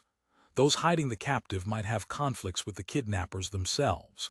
Any of these scenarios could endanger Senator Ling's safety. The way I see it, the kidnappers are desperate, like a cornered dog ready to leap over the wall. We had better move quickly to ransom him. As long as he returns safely, everything else can be discussed. End of chapter. Chapter 2697. The Capital Part 53. He still harbored selfish motives. If he could ransom Senator Ling before the work team arrived, even at a cost of 100,000 taels of silver, it would still count as a major merit, or at least enough to offset their dereliction of duty. That's true, but the kidnappers haven't sent any new letters. Li Rufeng frowned. Strange indeed. According to the instructions, we've already hung the cloth strip on the rear door knocker of DeLong Bank. 2 or 3 days have passed, yet no second letter has arrived. 10,000 taels in cash was no small sum. Even DeLong was unlikely to produce it all at once. Gathering such an amount would typically take 10 to 15 days. Surely the kidnappers had considered this. Long nights breed many dreams, and kidnapping for ransom relies on speed. Pocketing the money provides security. Since DeLong had agreed to the terms, logic dictated that a second letter should have arrived specifying the deadline for gathering the funds and the method of delivery. Why was this group of bandits so dilatory? There hadn't been a single movement. A vague unease stirred within him, though he couldn't pinpoint exactly what was wrong, just an inexplicable dissonance. Li Rufeng recalled his training in Lingao. The foreign woman had spoken of human intuition, a warning sense that indeed arises in the face of danger. Unfortunately, she hadn't explained what exactly this intuition was, leaving him confused at the time. Since we have a trace, we must follow it, Liao Sanyang said. Leave this to Chen Kui and the others. A wild goose leaves a voice. As long as they haven't crossed the border, we can find out where they've landed. Once Senator Ling's location was found, they could consider a forceful rescue. Liao Sanyang was fully confident in this regard, whether organized by the Escort Bureau or by a special reconnaissance team from the Senate. It would be as easy as catching a turtle in a jar. Although the telegram instructions stated to spare no expense, and that saving the person was paramount, saving this expenditure would be better. It wasn't that the Senate was greedy, but that the senators disliked being taken advantage of and hated losing face even more. Regardless of how the kidnapping of a senator concluded, the kidnappers would likely meet an unpleasant end. Thus her private desire was for a clean sweep, to completely eradicate the evil. Very well. Tell them that if they find no useful clues, they should return to the capital immediately and not linger outside. Liao Sanyang's eyes flickered, and she nodded slightly. She placed the candlestick back on the table, straightened up, and steered away from the topic, speaking softly. How long would it normally take to raise 10,000 kaya osi? Li Rufeng started. Even for a wealthy merchant borrowing from multiple sources, it would take at least a month or 2 to gather. Liao Sanyang tapped the table lightly. Exactly. If it's a large sum, there must be a grace period to raise the funds. Remember, this isn't Lingao, where efficiency is paramount and orders flow like wind and water. In the Great Ming, doing anything takes 10 days at minimum and months at most. But the thieves' letter set no deadline for the funds. It only said to gather them and wait for a delivery date. It's as if they knew DeLong had the cash on hand. Li Rufeng's gaze sharpened. Could there be someone in DeLong's upper management? Liao Sanyang shook her head. No. When the incident first occurred, I had Mr. Wu investigate. The selection of senior personnel for DeLong in the capital is extremely cautious. The managers and administrative staff, the managers and accountants, are all screened repeatedly. These people adhere to the principle that wealth comes from the Tao, profit is taken with righteousness. They are tight-lipped. They wouldn't spill secrets even in death. This is their family's livelihood. If they ruin their integrity and reputation, they won't just lose their footing in the industry. Their descendants won't be able to eat from this bowl either. Furthermore, only the financial director sent from headquarters can access the consolidated core data. If there were a traitor, it wouldn't be hard to find them. Li Rufeng glanced at Liao Sanyang. But purely by coincidence, there is a large amount of cash on DeLong's books. Liao Sanyang nodded. I heard Mr. Wu mention it. Tens of thousands of taels were recently deposited, savings absorbed by eunuch Yang from several powerful palace eunuchs. DeLong even gave him a cash rebate for it. Added to DeLong's reserves, there are over 100,000 taels. Under normal turnover, they wouldn't keep so much cash. If the incident had happened a few days later, the silver would have already been remitted out. Li Rufeng slapped his forehead. Eunuch Yang's mouth might not be entirely tight. Liao Sanyang closed her eyes in fatigue for a moment, then opened them. Aside from his palace duties, investigate who Eunuch Yang has met recently, what business he's conducted, and where he's been. Make the investigation circuitous. Find an unrelated person to take the lead so we don't show our faces. I have someone who can look into this, Li Rufeng said. His name is Huang Qi, ranked 6th in his family. He's from the Brocade Guard and used to work as an investigator for the Eastern Depot. During the eunuch faction's persecution of the 6 gentlemen, he was one of the arresting officers. After the current emperor ascended the throne, fearing revenge from the Donglan faction, he abandoned his post and fled. He only returned from Guangdong a few years ago. Returned from Guangdong. What was he doing there? Liao Sanyang asked, suddenly alert. I heard he was working for someone. He's vague about it, so it probably wasn't clean work. Since returning to the capital a few years ago, he's made a living selling information and helping out at government offices. When he was destitute and begging for handouts, I assisted him. He has very close ties with investigators in the Brocade Guard and the Eastern Depot. His information is always current. Let him make the inquiries. Is he reliable? Whether he's reliable as a person is hard to say, but as long as you pay, his information is genuine. Let him investigate, Liao Sanyang decided. Even if the kidnappers find out about this, it won't matter. Li Rufeng fell silent for a moment, then said abruptly, we need more manpower. Where will we get people? Li Rufeng pondered briefly. 2 sources. First, hire favorable escort agencies and find a few trustworthy experts to help out. Our peers likely won't refuse this face. Second, temporarily recruit 10 or so reliable men from the idle hands and thugs who usually depend on us for a living. Pay them extra public hiring money to handle the miscellaneous external matters. This way, we won't tie up the Bureau's experts, leaving them free to act. You make the decision, Liao Sanyang said. At this point, Li Rufeng hesitated. A shipment of Kaya Osi departs tomorrow. We can't pile this much silver in one place in the city, nor can we keep it all within the walls. As discussed before, we'll transport some out first.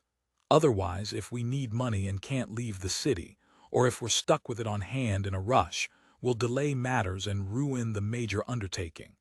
The ransom silver is critical, but I can't leave here. I know you've just returned and are exhausted, but we need a heavy weight to balance the scale. Liao Sanyang nodded.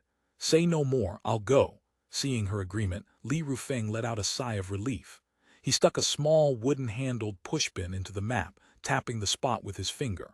I found a friend with a clean background who is close to the Aussie songs. I've borrowed a compound here in Haidian in the capital's suburbs. The estate has high walls and is easy to defend. The people inside have been cleared out, leaving only the headman and a few key managers. I've already sent an advance team. You just escort the mule carts there. Once you arrive, station yourself outside the city and secretly investigate the leads Qin Erlang mentioned. Just don't make a scene.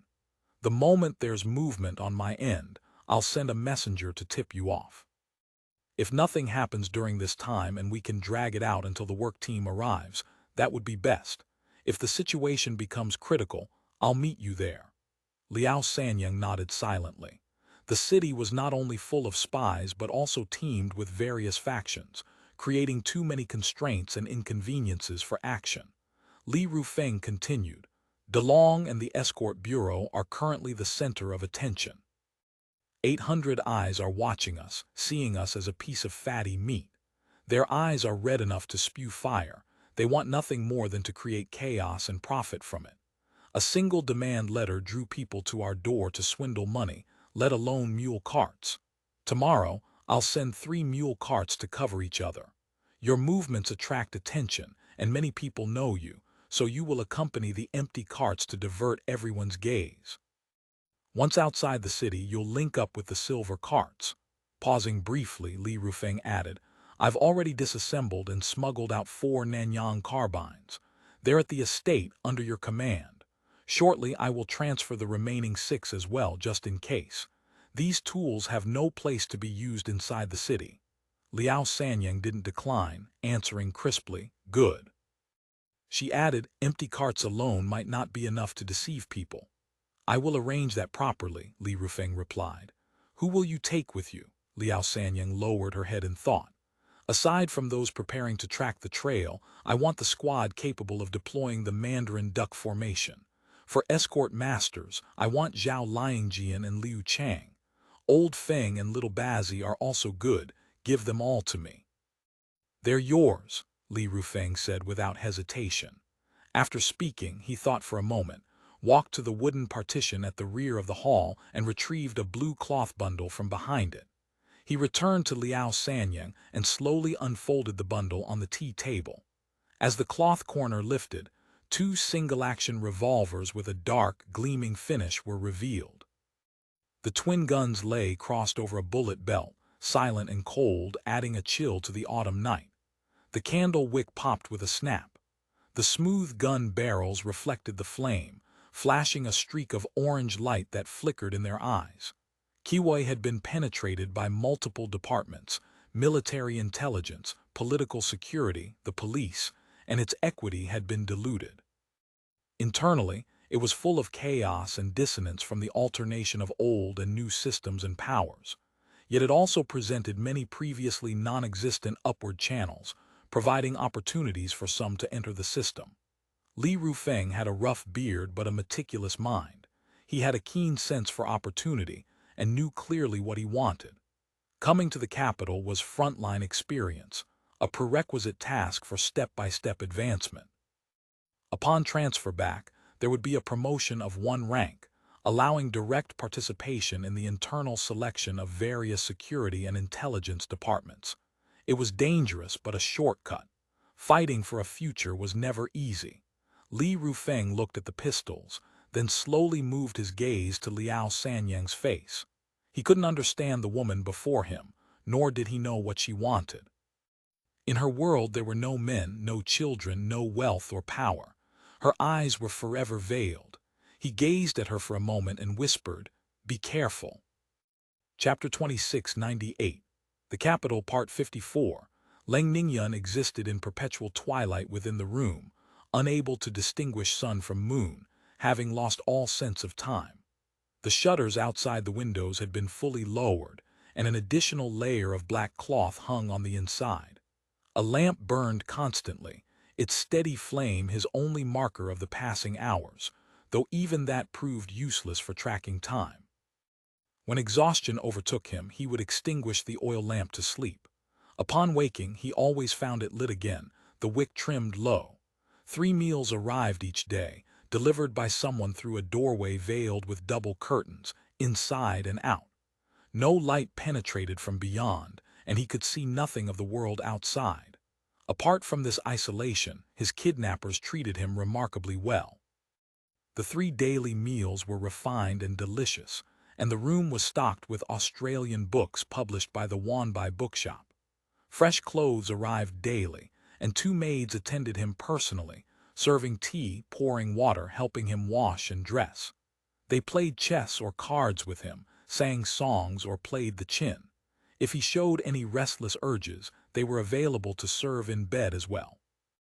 Leng Ningyun had grown accustomed to living like a grand master at DeLong, but being attended to with such meticulous care while kidnapped was a first. He truly didn't know whether to laugh or cry. Fortunately, his background in finance had exposed him to all manner of strange situations. The other party appeared to be a transmigrator as well. Presumably, they wouldn't be excessively cruel. They had kidnapped him to negotiate peace. At least for a while, his life shouldn't be in danger. Given the Senate's ethos, a senator's life was paramount. Whether through diplomacy or force of arms, he believed that once they received his letter, arrangements would be made swiftly. Thus, he ate and slept well. Since he couldn't go anywhere, he could only do prisoner fitness exercises in the room, or perhaps engage in some two-person combat. One day, he couldn't say when someone entered and bowed. "Please, master, we are moving you to a new location." Others followed and bound his hands and feet with ropes, not tightly, just enough to restrict his movement. A gag was placed in his mouth, and finally, a black cloth hood was pulled over his head. In this darkness, he let others lead him by the hand, taking small, shuffling steps. Someone ahead guided him to lift his feet over thresholds and down steps. Suddenly, cool air touched his skin and a slight breeze blew past. He was likely outdoors. "Please enter the sedan chair, master." Someone guided him into a sedan. Shortly after, he heard a low voice command, "Lift the sedan." The sedan rose and swayed along the journey. Outside, all was quiet. Occasionally, a cat yowled or a dog barked, but there was no sound of the night watchman's clapper. They were likely passing through a desolate village. As time passed, the sedan began to pitch and heave, and he caught the occasional low warning calls of the bearers. The wind outside grew stronger, and the air carried the raw, green scent of vegetation. "Have we entered the mountains?" Lang Ningyun wondered. The air also bore a faint smell of rotting aquatic plants, suggesting the presence of lakes or rivers nearby. After an unknowable stretch of time, just as drowsiness began to overtake him, the sedan stopped. Someone helped him out, and once again he entered a building, ascending steps into a room where his restraints were removed. The hood came off. Lang Ningyun opened his eyes, but the flickering lamplight stung them. He closed them again, waiting a moment before reopening them to adjust to the dimness. Though the furnishings differed from the previous room, all the necessary furniture and items were present. However, everything here was rougher and simpler, and the beams and pillars lacked decoration. The ceiling hung significantly lower as well. Simple though it was, the structure was still built of brick and tile, resembling the home of a well-off rural landlord. The windows, as before, were tightly sealed. Outside, dead silence reigned. He estimated he had ridden in the sedan for about 2 hours, one shichen, so he couldn't be too far from the original location. He had heard almost no pedestrians along the way. He was likely in some remote corner of the countryside. A square table stood before him, upon which sat an Australian oil lamp. In front of the lamp rested a bowl of medicinal soup, its curling steam looking hazy and blurred in the halo of light. Lang Ningyun stretched his neck. Turning his head slightly, his gaze caught a long sword leaning against a chair to the side. Immediately, a voice sounded from behind him. "Do not turn around." The voice was gentle and warm, yet impossible to identify as belonging to a man or a woman. Lang Ningyun's neck stiffened instantly. "Yes," he replied. The voice spoke again. "You have had a hard journey, sir." Lang Ningyun said nothing, listening in silence. The voice continued. "Blocking your view today is only to allow you some ease of mind. Mr. Leng, you are accustomed to a life of luxury and possess a delicate constitution.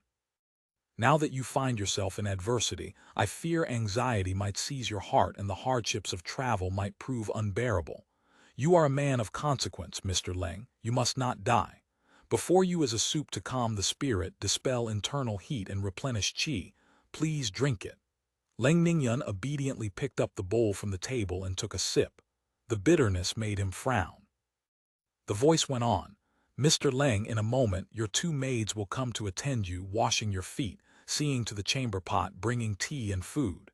If you hear a knock at the door, please sit facing the wall and do not look at whoever enters. As long as you follow these arrangements without struggle or trouble, you will remain safe." "I will follow your instructions, brave hero," Lang Ningyun said. The voice fell silent for a moment, then spoke again, unexpectedly. "I have read the Australians' books. They are very good theories for saving the world." Lang Ningyun's heart skipped a beat. He let out a soft "oh." The person spoke no more. A hand reached past Lang Ningyun and took the long sword leaning against the chair. From the corner of his eye, Lang Ningyun glimpsed the hand grasping the sword. It was very pale, with a lustrous sheen. The door behind him closed with a thud. Lang Ningyun gazed around the dim room. His thoughts drifted to that sword.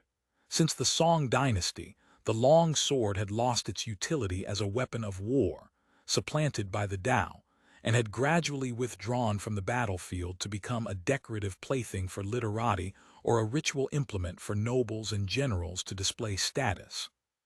Some Ming officials and officers even wore wooden swords merely for appearances, but that sword was different.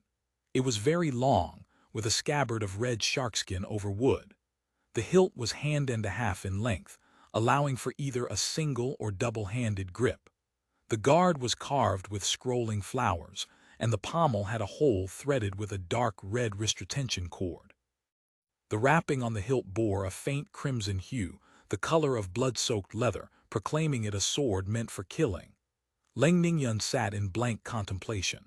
Among all the martial artists he had seen, whether Ming soldiers, escort masters, or gallants of the Jianghu, no one used a jian in actual combat. That was why the sword had left such a deep impression on him. That sword was red. Red enough to catch the eye, red enough to pierce the heart. Red like an open wound. Two sturdy mules pulled a large cart rumbling along the main road. The cargo wasn't piled high, but the wheels crushed deep into the unpaved surface, leaving profound ruts that betrayed a heavy load. Old Feng, bundled in thick cotton clothes, sat slumped on the mule cart, driving. He seemed a bit listless, but unlike the man, his whip was exceptionally spirited. The handle was of jujube wood, and where it joined the tanned leather lash, a tuft of fluffy red tassels hung as decoration. At every ditch or bump, old Feng would give a seemingly casual flick of his wrist, and the lash tip would crack opportunely over the mules' heads, startling them into exerting extra force. One crack of the whip added 3,000 pounds of strength. Only the finest teamsters possessed such composure and languor. A dozen or so fellows in motley attire walked slowly alongside the cart. Liao Sanyang, Zhao Liangjian, and Liu Chang each rode a horse of miscellaneous breeding. The three spread out in a line, guarding the head and tail of the cart. Little Bazzi rode a donkey, trailing behind Liao Sanyang. Liao Sanyang had been out of the city for some time now. The two empty carts used as decoys had already returned, and she had circled a few times to ensure no one was following before linking up with the silver cart and heading toward the estate beyond the city walls. When leaving the city, several constables and helpers from the Shunchen prefecture guarding various checkpoints had seen them. They had likely reported to Judge Liu by now, but the judge had secretly given word that they could act as they saw fit. As long as they didn't fight or kill within the city or cause a major commotion, the Shunchen prefecture would pretend not to notice. Liao Sanyang reined in her horse, pulled out a handkerchief to dab the sweat from her forehead, and glanced back out of the corner of her eye. Seeing little Bazzi following behind with a heavy heart, she couldn't help but find it strange. "You monkey," she asked. "Usually you never have a quiet moment. What's wrong today? Did you catch a chill?" Little Bazzi squeezed his donkey's flanks, catching up to stop alongside her. He hemmed and hawed for a while before suddenly looking up and shouting, "Lady Sanyang, I sincerely wish to acknowledge you as my adoptive mother." "I implore you to agree," Liao Sanyang started, then laughed. "How old am I? How could I take in such a grown son? It would only set people gossiping." Old Feng glanced over, a half-smile playing on his face.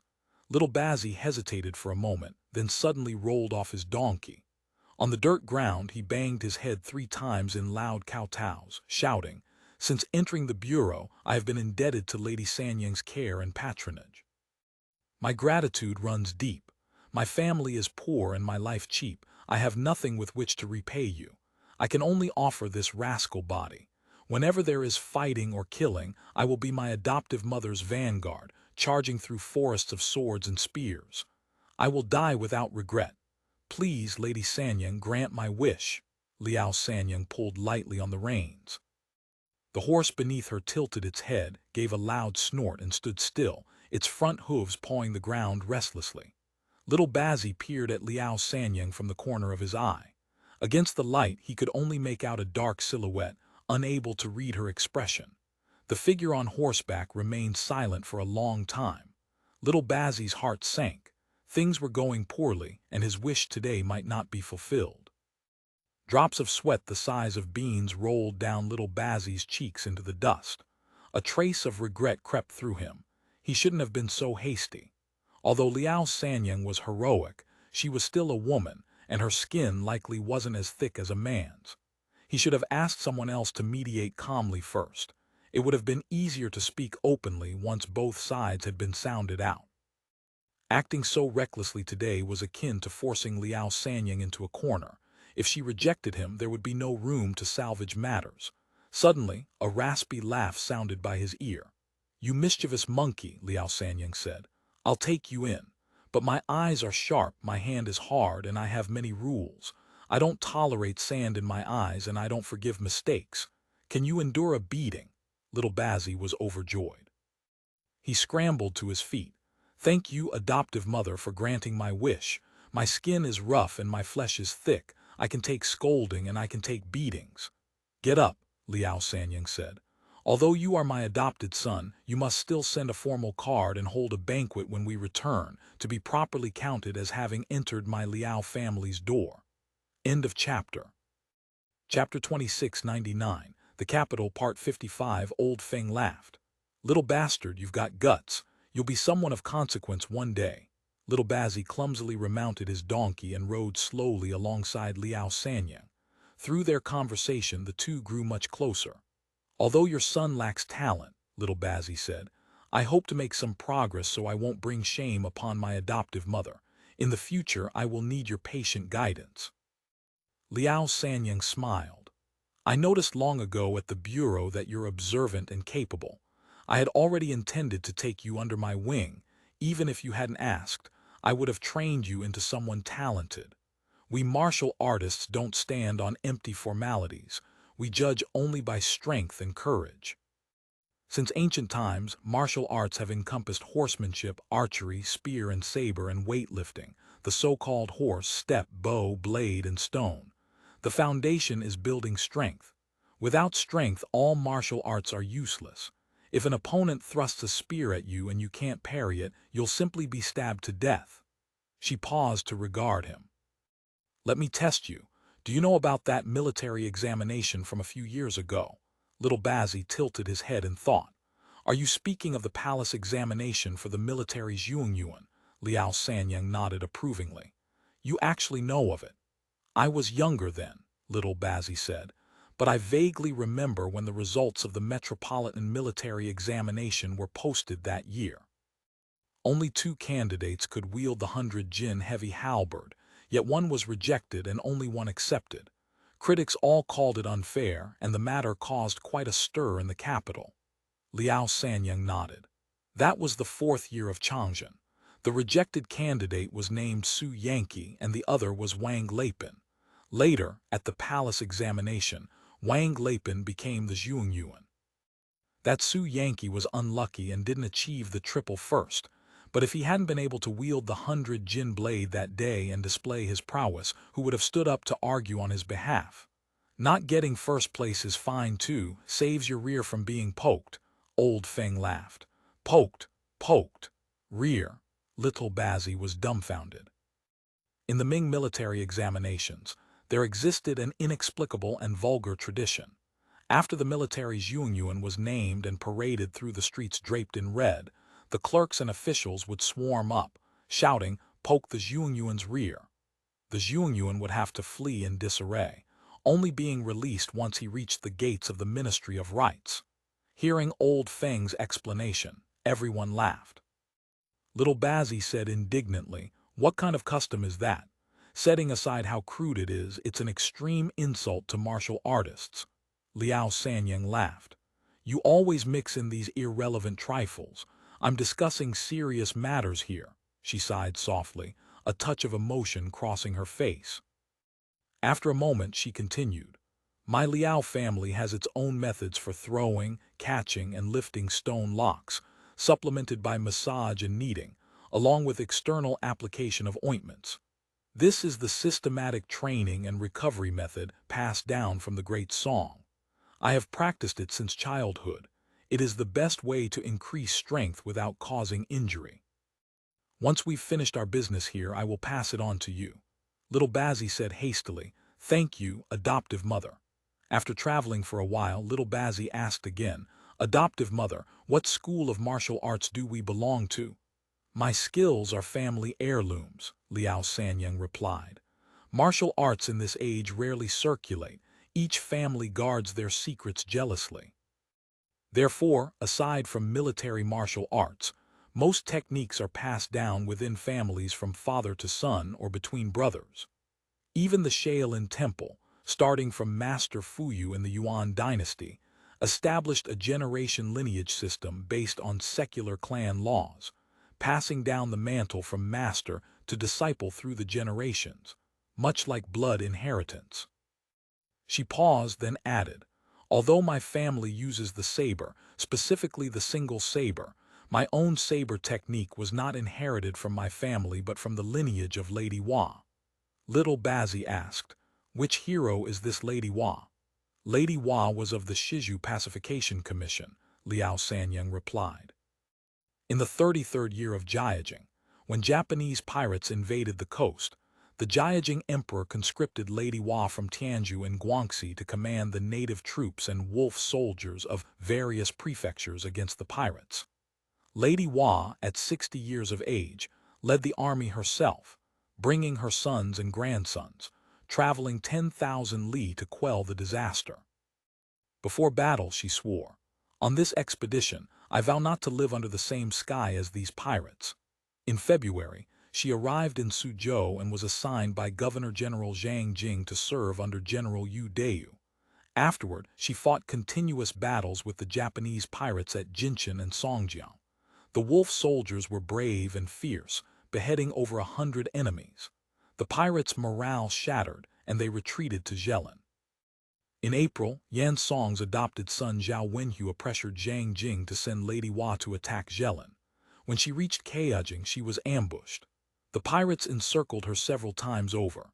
Lady Hua, with her hair unbound and her saber dancing, charged back and forth on horseback. The pirates tried to drag her horse down by the tail, nearly tearing all its hair out, but the lady fought through the blood, broke the siege, and seized the pass. Later, joining with the main army, she defeated the Japanese pirates and sea barbarians at Wangjianjing. To this day, the local folk song "Flower Family Hua Can Kill Japs" is still sung. Her voice grew fervent. Lady Hua, body aged but heart still strong, spirit firm through endless battles. Thinking of it now still makes my blood boil. I hate that I was not born in that era to kill pirates at her side.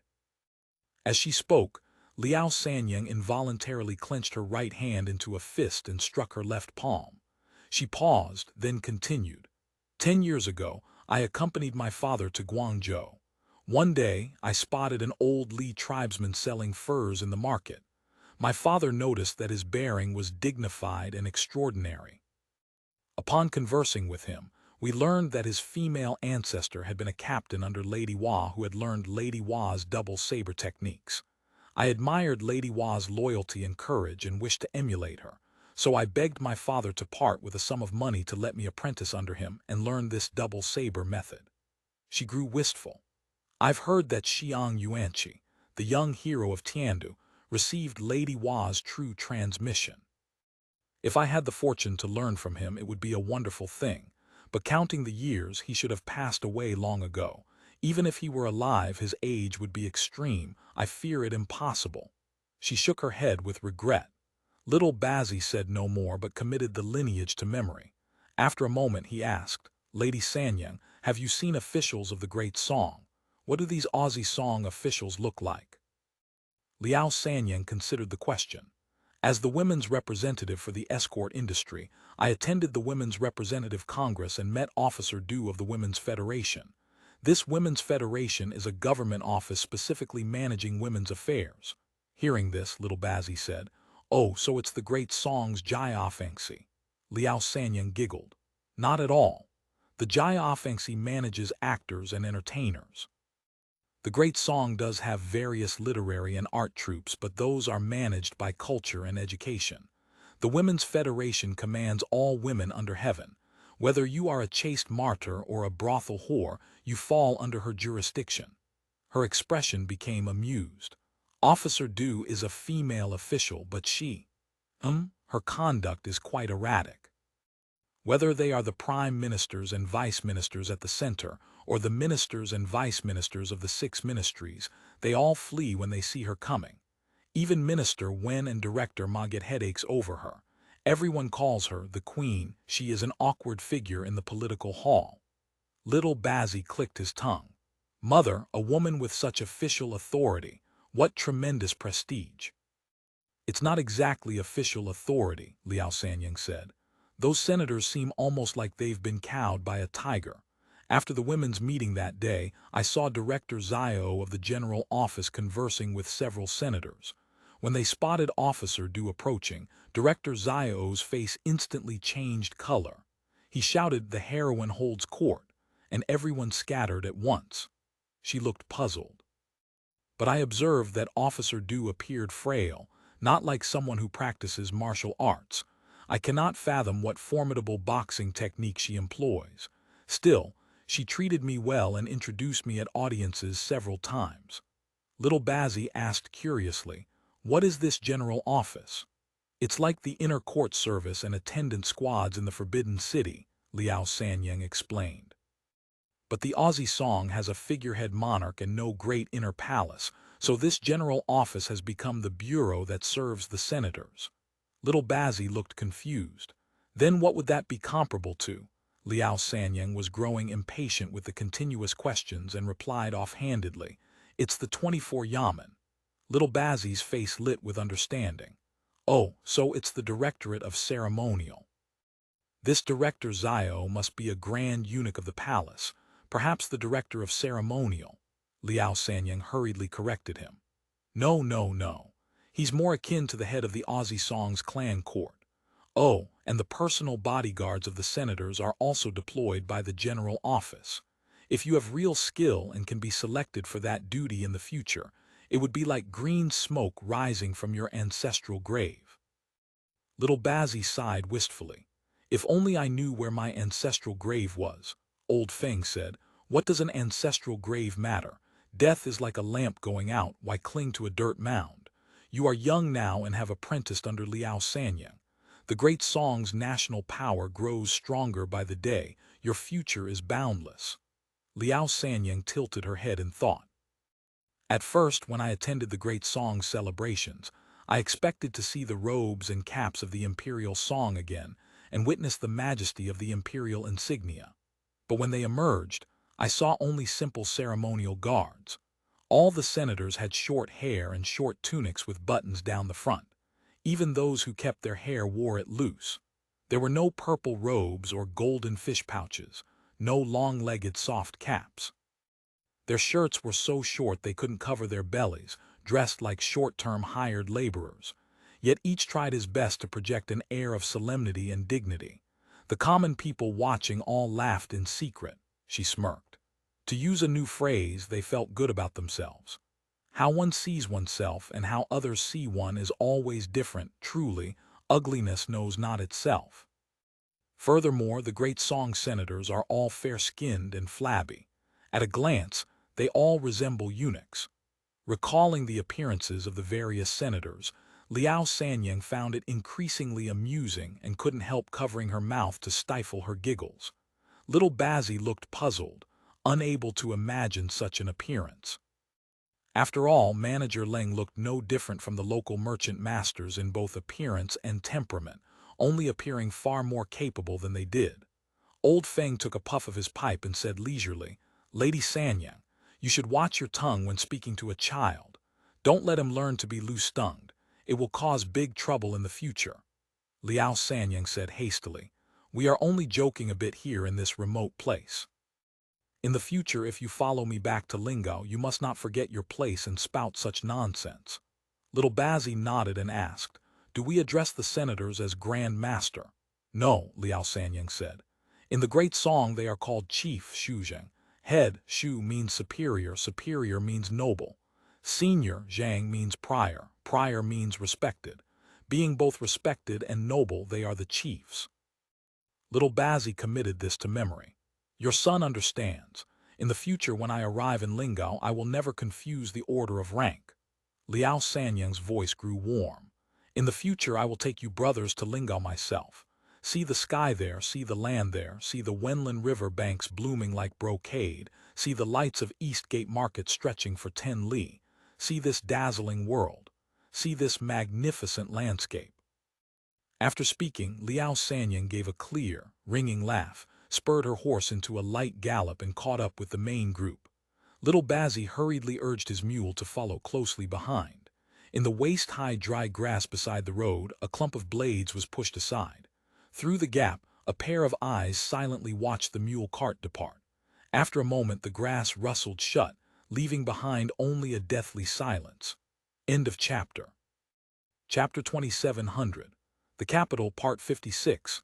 The column advanced at a measured pace, its seemingly loose formation imperceptibly divided into front, middle, and rear sections, with flank guards positioned on either side. A large dog with a dappled back loped back and forth through the procession, occasionally letting out an excited bark. Liao Sanyang and Little Bazzi rode abreast, she on horseback, he on a donkey, one tall, one short. Little Bazzi tilted his face upward and asked, "Adoptive mother, why did you come all the way to this capital region instead of enjoying a peaceful life in Guangzhou?" Liao Sanyang said. "When I was young, the village school teacher used to say, 'Men do not speak of affairs within the home, women do not speak of affairs beyond it. A woman is one who submits to others.' I lived in Guangzhou for 10 years, following my father and brothers in the escort business, racing through prefectures and crashing through capitals. Though I was a woman, I killed and fought without mercy, acting purely on impulse. I prided myself on having fists strong enough to stand a man, arms broad enough to run a horse, a resounding hero among women. But when I went to Lingao, I discovered an entirely different world. Lingao is different. Women there can discuss state affairs, sit for examinations, work, and become officials.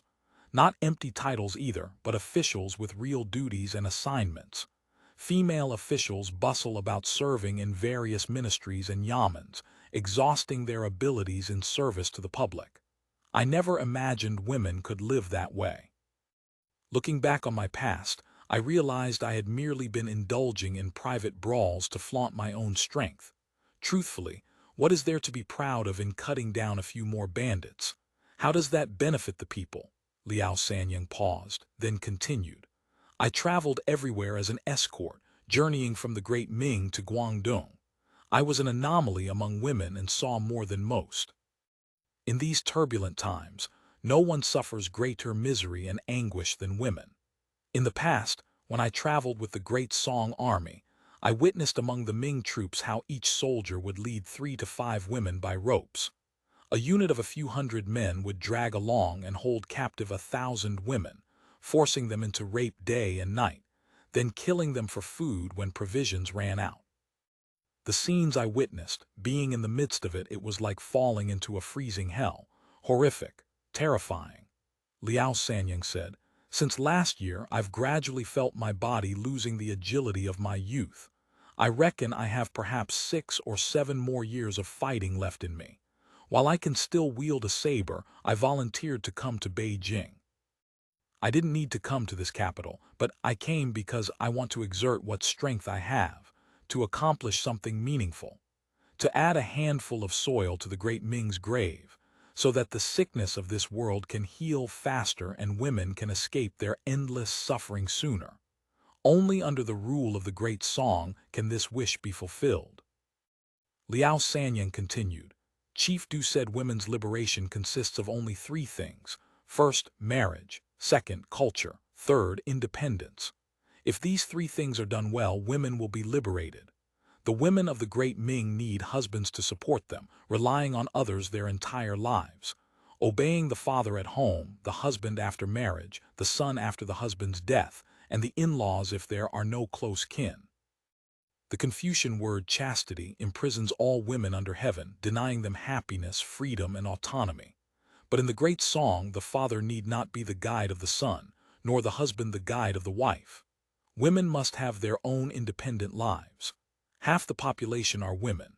If women are mobilized, awakened, and given meaningful work, they can hold up half the falling sky. They can converge into a great surging tide. When men and women both exert their full abilities, that is the thunder that fills the heavens.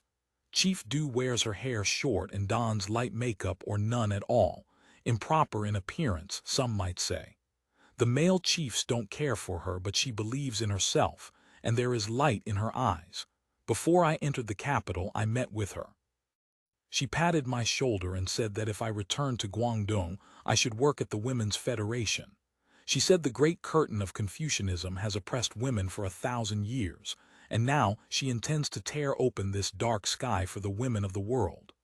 Liao Sanyang paused, then said, "That day I told her, 'Good, pierce the vast sky. I will be a drop of blood on the tip of your blade.'" As she spoke of this, Liao Sanyang seemed to drift back to that moment. Her expression turned wistful, clearly reflecting a complex swirl of emotions within her heart. Little Bazzi obviously didn't understand. He listened with a blank expression, and after a moment said firmly, "When I grow up, I want to be an escort master like adoptive mother." Liao Sanyang gave a faint smile. "The escort business has 10 good years left at most. When we reach Guangdong, I'll find you a different path, one with a future." Little Bazzi started. "Why is that?" Liao Sanyang said. "When the 4 directions are pacified and times grow peaceful for the people, that will also be when the escort business fades into silence. Besides—" At this, Liao Sanyang touched the saber hilt at her left waist, then the pistol grip on her right.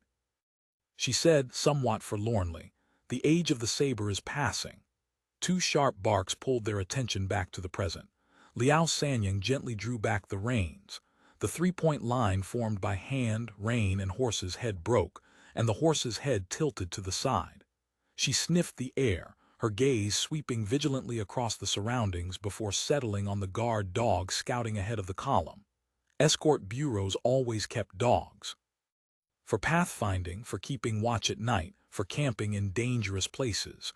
Raising a good dog was the only way to sleep soundly. At the head of the column, the large wolf dog with the dappled back barked low several times, then dropped into a half-crouch.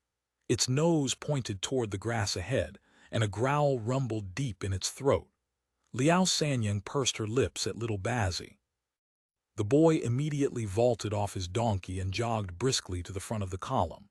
As he ran, he fished a slingshot from his waist pouch. Making a short stop, he pushed his arms forward and drew back, loading a mud pellet into the leather pocket. He fired 3 shots in rapid succession, bang, bang, bang, into the grass where the dog was pointing. The mud pellets cracked on impact, kicking up puffs of dust. Whether they struck anything was unclear. From his seat on the mule cart, Old Feng pursed his lips and let out a sharp whistle. The dappled wolf dog launched forward, all 4 paws driving it straight into the grass. A human figure burst up from the undergrowth. The wolf dog lunged, airborne. Instantly, cold steel flashed. The wolf dog collided with the blade in mid-flight and was knocked aside. It curled its body as it fell, rolling several times before regaining its feet. A knife wound gaped on its shoulder blade, fur matted with gray dirt and blood. The wolf dog circled, looking for an opening to attack again, but Liao Sanyang shouted, "Leash the dog, guard the cart, I'll handle him." Old Feng whistled, and the dog immediately held its ground, brow lowered and teeth bared, growling ferociously at the lurking figure in the grass. Zhao Liangjian, Liu Chang, and several other fellows gathered into a circular formation, placing the mule cart at their center. By now, everyone could see clearly. A lean, muscular man in filthy clothes, gripping a Japanese-style waist saber. Having driven back the wolf dog, he immediately bolted toward the woods on the nearby hillside. Liao Sanyang's group had horses and carts. His only hope of escape lay in reaching the complex terrain of the mountain forest. While the man was still tangled with the wolf dog, Little Bazzi had bent low and sprinted forward. Anticipating the man's retreat, he cut diagonally up the hillside with quick steps to block his escape. The man's face twisted in alarm. Left with no choice, he sprinted wildly along the main road. hoping to find another chance to reach the forest. Little Bazzy trailed at a distance, chasing close and occasionally firing a mud pellet to force him to change course, pressing him back toward the road's shoulder. Liao Sanyang narrowed her eyes and tapped her legs lightly against the horse's girth. Sensing her intent, the horse quickly transitioned from standstill to a trot, maintaining a cadence of roughly 200 steps per minute. Liao Sanyang held the double reins in her left hand while her right drew a steel cavalry saber from the side of the horse. The blade measured over 3 kai and 1 kun in length, slightly curved, similar in form to the sabers used by Lingao cavalry, differing only in its lack of a D-shaped guard. The paired sabers Liao Sanyang used on foot were slightly shorter than single sabers and ill-suited for mounted combat. The man heard the hoofbeats drawing closer behind him. Each time a hoof struck the ground, it beat out a clear 2-step rhythm, carrying an unhurried, relentless pressure. The man ran faster. His violent panting made his heart feel as though it might burst. Liao Sanyang rested the saber against her right shoulder, cradling it. As the horse's speed increased, she gradually closed the distance to her target. She bent her right knee slightly, kept her left hip taut, and swept the saber half a turn outward from her right shoulder, raising it high in preparation to strike. Liao Sanyang exhaled softly, estimating the distance between them from experience. With 2 moving objects constantly converging, she had to account for both the man's running speed and the horse's momentum to calculate the lead for her strike. Otherwise, she would miss. Realizing escape was impossible, the man whirled around. With a thunderous roar and a ferocious expression, he raised his saber to meet her. Liao Sanyang remained unmoved by his roar. The instant she determined he was within striking range, she leaned forward, pivoted her right hip back, and swung her saber in a decisive arc. The blade cleared the horse's head, slashing diagonally downward at a 45-degree angle from right to left, aimed straight for his skull. In the instant that horse and man crossed paths, he raised his saber in a diagonal parry. The strong sections of both steel blades, their rear thirds, collided with a resounding clang. The blades met and the horse's momentum carried her forward. Liao Sanyang flipped her wrist. Following the downward momentum of the chop, she swung the saber backward, transforming the descending slash into a reverse upward slice, completing a full fan-shaped arc. Under the combined impact of rider and horse, the man's waist saber was knocked askew. The momentary lag prevented him from recovering his stance. The tip of Liao Sanyang's reverse slice opened the tendon of his right elbow, carving a deep bloody furrow. His right hand went limp, unable to maintain its grip, and the single saber clattered to the ground. Liao Sanyang didn't pause to see if her blade had struck true. She never lingered.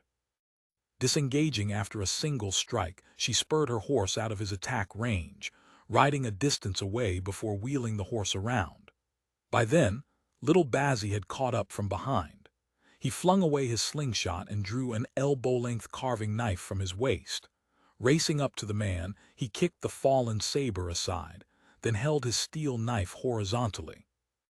Using the spine and flat of the blade, he delivered fierce slaps to the man's head. The man reeled under the heavy blows, his skull ringing, vision swimming. Unsteady on his feet, he toppled over. Little Bazzy clamped the knife crosswise between his teeth, flipped over to straddle the man, pinned him firmly, and pulled a rope from his waist to bind him. Liao Sanyang circled her horse back, dismounted, and walked slowly toward the prone figure. She announced in a ringing voice, "White dragon horse, pear blossom spear, everywhere under heaven is home. Greenwood line, Jianghu mouth, all within the 9 provinces and 4 seas are friends. We have not met before. Hero of the mountain road, which famous mountain do you call home?" The man, bound on the ground with his right arm bleeding, only glared up at the two with savage eyes. He gave no answer. Seeing that the man couldn't match the bandit jargon, the Kiku, Liao Sanyang knew he was no Jianghu man of the north. At that moment, Little Bazzy grabbed the man by his collar. Glimpsing the shirt beneath, so caked with grime its original color was nearly indistinguishable, he paused for a moment, then shouted, He's wearing a red and yellow reversible padded jacket underneath, likely a deserter from the army. End of chapter. Chapter 27:01. The Capital Part 57. Liao Sanyang's expression darkened, a frown creasing her brow. She regarded the large man sprawled on the ground, then turned to little Bazzi. "Fetch old Feng. He has a cold heart, he'll know how to persuade this brave hero." After speaking, Liao Sanyang lifted her gaze to survey the road ahead. Both ends of the dirt trail lay empty. Beneath the dappled shade of trees, the path twisted away in either direction toward unknown destinations. The convoy had halted. Old Feng approached Liao Sanyang, took half a step forward, bowed, and waited for instructions. Liao Sanyang glanced at the man lying on the ground. "Skulking after us like this, he's certainly up to no good. Brother, question him thoroughly. Find out what they're planning. We're halfway there and cannot afford delays, make it quick." Old Feng inclined his head slightly. "Rest assured, my lady." He turned and beckoned to two guards beside him. "Lend a hand." The two guards stepped forward. Together, the three of them hoisted the man and dragged him into the bushes along the roadside. Liao Sanyang remained expressionless, watching them with cold detachment. Torture was the fastest method. She raised her chin at little Bazzi. "Go invite brothers Zhao and Liu here for a conference." A moment later, a scream erupted from the bushes, only to be cut short halfway through, as if a gag had been forced into the man's mouth. The figures of old Feng and his companions were obscured by the dense shadows of the undergrowth, their actions invisible from outside. Only the ember of old Feng's cigarette flickered in the darkness, marking their position. Liao Sanyang did not wait long. Old Feng's efficiency was consistently high, and he never disappointed. He returned swiftly. Liao Sanyang met his eyes with a silent question, curious what method he had employed. Old Feng spat out his cigarette butt and smiled grimly. "Such filthy methods aren't worth soiling your ears with, my lady. A man's urethra is his most tender part. Thread a steel wire through it, and he'll forget his own ancestors." He casually tossed aside half a length of bloodied steel wire. Liao Sanyang's brow furrowed in disgust. "Where are they from?" Old Feng replied. As little Bazzi suspected, a handful of deserters who have gathered local ruffians and bandits from the surrounding countryside. 30 men in total, running this no-capital trade wherever they go. We were simply unlucky enough to cross their path today. This one is a scout. Earlier, when we stopped at that roadside shop for water and rest, he noticed our deep wheel ruts and surmised the cart carried valuable goods. That's when he started trailing us. Originally there were two. One has been running back and forth to report. When we passed that fork in the road, the other went back to alert the main group, leaving only this one to shadow us. He confessed that the bandits have already set up an ambush ahead, split into two groups, front and rear. They plan to wait until we're caught in the middle, then charge from both ends and rob us by force. Hearing this, Liao Sanyang felt a measure of reassurance. Rural bandit gangs typically numbered 5 to 10 men. 50 was a threshold. Exceeding that number would accelerate their growth, swelling rapidly into hundreds or thousands, enough strength to raid prefectures and counties. Operating at around 30 men meant they were still in a growth phase, a small-scale roving gang that had established a basic cadre and possessed the conditions to develop into a thriving organization. Liao Sanyang brushed a stray strand of hair from her temple. "How far is the ambush site?" "Just past the next intersection," Old Feng said. Liao Sanyang hadn't expected the enemy to be so close. Her eyes narrowed, tension coiling involuntarily in her chest. Behind her, little Bazzi grumbled in frustration. "Inside the city, we met swindlers trying to fleece us. Outside, we run into random bandits. Why is our luck so rotten?" Liao Sanyang gave a cold snort. "It's not bad luck. We've simply stumbled into a chaotic age. Such things are commonplace now. Being close to the capital, there are no large bandit armies here. But further away, in Shanxi, Henan, Sichuan, government troops run rampant while local bandits riot unchecked. That is true lawlessness. Villages slaughtered in broad daylight, thousands killed without anyone calling it a major incident." What we must contend with from the start isn't merely a few kidnappers, but this chaotic world itself. Escort bureaus serve little purpose in peaceful times and struggle to survive in turbulent ones. In the end, we are but a trivial crack in the great river of history. But for just 30 bandits to think they can take us down, that is underestimating us far too much. Liao Sanyang turned to face Zhao Liangjian. Brother Zhao, what do you think? Zhao Liangjian was a lean, muscular man of about 30, wearing a rolled brim felt hat, a blue short jacket and leggings wrapped in a blue and white fish scale pattern. He glanced up at the sky. It's already the hour of Wei. We've come this far. If we turn back now, we'll never make it before the city gates close. We'd have to spend the night outside the walls. Besides, all the pretense of leaving the city would be wasted. Once interested parties learn our details, transporting silver out next time will be even harder. Liao Sanyang nodded. Indeed. The reason these deserters recruit local bandits is to collude like wolves with jackals, using local connections to hide their tracks, blending with civilians to enter, transforming into bandits when they leave, and spying on government intelligence. If we don't pass this intersection now, returning another time will only draw more attention and stoke even greater greed in their thieving hearts. She then looked to Liu Chang. Brother Liu, what do you think? Liu Chang was in his 20s with a square, broad face. He wore a Wan character headscarf, dark blue clothes with the hem tucked into his belt, black leather boots, and ox-hide bracers studded with copper rivets. Hearing the question, he replied in a low, steady voice, Whatever Lady Sanyang and Brother Zhao decide, I will follow. Liao Sanyang continued, Laden with silver, the mule cart cannot move quickly. Before long, when the bandits realize we aren't arriving, they'll gather and sweep toward us from the rear. We'd have no way to evade and would be forced to fight on their terms, losing the initiative. Better to strike first and break through. If we truly cannot defeat them, we won't linger in battle. We'll retreat temporarily and leave the silver cart to them.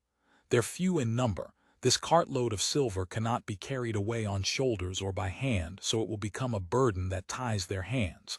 While they fight over the spoils, we can circle back and maneuver.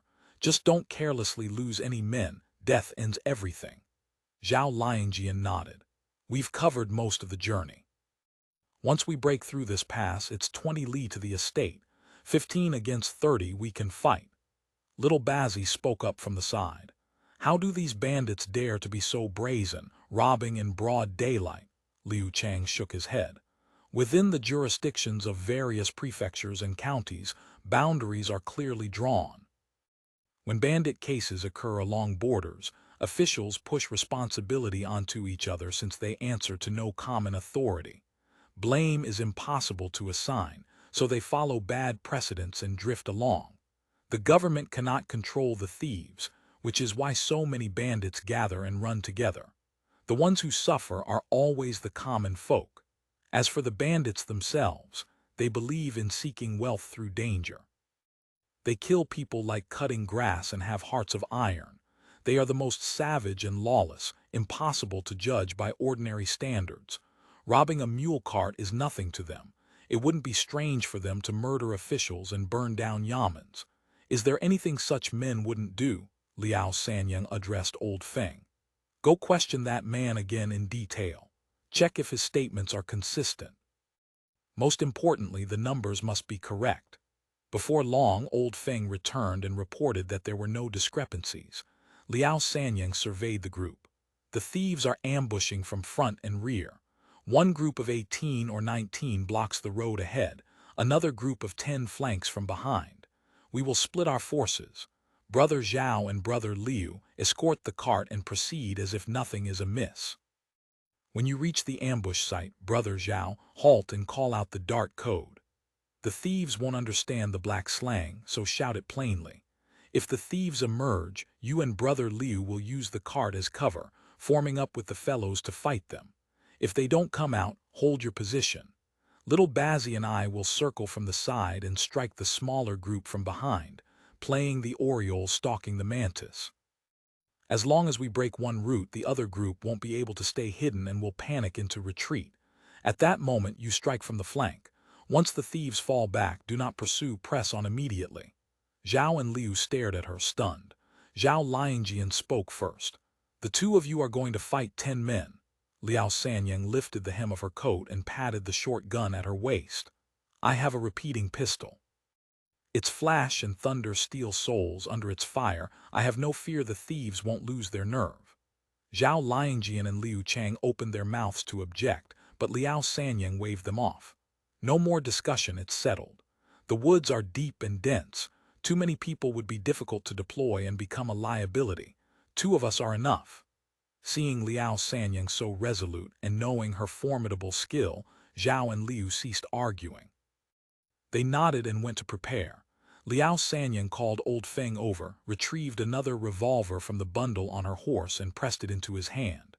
Brother Feng, among those transferred from Guangzhou, only you have trained with short guns. Take this and hold the line. Old Feng's face creased with worry. Lady Sanyang, it's dangerous out there. You should take them both. Liao Sanyang glanced toward Zhao and Liu, then forced the pistol firmly into Old Feng's grasp. Only when my own people are close, and you, brother, are holding the line, can I be at ease. Old Feng held her gaze for a long moment, then nodded silently without further protest. Set your heart at rest, my lady, he whispered. Liao Sanyang gave him final instructions in a low voice. When the fighting starts, if we're winning, don't use the gun. Fire only if we're losing. Old Feng grunted his assent, tucked the pistol beneath his clothes, and returned to sit on the mule cart. He touched the weapon hidden against his chest, then pulled out a rolling paper, carefully sprinkled tobacco onto it, rolled a cigarette and lit it. He blew a smoke ring. The hand holding the cigarette was rock steady without the slightest tremor. Arrangements complete, Liao Sanyang said nothing more. She removed her wide outer cloak, revealing the dark blue, close-fitting combat suit beneath. On her feet were wedge-heeled soft combat boots, special issue from the Special Reconnaissance Team. Possessing them was a privilege. Liao Sanyang adjusted her gear. A belt was cinched horizontally across her abdomen. A leather strap hung diagonally from her left shoulder, holding 7 steel darts, and the revolver was tucked at her right hip. She rose onto her toes, bounced twice in place, and performed a few stretching and twisting motions. Satisfied that everything felt ready and unencumbered, she walked to her horse, unhooked her double sabers, and hung them at her waist. Liao Sanyang licked her lips. Her face was layered with frost, her voice cold enough to cut to the bone. Bazzi, we're going to kill people. Are you afraid? Little Bazzi untied his pouch of mud pellets and tossed them aside. He retrieved a bag of iron pellets from the donkey's back, took one out, nested it in the leather pocket of his slingshot, and stretched it twice. Then he drew the elbow-length steel knife from his waist, wiped it on his clothes, bared his teeth, and said, "On the Jianghu road, fearing death doesn't make a hero. Just push forward and kill those motherfucking thieves." End of chapter. Chapter 2702. The Capital, Part 58. Her preparations complete, Liao Sanyang pointed toward an exposed slope overlooking the roadside and waved to Old Feng.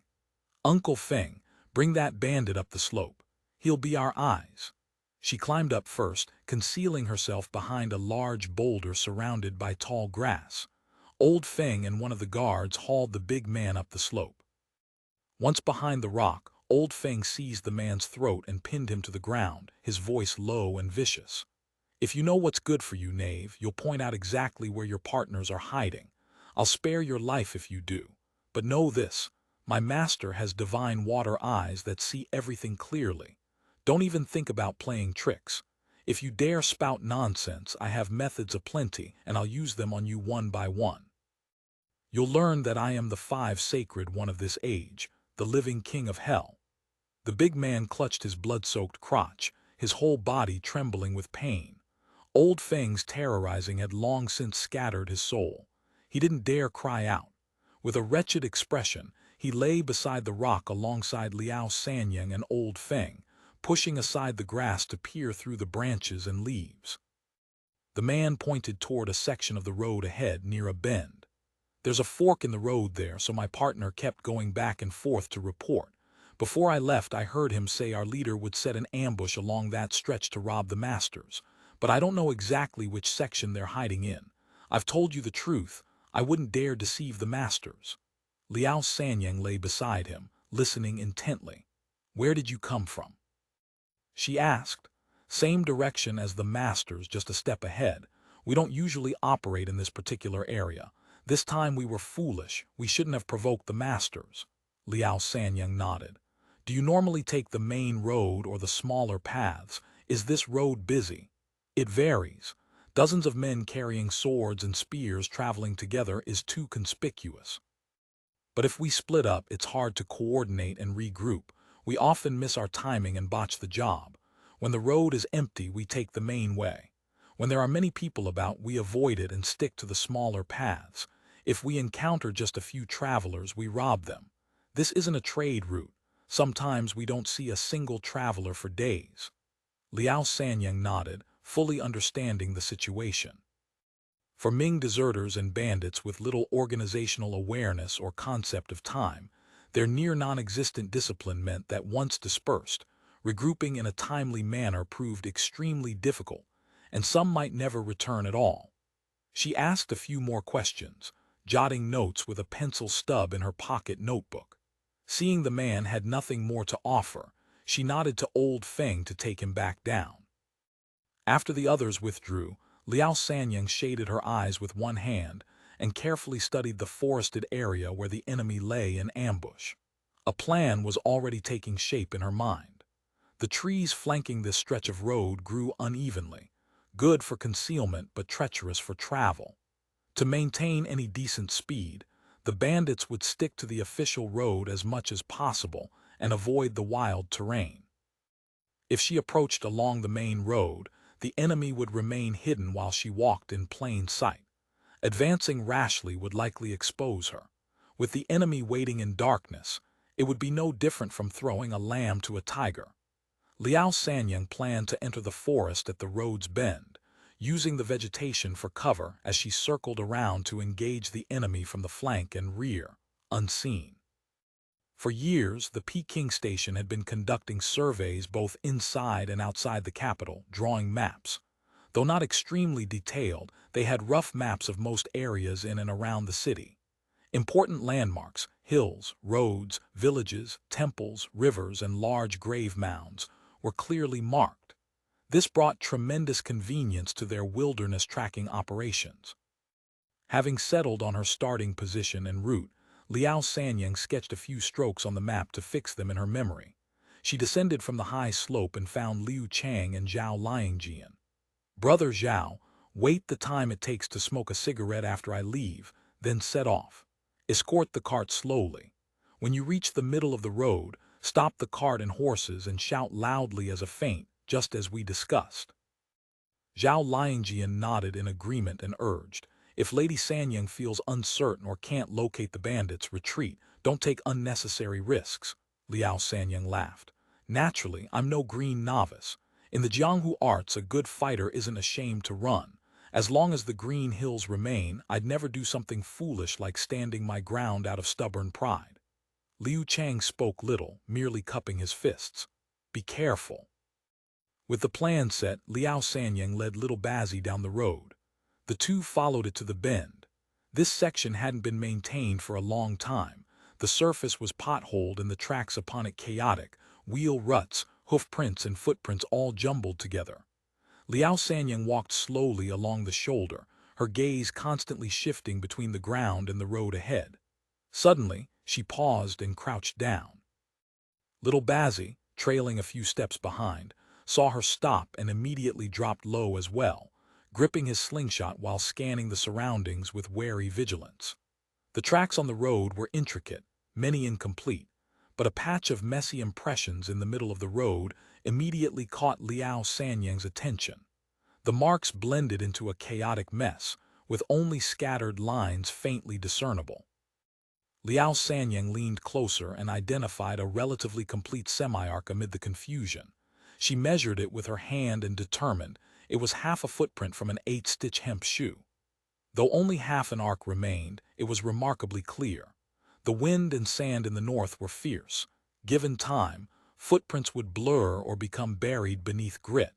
A print this sharp couldn't be more than half a day old. The footprint was bisected by a transverse mark, another person's step. Multiple footprints overlapped, trampled over one another, and crossed in all directions, making it difficult to preserve complete impressions. This tangled mess indicated that this group not only lacked formation but had likely lingered here briefly. Few people walked this road, and even fewer traveled in groups. A gang of 30 moving together would inevitably leave tracks. The road they had come from would hold even more clues, but backtracking was impossible now. Liao Sanyang's gaze shifted to the road shoulder ahead, where the tracks diverged left and right, one trail denser, the other thinner. A sudden thought seized her. The bandits might be watching from somewhere nearby at this very moment. Her body stiffened, and her blood seemed to freeze. But she immediately dismissed the notion. If the enemy were lying in ambush here, they would never have allowed her to investigate so leisurely.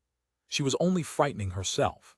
She exhaled, and her muscles went slack again, but the sudden tension and release had left a film of cold sweat on her forehead. Her heart hammered violently several times. She drew deep breaths until her agitated nerves finally settled. Mind steadied, Liao Sanyang followed the trail with fewer footprints. Judging from the direction the toes pointed, these people had left the road shoulder here and entered the bushes. Normal travelers would never abandon the main road. She pinched a bit of soil from the shoulder and rubbed it between her fingertips. The earth was loose and slightly damp, conditions that would preserve traces longer. She suspected she would find more tracks off the shoulder, and indeed, a clear and complete footprint appeared not far away. Finding a twig nearby, she used it as a reference, measured the length of the footprint and broke off the excess. This gave her a relatively precise measurement. With this twig, she could gauge blurred or incomplete prints she encountered later and determine whether they belonged to the same person. It would also serve as a baseline for estimating the individual's stride and travel distance. She measured it against the first joint of her index finger as a scale. The footprint was roughly 8 kun, 1 kun being 3.2 centimeters. Multiplying the footprint length by 6.8 yielded an approximate height of about 1.74 meters. In a medieval society where average height was limited, this indicated a burly man. The method wasn't necessarily precise, but it sufficed for a rough estimate. The so-called 8-foot or 9-foot giants mentioned by the ancients were mostly exaggerations and couldn't be taken as reliable references.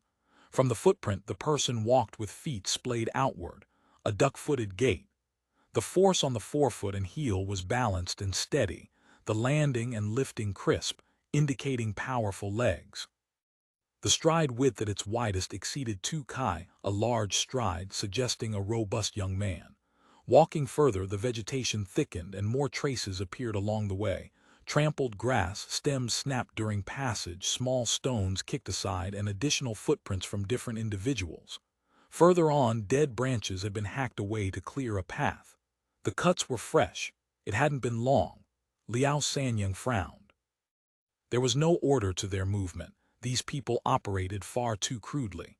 Judging from the number and variety of footprints, this group consisted of at least 7 or 8 individuals, roughly matching the count confessed by the captured man. All footprints pointed forward. By now, Liao Sanyang had preliminarily confirmed this was the bandit gang. She stopped, puzzled. Why had the bandits entered the forest before reaching the road bend? After a moment's thought, she suddenly recalled encountering a group of government runners on the road earlier. Perhaps that external pressure had forced these highwaymen to hide in advance.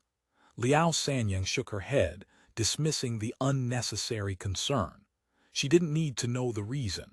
Whatever it was, the circumstances favored her, reducing the time needed to locate the enemy. She immediately revised her earlier strategy of circling around. Instead, she would track along the clues at hand, though this sharply increased the chance of encountering the enemy. She would have to proceed with greater care. Turning, Liao Sanyang whispered a few words to little Bazzi. The two opened a gap of 3 steps between them. Liao Sanyang hunched low. Her footfalls were feather-light. When moving, her heel touched the ground first, Then the sole rolled down softly. This manner of walking was quieter than planting the whole foot at once and more stable than landing on toes first. The light, fluid movements made her resemble a sensitive civet cat. Her combat suit was tight-fitting to reduce snagging. Made of cotton, the fabric wasn't particularly durable, but it was soft, form-fitting, and stretchy. It made little noise when damp, unlike the canvas hunting gear sold in Lingao, sturdy and wear-resistant, certainly, but prone to a rustling caca sound when moving wet, a distinct disadvantage for concealment. Liao Sanyang never wore cosmetics on missions. The wind would carry strong scents to every corner downwind. Though sweat and body odor were unavoidable, she needed to minimize any artificial fragrances. She had to blend into nature as completely as possible, becoming an invisible ghost when necessity demanded. End of chapter. Chapter 2703. The Capital, Part 59. Liao Sanyang had already gathered some intelligence on the enemy. The opposition had 4 relatively tall and sturdy men. These would be her primary opponents. What she didn't know was their will to fight. On the battlefield, once the elite vanguard of government troops was frustrated and annihilated, it would trigger a general collapse. But in small-scale private fights over personal gain, people were often more vicious and persistent. Such skirmishes rarely ended until the balance of numbers tipped decisively. This might mean her side would have to take down 15 men without suffering any losses of their own. That would be no easy feat. Autumn had arrived, and the plants were beginning to wither. Branches still hung full of remnant leaves, but they had grown brittle, crackling louder when stepped on or snapped aside. As she advanced deeper into the woods, Liao Sanyang grew increasingly cautious, slowing her pace even further. The dense vegetation reduced visibility considerably. The distance between Liao Sanyang and little Bazzi behind her had shrunk to 2 paces, close enough to react and support each other instantly should anything sudden occur. Passing through a narrow path, Liao Sanyang turned and made a horizontal line gesture to little Bazzi. Little Bazzi understood immediately. He drew a length of steel wire from his waist and strung it horizontally between 2 trees at roughly head height. Then he produced 5 soot-blackened fishhooks and hung them side by side on the wire. From even a slight distance, the matte steel wire and darkened hooks were invisible to the naked eye. Once the trap was set, Liao Sanyang waved her hand gently, and the 2 continued forward. After advancing a bit farther, a speck of white light flashed ahead, the reflection off exposed skin. Liao Sanyang halted instantly, raising her left fist in a sharp, abrupt motion. Behind her, little Bazzi froze in place. Moments later, an impatient male voice sounded from not far ahead. "We've been waiting here for ages. Why hasn't that bunch of cattle arrived yet?" Another voice followed immediately, this one wretched and sneering. "You're like a radish seller following a salt carrier, worrying for nothing. The leaders have their own plans for these things, so what's your hurry? I heard there's a woman in this group. Sounds like the brothers will have some fun for a few days. A while back, our boys robbed a family returning to their hometown. I dragged the 3 men to the roadside and killed them one by one with a simple saber, then had my way with the 2 women, heh. That little lady's skin was as white as fresh goat's milk." Amid the foul talk, a circle of suppressed, lewd laughter rang out around them. Suddenly, someone called out in a low voice, "They're here." The group stirred. Everyone stretched their necks and leaned out to look, their clothes rustling with the movement.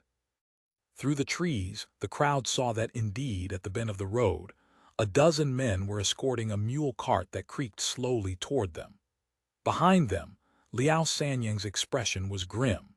She signaled to little Bazzi, and both moved simultaneously toward the trees beside them, melting silently into the shadows behind the trunks until they became one with the deathly stillness. Zhao Liangjian sat on a lateral branch of a half-dead scholar tree, gazing into the distance. He watched Liao Sanyang and her companion pause briefly at the road bend before vanishing into the roadside forest. Zhao Liangjian glanced up at the sky, then turned to look at old Feng, who crouched beneath the tree smoking. Seeing the cigarette in the old man's mouth had burned down to a stub, he estimated the time and leaped down from the tree.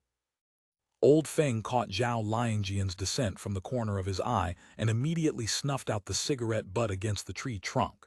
He picked up his horsewhip, flicked his wrist with practiced ease, and cracked a crisp explosion in the air. The group set off. After rounding the bend and proceeding some distance, Zhao Liangjian reined in his horse and clapped his hands. He released the dart dog from the formation. The hound sniffed heavily, then broke into loud barking. Zhao Liangjian let out a long call. "Vicious tiger blocking the road, everyone take care." The escort bureau group stopped immediately. Hearing the warning, two fellows beside the mule cart quickly untied the slipknots binding the ropes. With a few turns of the winches on both sides of the cart frame, they loosened the taut lines, and the canvas covering snapped open with a sharp crack. The guards pulled rattan shields and long-handled weapons from the gaps between cargo boxes beneath the canvas. Amid a chaotic clanging of metal, everyone soon held weapons in hand, protecting the silver cart at the center and forming a defensive circle. Zhao Liangjian's eyes turned fierce. He faced the main road and shouted in a booming voice. Turning the great road comes another bend. A vicious tiger blocks the way ahead. Brothers hold weapons in hand. Thieves tremble at the sight. All brothers strike the tiger together, making roads across the 5 lakes and 4 seas peaceful. After reciting these lines of doggerel, Zhao Liangjian drew a thick, segmented steel whip from the sheath by his saddle. He dismounted, holding the whip horizontally, and strode to the front of the formation. Zhao Liangjian called out to both sides of the road. "Listen well, you men in the woods. Your presence is exposed. If you are upright heroes who stand between heaven and earth, come out and face us properly. Friends of the line need not hide head and tail." As his voice faded, silence reigned in the woods. Only a tumbleweed rolled across the empty road, pushed along by the wind. Seeing no response for a long while, Zhao Liangjian continued, "If you're set on being shrinking turtles, I'll turn this cart around and report to the authorities. I'll personally guide the constables back here to catch the highwaymen." He waited a moment longer, but still no response came from the surroundings. It seemed as though Zhao Liangjian was talking to himself. He called out again, "You are inside, we are outside. How can we discuss matters this way?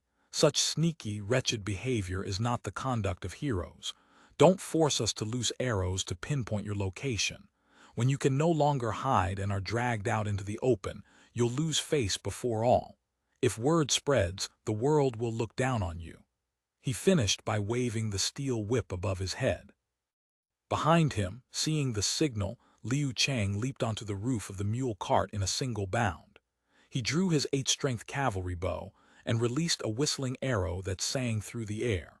The mechanism on the arrowhead screamed as it traced a high parabola, flying dozens of paces before its momentum exhausted, and it fell clattering in the middle of the road ahead. This time they didn't wait long. The moment the arrow landed, a whistle sounded from ahead. Over 20 men surged out of the woods a few dozen paces away, rushing forward in a swarm until they stopped less than 20 paces from Zhao Liangjian and the others. Seeing the thieves emerge, the escort bureau crowd immediately tensed, huddling tighter together. A big man walked out from the group of bandits. He had rough skin, a face full of fleshy ridges, and a beard that covered both cheeks. His frame was fat and sturdy. He wore a blue cloth headscarf and a dirty, bronze-studded brigandine that had long since lost its color, lacking both tassets and spalders. In his hands he gripped a long saber with a 5-kai blade and a 1-kai 5-kun handle. He was clearly the leader. The big man approached and asked with some puzzlement, "I thought I hadn't revealed any flaws. How did you see our hiding place?" Zhao Liangjian stepped forward and laughed. "Spirit hounds on earth track 1,000 li, divine hawks in the sky gaze down from the clouds. We have our ways." Then he raised his voice and asked clearly, "May I have the honor of knowing the hero's surname and great name?" The big man snorted coldly. "Asking for names so you can arrest me later. This lord serves the great king of the underworld. I only deal with dead men and spare none among the living. Just call me Marshal Yama." Zhao Liangjian took no offense. He cupped his hands and spoke. There are mountains beyond mountains and forests beyond forests. The Jianghu was originally one line. This little brother was poor and took to the road. The greenwood Jianghu became my home. The great road splits east and west. A stick of incense turns back rivers and mountains. We are escorts from the Heliansheng Escort Bureau in the capital. Passing through your noble territory today, we hope you'll grant us some convenience and look after us a bit. Lend us half a sail of east wind to send us west. If you agree, we shall etch our gratitude deep in our thoughts. Here are some meager travel expenses for the brothers to buy wine and meat. It's not much of a sentiment, just a small token of appreciation.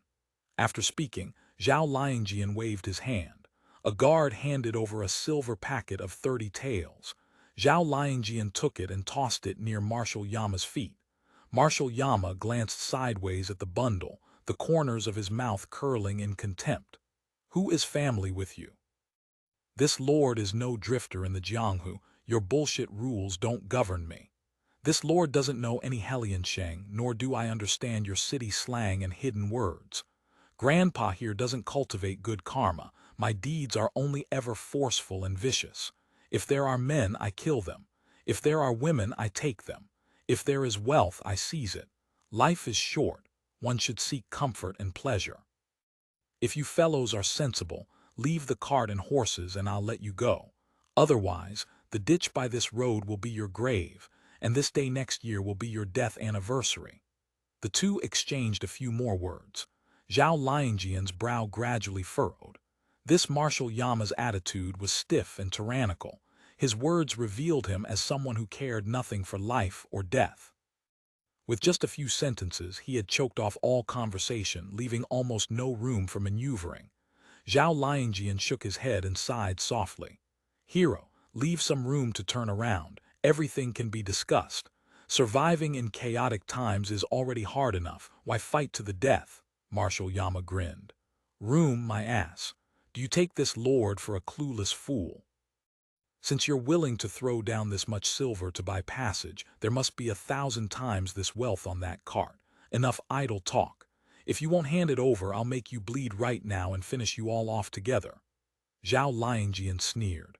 Oh, when friends come, we share fat meat. When vicious dogs come, they gnaw hard bones. Since you are no friend, don't regret it when you break your teeth. Marshal Yama's face turned ferocious and he spoke with venom.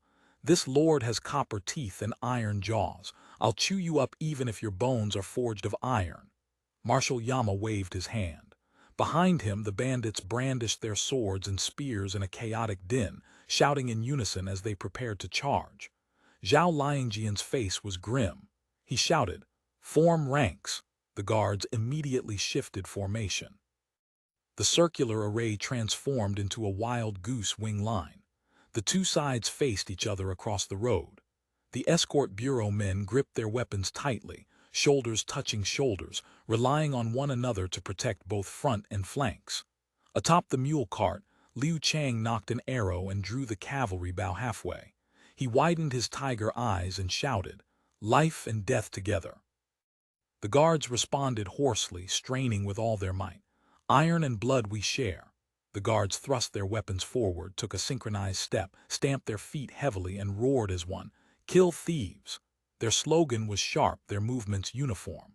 After the cry, blood surged through their veins, fighting spirit rose, and heroism swelled in every chest. A dozen men seemed to carry the spirit of 1,000 troops. The bandits were mostly local petty thieves who only felt bold when gathering in numbers. Intimidated by the majestic display from Zhao Liangjian and his men, fear flickered across their faces. Their hearts quailed, their footsteps faltered, and their formation grew somewhat ragged. Marshal Yama's face turned iron-green in an instant. He took a step forward, thrust out his long saber, widened his eyes, and grinned, revealing a mouthful of jagged, rotting teeth stained black and yellow. He chuckled quietly twice. Then his laughter rose from low to high, weak to strong, growing louder and louder until it became unrestrained, boisterous laughter filled with madness and brutality. End of chapter. Chapter 27:04. The capital, Part 60. Marshal Yama finished laughing, then hardened his expression and spoke sternly. We brothers come from the border army. We've seen our share of battles, even fought the Tartars. After killing so many men, do you think we'd fear a few ignorant village bulls shouting for a fight? I've ended many lives, evil men, heroes, plenty with tougher mouths than yours. But once such men are defeated, killing them becomes easy. The pigs and dogs struggle desperately before death, making the killing messy, but once captured and certain of their fate, they all stretch out their necks obediently for the blade, begging only for less suffering and a swift end. Heroes and brave men, all just smoke and mirrors, deceiving gods, ghosts, and mortals alike. Once a body is dismembered, any hero becomes nothing more than a pile of rotting meat and bloody bones. In a moment my lord will slice open your bellies and take your hearts and livers to accompany our wine. Death stands at your door. Let's see how you boast and act tough then. Marshal Yama's savage words acted like a tonic, stoking the bandits' ferocity. Their morale, which had wavered moments before, surged back. Seeing no further room for negotiation, Zhao Liangjian's brow furrowed deeply, his face turning cold as frost. Each of us holds a breath gathered in our chests, he said. You possess the fierce chi of black killing. I carry the righteous chi of mountains and rivers. Let us see how we measure up. At this, killing intent rose on both sides.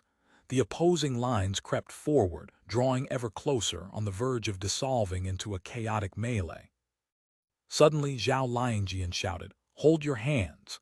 Everyone on both sides stood wound tight as bowstrings. Hearing this, they froze in confusion, uncertain of his intent, and turned their gazes toward him. Zhao Liangjian addressed the bandit leader with measured gravity. We are going to fight, but how we fight should follow certain rules. Hero, consider this. My brothers here are all skilled with spears and staffs. Your group appears no different, hardly amateurs. When two such forces clash, a melee will inevitably cost many lives. You may not come out on top, and both sides will waste manpower for nothing. Moreover, neither of us could easily recruit such skilled hands again in short order. There's truly no benefit in it. Allow me to propose a charter. Instead of a chaotic brawl, let's follow custom. Each side sends out one man to match skills and compete with spear and staff. A single bout decided by true ability. If I lose, I leave the cart and horses. If the hero graciously yields and this Zhao wins by half a move, please open the road. Win or lose, we won't harm our own brothers. What does the leader think? Observing that Zhao Liangjian's group was strong and well-armed, advancing and retreating with discipline, Marshal Yama harbored reservations of his own. His eyes rolled, glancing toward the woods from the corner of his vision, and his heart settled. He still had a surprise force waiting in concealment. If two men began fighting in front, once the escort bureau's attention was drawn, a single whistle would bring his brothers charging from flank and rear to shatter the escort's formation. It would instantly devolve into a chaotic slaughter, allowing him to fully exploit his numerical advantage. Thinking thus, Marshal Yama rolled his eyelids and waved a hand to halt the bandits. He lowered his head, pretending to ponder before nodding with feigned reluctance. You calculate well. I also don't wish for my brothers to be damaged. Fine, so be it." Seeing Marshal Yama agree, Zhao Liangjian exhaled in relief. He cast a glance toward the dense woods beside the road, uncertain of Liao Sanyang's situation and feeling a knot of anxiety. But matters having progressed this far, retreat was impossible. He could only act according to circumstances. The two groups each stepped back several paces, clearing an open space between them. Zhao Liangjian tightened his belt, rolled up his sleeves, picked up his segmented steel whip, and walked to the center of the road. Since this Zhao proposed the terms, I must undertake the duty myself. Which hero from your side will grant instruction? With that he drew out a cigarette, lit it, took a deep drag, and calmly blew a smoke ring. Marshal Yama surveyed his men, then pursed his lips. A sturdy man in a green robe emerged from the bandit ranks. Zhao Liangjian bowed courteously. "Hero, please grant your name." The sturdy man replied coldly, "Dead men don't need to know my name." Gripping a 2-meter-long flowered spear, Huaqiang, the man approached Zhao Liangjian, glanced at the steel whip in his hand, and gave a cold laugh.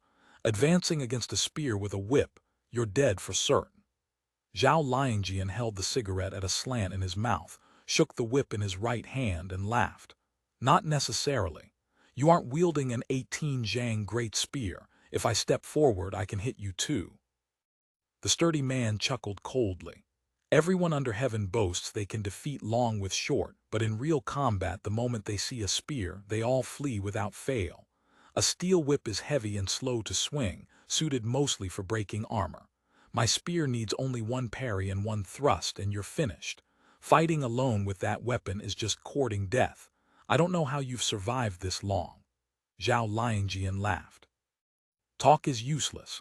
Let the truth emerge from our hands.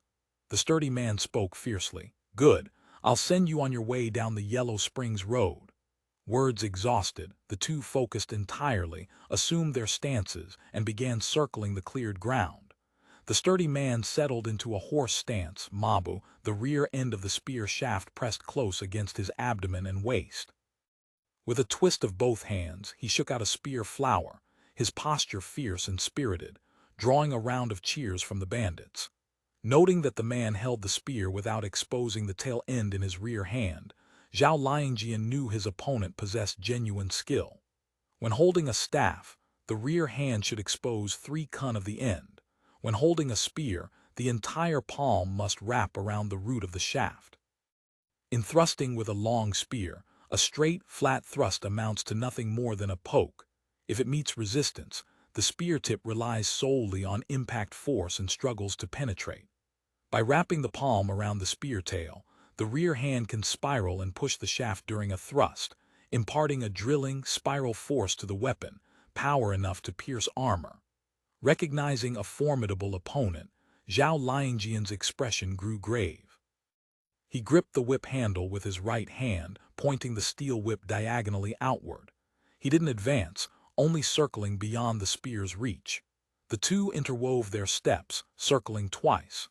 Zhao Liangjian found no opening whatsoever, and his expression grew increasingly troubled. In his high tension, Zhao Liangjian forgot to discard the cigarette. The butt remained clamped tightly between the fingers of his left hand, its red tip flickering dim and bright, mirroring his unsettled state of mind. Zhao Liangjian attempted to leap in, but the instant his opponent's spear tip shifted, he sprang away immediately. Not only did he fail to dictate the other man's footwork, but he found himself dictated by the enemy's spear shaft instead, falling into the sturdy man's rhythm. The spear-wielding man pressed closer and closer, forcing Zhao Liangjian to engage. Zhao Liangjian's room to maneuver shrank. Cold sweat poured from his forehead. He kept shouting, "Hee-hee, ha-ha," waving his left hand constantly, trying to disturb the sturdy man's vision. The sturdy man remained calm, neither rushed nor impatient, moving only with the duck step. This posture resembled a squat. When moving, the rear foot crossed in front of the forward foot, one step covering the other, what modern Sanda calls a cover step, making left and right dodges extremely agile. The sturdy man refused to follow Zhao Liangjian's movements. No matter what tricks Zhao Liangjian played, he remained unmoved. He had seen through the ploy. Zhao Liangjian wanted to create an attack opportunity through movement. To defeat long with short, one must risk danger, close the distance with the opponent, force them to thrust, then parry the spearhead or smash down the shaft with the short weapon to invade the inner circle. Only then does a chance of victory exist. In reality, a long spear relies on the extending and closing force of the waist and hips to block and seize. Even if a short weapon luckily parries the spear shaft, it pits the localized strength of arm and shoulder against the enemy's core strength. An arm cannot overpower a waist. There is a high probability the parry will fail to move the spear, and the enemy's thrust will break through the obstruction by sheer inertia, stabbing directly through to cause damage. From Zhao Liangjian's perspective, he could see only his enemy's side profile. The exposed target area was minuscule, completely concealed behind the flowered spear. Looking straight on, The projection of a tiny, diamond-shaped spear tip hovered in the air, constantly trembling. It was nearly impossible to judge distance or attack timing, bringing immense psychological pressure, the kind that makes a man want to turn and flee immediately. The spear-wielding man constantly adjusted his steps, gradually approaching Zhao Liangjian until less than 2 meters separated them. The sturdy man rolled his shoulders, and the long spear lashed out at the opportune moment, bullying short with long, initiating his attack with a thrust aimed at the face. The spear point rushed toward his face. Zhao Liangjian instinctively gripped the whip handle with both hands. The cigarette butt between his fingers released a final wisp of white smoke, extinguishing at that very moment. Zhao Liangjian retreated half a step, extending the 3-kai steel whip to meet the sturdy man's spear tip head-on. The steel whip probed outward. Spear tip met whip tip. The sturdy man felt a subtle squeezing sensation transmitted through the spear shaft. He brought his hands together on the spear, rotated the middle grip outward, flipped his rear hand to his chest, pressed and squeezed, barring the front end of the steel whip outside his circle. The sturdy man channeled power from his waist and hips, torquing his rear hand, preparing for a lunging thrust. The spear shaft rotated clockwise in his grip, the tip rolling with the shaft. In the instant of exerting force, he already smelled blood. He could envision the scene of Zhao Liangjian pierced through the chest by his spear, bringing him ultimate pleasure and excitement. The next moment, he saw a sky full of brilliant fireworks. Thunder fire whip, Lei Hu Bian, hollow front section, 5-kun powder chamber, loaded with gunpowder and lead pellets. Cold and hot weapons combined in one body. It can fire like a gun or strike like a whip, similar in concept to a 3-eyed gun. In practice, this weapon was thick and heavy. It lacked the accuracy of a fire lance and the agility of a steel whip. Unable to combine their strengths, it instead combined their weaknesses, so almost no one used it. Almost means very few people used it, not that no one did. What Zhao Liangjian wielded was a thunder fire whip. Zhao Liangjian's thunder fire whip was forged from superior steel with thinner walls. The segmented knots on the exterior served as reinforcing hoops. In appearance, it closely resembled an ordinary whip or truncheon, highly deceptive. The powder chamber was longer, loaded with fine iron sand. The gunpowder was military-grade propellant dismantled from packaged cartridges, possessing high combustion efficiency and a burn rate suited for firearms, ensuring effective spread of iron sand up to nearly 5 meters. The ignition hole of a normal thunder fire whip sat at the rear of the shaft, but Zhao Liangjian's was concealed on the guard disc, hiding the fuse within.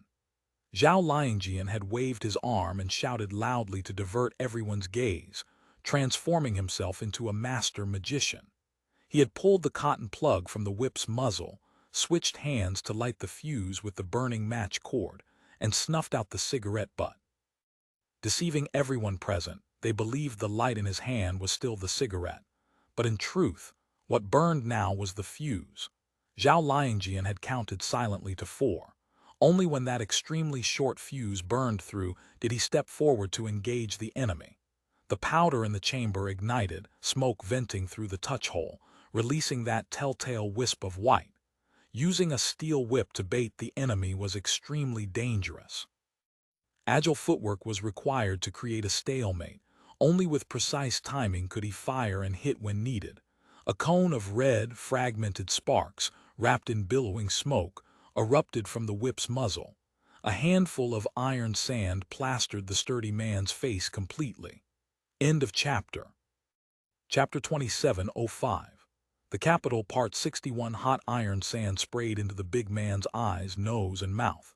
He let out an agonized scream, dropped his spear, and clapped both hands over his face, yet somehow still managed to keep his feet as he stumbled backward.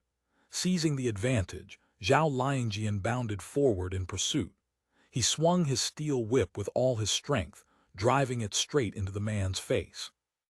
A muffled crack echoed as the whip struck the sturdy man square on the frontal bone. Under that crushing blow, the forehead visibly caved inward. The violent concussion stripped him of all capacity for thought or reaction. After landing the strike, Zhao Liangjian did not press the attack. He shrank back immediately, retreating into the escort bureau's formation. Two guards bearing rattan shields stepped forward from left and right, closing ranks to form a shield wall that protected Zhao Liangjian behind them. The sturdy man stood rooted in place, swaying like a wooden puppet. The dense capillaries in his scalp burst one after another, and streams of fresh blood instantly turned his head into a crimson gourd. As intracranial hemorrhage set in, two dark rivulets of black blood ran from the man's nostrils. He reached up to wipe them away, but it was futile. More blood immediately flowed out. Across from him, Zhao Liangjian had already discarded the steel whip and switched to a pewdao. He laughed loudly. How was that? This is my unique technique, called facial squirting, yanch. The big man stood rigid, coughed, and spoke with difficulty. Cough, cough, filthy old dog, no, martial virtue. After those words, his eyes rolled back and he toppled heavily to the ground, stiff as a board. The sudden turn of events stunned the bandits. Marshal Yama was the first to recover. Flying into a humiliated rage and hopping with fury, he roared, "All forces, charge, kill them all, leave no one alive." A bandit in Marshal Yama's squad immediately blew a long whistle. Marshal Yama turned to look at the roadside, waiting for his ambushing accomplices to surge out. Hearing the whistle, Zhao Liangjian and Liu Chang both realized he was summoning reinforcements. Their hearts clenched in unison, and they turned together to scan the woods on the right. At the sound of the whistle, a cackling pheasant burst up from the roadside woods. Immediately after, a muffled boom came from within the trees, and a puff of white smoke rose into the air. The whistle's echo faded away. The ambushers Marshal Yama expected never poured out. The repeating gunfire Zhao Liangjian hoped to hear from Liao Sanyang never rang. Nothing. There was nothing. The scene fell into an awkward, eerie silence. Everyone on both sides exchanged bewildered glances, unable to comprehend what had happened. An unsettling chill crept through them. Liu Chang asked nervously, "Brother Zhao, what happened?" Zhao Liangjian could only shake his head in confusion. A moment later, everyone suddenly remembered their professions, bodyguards and robbers. As if waking from a dream, they shouted as one, raised their swords and spears, and crashed together in chaotic combat. Outside the woods, Zhao Liangjian's voice rang out. The sounds of shouting stirred old memories, instantly recalling 10 years of wind, rain, and flashing blades. His thoughts turned to Lingao, to the escort bureau. On a branch in the tree opposite, a single remaining leaf swayed silently and fell. Watching it drift down, Liao Sanyang found herself entranced. In a moment of life and death, one should never let attention wander. Yet her mind drifted, emotions surging like a river breaking its dikes, uncontrollable. She had lived in Guangzhou for 7 years before going to Lingao. There she saw a train for the first time, a telegraph for the first time, a post office for the first time, a bank for the first time. That day she understood. The road of the escort bureau had reached its end. A single freight car on a small train held as much as several escort convoys. Mule teams could never compete with such capacity. Banks offered universal deposits and withdrawals, connecting the world. Post offices handled logistics and delivery, with outlets everywhere. Telegraphs transmitted messages instantly, making a 1,000 li feel like a face-to-face conversation. Liao Sanyang possessed keen insight.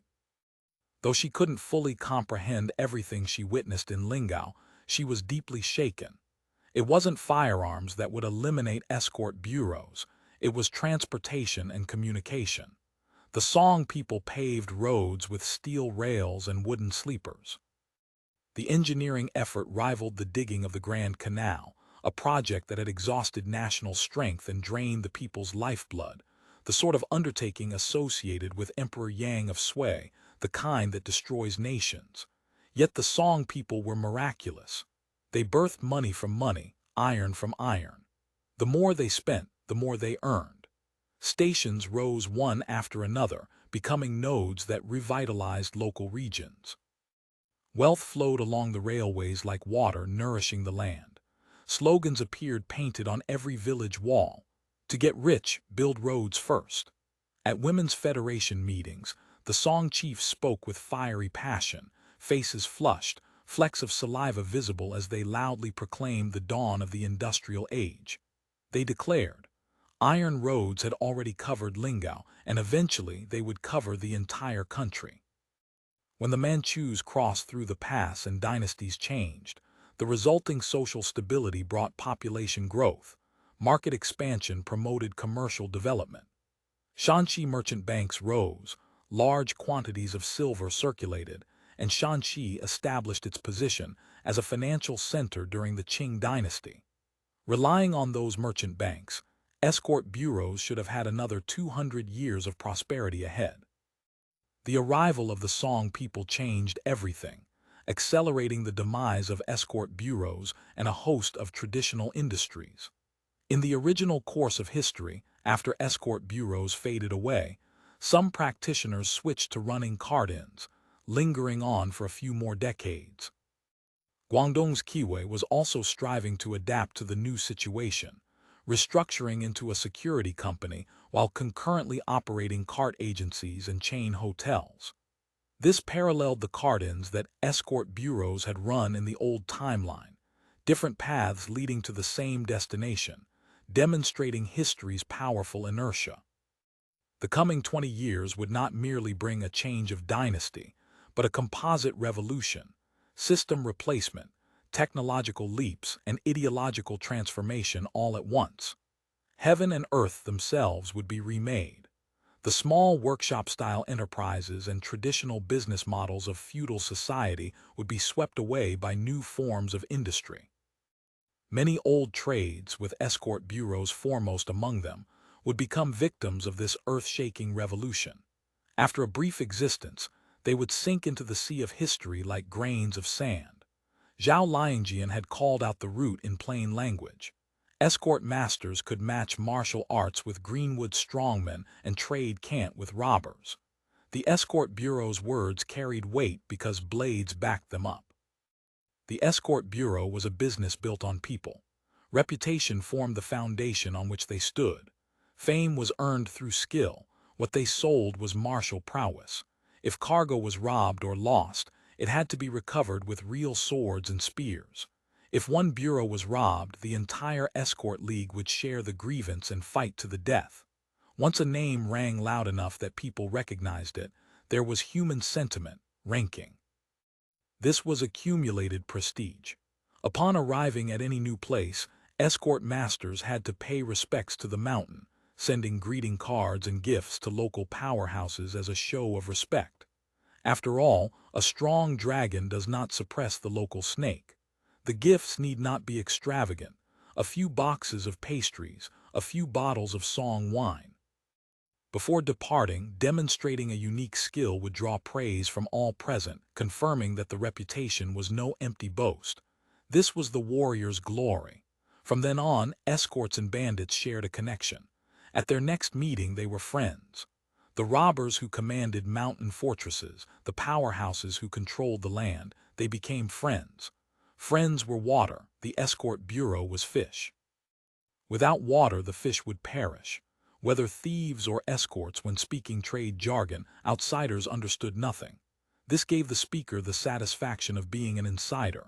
Within the Jianghu, a professional pride and quiet arrogance naturally arose. Chaotic times were different. Everything was replaced at a frantic pace. Arguments shifted like flags on city walls.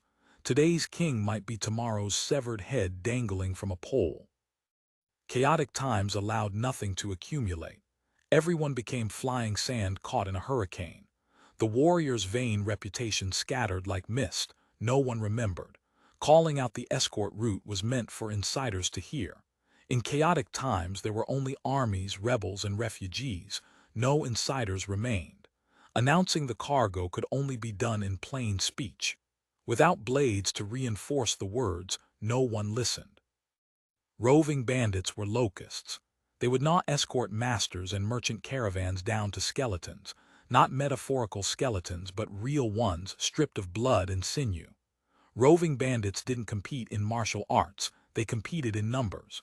They surged forward like tides, overwhelming the few with the many. And so transport failed, escort routes were severed, and escort bureaus closed their doors. Before leaving the city, Li Rufeng had visited various escort bureaus to borrow men. The escort business had seen no work for a long time. Everyone was eager for employment. Head Li of Heliansheng had money and provided full meals. It was good work. A pity he wanted so few people. Unable to wait for the arrival of trains and telegraphs, the chaotic times had already buried the escort business first. Seeing those down-and-out escort masters, sorrow overwhelmed Liao Sanyang. She was witnessing the sunset of a profession. Standing in its midst, she had a premonition. There would be no more escort bureaus in the world. Liao Sanyang blinked, suddenly alert. The remaining leaf across from her had only just left the branch, falling no more than a sliver. Time had barely flowed at all. It was said that before death, a person's entire life condenses into a single instant. She had never believed it before. But just now, listening to Zhao Liangjian call out the route, her thoughts had taken concrete form, flashing back scene by scene like a film, as if she were witnessing events with her own eyes. Past and future, all contained in a single flash of thought. So the legend was actually true. Warriors are superstitious. For a living person to experience the state of death was an ill omen. Liao Sanyang drew the pistol with her right hand.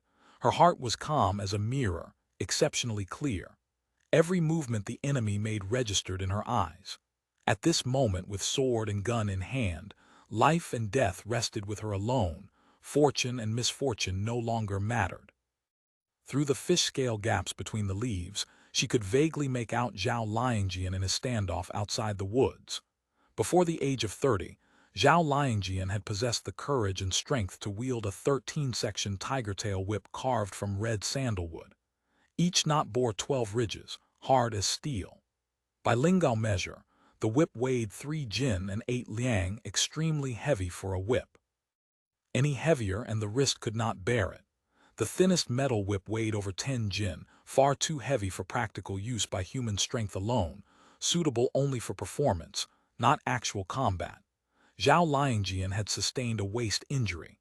He had stopped using the whip a year ago and switched to the pudao.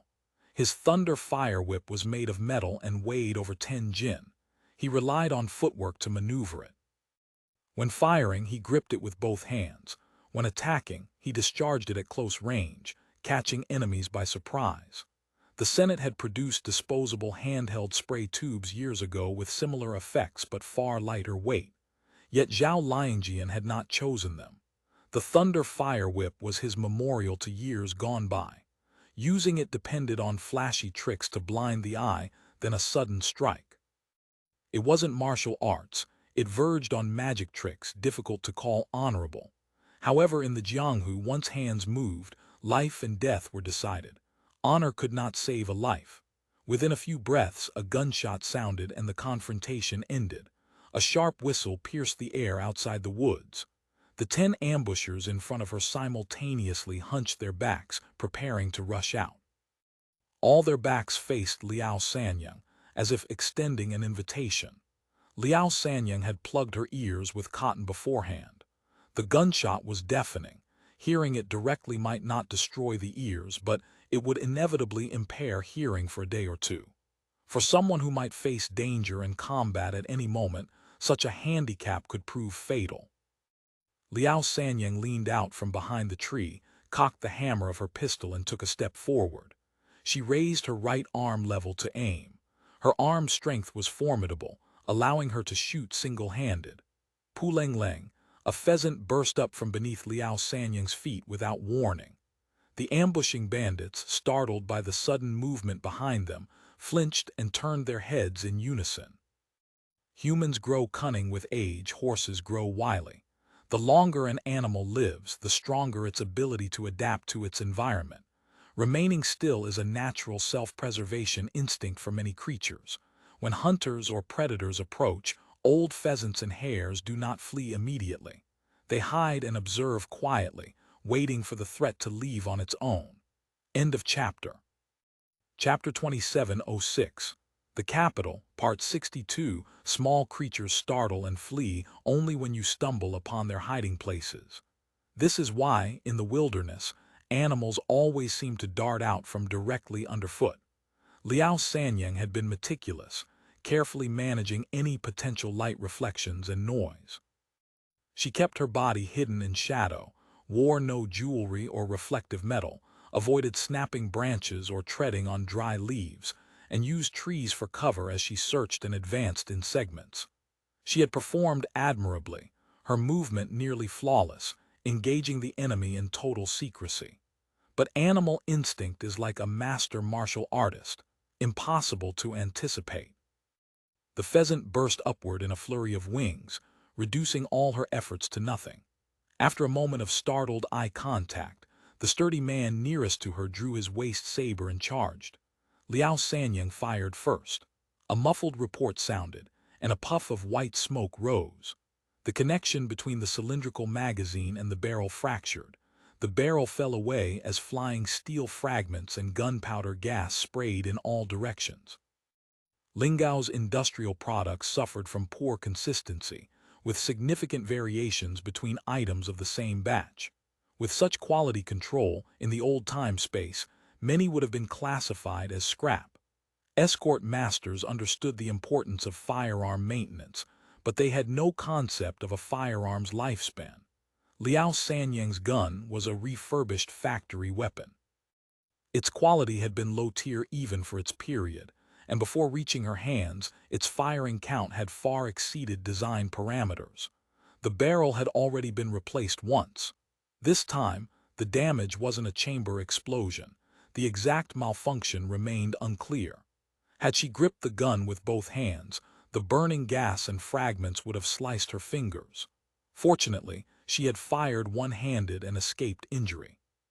Facing the unexplained flash and white smoke, the sturdy man with the waist saber retreated a step in terror, instinctively raising his left hand to shield his face while holding his saber defensively in his right. Liao Sanyang remained calm amid the sudden disaster. She discarded the ruined gun and stepped back to create distance.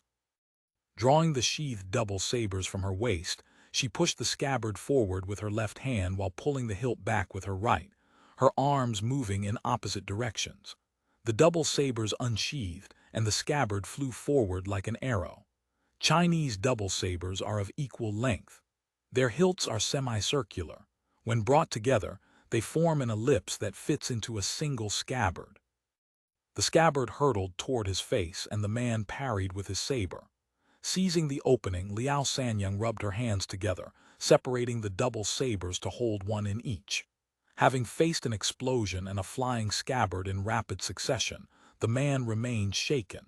He appeared momentarily bewildered, frozen with indecision. Exploiting the gap, Liao Sanyang pivoted and advanced. Both sabers pointed forward at an angle, parallel to each other, charging in like a cymbal. Her left saber flipped and deflected obliquely, catching the waist saber's upper attack. Her right saber stabbed forward. Offense and defense as one. Thin cloth and skin parted like paper. The right saber's tip pierced the enemy's upper abdomen from below the xiphoid process of the sternum. Liao Sanyang stepped back, shifting her body right and rear to guard against a counterattack. Borrowing momentum from her turn, she drew the right saber horizontally across. The blade sliced through muscle, lacerated the liver, slit the diaphragm, and diagonally dissected the enemy's abdominal cavity. She retracted her sabers. The wound was massive, no need to concern herself with him. He would die on his own. Liao Sanyang counted silently. 1, she whispered toward little Bazzy's hiding spot. Stay hidden. Kill from behind. Half of little Bazzy's face flickered behind the bushes, then vanished. After speaking, Liao Sanyang let out a terrified scream and fled in the direction she had come from. Lingao had puppet troupes where actors hid behind curtains, bringing all manner of characters to life through vocal mimicry. They were called voice actors seiyuu. Disguising one's voice could serve to lure enemies. Liao Sanyang had found the technique fascinating and had consulted with the actors, learning introductory vocal methods and emotional performance. Her scream of terror sounded like a helpless woman being assaulted.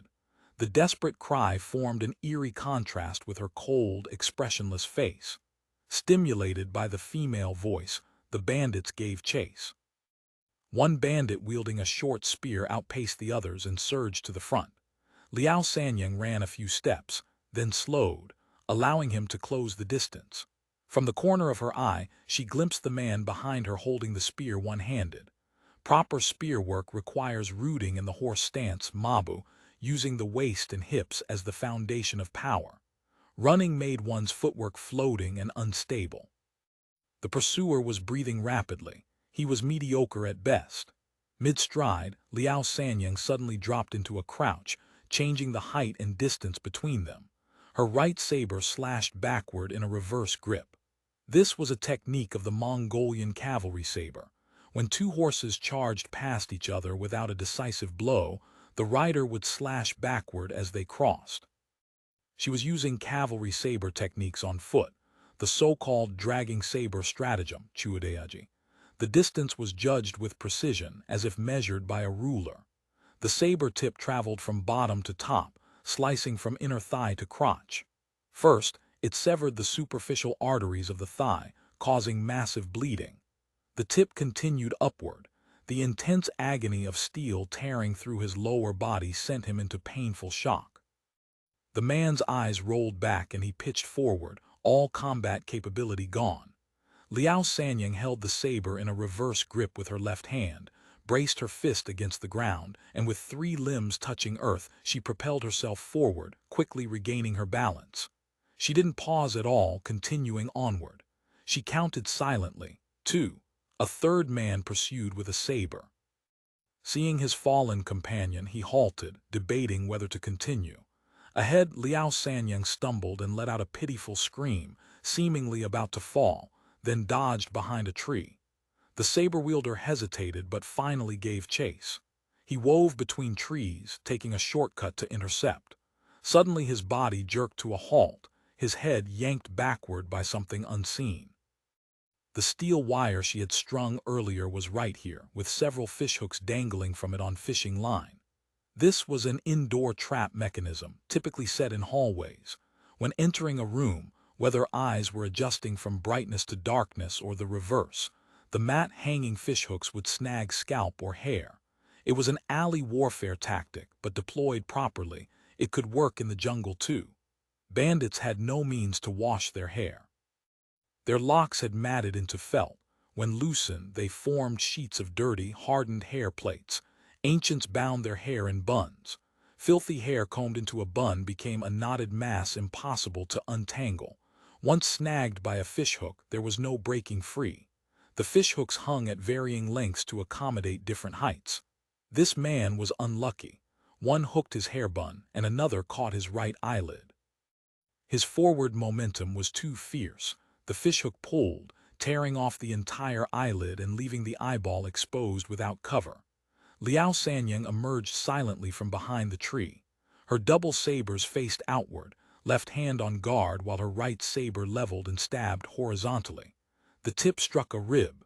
Liao Sanyang tilted the handle, adjusting the angle slightly. Lubricated by blood, the blade slid along the gap between ribs and pierced the heart.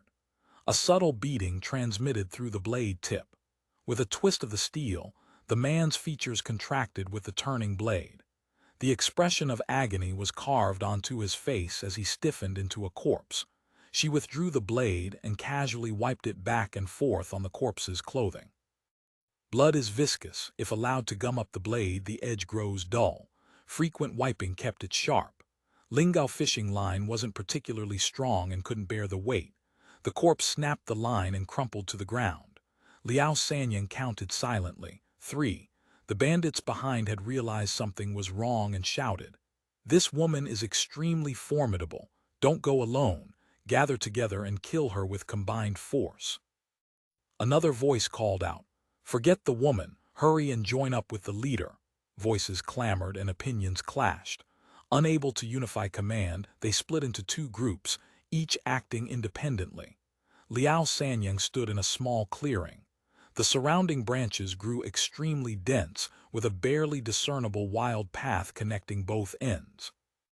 Moving through thick bushes meant clothes, bodies, and weapons snagging constantly. One became a living target. The enemy could only approach via the wild path. The path admitted only one person at a time. She wouldn't face multiple opponents simultaneously. From her earlier observation, there were no archers among them. A relief. Liao Sanyang transferred both sabers to her left hand, fished a steel dart from the leather strap across her chest, and cupped it in her palm. Touching the steel dart, she suddenly thought of old Feng and felt a pang of regret. She should have taken that pistol. A file recommending Liao Sanyang lay quietly in the archives of the Military Intelligence Bureau. The craft paper folder had developed fuzzy edges and yellowed with age. As a peripheral organization of the Intelligence Bureau, every outstanding or exceptional person in the Kiwei Escort Bureau came under scrutiny and became a potential candidate. Liao Sanyang was an eccentric woman. She possessed a worldly figure and a steel gallbladder that could snap blades, perhaps not lovable, but certainly eye-catching. Director Jiang Shan of the Intelligence Bureau had once studied this simple personal file for a long while. He appreciated this woman who dared to embrace new things and possessed strong characteristics of modern femininity. However, many of her traits clashed with intelligence work. A field intelligence officer needed to evaluate, analyze, develop, and control. They were builders and maintainers of networks, directors behind the curtain, not protagonists in the spotlight. Liao Sanyang possessed an adventurous spirit and was insensitive to fear and overstimulation. This gave her the ability to remain calmer than ordinary people in cruel and bloody environments. Callousness in slaughter was common in medieval times, but viewed through a modern lens, it marked her as a cold-blooded killer. This puzzled Jiang Shan, even making him suspect her amygdala was abnormal, that she had an emotional defect and lacked perception of natural feelings. Jiang Shan wrestled with the decision for a while. Finally, he tossed the file down, shook his head, and muttered to himself, "Render unto the temple what is the temple's. Let the Jianghus remain in the Jianghu." Liao Sanyang never knew she had once stood at a turning point in her fate. At this moment she was entirely focused, alert to any subtle omen. The surrounding bushes swayed almost simultaneously. Wind stirred the branches and unsettled the mind. She blinked. The steel dart rested in her hand. A figure flickered in the bushes ahead. People have chi, steps have sound, spirits have awareness. Her senses confirmed it. Ahead lay foe, not friend. Human reaction takes 3/10 of a second. A blade differs from a fist. A hit means injury. Heavy injury means death. Light injury means slowness. The best approach: strike before the enemy can react, forcing them onto the defensive. In her early wandering days, Liao Sanyang had worn a double-layered dart pouch carrying 13 darts. After equipping a short gun, the dart pouch gave way to a holster. She now carried 7 darts on a chest strap to fill the gap. Liao Sanyang's flying darts were narrow and thin like awls, 5 kun long, weighing 7 liang. Their cross-section was triangular, 3 edges, 3 faces. The 3-faced dart body had 1 wide face and 2 narrow ones. The lower portion was cylindrical with a flat bottom. Most dart tails had red or green silk cloth attached, called dart clothing, bioi, which functioned like arrow fletching. Liao Sanyang used darts with bare shafts and no clothing, resembling large steel needles. With the steel dart in hand, years of training became instinct. No adjustment was needed. The dart naturally settled into the optimal position in her palm. The root of the dart pressed against her palm's center. 4 fingers barely touched it. The wide face rested on her middle finger while the index and ring fingers pressed against the 2 narrow sides. The 3 fingers formed a groove, and the dart lay within. Her thumb lightly pressed the dart tail. The length of dart exposed from the palm and the angle of her erect palm upon release determined throwing distance and the downward arc of flight. Control relied on experience and feel. Such details could only be sensed, not explained. Chinese darts fly straight.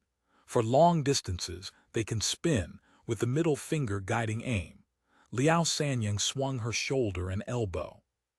Upper arm, elbow, and wrist channeled the force. The forearm delivered power. She whipped her hand forward into a flat palm. At the moment of release, her palm pushed forward, middle finger pressing slightly on the dart tip, thumb releasing its hold, and she erected her palm to send the dart flying. End of chapter. Chapter 2707. The Capital, Part 63. The dart slipped through her fingers, its tip staying level. Sharp and stable, it traced a low, flat arc through the air. Seizing the initiative, the dart flew like a bolt of lightning. At the moment of release, if the arm extended fully in the throwing direction, force would travel from the shoulder through the joints. Over time, this would damage the elbow and wrist, so one had to discharge the force properly when throwing. The motion appeared simple, but in truth it required thousands of chaotic repetitions before one could control the release and retraction with any freedom. Liao Sanyang's right wrist rotated and hooked, shedding the throwing force. Following the momentum, her hand swept across the chest strap. A second steel dart slipped into her fingers, completing a closed loop of motion. Almost simultaneously, a man burst from the bushes ahead. The instant he leaped out, his vision blurred as a dart shadow streaked toward his face. At 4 meters, the dart carried enough force to pierce a wooden board. The first dart punched into the hollow above his collarbone. The second followed close behind, striking the hard frontal bone. The tip gouged a small pit in the smooth plate of skull, then deflected and spun away. The 7 liang heavy dart wrenched the man's head sideways, exposing his profile. The third dart released, shot with extreme precision and proper force. It struck the Tyrian, the temple region where the bone wall was barely a millimeter thick. The steel dart pierced through, driving deep into the brain, rupturing the middle meningeal artery. Blood flooded the cranial cavity, rapidly forming a hematoma. The man's eyes turned blood red in an instant. He seemed to want to charge forward, but the rising intracranial pressure compressed his nerves, disrupting his functions. His body lurched sideways, lost balance, and pitched forward. The momentum of his run sent him sprawling face first. His face scraped a shallow half-meter groove through the dirt, grinding away half his features. As he fell, he revealed the stunned companion behind him. Liao Sanyang gave the second man no time to react. Her dart-holding hand paused briefly to control the rhythm. The moment the first man collapsed and the second's upper body became visible, 3 darts flew in rapid succession. 2 for the chest, 1 for the throat. Poo poo poo, 3 sounds. 1 dart buried itself in the abdomen, the second in the chest cavity, the third in the throat. 1 target, 3 darts, none missed. 6 darts fired in succession. Her body remained motionless, her hand position and orientation unchanged.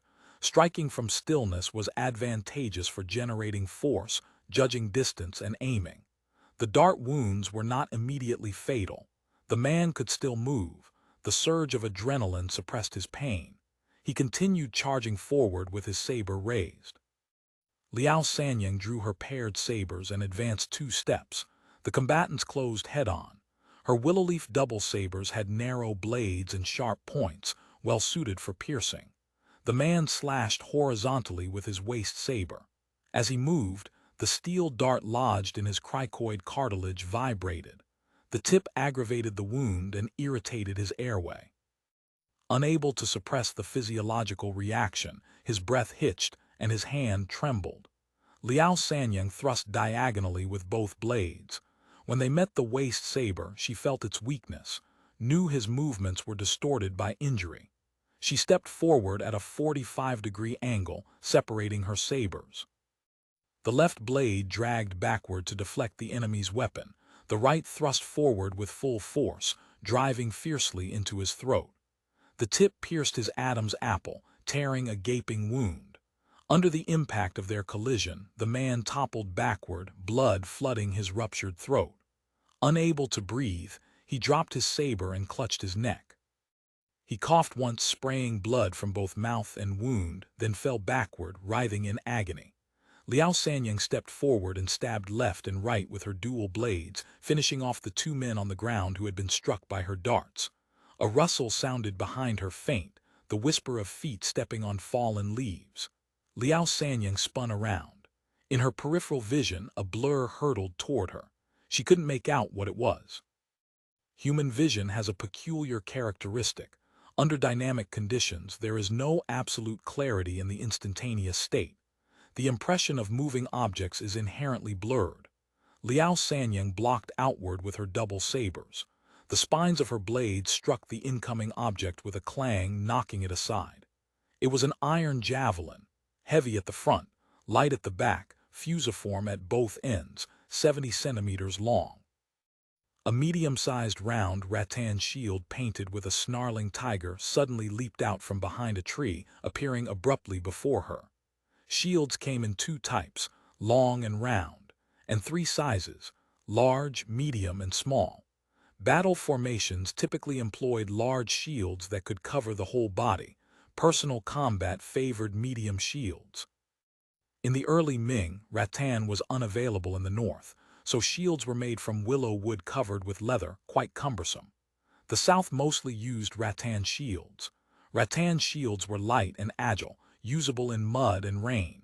Except for their inability to withstand musket balls, they could defend against arrows, sabers, and spears. Eventually, both north and south adopted rattan shields. A rattan shield without a javelin cannot kill the enemy. A shield bearer had to carry javelins, just as one practicing double sabers had to carry throwing darts. Li Gun, the sky-soaring great sage in water margin, used a round shield and carried 24 javelins on his back, modeled after the Ming shield bearer. In actual combat, a shield bearer carried 2 javelins. In battle, the right hand gripped the javelin while the waist saber lay across the shield's handle, braced by wrist and forearm.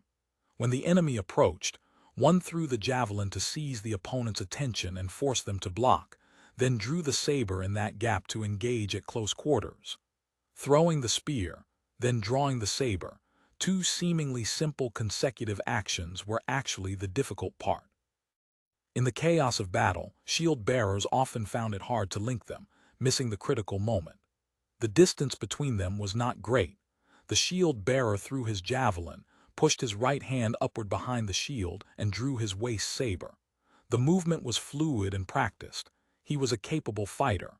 The usage of rattan shield and waist saber was the same as Yue Fei's side shield and heavy horse chopping saber, the Majado. Training involved setting up 4 wooden stakes to simulate chopping horse legs. Unless necessary, a shield bearer would not open the shield or attack with its edge, abandoning the intent of protection. The gain would not be worth the loss. Liao Sanyang closed quickly with her enemy. Her left saber jabbed forward in a feint, baiting the opponent to raise his shield in defense. The shield bearer lifted the rattan shield to cover his upper body, thrusting it forward and upward with force to crowd Liao Sanyang's space and break her balance. His right hand's waist saber poked out from beside the shield, sweeping diagonally downward to cut the hollow behind her knee, the popliteal fossa. Liao Sanyang did not retreat but advanced. She turned her body left, shifting sideways into a bow stance, right leg bent forward, left leg taut behind. Her leading right saber, tip pointing perpendicular to the ground, pushed outward to the midpoint. Using vertical to break horizontal, she blocked the waist saber sweeping at her legs. Borrowing that momentum, her right shoulder slammed into the shield, neutralizing its pushing force. Her left arm simultaneously raised sideways above her head. The two sabers worked in coordination, one standing to block, one attacking upward. The left saber traced a semi-arc like a curving rainbow, crossing over the shield's upper rim and stabbing toward the enemy's head. The attack was unexpected. The shield bearer was caught off guard. The blade tip descending from above forced him to instinctively tilt his head back. He lifted the rattan shield upward to block the overhead assault. Liao Sanyang was a step faster. She stabbed downward with the tip, then immediately flicked her wrist upward. The blade slit open the enemy's lip and sliced straight through his right eyeball. Her left saber retracted, scraping against the rim of the rattan's shield. The shield-bearer screamed. His right eye went dark, vision gone. In panic, his body shrank back. Liao Sanyang quickly withdrew from her bow stance, guarding against a counterattack. Without pausing her steps, she exploited the enemy's eye injury, advancing to invade his right side. Her right saber engaged his waist saber, her left swept across his right knee. The blade dragged through, severing the fibular collateral ligament on the outside of the joint. With the joint compromised, the shield-bearer lost balance and crumpled to the ground. Wounded in 2 places and fallen, he lost all bearing. His shield gaped open like a clamshell. Liao Sanyang stepped forward and stabbed him dead with a thrust to the heart. 3 steps, 3 moves, 3 sabers to kill a man. She counted silently. 6. A flash behind a tree, 3 enemies appeared together. One with a waist saber, one with a Japanese saber, a wadao, one with a short spear. Seeing 3 corpses nearby and another lying prone not far away, the 3 men froze, their gazes dull and hesitant. 6 of the 10 were dead, more than half. The enemy should feel fear now and lose the will to fight. They will flee, Liao Sanyang thought. The next moment, the 3 exchanged glances and their expressions hardened. They split into a T formation and surrounded her. Liao Sanyang raised an eyebrow, somewhat surprised. This was unexpected. She sighed inwardly. A woman lacked deterrent presence, inviting underestimation. The tips of her double sabers touched in the air, forming a horizontal acute triangle to guard her center line. Liao Sanyang took a step back, pressing her back against a tree to protect her rear. A wooey sound of wind. Several pellets shot from the woods behind the enemies, some clay, some iron, flying extremely fast. Seeing their trajectory, Liao Sanyang recognized them as little Bazi's work. In ancient times, there were no slingshots with Y-shaped frames and rubber bands. Slingshots used bamboo as their material, shaped no differently from ordinary bows. The draw strength was 2.5 force, Jin Ban. 1 force equaled 9 Jin 12 Liang in old measurements. Slingshots could not reach far or pierce armor. A slingshot had 2 strings running vertically. A bamboo string covered the bowstring to suppress vibration. A bowl-shaped bullet pocket sat on the bowstring. Unlike a bow and arrow, a slingshot did not require fitting an arrow nock to the string, allowing rapid fire. The archer held 2 to 3 pellets in hand. A pellet was snapped into the pocket and fired immediately. Continuous loading and firing produced a high rate of fire. Iron pellets were cast in molds. Clay pellets were fired from white eel mud. Clay pellets were roughly the size of long guns, smooth and round, and did not break upon hitting the ground. Against an unarmored target, a light hit caused bruising. A heavy one caused fractures. Arrow shafts were thick. A quiver could only hold 20 or 30 arrows, making them cumbersome to carry. A cloth bag slung diagonally could hold dozens of pellets, easy to carry and suitable for travel. 10 pellets fired in succession. The formation of the 3 enemies fell into disarray as each scrambled for cover behind a tree. Liao Sanyang circled behind her tree and charged at the waist saber man closest to her. The appropriate length for double sabers was such that, when held with arms hanging naturally, the tips did not graze the ground. They were shorter than single sabers or Japanese sabers. Being short, one had to close quickly and kill while moving. Single saber looks at the hand, double sabers look at the walk. Wielding double sabers easily caused mutual interference. Coordination was extremely difficult. Coordinating double sabers with footwork was harder still. 2 enemies pursued from behind. Unmoved, Liao Sanyang charged at the enemy before her at full speed. Liao Sanyang came fiercely. The man grew nervous. He stepped back and chopped vertically at her head with his waist saber.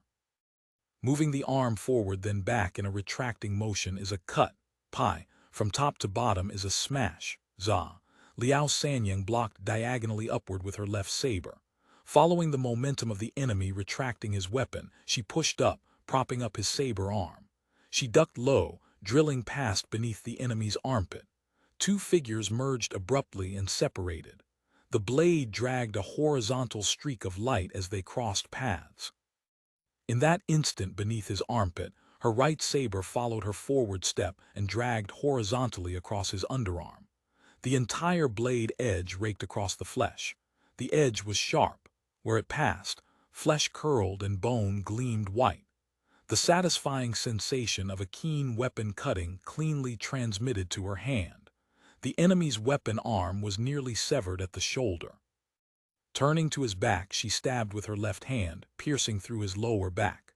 Liao Sanyang withdrew the steel saber, flicking off a string of blood droplets. Without pause, she turned and charged at the two men behind her. Little Bazzi emerged from behind a tree, rapid-firing his slingshot. At the moment of release, the bow hand flipped outward. Otherwise, the fired pellet would strike the bow or the hand holding it. The drawn bow twanged, the string sound flipping. The front hand stabilized the arm and rolled the wrist. Pellets poured from the rear hand like rain. The two men opposite took hits and separated, one scrambling forward, one falling back. Liao Sanyang and the short spear wielder attacked simultaneously, meeting the spear head-on. End of chapter. Chapter 27:08. The Capital, Part 64. The forest branches grew at uneven heights. Short weapons moved with agility, while thrusting a long spear became cumbersome. Swinging or maneuvering proved nearly impossible in the dense undergrowth. Short spears were rigid. The key to generating power lay in the wrists. The arms drove the wrists, the body supported the arms, and the legs braced the body. The whole frame synthesized into a single, unified force. When double sabers engaged a spear, if one saber merely blocked while the other attacked, it meant pitting one arm's strength against the enemy's two arms and waste power combined. The spear would not be pushed aside. Instead, it would thrust straight through the center. The spear shaft was long. After each attack, the enemy would retreat to maintain distance. To defeat long with short, one must embrace danger. With decisive spirit, the saber must seek the spear, pressing forward relentlessly with no thought of retreat. In spear techniques, center-level jumping reigned supreme. The four-edged tip of the short spear thrust straight at her chest. Liao Sanyang held her left saber vertically, deflecting the short spear outward. Her right saber executed a wrapping head and coating brain, Chantuguano maneuver. The blade did not actually coil around her head and neck. Instead, she flipped her hand before her body, sweeping outward toward the spear shaft. Twisting her waist to generate power, both sabers combined force to block and trap the shaft. With a sharp clack, the two sabers knocked the spearhead aside. Seizing the opening, she surged forward to press her advantage. The enemy reacted with extraordinary speed. The instant his tip was deflected, he circled it back around. The spear shaft whipped back, slapping against Liao Sanyang's upper left arm with a crack. A slap from the spear shaft could not cause real injury. By then, Liao Sanyang had already slipped past the spearhead's striking range and invaded the inner circle of the shaft. The short spear became useless. Liao Sanyang's right hand gripped the saber with the edge facing upward. Half flipping her wrist, her right saber chopped at the enemy's left neck. The saber was fast. The arc of motion had to be small. There was no power in merely placing the blade. Lethality depended on dragging the edge back. A single slice. The cut went deep to the cervical vertebrae. The left jugular artery was severed. Blood sprayed like a fountain, instantly filling the air with a heavy metallic scent. Two sabers to defend, one saber to advance. In the space of a breath, two men lay dead.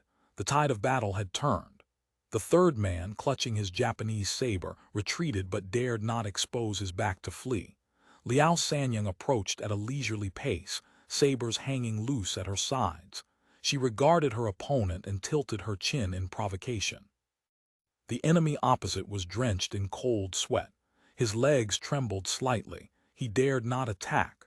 Liao Sanyang suddenly extended her left saber, touching his Japanese saber and pressing inward on the blade tip. The enemy's nerves were wound tight. Under crushing tension, he hooked his saber spine outward against Liao Sanyang's left blade. Liao Sanyang seized the center line. Turning her body and stepping forward, her double sabers slid along the Japanese saber's blade, stabbing diagonally. The right saber pierced into her opponent's chest cavity, the tip twisting. The enemy was timid, bereft of both strength and skill. The kill came effortlessly. The corpse crumpled. Liao Sanyang shook her head in disappointment. She counted silently. 9. A bowstring thrummed in her ears. A figure, harried by little Bazzi's pellets, leaped from the bushes and ran toward her. Liao Sanyang turned toward the sound.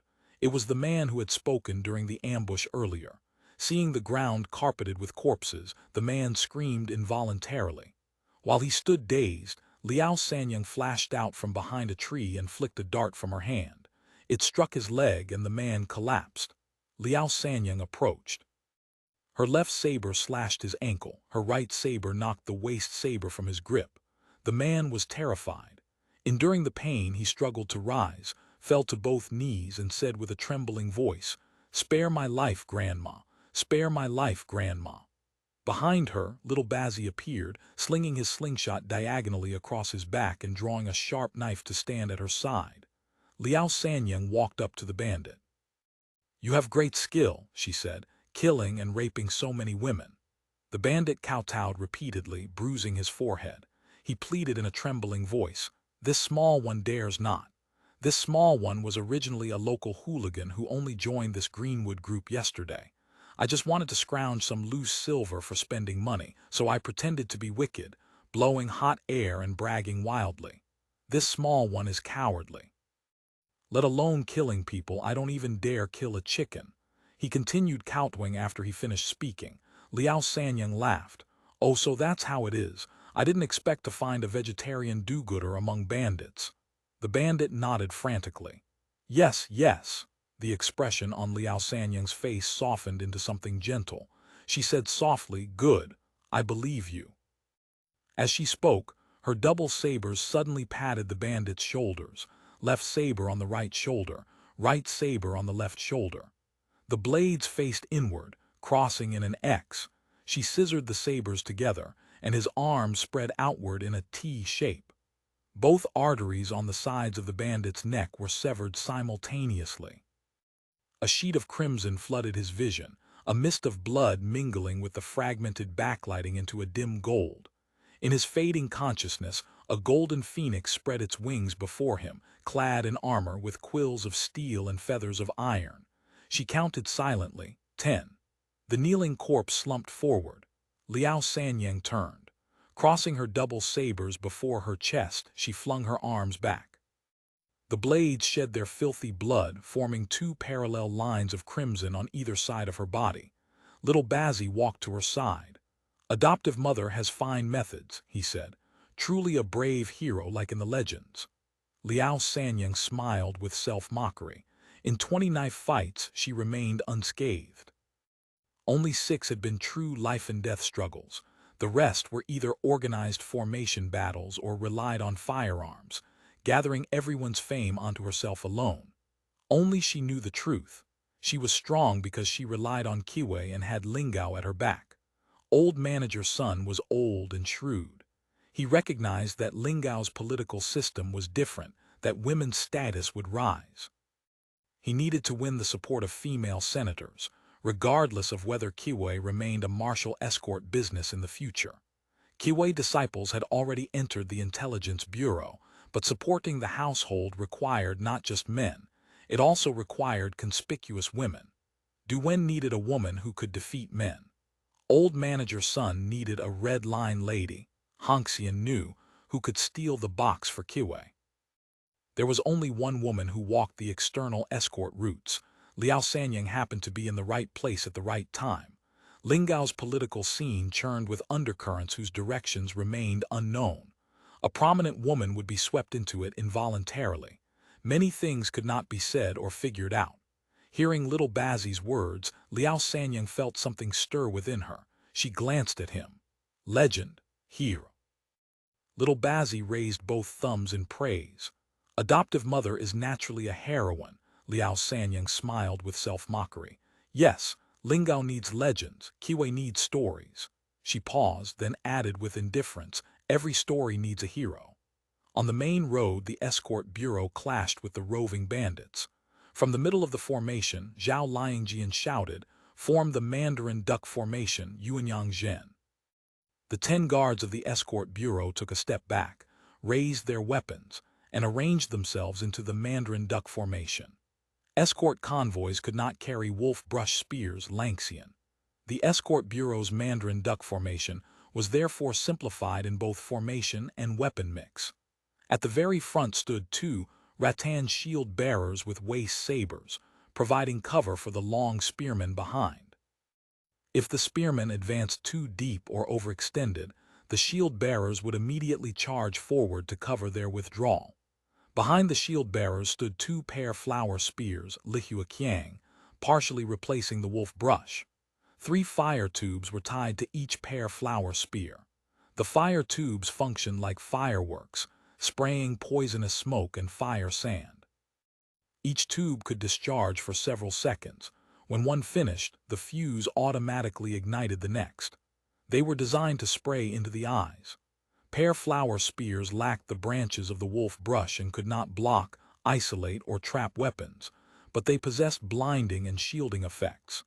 They assisted the long spears in attacking, covered the shield bearers, and could also attack independently. Behind the pear flower spears stood 4 long spears, the primary attackers, specializing in thrusting and protecting the pear flower spears. Bringing up the rear were 2 tridents chaba, called 3-tined steel forks in the north, used to parry long spears, sabers, and staffs.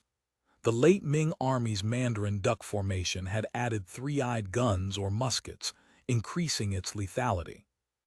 Old Feng concealed himself within the formation, using a short gun to pick off enemies. It was worth 2 3-eyed guns and possessed even greater power. The remaining 2 men, one with a fork and one with a shield, sealed the rear of the formation to prevent enemies from circling behind. The Mandarin Duck Formation operated as a unified whole. The weapons supported one another like the 5 elements, generating endlessly, compensating for weaknesses, flowing without cease. At any local point, it created a temporary advantage of many against few, killing swiftly and disintegrating enemy morale. The fire tubes of the 2 pair flower spears ignited. The spears swept horizontally, spraying poisonous smoke and fine fire sand a meter before the spearheads, blocking the row of enemies in front. Several bandits facing the pair flower spears at close range caught smoke and fire in their eyes. The stinging proved unbearable. They coughed and wept, hacking at the fire tubes on the spears with their weapons. 4 long spears lurked beneath the pair flower spears, darting out in turn like serpent tongues. A cluster of spears thrust in and out, rising and falling, constantly rolling forward. With each extension and retraction, 3 men were instantly stabbed down. Some bandits realized what was happening and shouted, "Run! Run away! Wait until their fire tubes burn out, then fight up close." It was too late. The guards never advanced alone. Relying closely on one another, they pressed forward steadily. 10 guards formed an efficient killing machine, ruthlessly harvesting the lives before them. Covering each other, the guards bit into the bandit group, refusing to let them disengage. Following the wall of pear flower smoke and bathed in acrid gunpowder fumes, they crashed violently into Marshal Yama's bandit squad, cutting the seemingly fierce group in 2 at the waist. The enemy formation collapsed in the blink of an eye. Japanese pirates Waku were fierce and skilled at leaping. In battle, they wielded Japanese sabers and bounded about. When Ming troops faced them, their courage would be stolen by a single slash, the will to fight vanishing instantly. For combat agility, Waku mostly wore light infantry armor or none at all. The Mandarin Duck Formation had been specifically designed to counter highly skilled groups fighting in loose skirmishes. Common roving bandits shared similar habits with the Waku, adept at private brawls but incapable of formation warfare. The organized beat the unorganized, the disciplined beat the undisciplined, the coordinated beat the uncoordinated, the trained beat the untrained. The formation proved invincible. Marshal Yama, watching his squad scatter from behind, stood stunned. Moments later, he snapped awake and bellowed, "Archers! Loose arrows! Loose arrows!" Liu Chang, hidden among the crowd, heard Marshal Yama's shout. Following the direction of the cry, his gaze cut like lightning. He spotted the reflection of cold metal in the roadside bushes and realized archers were hiding behind the trees. Liu Chang prepared before the enemy could act. Standing sideways facing the roadside, his right index finger and thumb formed a bird's beak, pecking into the quiver at his left waist. He caught an arrow, clamping the nock with 2 fingers and twisting the tip to align it. The arrow shaft was inserted diagonally into the bow. His right hand pulled back, seating the nock groove onto the string with the main fletching facing outward. Moments later, 2 archers emerged from behind the roadside trees. The distance was not far, about 40 meters. Both archers drew their bows, aiming at the escort bureau crowd. Among the 18 martial arts, archery reigns supreme. In a shooter's eyes, there exist only enemy shooters. Liu Chang fixed his eyes on the 2 archers. With a few swift steps, he climbed onto the mule cart. His field of view opened instantly, his shooting range exceeding everyone else's. Liu Chang's leap to high ground involved large movements, drawing attention. An archer opposite spotted him, turned, and raised his bow to aim at Liu Chang. Archers shooting at each other was like gambling with life itself. In traditional archery, drawing the bow employed only the thumb, a single finger hook. The thin bowstring created intense pressure on the thumb and could slice the finger, so a thumb ring banjai was needed to hook the string and protect the digit. Liu Chang wore a slope-shaped thumb ring made of deer antler on his thumb. The thumb ring, anciently called shi, assisted the launch. Liu Chang's index finger pressed over his thumb, clamping the arrow nock. Both arms raised high, elbows above his head. Front hand pushing, rear hand pulling, back muscles engaged, high lift, flat draw, drawing the bow near full. End of chapter. Chapter 2709. The Capital, Part 65. The arrow flew level with the ground, maintaining its forward momentum.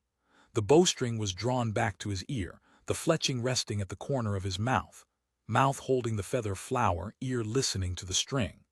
His eyes fixed straight ahead, aiming along the arrowhead. Traditional bows had no sights. Archers used the arrowhead or a point on the bow limb as their reference for aim. Liu Chang narrowed his eyes slightly. In his vision, the arrowhead stood sharp and solid while the target blurred behind it. Drawing on years of practice and instinct, he sensed the aim point was too high. He adjusted his mental projection of the impact point, shifting his aim downward. Without a thumb ring, the friction between string and fingers at the moment of release would worsen string vibration, disturbing the arrow's flight and lowering accuracy. The bone thumb ring was smooth, creating little friction and minimal disturbance.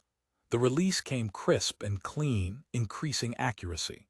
Liu Chang's thumb and index finger relaxed naturally, and the bowstring slipped from the thumb ring. After the release, his drawing hand swung backward with the momentum, following through. At the twang of the bowstring, the arrow slipped away like a swimming fish. It was a fine arrow with eagle fletching. The shaft spun as it flew, its posture stable. The arrow left the string. In his heart, he expected a hit. Where it struck was up to fate. The enemy archer swayed. An arrow shaft protruded from his throat. Struck by the arrow, the enemy's hands lost their strength. His bow and arrow slipped from his control. His own shot flew wild, arcing diagonally into the sky, not high, falling powerlessly to earth. The archer collapsed, legs kicking, hands clawing at the dirt in a final death struggle, one step ahead of the enemy, a hair's breadth difference between life and death. Seeing his companion fall, the second archer immediately spun and loosed an arrow in return. Shaken by his companion's fate, the enemy's shot flew slightly off. The arrow grazed past Liu Chang's face, its whistle passing his ear. Liu Chang's heart remained still as an ancient well, unmoved by ripples. Liu Chang drew 3 arrows from his quiver, holding them in his bow hand. Holding arrows in the bow hand and using the Jade Maiden shuttling technique was a method for rapid fire. Pushing from the back, drawing the bow, shooting in swift succession. Sharp arrow energy sang through the air, the horn bow humming, the wind sobbing as arrow lights became streaks of starlight. The first arrow struck the leg. The enemy dropped his bow and dragged his wounded leg as he tried to flee. The second arrow struck his back. The arrowhead entered from behind, piercing through to his chest. The enemy fell. The third arrow struck his back again. The two arrows clustered close together, their shafts nearly touching. The enemy twitched once and in a moment fell silent. Old Feng, gripping a short gun, advanced with the Mandarin duck formation. An enemy suddenly attacked from the flank. Old Feng led him close to within 2 meters, braced the gun with both hands, and dropped him with a single shot. The muzzle flash blazed like a torch, and the report boomed heavy as a drum, stealing the bandits' courage whole. Roving bandits were nothing but rabble, seeking victory in a single decisive rush. Once the battle turned against them and morale wavered, they had no stomach for prolonged fighting and collapsed immediately. As if a starting gun had fired, the remaining men's resolve shattered. Losing all will to fight, they shouted and scattered in every direction. Seeing the enemies flee, a commotion stirred within the Mandarin duck formation. Zhao Liangjian shouted, "Do not pursue fleeing bandits. Do not break formation. Hold the line and let them run for their lives." Marshal Yama saw that the situation was hopeless. He turned to flee, but his knee flared with pain. An arrow had found its mark. With a heavy thud, he dropped to his knees. Looking back, he saw a sturdy man standing sideways in the distance, bow raised and aimed at him. Marshal Yama gritted his teeth and forced himself up. The arrow shaft in his knee swayed, causing the embedded arrowhead to shift. His knee buckled under him, and he fell to his knees a second time. Pain lanced through his shoulder. Another arrow had struck home. Marshal Yama dropped his saber. With his bare hands he snapped the shafts of the arrows in both wounds, then limped forward with agonizing effort. After staggering some distance, his breathing grew ragged. His lungs burned. His wounded leg felt ready to snap beneath him, and the world blurred before his eyes. Wind rushed behind his head. A heavy blow landed and consciousness fled. When Marshal Yama awoke, he was bound, his lungs still burning with pain. He looked toward the main road. The corpses were gone, surely dragged into the woods to be hidden. Turning his head, he saw a guard beside him tilting a water-skin, clear water flowing out. A striking woman bent before him, lathering soap, scooping handfuls of clear water to wash the blood from her hands and face. Marshal Yama's throat worked. He swallowed with difficulty, trying to moisten his cracked throat. Hearing the sound, the woman turned to look at him. "Pity," she said. "You woke too late. We don't need you to talk anymore. Your companions have already confessed everything." Marshal Yama glimpsed the 2 men standing behind the woman, clearly the ones in charge. He asked, "What about my brothers in the woods? Why didn't they charge out?" The woman accepted a towel from Old Feng, wiped her hands, and smiled. "That group has already been killed, by me." Marshal Yama started. He studied the woman and asked, "May I know your name?" "I am Liao Sanyang," she said. Marshal Yama nodded stiffly. "Good, at least I'll know whose hands killed me. I can be a ghost with understanding." Liao Sanyang wore a bright smile. "Won't you beg for mercy? Perhaps I'll spare your life." Marshal Yama spat on the ground. "The world has fallen into decline, violent and wicked. It's hard for anyone to find peace. This life has been worthless. Couldn't become an official, and even as a bandit couldn't become a great and fearsome rebel. Eating grass roots and mud to survive, living has grown tiresome. I've killed enough in this life. It was already worth it. Why grovel and beg? Besides," he paused, glancing at Liao Sanyang. "You'll never spare me anyway."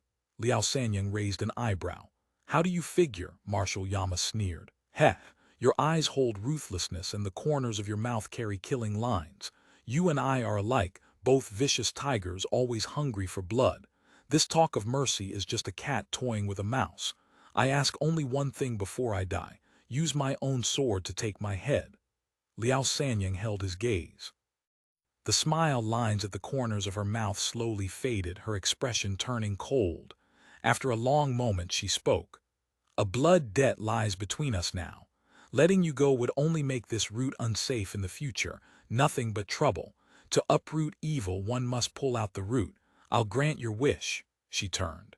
Brother Liu, please see him off. Liu Chang nodded, picked up Marshal Yama's long saber from the ground, and with a guard's help, dragged him into the woods. Some distance from the main road, Liu Chang spotted a huge basin-shaped pit ahead, suitable for disposing of corpses. He and the guard hauled Marshal Yama to the pit's edge and pressed him down to kneel. Kneeling at the rim, Marshal Yama raised his head and said to Liu Chang, "In a fair saber duel on foot I would have beaten you. Pity my skills never got the chance. I should have been the one to step forward and fight." Liu Chang replied, "I can draw a heavy hard bow, my waist and back are strong. You wouldn't necessarily best me in a saber fight either, but it wouldn't have mattered who stepped forward. The result would have been the same. Our martial arts, our formation, our equipment, all surpass yours. Even with 20 more men you'd be no match for us." Marshal Yama looked at him, snorted coldly and said, "The Mandarin duck formation you use was created by Guardian Qi. It's a military formation, most effective against scattered soldiers. I'm a deserter. Losing to the Mandarin duck formation is like being executed by military law. I die without injustice." Liu Chang glanced around. Suddenly, at the bottom of the great pit, he caught sight of 2 half-rotted skeletons. They lay covered in grass and mud, their empty eye sockets dark and terrible. Liu Chang froze at the sight. Noticing his strange expression, Marshal Yama followed his gaze. When he saw the 2 skeletons, he stiffened, then burst into wild laughter. Liu Chang looked at him oddly. "What are you laughing at?" Marshal Yama said, "Those 2 skeletons are the daughters of a retired official. We robbed their family some time ago. After we raped and had our fill of the 2 girls, we killed them. Great fun it was. Afterward we cut off their heads and threw them here. I'd long forgotten. Didn't expect to meet them again at death's door. An ill-fated connection." Liu Chang's brow furrowed. "The dead haven't gone far. Retribution never fails. Heaven claims its debts. How fitting to use your head as a sacrifice to the wronged souls." Marshal Yama glared at him with fierce eyes. "In 18 years I'll be reborn a bandit again, to rob and kill your kind once more." Liu Chang cracked a mocking grin. "Good. When that time comes, I'll kill you again." With that, Liu Chang lifted the long saber in his hand, inspected the blade, and flicked it with his middle finger. A clear, melodious ring echoed out. Marshal Yama turned his face aside. "I sharpened that blade all day yesterday. It's very sharp." Liu Chang said, "I'll send you off well." Marshal Yama chuckled. "No need, chop a few extra times. Let me savor the taste of death in full." Liu Chang shook his head. "I take no pleasure in torturing others. My hand is steady. I guarantee it will be quick." Marshal Yama gave a low laugh. "Fine, then." "Much obliged." On Marshal Yama's mud-caked neck, a pale crease of flesh stood out like a marker line, blindingly white, the beheading line. Liu Chang pressed his left thumb against Marshal Yama's neck, making the line clear. His fingertips felt the distinct joints of the spine. Sure enough, as Marshal Yama had claimed, once the condemned man's neck was touched this way, it stiffened immediately, stretching straight to receive the blade. The long saber swept down. The angle of the edge matched the arc of the swing. The blade sang through the air. The cutting line perfectly aligned with the beheading line. The head fell. The cross-section of the neck was smooth and flat. A jet of fresh blood spurted from the severed cavity. The head tumbled down the slope of the pit's edge, rolling to the bottom. The head rolled on, smeared with crushed leaves and mud. Faintly the mouth seemed to move twice, as if saying, "Good blade." Marshal Yama's head came to rest at the pit's bottom, colliding with the 2 skeletons. The 3 skulls gathered into a triangle. Looking down at them, Liu Chang chanted silently, "Not human, not ghost. Separation and chaos bring only suffering. Life and death are impermanent. May this chaotic world end. May you all find protection. May you all be people of peace in your next lives." Liu Chang kicked the headless corpse into the pit. Just as he raised the saber to leave, a wisp of yin wind curled past his feet and a chill ran through him. Liu Chang stopped. After a moment's thought, he turned back to the pit's edge, thrust the long saber into the earth with a solid sound, and said, "Your blade, returned to you." Then he left the woods. Little Bazzi gazed toward the trees. "Those corpses," Old Feng cut in, Every day in the capital, more street corpses and starved bodies get hauled to Zhujiazhuang by cart than lie here. These roving bandits have no village registration, no one to look for them, no one to care. If someone's kind enough to collect their remains, that's their fortune. Otherwise, heaven and earth will take them back. After a brief pause, Old Feng added, "Not a single man lost. Good fortune." "What did the captives confess?" Sanyang asked casually. "There's one piece of news," Old Feng said, his eyes flashing. "I'll explain in detail at the estate. Should we bring them along for further questioning?" "No need," Liao Sanyang said. "These small fry won't know anything important. Behead them all." Old Feng turned back toward the woods. Seeing the hint of fear in little Bazzi's eyes as he looked at her, Liao Sanyang asked, "What? Do you blame me for being cruel?" Little Bazzi shook his head. "If a person isn't ruthless, it's hard to survive. Living is difficult enough as it is." Liao Sanyang fished out a copper coin. With a flick of her thumb, she sent it spinning far through the air. "Guess which side lands up?" she asked. "Words or back?" End of chapter. Chapter 27:10. The Capital, Part 66. Little Bazzi was stunned. "It's the word side." He hesitated, then changed his answer. "No, wait, it's the back," Liao Sanyang said. "The front and back of a copper coin are like the two sides of life and death, separated by nothing more than a blade's edge. When the coin lands, only one side remains. If defeated, death, capture, maiming, or flight. Roving bandits are cruel. Had we lost today, our fate would have been far worse than theirs. The martial arts of the escort bureau once emphasized moderation and knowing when to retreat. Now only unbridled ferocity remains. This isn't about being cruel-hearted, it's about keeping the heart unmoved. In battle, one fights with the saber, but even more with spirit. The mind cannot waver, the will cannot be stolen. Only by forging the heart into iron and transforming oneself into a fierce spirit can one prevail. Kindness and benevolence are saved for before the blade is drawn and after it is sheathed. Little Bazzi glanced curiously toward the coin, seemingly wanting to confirm the result. Liao Sanyang waved her hand. "Let's go. Why must everything have a confirmed result?" She mounted her horse, surveyed the sky, and waved her hand again. "Move out." We reached the estate before dark. Old Feng nodded and drove the mule cart forward. The wheel axles creaked as they rolled through the desolate wilderness, the road carpeted with fallen leaves. The evening sun sank westward. A blade of autumn wind cut to the bone, killing all things in its path. When the cart and horses were less than 2 li from the estate manager and the advance guards came out to meet them, escorting the cart of silver into the compound.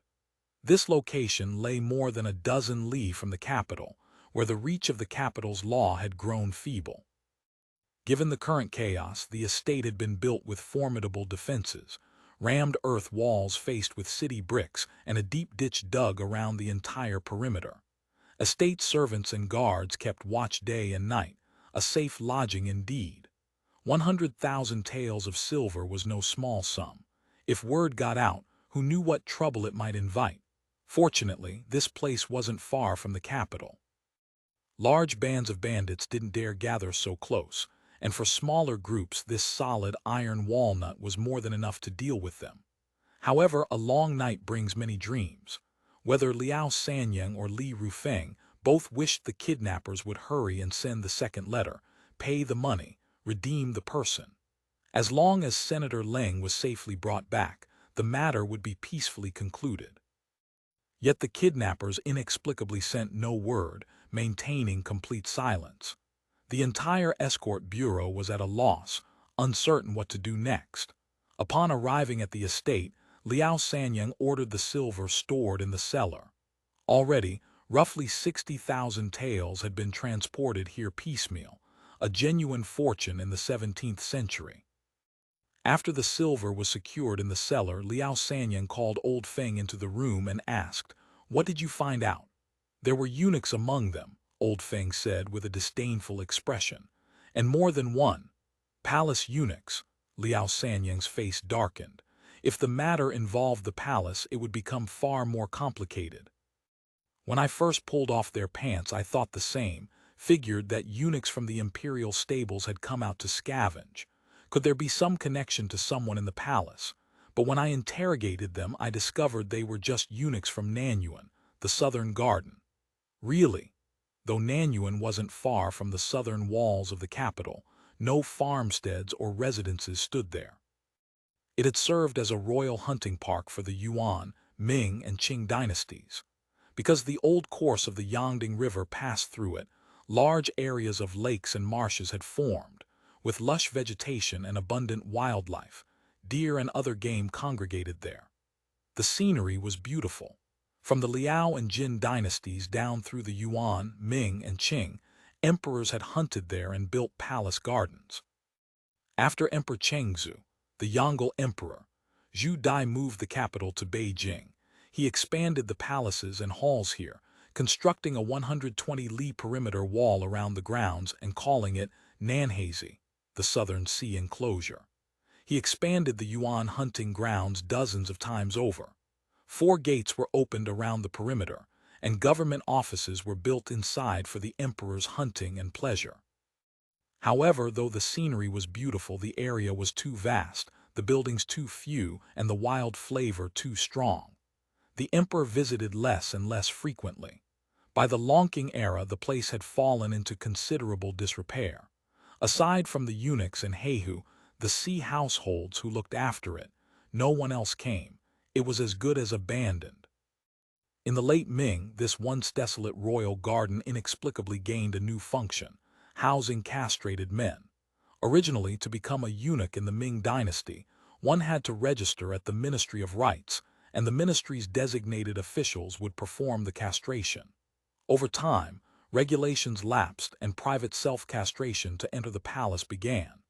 The famous 9,000 years, Wei Zhongxian was self-castrated. Liu Ruoyu, who left behind the Ming Palace memoir Zhu Zhangzhai, also came from an official family, yet self-castrated to enter the palace. Starting from the late Wanli era, droughts and floods became constant.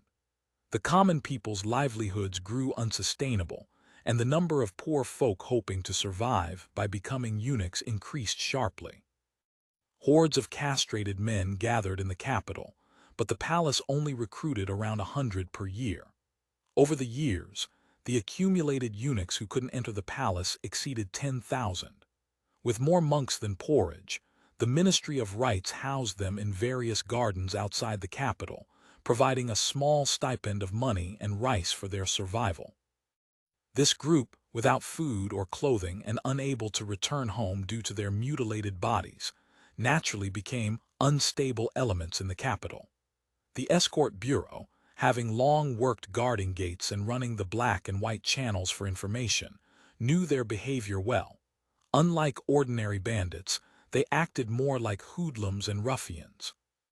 They avoided outright lawbreaking, mostly engaging in petty theft, aggressive begging, or extorting through false pretenses. Rarely did they commit open highway robbery. That was why Liao Sanyang was so surprised. "I thought they were desperate people taking risks," Old Feng continued. "But when I questioned them just now, I discovered something strange." "What?" "They said they weren't originally part of the bandit gang. Someone paid them to follow along." Liao Sanyang's pupils contracted. "Is that so? Who was it?" She had assumed that Marshal Yama's highway robbery was just another common occurrence in these chaotic times. She hadn't expected something hidden to lurk behind it. They couldn't name the specific person. They only said someone gave them silver and told them to bring news of the silver cart to Marshal Yama's gang, join up with them and follow along. They were also to leave secret marks along the way. Liao Sanyang's mind raced. So someone had been providing intelligence. She was puzzled. Clearly, whoever hired the eunuchs must be connected to the kidnappers holding Leng Ningyun. Otherwise, how could they have possessed such accurate knowledge of their movements? But if they already held manager Leng, they only needed to exchange him on schedule to get the money. Why resort to such methods to snatch this 10,000-odd taels of silver? From the fight just now, even if Marshal Yama had succeeded, and even if these hidden players were the Oriole waiting behind the mantis, they might not have been able to completely control Marshal Yama's gang. Calculating the possibilities, Either they had been spotted by some Jianghu expert while transporting the silver, or someone had learned about Manager Leng's kidnapping and was looking to make a quick grab, just like those who came to extort money after the ransom letter arrived. Combining the analysis, the latter seemed most likely. Liao Sanyang felt the situation was tangled like knotted hemp. They were deep in the trap. Despite deploying massive manpower and resources, they hadn't found a single significant clue. Her mood sank involuntarily. Old Feng said, "Lady Sanyang, don't be anxious. We're anxious, but the kidnappers are even more so. Don't lose your composure." "You're right, Old Feng." Liao Sanyang pressed her hand to her forehead and smiled.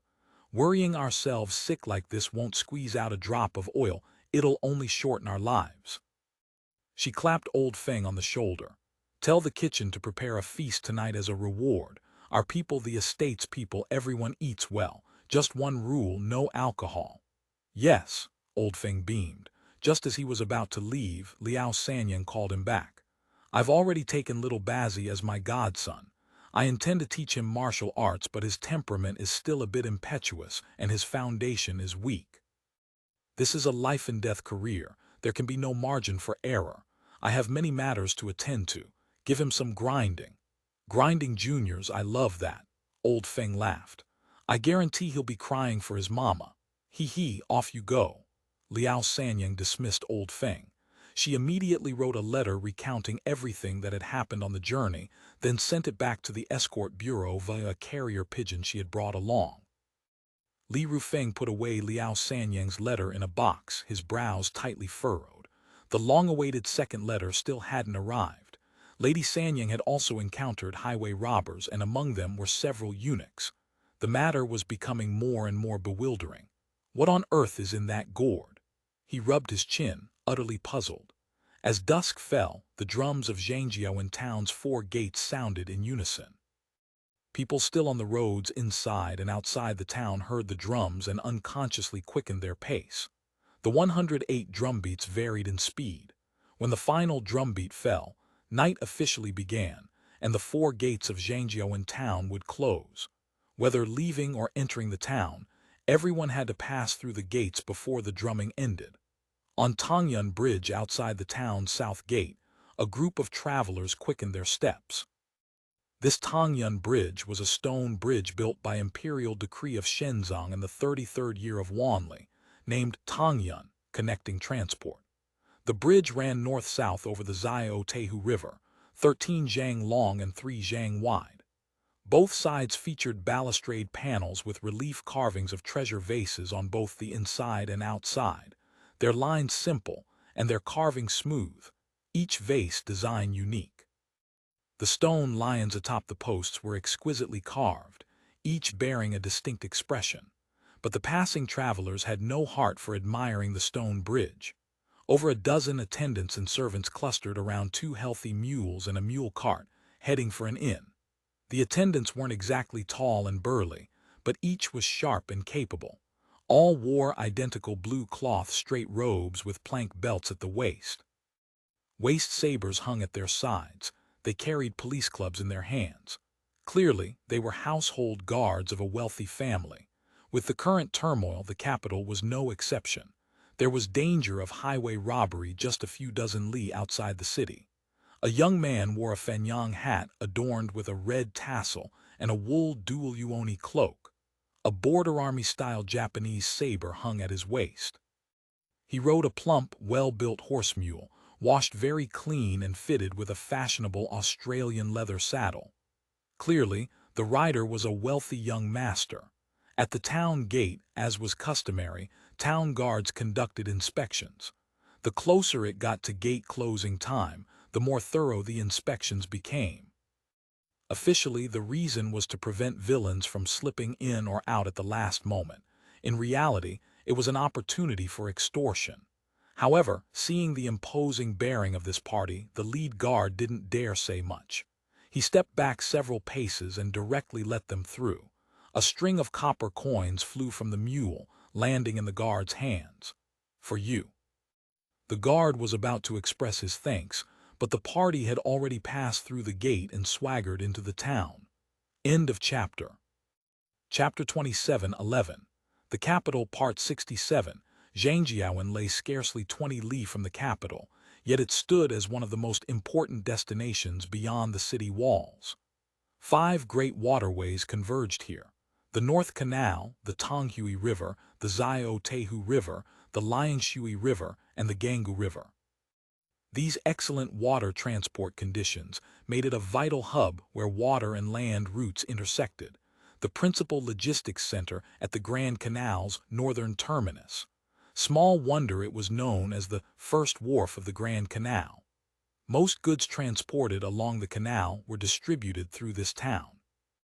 Merchants traveling north and south by boat boarded and disembarked here, which meant the warehousing and lodging industries flourished. Even with the realm in turmoil, the capital's presence in the north ensured that the flow of goods and travelers along the canal never slackened. The market remained vibrant. At this hour of evening, when travelers sought lodging, inn and restaurant attendants carried lanterns through the streets, hawking for customers. The party pushed through the crowded thoroughfare, ignoring the touts who called after them, and walked until they neared the town's north gate. Only then did they stop before a large inn. The attendant welcoming guests at the door hurried forward, his face bright with practiced smiles. "Do the honored guests need a meal and lodging?" The steward nodded. "My master dislikes noise and travels with womenfolk. Do you have a private courtyard available?" "Yes, yes," the inn attendant replied eagerly. "We have a spacious courtyard available right now, guaranteed to be quiet. Only it's somewhat pricey, 2 taels of silver per day." A whole courtyard was naturally far larger than a single room, but 2 taels of silver was still an eye-watering sum. The attendant hastened to add, "Ours is a grand establishment. We offer 10 dishes, 5 fruits, singing performers, and courtesans. Whatever the guest desires, he need only ask." The steward cut him off. "None of that will be necessary. Silver isn't the concern. We require only quiet and cleanliness. First, my master absolutely abhors being disturbed by idle people. Second, the mule cart must be parked inside the courtyard. Can you accommodate that?" "Certainly, certainly," the inn attendant said quickly. "Show me the rooms first." The steward inspected the accommodations. The courtyard proved to be a small 3-sided compound, not large but pleasantly secluded. With the gate closed, it became a world unto itself. Satisfied, the steward followed the attendant to the front hall to register in the guest book, then stepped outside to give the signal. Before long, the wealthy young master entered the guest rooms, surrounded by his entourage. When the mule cart arrived in the courtyard, the mule was led off to the inn stable to be fed. That went without saying. The inn attendant brought 2 large buckets of hot water and was about to enter the room to serve when one of the attendants stepped sideways to block his path.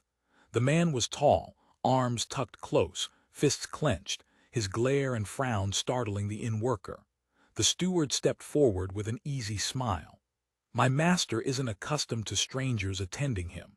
We'll see to his needs ourselves. No need for second brother to trouble himself. Just leave things at the courtyard gate, and someone will collect them."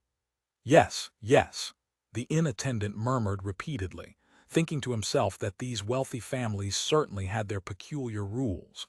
The wealthy young master removed his felt hat and shed his cloak, revealing himself to be none other than Ming Dynasty, the soul-seeking sword, the same man Taoist Fu had subdued in Shandong years ago. After their subjugation, Ming Dynasty and his junior sister had followed Taoist Fu as guardians and propagators of the faith. Not until 1635 was their loyalty deemed proven, and they were transferred to Lingao for comprehensive, systematic education. Afterward, they were formally assigned to the Special Operations Team under the Foreign Intelligence Bureau. Though this Special Operations Team fell administratively and in personnel matters under the Foreign Intelligence Bureau, its training was conducted by the Special Reconnaissance Team of the Reconnaissance General Bureau.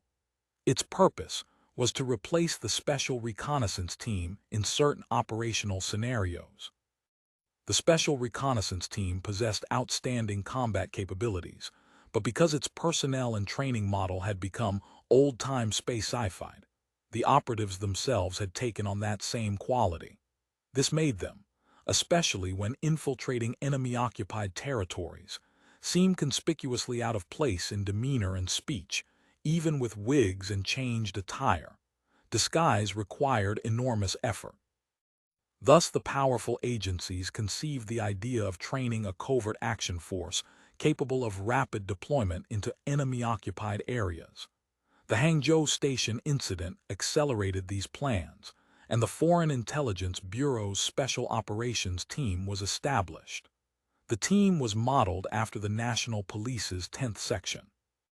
Most personnel were former Jianghu figures, among them great robbers like Ming Dynasty, as well as members of orthodox martial sects and escort masters from various escort bureaus and households. They already possessed rich Jianghu experience, which made the work come more naturally to them than to the special reconnaissance team, and rendered them far harder to expose.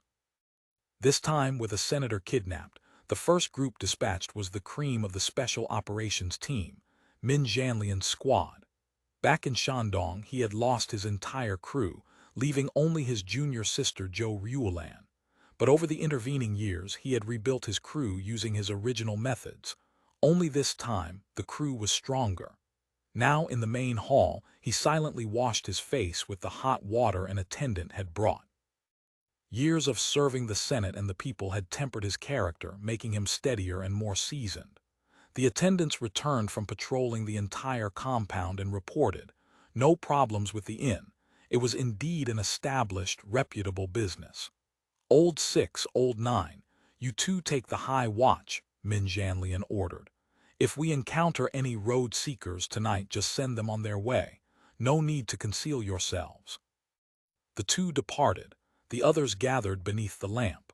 This is Zhangjiawan, the major wharf where the canal meets the capital. Dragons and fish mingle here. No matter whose payroll you're on, everyone has eyes and ears in this place. News of our arrival will reach many by tomorrow night. There may even be visitors tonight. Sleep lightly. The attendants nodded in unison. "We'll stay in Zhangjiawan for a few days and decide our next move based on what unfolds." Ming Dynasty continued assigning tasks. The capital is vast, with dragons and fish mixed together, and even more people connected to the official side. Once we enter the city, we'll face many constraints. Here, although officials are present, there are no yamens or circuit officials stationed permanently, so we have more freedom to act. Upon receiving this mission, Ming Dynasty had immediately felt its weight. First, a senator being captured was unprecedented. The pressure was immense. When he had followed Daquanzi, the Taoist of the Stolen Spring, he had faced danger several times and emerged safely each time. But on this occasion, not only had a senator been taken, there wasn't a single lead to follow.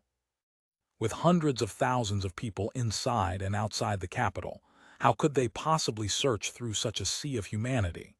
Second, this mission was desperately urgent, making it difficult to move without leaving traces.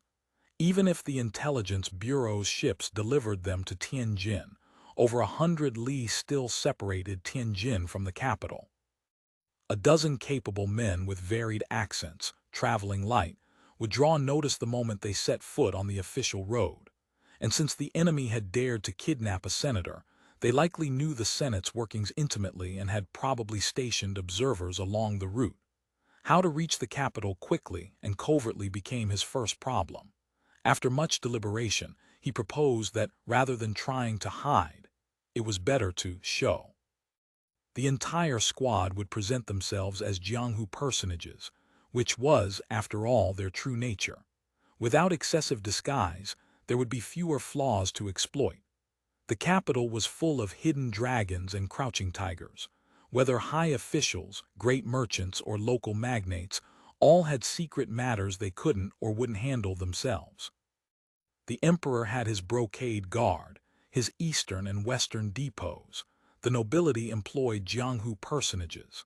Though the Son of Heaven's domain was governed by strict laws, it was also a place where those of the Jianghu thrived like fish in water. Min Janlian planned to use this image to swagger into the capital and act when opportunity arose. Little Kyan, tomorrow morning go to the Juchun Garden tea house outside Changwon Gate and meet with the escort bureau people. He began assigning specific tasks.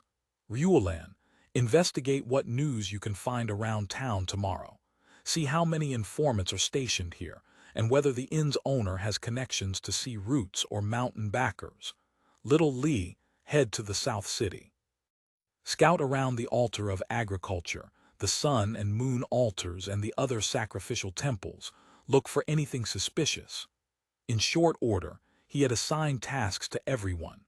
Logically, they should receive detailed information after meeting with the escort bureau people tomorrow. But Min Janlian harbored another concern. Given DeLong's financial power and Helian Sheng's connections in the capital, they had surely spread word far and wide about finding the missing person. The entire capital had probably been turned upside down by every manner of urban fox and social rat. Unfortunately, this had two unwelcome consequences. First, the kidnappers, fearing their power and reach, might move the hostage. Second, taking advantage of the widespread inquiries, they might deliberately release smokescreens to cloud the escort bureau's vision. The two escort masters in charge at Helian Sheng were either coming up empty-handed or drowning in a sea of false leads. Min Janlian had no intention of repeating their mistakes. After assigning tasks, he told everyone to rest and conserve their strength. From the moment they had stepped into Zhangjiawan, the mission had officially begun. The intelligence he had received before departing Lingao was roughly a week out of date compared to the current situation, so the specifics of how to proceed would have to wait until little Kyan returned from his meeting tomorrow. But of one thing he felt fairly certain: Senator Leng was still in the capital, or at least somewhere in the surrounding counties. He hadn't been transferred elsewhere. The kidnappers hadn't struck at random. This was premeditated. Such a heavyweight figure would never be casually moved to some distant location beyond their control. So his focus was simple. First, find an opportunity to locate Leng Ningyun's hiding place. Once they found the person, the stalemate would break. As for who the mastermind behind the scenes might be, that didn't concern him. Speaking of the capital, he was no stranger to it. When Min Janlian had first emerged in the Jianghu, he had sold his sword here for several years to officials and nobles alike. He had killed for the eunuch faction and rescued remnants of the Donglin faction. Right or wrong meant nothing to him, so long as they paid. Now he served the Australians for the same simple reason: they were stronger and wealthier. One day, when dynasties changed, he would be a founding meritorious official rather than a Jianghu assassin who secretly claimed lives in the shadows. What better path to advancement than rescuing a senator? This heaven-sent opportunity had fallen into his hands, and he intended to seize it. All along the journey, he had been recalling his past experiences in the capital, dredging up old connections bit by bit. From the Brocade Guard and the Eastern Depot to the Yamens of Shunchen Prefecture, Daxing and Wamping counties, and the various urban foxes and social rats scattered throughout the city, he had a few friends in every corner. Though he had been out of touch for years, as long as the money was right, they should still recognize him. I wonder what news the Escort Bureau will have tomorrow. End of chapter. Chapter 27:12. The Capital, Part 68. The Changwon Gate of the capital had once been called Wenaming Gate, though the common folk knew it as Hade Gate. Since the characters for Hade were considered inelegant, literati often substituted the more refined homophone Heidai. After the Jingnan campaign, Emperor Yongle Dai relocated the capital to Beiping and renovated its walls, extending the southern rampart outward while retaining Wenaming Gate as a hub for boats, carts, and merchants. In the fourth year of the Zhengtong reign, an outer barbican was added, and the gate officially renamed Changwon Gate. Yet the common folk of the capital stubbornly continued calling it Hade Gate. In the 31st year of Jiajing, an outer walled city, the Luo Cheng, was constructed south of the capital to strengthen its defenses. From that time forward, Changwen Gate became an inner city gate. The newly built outer city encompassed a vast area. Even through the end of the Qing dynasty, large tracts of farmland still lay within its walls. Changwen Gate connected southward to the Grand Canal and eastward to Tianjin. Imperial tribute goods and daily necessities all flowed through here. Protected by the outer city wall, the market district surrounding the gate flourished with exceptional prosperity. The moat waters ran clear, spanned by arched bridges and dotted with painted pleasure boats. Trees and flowers lined both banks. Green willows swayed in the wind, while red blossoms seemed to court the moon, altogether thoroughly lovely. During the Ming Dynasty, it served as a scenic destination in its own right. Passing through Changwen Gate and crossing the moat, one soon reached a dirt road. It bore no official name but was called Changwenmen Outer Street after its location. In the Ming Dynasty, this had been the capital's renowned flower market. Fresh flowers transported from Lugu Bridge, Kayakio, and other locales competed for attention here alongside the various imitation flowers produced within the capital itself: paper flowers, silk flowers, velvet flowers, pith flowers, a riot of color and craft. The flower market was held on every fourth day of the month. When little Kayan arrived at Changwen Gate to meet his contact, it was not a market day, yet the streets remained bustling.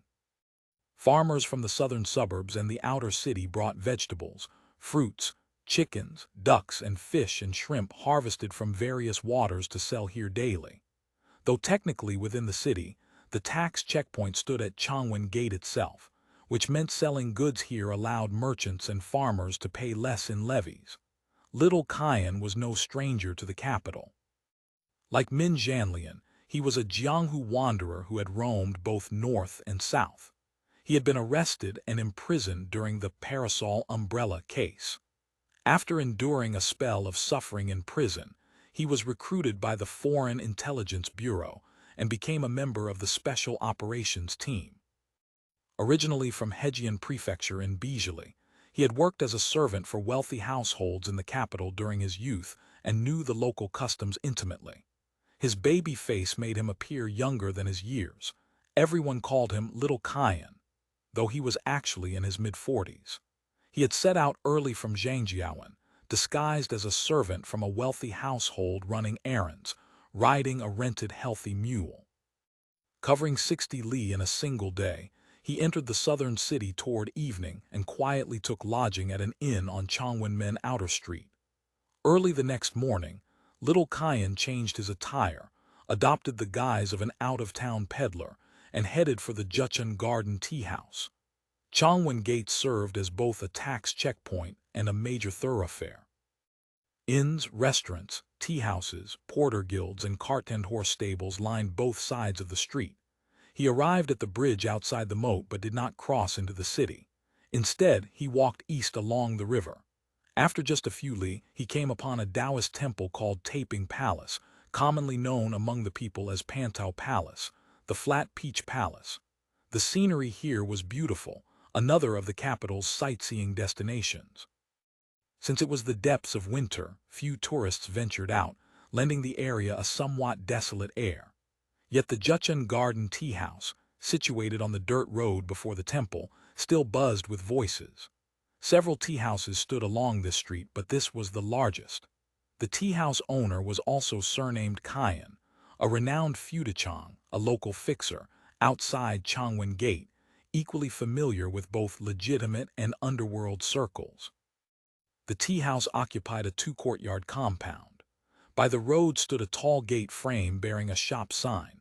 Below hung a row of green-painted wooden plaques with the names of various famous teas inscribed in ink: West Lake Longjing, Pre-Rain Maojian, Sparrow Tongue Cloud Slice. In truth, most people in the capital were not particularly discerning about tea. These varieties were more for show than for pouring. A rush-mat awning sheltered the outdoor area, furnished with a dozen scattered tables and benches. On one side stood 2 brick stoves, one constantly manned by a worker baking sesame flatbreads, the other holding 2 large copper kettles that steamed away ceaselessly. Whenever the water reached a rolling boil, A whistle sounded that could be heard down the length of the street. Past the open-air seating, the three-room main hall served as the front room, with tables and chairs slightly more refined than those outside. Only people of some status sat there. As for the back room, that was the domain of scholars, elegant guests, and officials. Ordinary folk did not venture there. Even though it was midwinter with biting wind, people still occupied the open-air seating. These were mostly laborers or passing peddlers who sat by the stove's warmth to rest, drinking a bowl of hot tea and eating a flatbread to fill their stomachs, all for very little money. They would sate their hunger and continue making their living. Little Cayenne passed through the rush-mat awning, climbed the steps, and lifted the thick cotton door curtain. A wave of hot air struck him in the face, carrying with it the mingled scents of sweat, incense, meat, and tea. Hard on its heels came the clamor of voices, rushing into his ears like a tide. He had barely entered when a waiter approached to greet him. "The gentleman's face is new. Is this your first time at Juchin Garden?" "How many?" Little Cayenne answered unhurriedly. "Find me a quiet seat. A pot of jasmine tea, 2 cups. Also bring 2 flatbreads." He tossed out a string of copper coins. Tea houses attracted all sorts from every walk of life, so waiters developed the sharpest eyes of anyone. With a single glance up and down, this one already understood. He called out acknowledgement and led Little Cayenne to a single table tucked in a corner near the back door. Little Cayenne swept his gaze across the room. The 3 rooms of the front hall were already more than half full.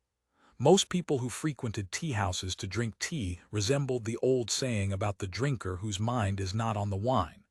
Some came to chat and kill time, others to discuss business, still others to mediate disputes, act as go-betweens, arrange marriages, broker deals, or trade pawn tickets.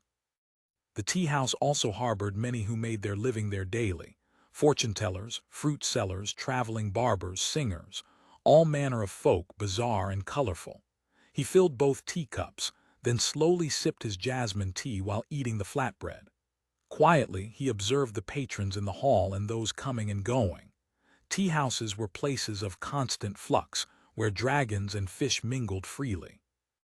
The location of Juchin Garden meant most customers were passing travelers stopping to rest, especially in these 3 front rooms, a place designed to welcome all comers.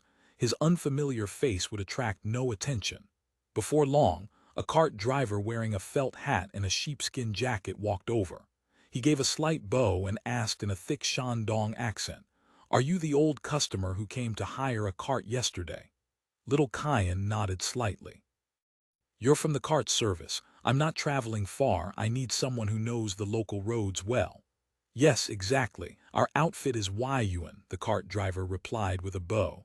"The capital prefecture's 2 counties and the surrounding counties, we know all the roads." "Wait for me a moment. Let me finish my tea and I'll come," the cart driver said. "My cart is right outside. The one with the blue cloth cover and 3 copper coins on a red cord, that's mine." He then withdrew. Little Cayenne did not rush to leave. He sat a while longer, watching. Then he saw the cotton curtain lift as a middle-aged, sturdy man entered. The newcomer wore a blue satin-bordered 6-panel Unity felt hat with a Firefox fur ear flap, a blue cloth straight robe with a padded gown over it, a black satin plank belt, and felt boots. His attire marked him as a man of standing. The moment he stepped inside, the waiter called out, "Third Master Chin has arrived." Before the echo faded, a commotion arose throughout the shop. The various sorts seated at their tables rose to greet him. Third Master Chin merely offered a general bow in return and spoke no word. His hawk-like eyes swept quickly over everyone in the front hall. Only then did he pace slowly, with measured steps, to an empty table in the center and take his seat.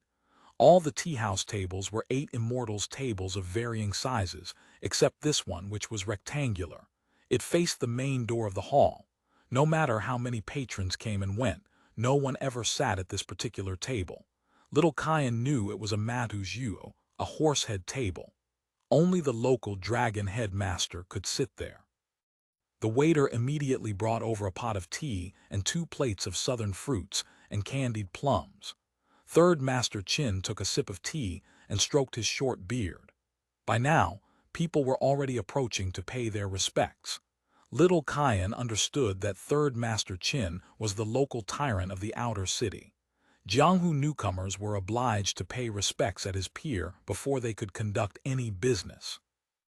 While exchanging pleasantries with those around him, Third Master Qin asked the waiter attending him, "Where's Liu Xia Obian?" "Replying to your lordship, he hasn't been to our shop for 2 days," the waiter said. "Several lords have asked for him, even his family came looking. He's probably drunk in some cheap brothel again." "How disgraceful," Third Master Qin said. "A perfectly good job, barely managed to make something of himself, and he doesn't cherish it. Truly a hopeless case," he thought for a moment. "If he still doesn't come today, have Wu the Taoist priest come find me tomorrow." "Understood," the waiter answered. Just as he turned to leave, little Cayenne had already approached the horsehead table with his teacup in hand, smiling and cupping his hands in greeting. "Boss, please have tea." As he spoke, his right thumb pressed the rim of the cup, 2 fingers supported the bottom, while his left thumb and index finger curved, and the other 3 fingers extended straight to touch the tip of his right elbow. "Boss, please have tea." Third Master Qin observed that the newcomer's face was unfamiliar and recognized him as a colleague from out of town. This was a routine peer visit. He picked up his own teacup and made a token gesture in return, asking, "May I ask your surname and what kind of celebration you seek?" "I dare not presume. My humble surname is Cayenne. I run a small operation. Currently I'm setting up a cookpot in Zhangjiao and in Tongzhou, and from time to time I come into the outer city to do some business. As a newcomer, I'd like to ask Third Master for guidance." Third Master Qin raised an eyebrow slightly. "Normally I shouldn't block your fortune, but recently the weather's been bad, winds fierce and rain sudden. Take care of yourself." "Yes, thank you for the lesson, Third Master." Little Cayenne remained deeply respectful. "This is carved plum from the south, quite fancy. Try one." "Thank you, Third Master." Little Cayenne ate a carved plum and said in a low voice, "In a day or 2, I have something I'd like to consult Third Master about. Would you be available? Just come find me here. If I'm not around, ask the waiter." "Thank you, Third Master." Little Cayenne respectfully retreated a few steps, then turned and left the tea house. Third Master Qin watched his departing back without paying too much attention. Jianghu people came to pay respects at the pier every day. Besides, this one's business was in Tongzhou, 60 or 70 li distant. To be honest, there was not much significant business to be conducted here in the outer city, and it would not disturb the constables of Shunshan Prefecture. End of chapter. Chapter 27:13. The Capital, Part 69. The capital had grown restless of late. Third Master Qin's influence extended only through the outer city.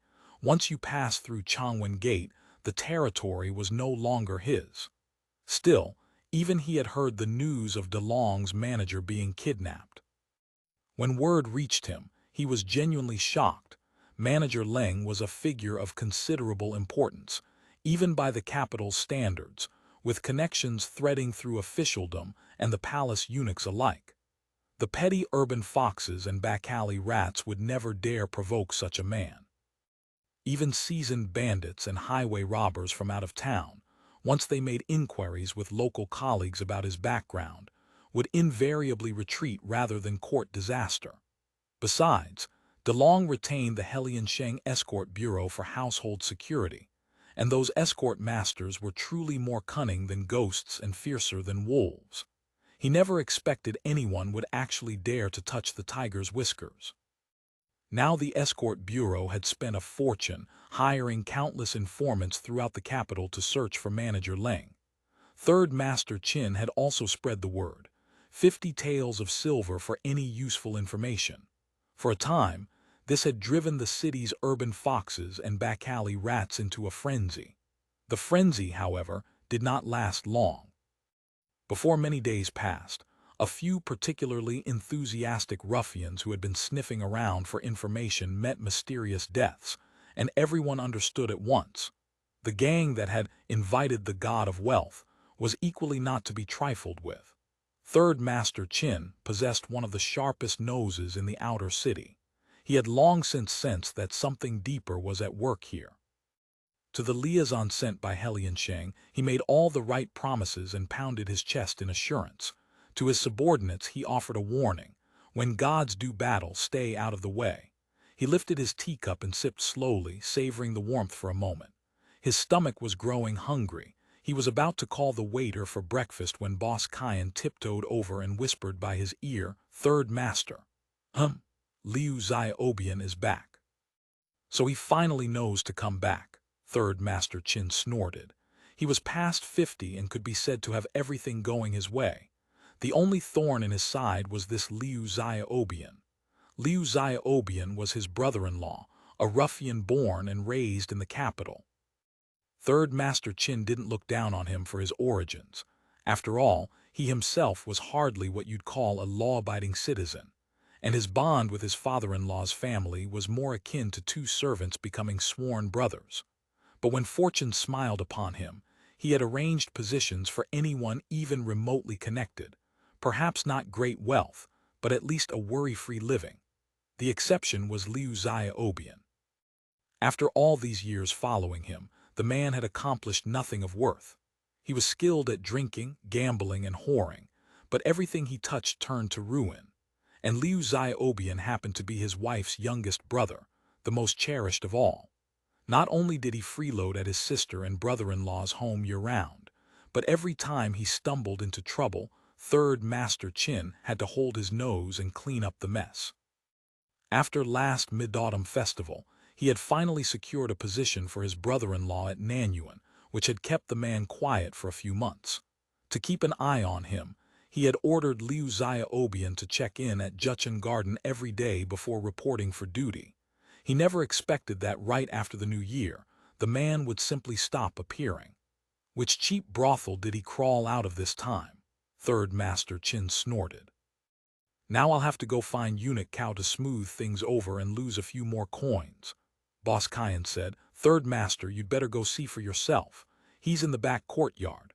Third Master Qin immediately sensed something amiss in Boss Kyan's tone. He asked in a low voice, "What happened?" Boss Kyan hesitated. "You'll understand when you see him." From all his hemming and hawing, something serious must have befallen Liu Xiaobian. Third Master Qin's heart skipped a beat. He rose to his feet. "Where is he? I'll go now." What Third Master Qin found was Liu Xiaobian lying on the brick ground of the back courtyard, covered with a rush mat. Though he'd had a premonition when he actually laid eyes on his brother-in-law's corpse, Third Master Qin's eyes went wide, blood rushing to his head. For an instant he felt dizzy, and his body swayed violently. Boss Kyan quickly steadied him. Third Master Qin wasn't grieving. This brother-in-law had caused him no end of trouble. He wouldn't shed a single tear over the man's death. But ever since he had raised his banner in this outer city, he had never lost face this badly. His brother-in-law might have been worthless, but he was still under his protection. Who was bold enough to kill him without so much as a word?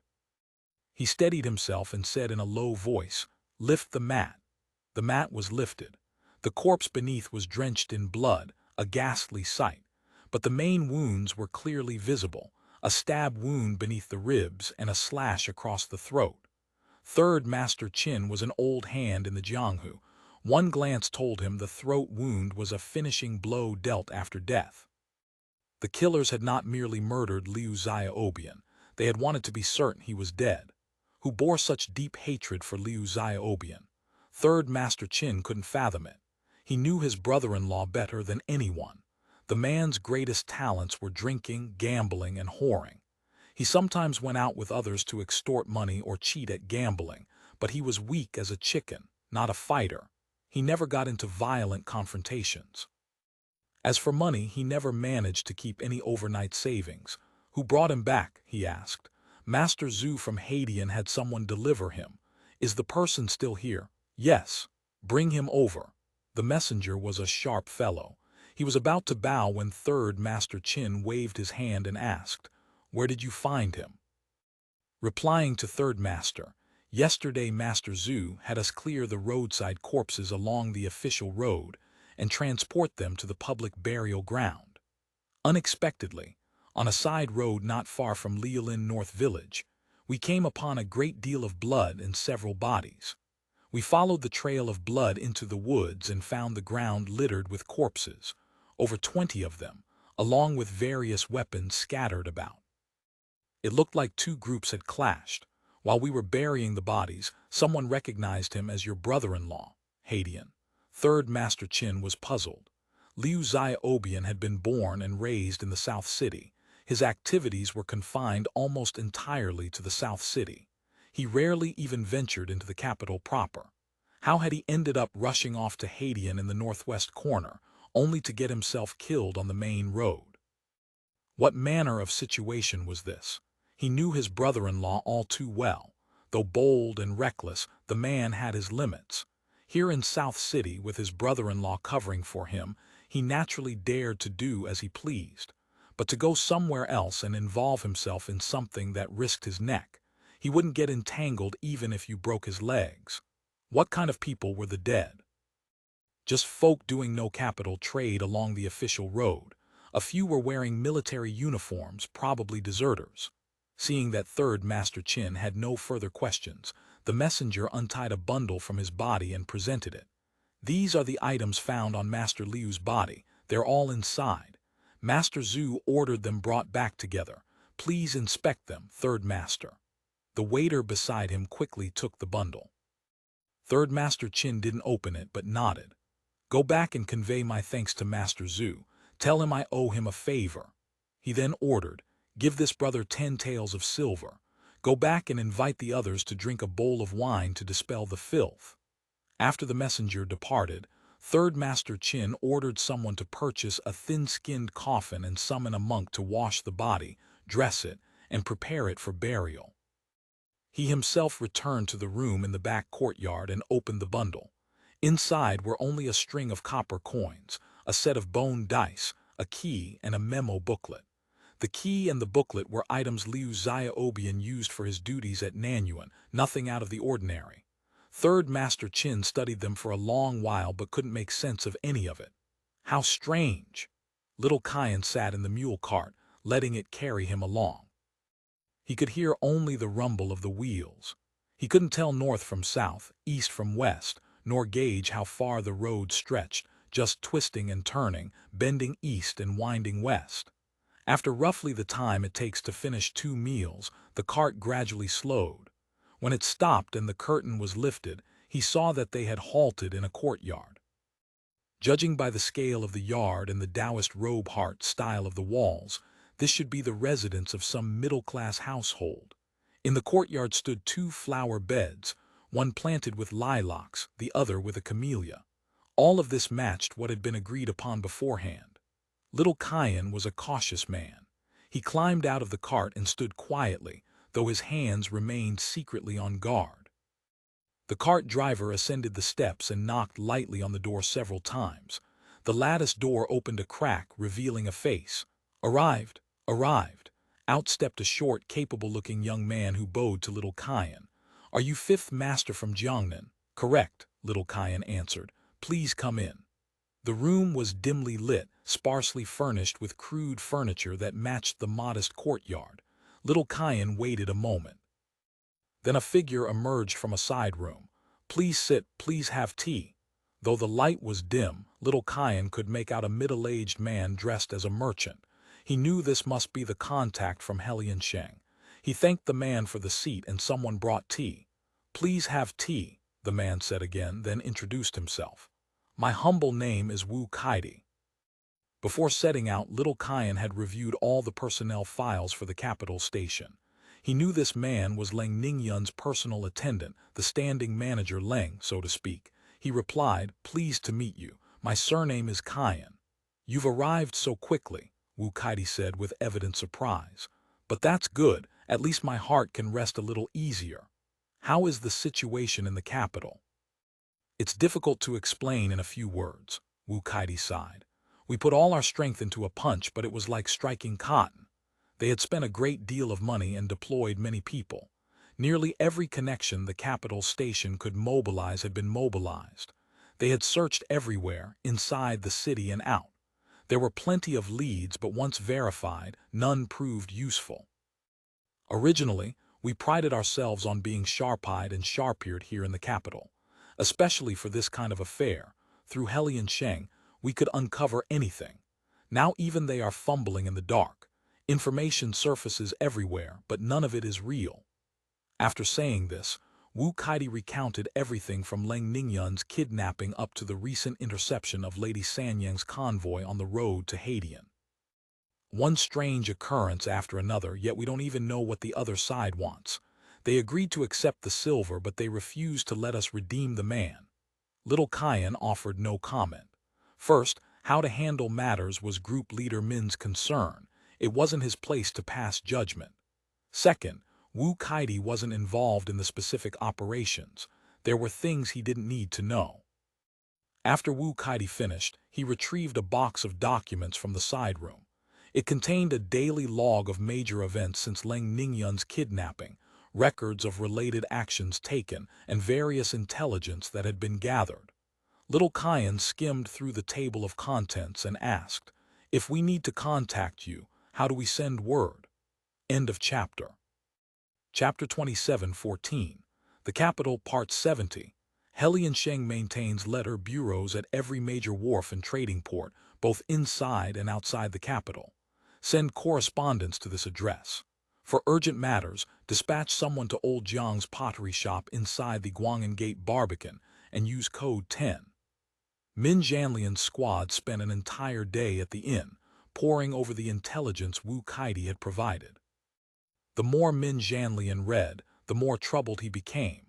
This matter is thorny indeed. An escort bureau like Heli and Sheng, whether speaking of the two managers, Li and Liao, or the escort masters who served under them, consisted entirely of seasoned Jianghu veterans, ground worms of the capital who knew its underworld intimately. Escort masters understood the ins and outs of kidnapping for ransom as well as they knew the backs of their own hands. Combined with their massive bankroll, by all rights they should have settled this affair long ago, whether by paying the ransom or mounting a rescue. Instead, not only had they made no headway whatsoever, they had fallen into a passive position. It seemed the other side were no ordinary Jianghu bandits. There was a good chance they were people from the court itself. What most distinguished Min Janlian from Li and Liao was this. Although his time basking in the glory of the Senate had been brief, his seniority in the Jianghu ran far deeper than theirs. The other side demanded 100,000 taels of silver but still hasn't provided a delivery location. It's truly baffling, Little Kayan said. For a hostage of such importance, the principle is always quick in, quick out. Whoever heard of dragging things out for half a month? Everyone agreed the situation was deeply suspicious. Extraordinary events must have extraordinary causes. Min Janlian sensed something peculiar lurking beneath the surface. Zhou Ruolan studied the materials again and again, then suddenly spoke. "There's a problem here." Everyone knew there was a problem. They waited to hear what she would say. "In my view, I suspect the kidnappers aren't of one mind." "What?" The others started in surprise. They were all old Jianghu hands. From start to finish, this case had been riddled with strange points, yet no one had arrived at such a conclusion. "How do you figure?" "I've done kidnapping jobs before in the past. What's the key to kidnapping? Quick in, quick out." "Dragging things out is the greatest taboo," Zhou Ruolan explained. "If the victim's family needs time to raise money, you have no choice but to wait while hiding the hostage. If searchers draw close, you must transfer them. Whether hiding or transferring, it all costs money. Now the victim's family has plenty of money, and they've hung out the cloth strip as required, ready to pay at any moment. So why won't the kidnappers hand over the person?" "Maybe he's dead," someone said in a low voice. Everyone drew a sharp breath. It was indeed not impossible. "We can't determine whether he's alive or dead right now," Zhou Ruolan continued. "But the kidnappers' actions are quite strange. First, they agreed to ransom but haven't provided a delivery location or time. Second, DeLong's banknotes can circulate anywhere, yet they demand silver. How do they plan to receive, transport, and conceal 100,000 taels of silver? Aren't they afraid that after we ransom the person, we'll track them down and take the silver back? Even if we don't, the scent of 100,000 tails will make everyone on the road drool with greed. Everyone will want a bite. Can they actually protect that silver? They don't dare take DeLong's notes, little Kyan said. If they don't dare take DeLong's notes, they could ask for notes from a Shanxi bank. According to this intelligence, the Shanxi banks are also involved in this matter. They have no reason not to accept them. Zhou Ruolan picked up a pen and drew several circles on the paper, then sketched an inference diagram with arrows connecting them. Based on the intelligence from the Escort Bureau and what everyone has gathered these past few days, my view is that the upper and lower levels of the kidnappers aren't on the same page. The person masterminding the plan doesn't want silver. The demand for silver is the underlings acting on their own. This inference left everyone baffled. They had been in the Jianghu for years, had worked as kidnappers, had rescued hostages. Between their own experiences and what they'd heard, they could count at least dozens of cases, yet they had never encountered kidnappers with two different agendas. How is that possible? Someone immediately shook his head. Kidnappers work in small gangs. The boss directly commands the brothers below. The boss isn't dead.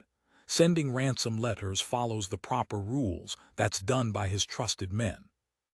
On the perimeter, there are lookouts listening for trouble. How could anyone act on their own? This isn't the government. Only in an organization like the government, with its numerous layers and tangled, competing interests, would you get such a disconnect between upper and lower levels. In my view, this matter likely involves people from the official side, Zhou Ruolan said, lowering her voice. The Shanxi banks being involved is already suspicious. The bandits who tried to rob the silver cart had eunuchs mixed in to monitor them. From the confessions, it doesn't seem like a simple bandit job. I'm puzzled by this as well. The silver was originally ransom money. They could openly exchange the person for money. Why deliberately leak information to incite bandits to rob the cart? What good does that do them? And why go to the trouble of sending two eunuchs along?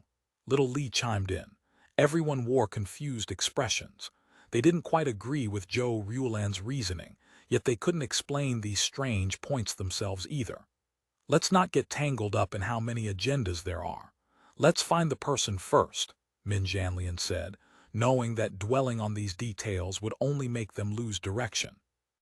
He asked Little Li, how did your investigation of the altars and temples go?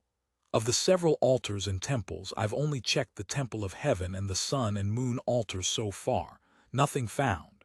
The capital's various altars and temples covered vast areas but were rarely used. Most of the time they sat empty. By the dynasty's end, management had grown lax. Aside from the main buildings and roads which remained in good condition, many other structures had fallen into decay. Trees went unpruned.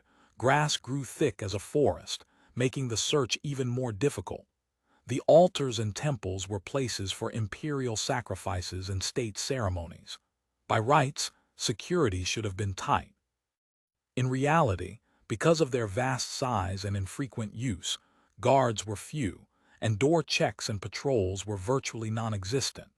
Many kidnappers in the capital colluded with the soldiers and petty officials who guarded these altars, using them as hiding places for hostages. Ming Dynasty knew these inner workings well, which was precisely why he had focused on these places from the start. The Heliansheng people have also been checking the altars, temples, and gardens. No useful leads. Ming Dynasty took a deep breath. We can't be certain of that. Certain of what? If this really was done by people from the official side, it'll be hard to handle. A lone wolf doesn't fight power. Even a local tyrant won't offend officials just to earn a few extra coins. You're saying someone gave a warning. It's possible, Ming Dynasty said. Sister Lan makes a good point. We need to be on guard. So what do we do? Anxiety showed on everyone's faces. If officials really were involved, the capital's Jianghu forces couldn't be relied upon. After all, they were outsiders, newcomers, and losing their information sources in such a vast capital would be like searching for a needle in the sea. Ming Dynasty pondered the situation. It was more difficult than he had anticipated. In truth, he agreed somewhat with Zhou Ruolan's thinking. Given Helian Sheng's years of operation in the capital and their generous spending of money, leads should have surfaced long ago. Yet after more than 10 days, nothing had been found. Possibly their every move was being watched closely. The kidnappers' power was great enough to force the capital's urban foxes and social rats into silence. Now it was nearly impossible to rely on local informants for leads. They would have to investigate themselves. Min Jianlian thought for a moment and said, "It seems we'll have to do this ourselves. Tomorrow we leave Zhangjiawan." Before he could finish, old Ten, who was keeping watch at the courtyard gate, suddenly knocked and entered. "Boss, Master Cao requests an audience." Everyone in the room became alert. Master Cao was the sitting tiger of Zhangjiawan town. When they had come to lodge here, they had paid respects at his pier as was proper. By rights, since they weren't conducting business in Zhangjiawan and were only resting temporarily, paying respects should have been the end of it. There was absolutely no reason for the boss himself to come visiting. Invite him in. Min Jianlian didn't hesitate, then added, "Little Cayenne, you accompany me to see him. Everyone else return to your rooms." "Boss, should we?" "No need." Min Jianlian shook his head.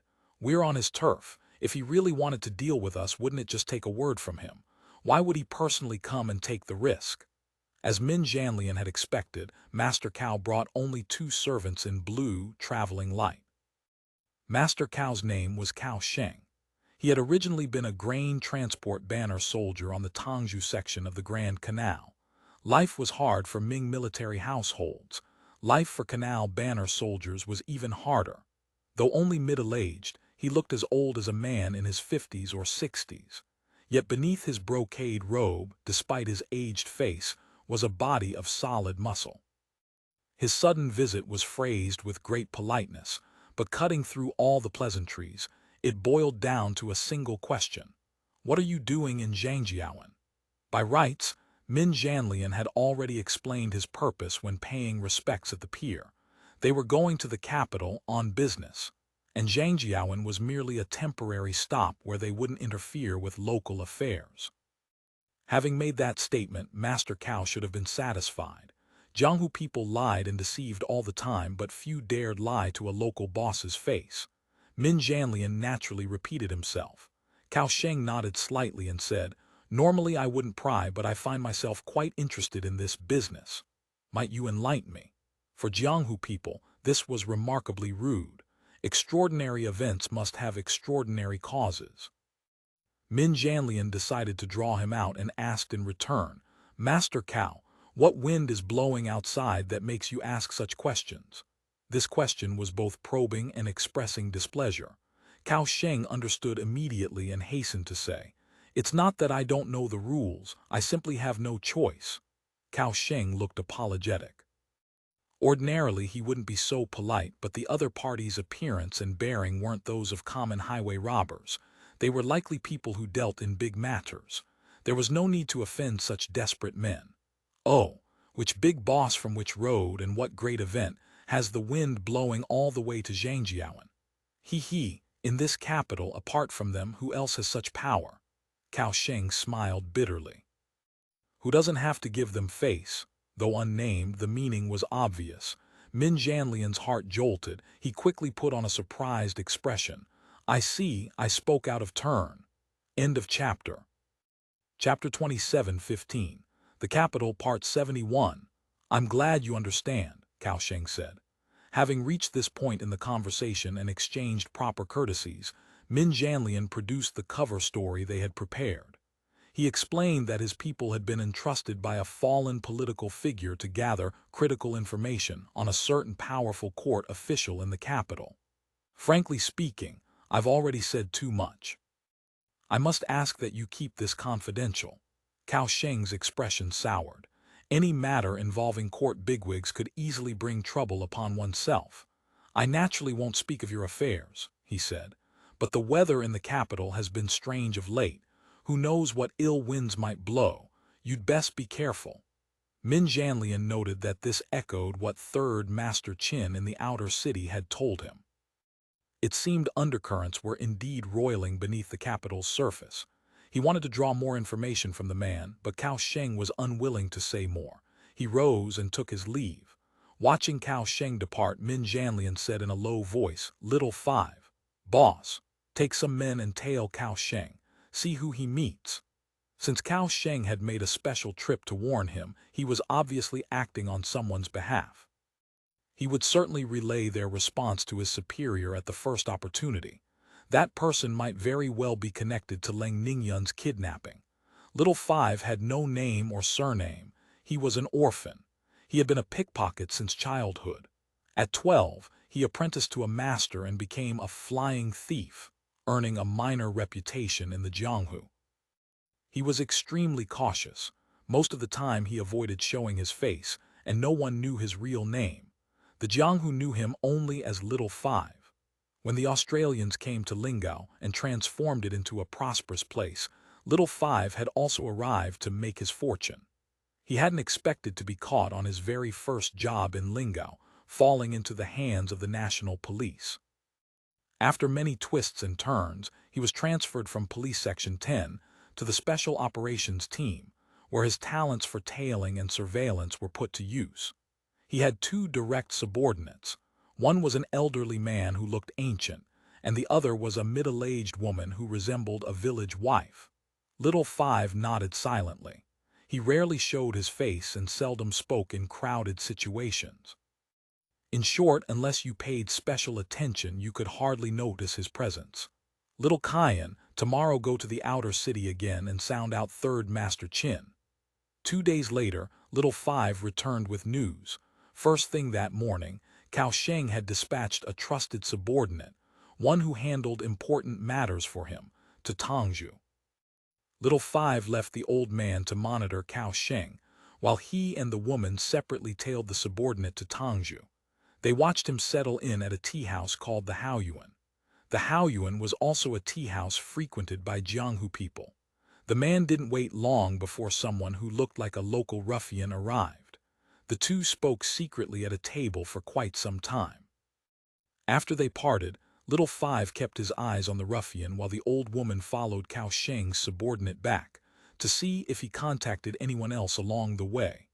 Little Five remained at the tea-house, covertly watching the ruffian for about half a shichen, roughly an hour, before the man left the Haoyuan. Little Five followed quietly. He discovered where the man lived and easily learned all the details about him. The man himself was nothing special, just a local ruffian in Tangzhou, but he had another identity. He was a hanger-on of a brocade guard school lieutenant at the local yamen, using the brocade guard's name to throw his weight around. Hearing this, Min Jianlian's eyes lit up. Didn't this match what Cao Sheng had said?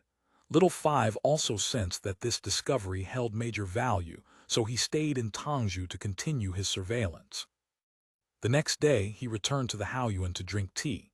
During that time, the ruffian met with 4 people. "Here's the situation on these 4. I inquired about each one. The most likely candidate is this Liu Sha." Little Five explained that the other 3 were either Tangzhou businessmen or local idlers, hangers-on and errand-runner types. Only Liu Sha had an unusual background. This man served in the brocade guard during the Tianqi era.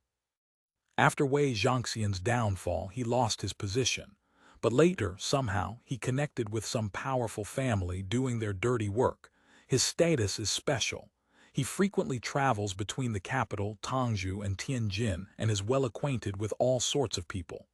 Min Jianlian nodded to himself. This was it. Liu Sha was the most suspicious. For such a man to suddenly take interest in a group of Jianghu people coming to the capital on business could only mean he was guarding against something. Where is this man now? Still in Tangzhou. He has a house there where he keeps a woman, probably a mistress. Little Five said he had discreetly inquired through neighbors and learned that Liu Sha came once or twice a month, staying 2 or 3 days each time without any fixed schedule. But recently, he had been in Tangzhou for 7 or 8 days straight, going out wandering every day. Before, Min Jianlian had held perhaps 1 part hope. Now, after hearing this, he felt 2 or 3 parts certainty. This man's lingering in Tangzhou was obviously to monitor travelers entering and leaving the capital.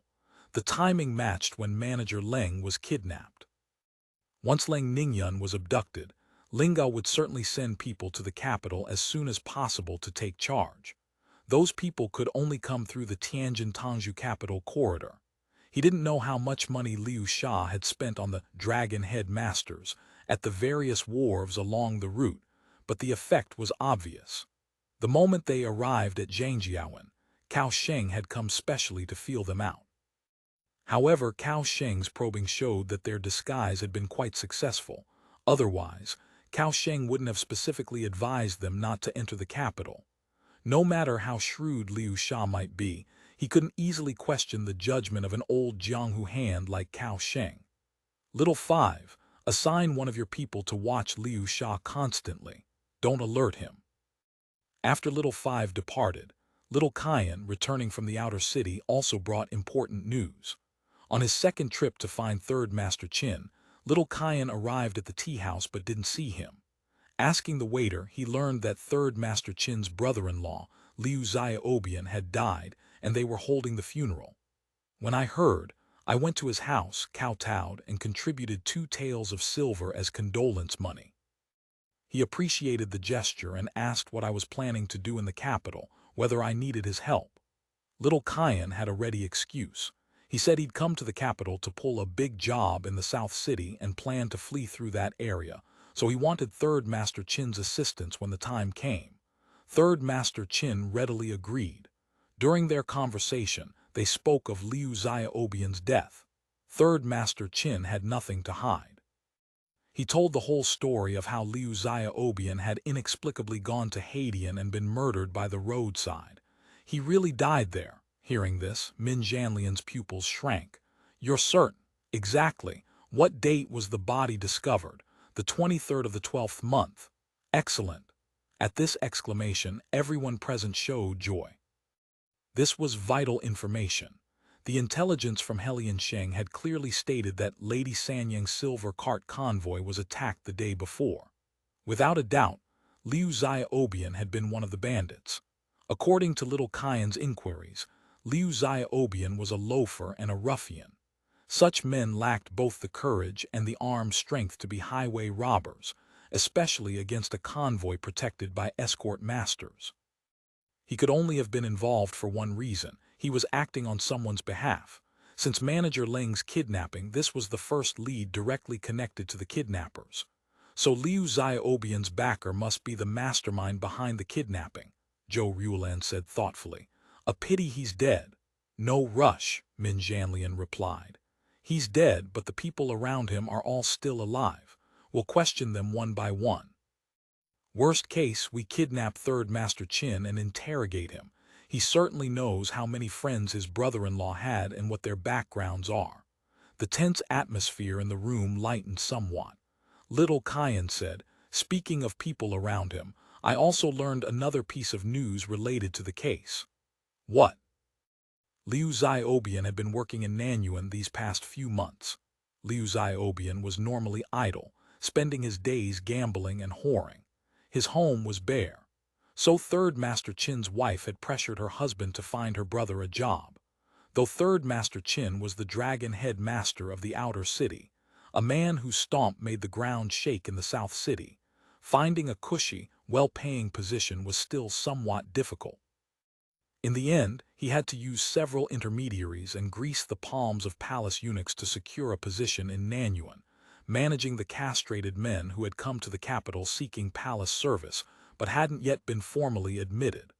Managing actually meant doing roll call and distributing money and rice. Not only was the job idle, there was also room for embezzlement. The eunuchs who went out begging and extorting also had to give these managers a cut. This money was supposed to be tributed to the eunuchs overseeing the gardens, but just skimming from the money and rice was already a tidy sum. So Liu Xiaobian and those 2 eunuchs were in cahoots, Zhou Ruolan said. A pity those 2 eunuchs were killed. The eunuchs only knew Liu Xiaobian. Didn't you see the confession clearly stated? The person who brought them was also dead. But I don't understand why send 2 eunuchs to join Marshal Yama's gang. Eunuchs are too distinctive.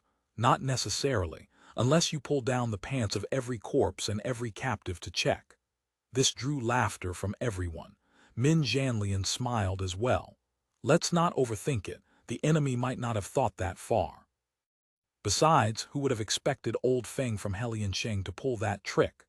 That's true, Zhou Ruolan conceded. According to Heliansheng's intelligence, those two eunuchs were also capable fighters, holding their own against the escort masters. The eunuchs of the imperial stables are skilled fighters and can even command troops, Min Jianlian observed. Setting other matters aside, Nanyuan obviously has something worth investigating.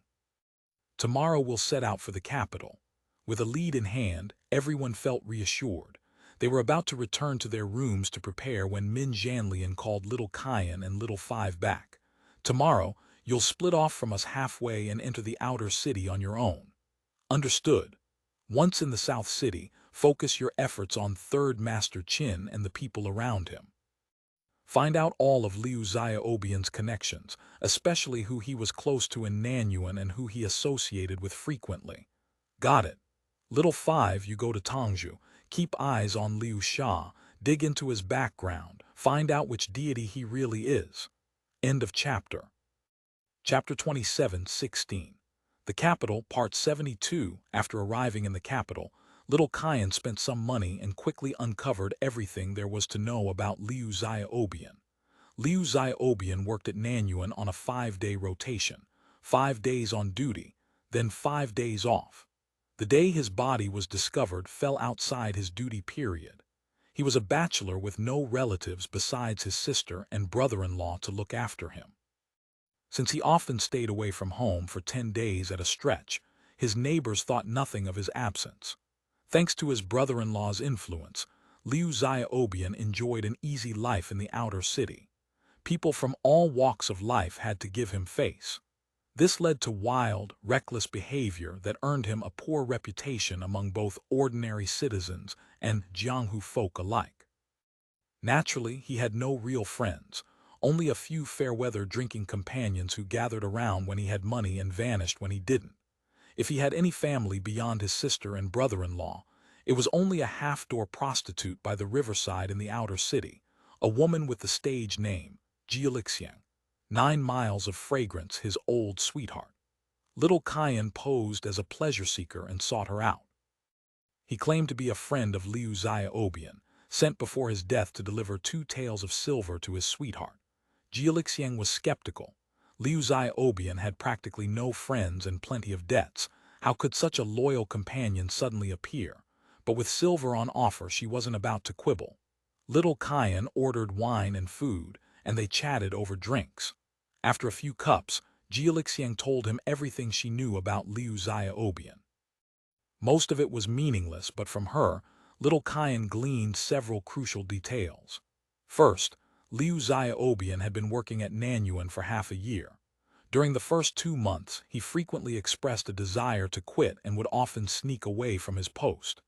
Jialixiang had advised him against it several times, but starting in September, his attitude changed completely. Not only did he show up on time for every shift, he never slacked off again. Such sudden enthusiasm could only mean one thing: money. Jialixiang explained that Liu Xiaobian's position wasn't an official government post, just a hanger-on role with no real salary. The monthly embezzled grain and money, plus whatever tribute he could squeeze out, didn't amount to much. Besides, the castrated men housed in Nanyuan formed cliques and factions and weren't easy to deal with. For someone like Liu Xiaobian, accustomed to idling and gambling, the work held little appeal. But starting in September, he suddenly became flush with money. He paid off his debts everywhere and gave Jialixiang a ring and earrings. Every month, he handed her 1 tael of silver for spending money. 1 tael a month as pocket money, that's what a senior clerk at a big shop in the inner city would earn. I thought it strange too, wondered where he got all that money. When I asked, he just said he'd met a benefactor who was helping him and his job had become very lucrative. A benefactor? Who would help him like that? Nanyuan is a backwater. Exactly.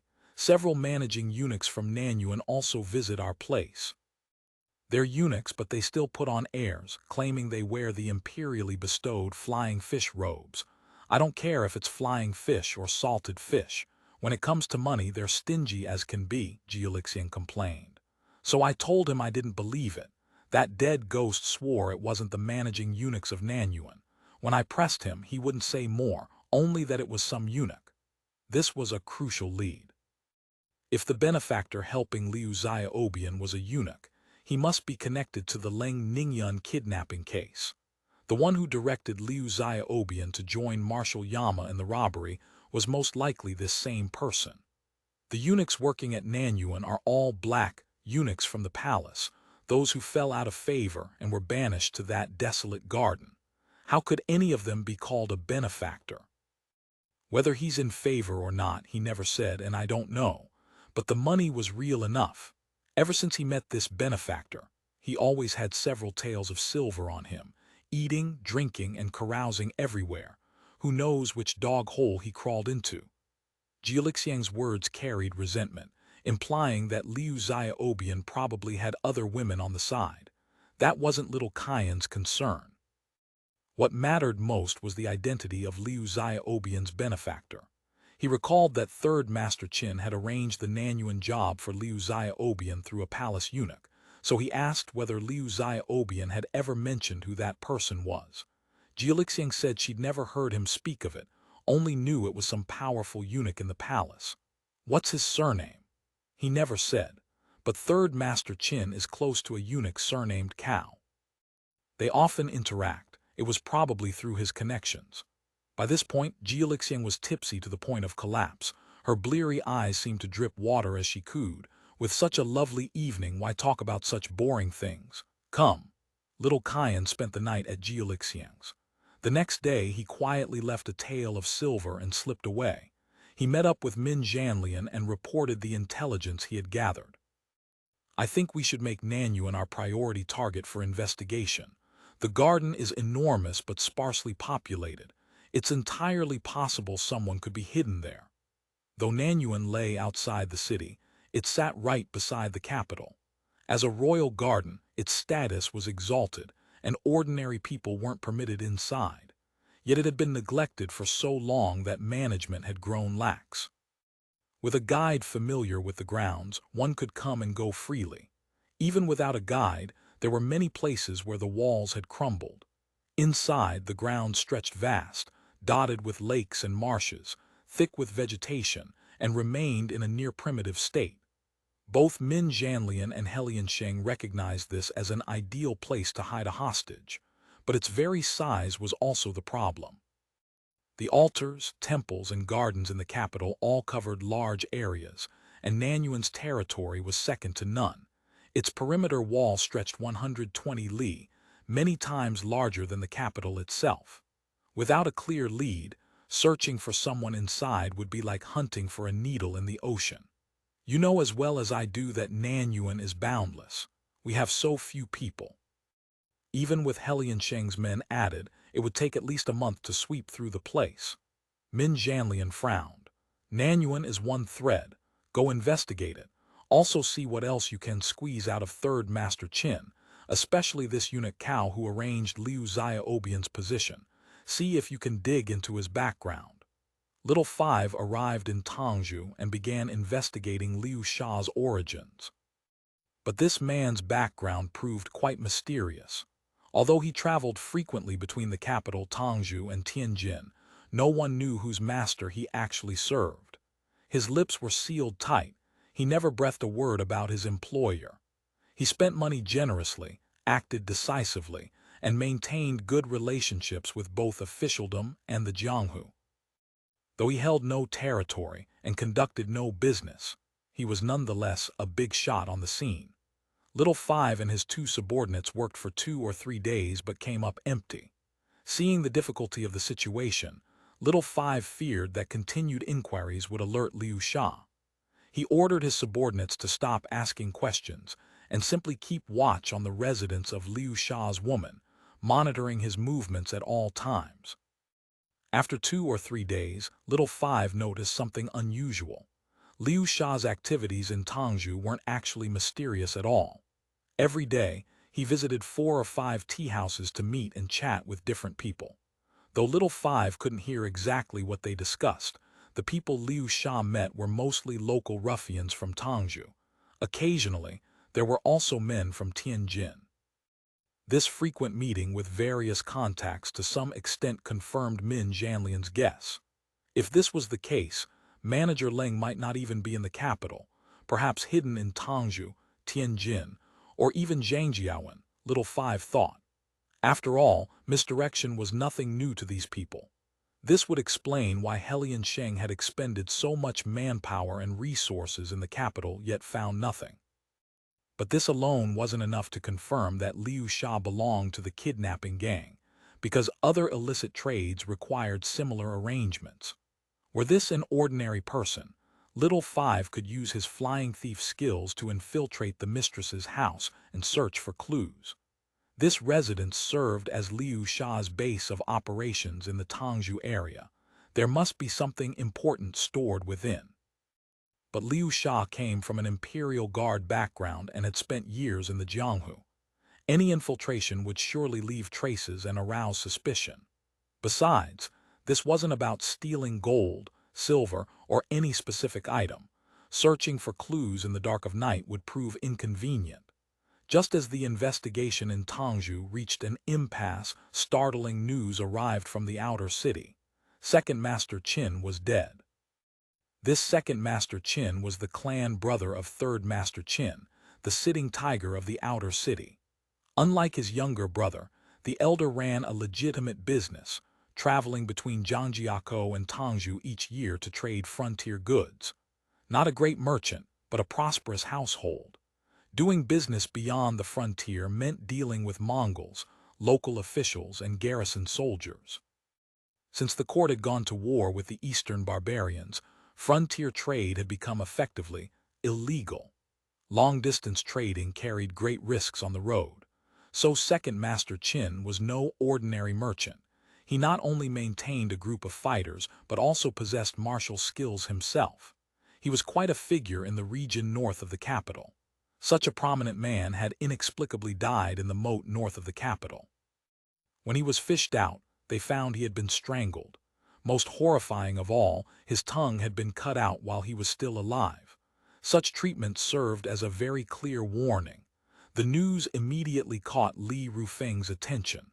The killer of Second Master Qin was certainly a member of the kidnapping gang. The reason was obvious.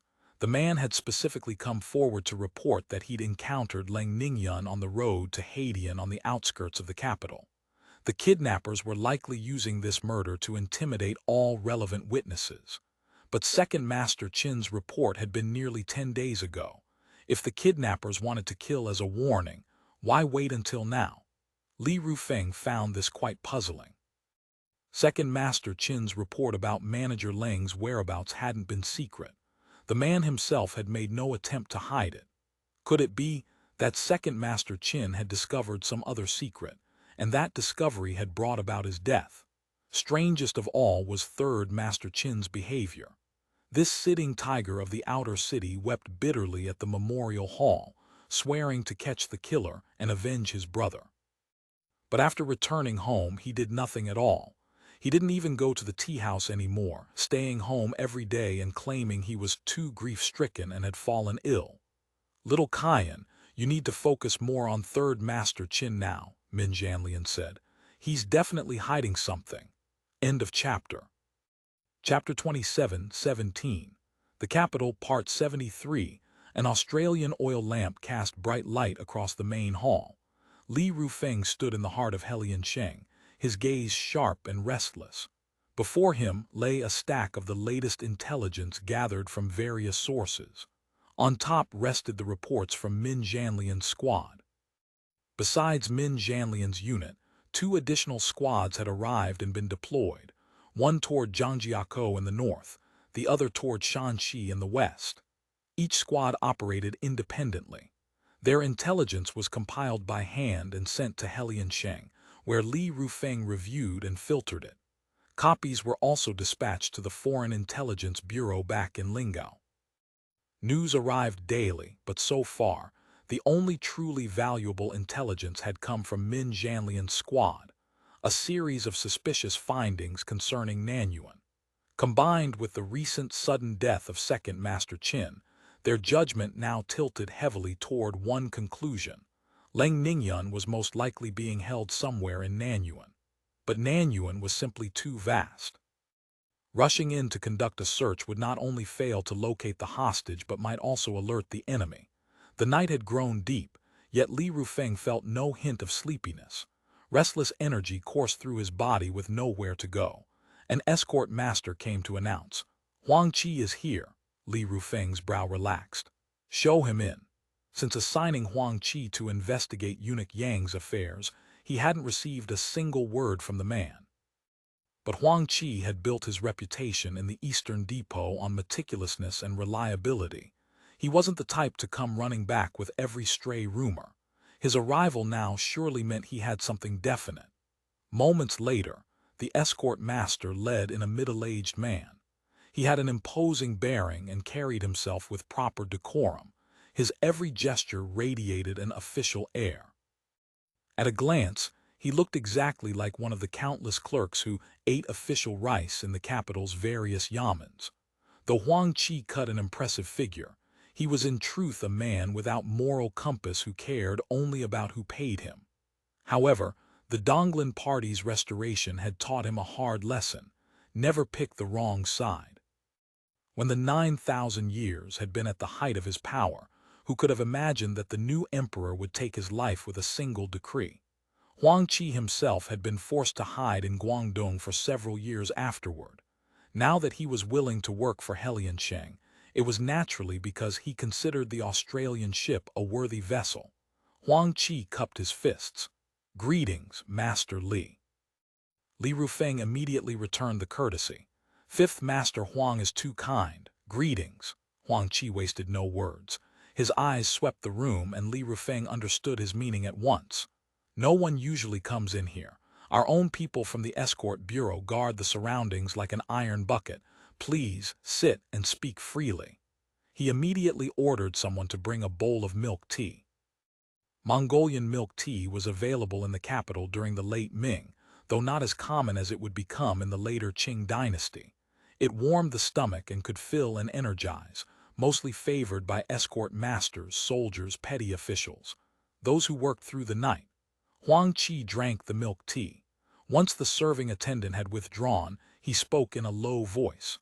"I've found out everything you asked me to investigate. There's nothing suspicious about eunuch Yang himself. After Manager Leng was kidnapped, he was genuinely anxious. He sent his adopted son and his subordinate eunuchs out several times to gather news. He even dispatched someone specifically to Shunqin Prefecture, pressing them to solve the case quickly and unseal Delong so he could withdraw his silver. As for his people coming to Delong, you surely know those details better than I." Li Rufeng nodded. Yes, he did send people to Delong. But his adopted son, little eunuch Yang, now he's quite suspicious. At these words, Li Rufeng's whole body tensed. In truth, his investigation of eunuch Yang had mainly been to determine whether those enormous deposits had attracted the greed of petty thieves. But from Huang Qi's tone, it seemed the problem lay with little eunuch Yang instead. According to Huang Qi's investigation, Yang Tianliang had been acting suspiciously ever since Manager Leng's kidnapping, frequently associating with the capital's urban foxes and social rats. Normally, eunuchs interacting with local ruffians wasn't unusual, but the people he associated with weren't ordinary ruffians. They were dangerous men who carried blades. The capital was the realm's first seat of virtue. No matter how powerful ruffians grew within the city, they never dared carry knives, swords, spears, or similar weapons. In daily brawls they used sticks and clubs, never blades. In the eyes of the Yamen, using blades means violence. That made you a highway robber, a bandit. For ruffians who wanted to make a living in the capital, this was an inviolable iron law. Dangerous men who dared use weapons mostly operated in the capital's suburbs: highway robbery, kidnapping, murder, and theft. The two worlds were as distinct as the Jing and Wei rivers. Eunuchs generally would never associate with such people. But this little eunuch Yang not only associated with these men, he did so frequently, often meeting them privately in desolate corners of the South City such as Saibai Temple and Hongluo Factory. Truly. Li Rufeng's pupils contracted. Truly, Huang Qi said, the people he meets are all men of repute on the roads around the capital. Some of them you've actually encountered yourself. Who? Didn't DeLong have 3 brothers surnamed Wang come to claim ransom under false pretenses? You know about that? Of course I know.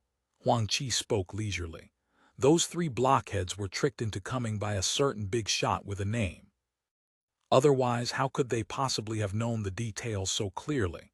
So that means, Li Rufeng instinctively wanted to say, little eunuch Yang is the kidnapper. But he immediately realized the person across from him wasn't one of us and swallowed the words. Yet Huang Qi seemed to read his thoughts.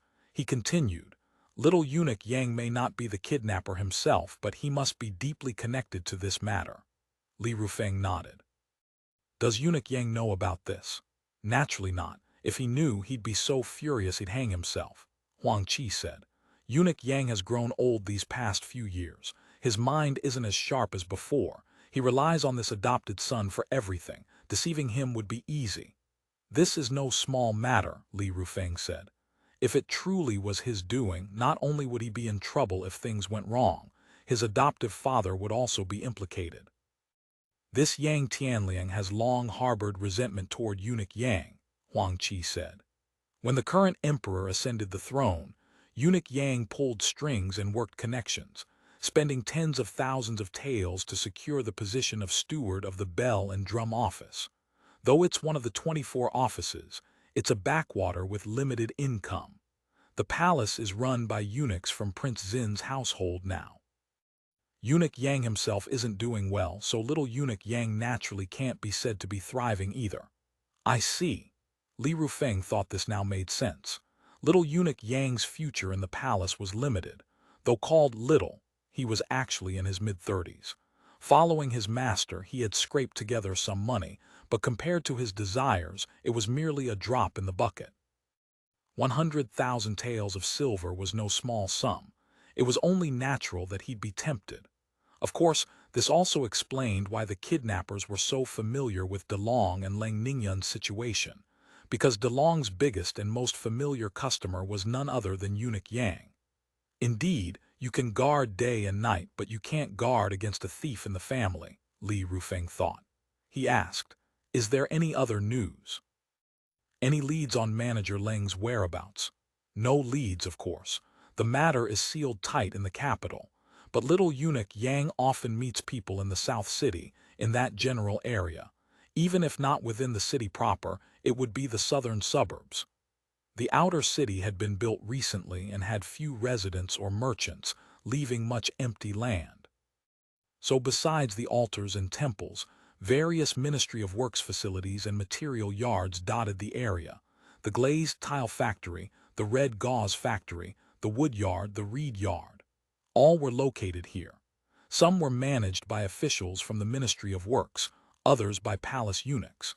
Any of them could serve to hide people. Looking at it this way, it wasn't necessarily the case that the hostage had to be hidden in Nanyuan.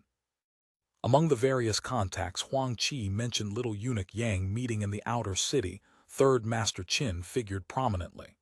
Besides this, Huang Qi mentioned one additional detail.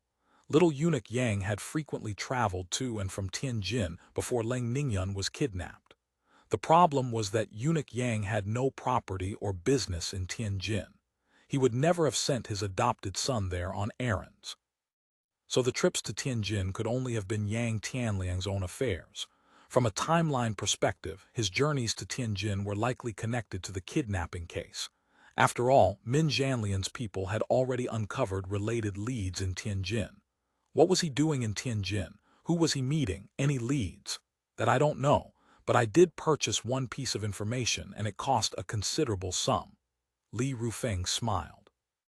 Old Huang, why the suspense? Why squeeze the Australian toothpaste? We won't short you a single coin. Huang Qi chuckled and drew a slip of paper from inside his robe. I'm not playing hard to get. This slip was genuinely difficult to obtain. Li Rufeng took it in hand. It was a water-stained slip of paper with blurred ink marks, but the general writing remained visible. It was a reservation slip from Kiwei Station. As Helian Sheng's chief escort, he was more familiar with his employer's system than anyone.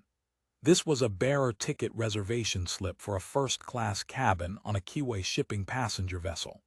These cabins were fully equipped and luxuriously decorated. Besides 2 main passengers, they could accommodate 2 servants, a first choice for many officials and nobles on long voyages. The reservation slip bore no specific date or voyage number, only a notation marking it valid for the entire year of Changzhen 10/1637. With this reservation slip, one could visit any Kiwei shipping office at any time, give the code word, and after verification, immediately purchase the nearest available cabin on the desired route. How did you obtain this? Bought it from a little eunuch close to Yang Tianliang. Huang Qi looked rather proud. This slip had been tucked in clothing and accidentally got water damaged. Yang Tianliang sent the boy to Tianjin to get a replacement. Once the kid obtained the new one, he sold me this ruined one. Impressive. Li Rufeng smiled. He studied the reservation slip, somewhat incredulous. What did Yang Tianliang want this for? Could he be preparing to flee? Though Kiwei Shipping operated multiple river and coastal routes, in the north, the actual destinations were quite limited. From Tianjin, the coastal route went to Shandong, Nanjili, Fujian, Guangdong, and Hainan. The inland route ran only from Tangzhou along the Grand Canal to Hangzhou and the wharves along the way. End of chapter. Chapter 27:18. The Capital, Part 74, based on Li Rufeng's understanding of officials and nobles. The likelihood of them booking passage on a coastal liner was exceedingly slim. The sea was too rough, too fraught with unknown perils. For men of their station, the steady, predictable inland riverboats were always the first choice. When he considered the purpose behind such a purchase, only 2 possibilities emerged. Either the man planned to travel somewhere within the year, or he was preparing to flee at a moment's notice. These days, the escort bureau's most lucrative business was guarding shops and residences, which meant they understood the mentality of officials and nobles all too well. These Kiwei cabin reservations were typically purchased by merchants who traveled frequently. Traveling by boat required no advance ticket. One simply went to the wharf and exchanged the slip for boarding. If same-day travel proved impossible, Kiwei would arrange food and lodging. Officials and nobles were never in such a hurry. They could plan anything months in advance, usually purchasing boat tickets just before departure and traveling on schedule. The second possibility seemed far more likely. And yet, whether considering eunuch Yang himself or Yang Tianliang, neither man could claim to wield real power in the palace, but they lived comfortably enough, earning tens of thousands of taels each year. Though the great Ming was tottering, it would not necessarily collapse in the near term. Why would he secure a boat ticket in preparation for flight? Unless, Li Rufeng's eyes gleamed. He felt as though those long days of gloom were finally showing a crack, and through it he glimpsed sunlight. He asked suddenly, "Fifth Master Huang, you mentioned there's been a rift between eunuch Yang and his disciple. What is their relationship like now?" Huang Qi smiled slyly. "That's difficult to explain in a few words." "What do you mean by that?" "Back when I served in the Eastern Depot under orders from the supervising director, I once kept watch on what these great eunuchs did outside the palace. I know a thing or two about this particular master-disciple pair." He smacked his lips appreciatively. Li Rufeng called out, "Someone, refill Fifth Master Huang's tea." A cup of richly fragrant tea was brought. Huang Qi inhaled deeply and said, "What fragrance? The finest jasmine tea, supplied to the imperial presence. Chief Escort Li has a generous hand." After comfortably finishing the cup, Huang Qi finally spoke of eunuch Yang and his godson's past.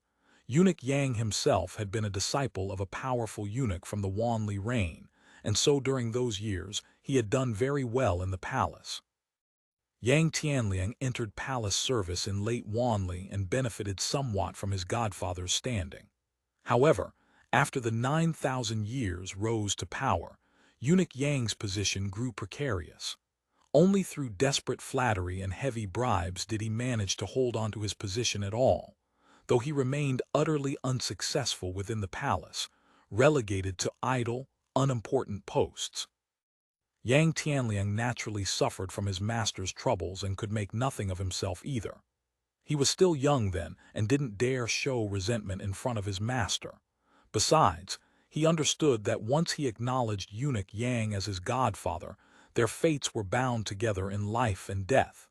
Even if he wished to switch allegiances, no one else would take him.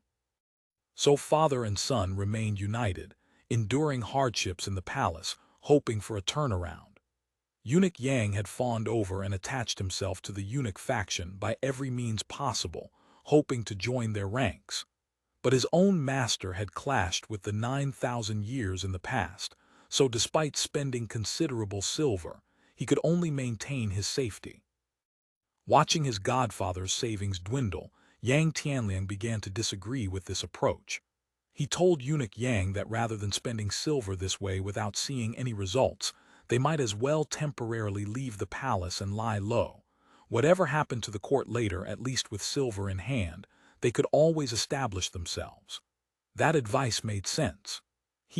From our perspective, there's nothing wrong with it. But eunuch Yang was already old. Old people are most suspicious when it comes to money. Little eunuch Yang's words immediately aroused his suspicions. Though he said nothing openly from that moment on, a gap formed between them. Yang Tianliang was no fool either. Once he sensed his master suspected him, he began making his own plans, privately recruiting people and conducting business outside the palace. Originally, he had merely skimmed off the top as a middleman. From then on, he harbored thoughts of starting his own operation. Master Li probably knows about the incident when the 9,000 years was in power, when local officials competed to build living shrines in his honor. Yes, I've heard of it. To curry favor, eunuch Yang specifically sent Yang Tianliang to Guangzhou to handle this matter. Later, for some reason, the project suddenly stopped before completion. But the wealthy merchant Gao family, who operated under his patronage in Guangzhou, had reportedly already contributed 5,000 taels of silver and many Australian treasures. After returning to the capital, Yang Tianliang handed over the Australian goods, claiming that since the living shrine was cancelled, the silver had been returned to Gao Ju. But eunuch Yang didn't believe him.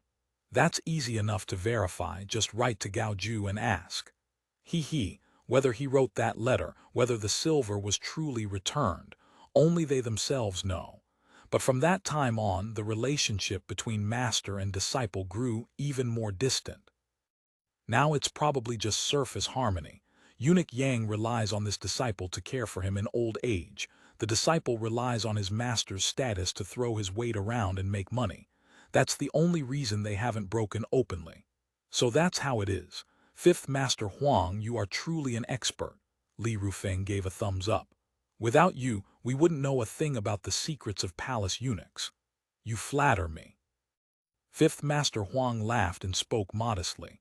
People outside the palace see those inside as though they were inhabitants of heaven itself. In reality, they're just people too. Whether it's the emperor, the empress, palace maids, or eunuchs, none can escape those four words: human nature and worldly affairs. Well said, Fifth Master. Li Rufeng thought to himself. By this logic, the likelihood that little eunuch Yang would take such a risk for a large sum of silver was very high indeed. From all the leads gathered, he was the most suspicious person. He suddenly remembered that Min Zhanlian's report had mentioned a eunuch Cao. Liu Xiaobian's position at Nanyuan had been arranged by this eunuch Cao. After starting the job, Liu Xiaobian had attached himself to some benefactor. There might truly be a connection here, he asked. Do you know Third Master Qin of the outer city? I do, Huang Qi nodded. The sitting tiger of the South City. Do you know if he has an old acquaintance who also serves in the palace, surnamed Cao? Yes. Eunuch Cao hails from Wei County in Daming Prefecture, but he's not exactly an old acquaintance of Third Master Qin. I've heard they only became close these past 2 years. probably because of their respective work. Huang Qi explained that eunuch Cao actually hadn't fared well in the palace. He was nearly 40 before he obtained the position of managing eunuch at Nanyuan. Since he was Nanyuan's managing eunuch, he had to cultivate good relationships with local powers. It was probably around that time, through some connection or other, that he linked up with Third Master Qin. Li Rufeng thought, no wonder Liu Xiaobian's position was arranged by eunuch Cao. There was this layer of connection beneath it all. Speaking of which, a few days ago Third Master Qin's cousin died. That's also suspicious, Huang Qi added. Oh, how so?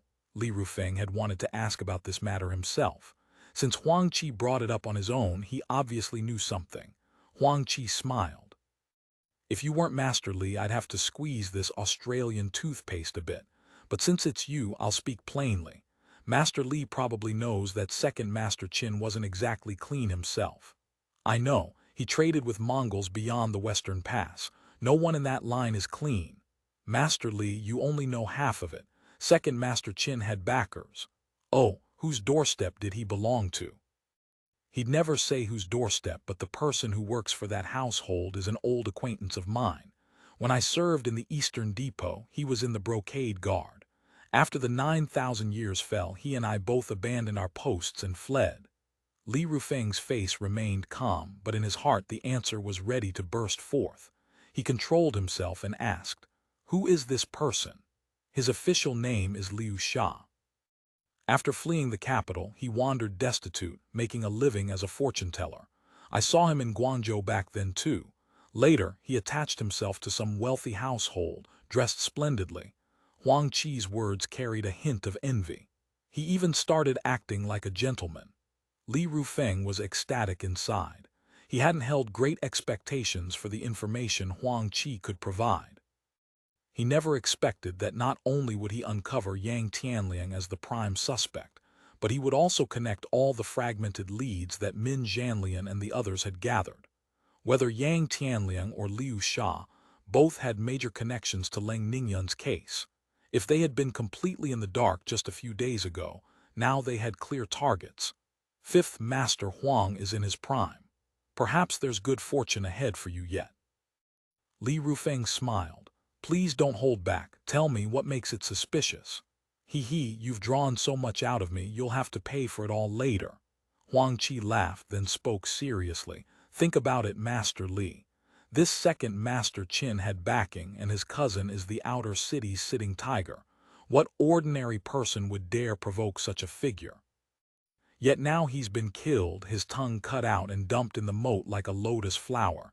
Isn't that suspicious? You slippery fellow, you've said nothing of substance. What do you mean, nothing? Huang Qi protested.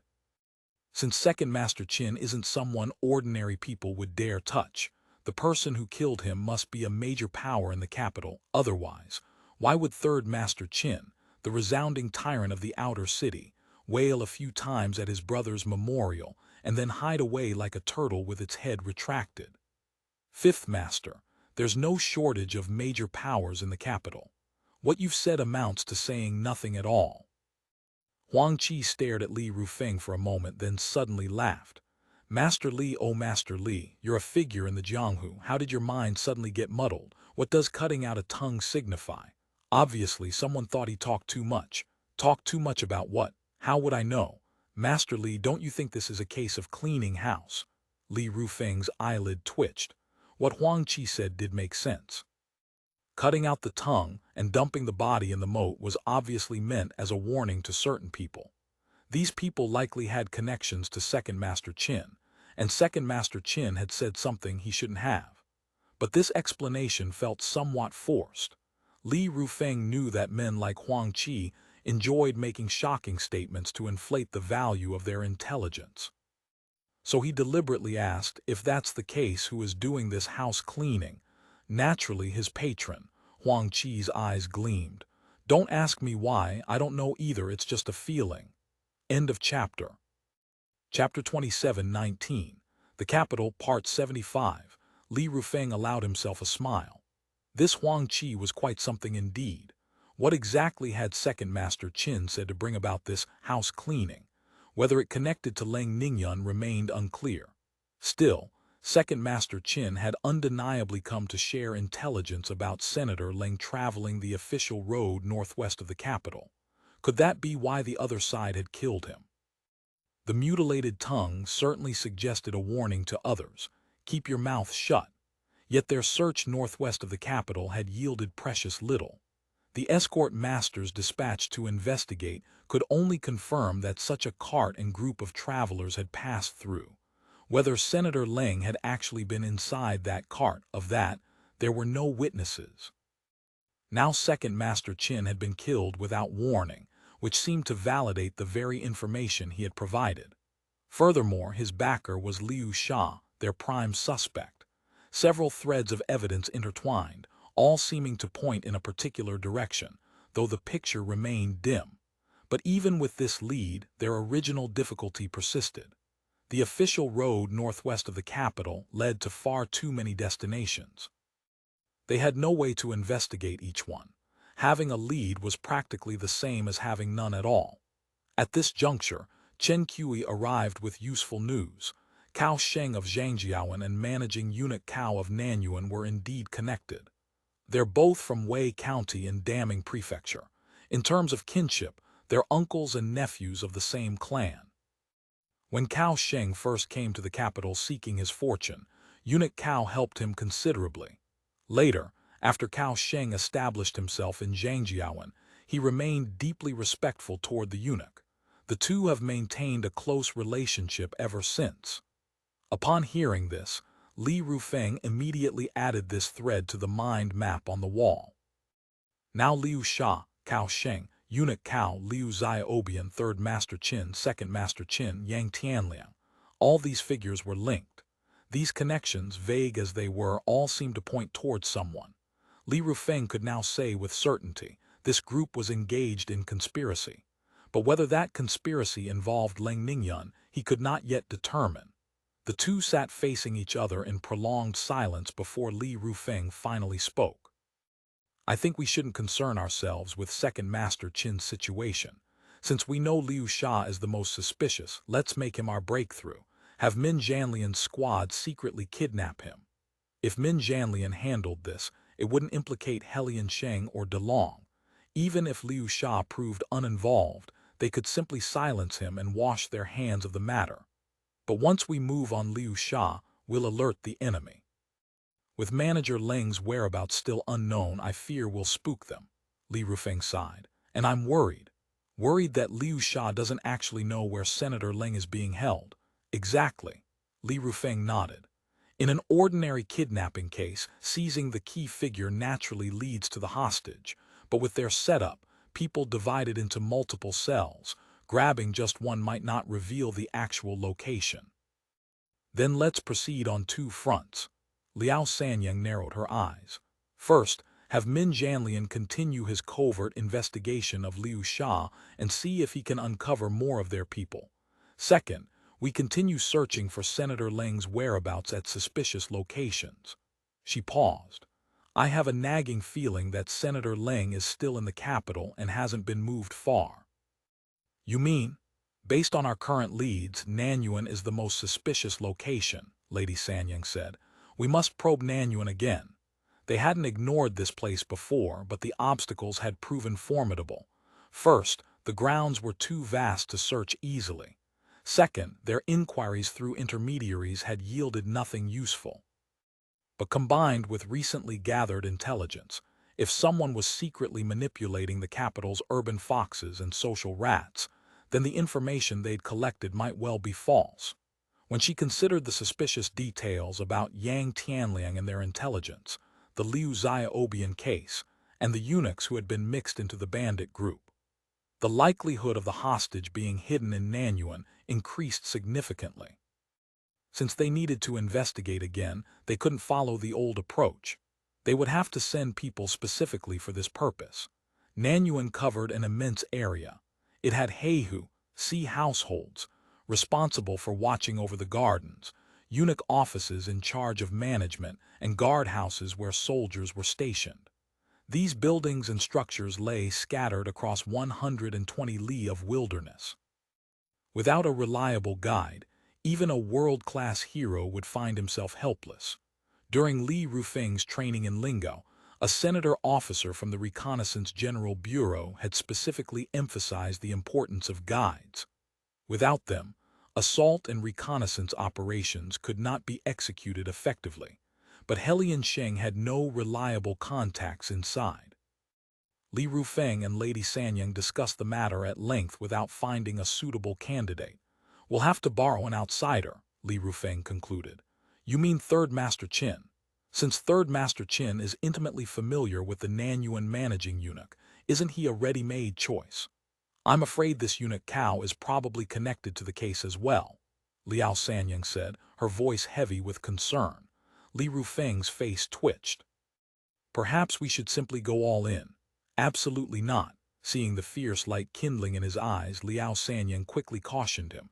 "If we truly tear off all pretenses, we won't be able to survive in this capital either."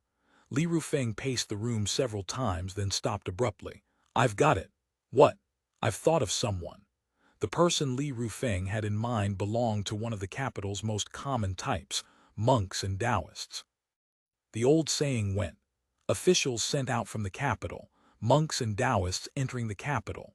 Religious men from other places, whether ordained clergy or wild charlatans claiming to speak for gods and Buddhas, as long as circumstances brought them to the capital and fortune smiled upon them, could rise to prominence within a few short years. This particular man was a Taoist who had come to the capital. His surname was Wu, his given name Cheng. He had arrived with his master during the early Tianqi era and for a time followed his master into a life of considerable comfort. He could never have anticipated that the Tianqi emperor would die and the current emperor would ascend. His master's patron fell from grace, and his master fell on hard times with him. After much turmoil, the old Taoist grew disheartened and returned to his hometown to live out his remaining days. Wu Cheng, however, had tasted the prosperity of the capital. Unwilling to return home, he stayed on to scrape by as best he could. He had been scraping by ever since. Now Wu Cheng lodged temporarily, Guadan, at a eunuch temple in the capital. The city had many eunuchs forced to leave the palace upon growing old. The wealthy ones retired in comfort at home. Those with families returned to their hometowns for care. But most eunuchs came from impoverished backgrounds, and only a tiny minority rose to power after entering the palace. The rest could only seek shelter in various temples and monasteries. Thus the capital had temples specifically serving retired eunuchs. A eunuch need only donate a sum of incense money or lamp oil money to retire within the temple's walls. After death, the monks or Taoists would handle the burial. Though Wu Cheng was nominally lodging, in practice the temple provided neither food nor drink, not even a place to sleep. It merely gave him a title to trade upon. Because of this connection, his main activities centered on the capital's eunuch community, where he managed to eke out a living. Wu Cheng knows the eunuchs well, especially the black eunuchs of Nanyuan, Li Rufeng explained. After all, he's hardly a famous Taoist. Eunuchs of any real status would look down their noses at him. Only those guarding Nanyuan give credence to his Taoist arts. So he often frequents the place and knows its interior thoroughly. There's just one concern. What's that? This man is quite familiar with Third Master Qin. If we hire him, Third Master Qin will certainly find out. This was indeed troubling. Liao Sanyang considered for a moment, then struck the table lightly with her fist. So be it. We'll also invite a god of wealth. Her plan was to secretly kidnap Wu Cheng, then lure him with generous rewards to serve as their guide in finding their target. Whether or not they located Leng Ningyun, they would detain him afterward, waiting until the matter was settled before deciding whether to release or silence him. Very well, that's our only option. Li Rufeng nodded in agreement. He let out a sudden sigh. Working here, we're still so timid.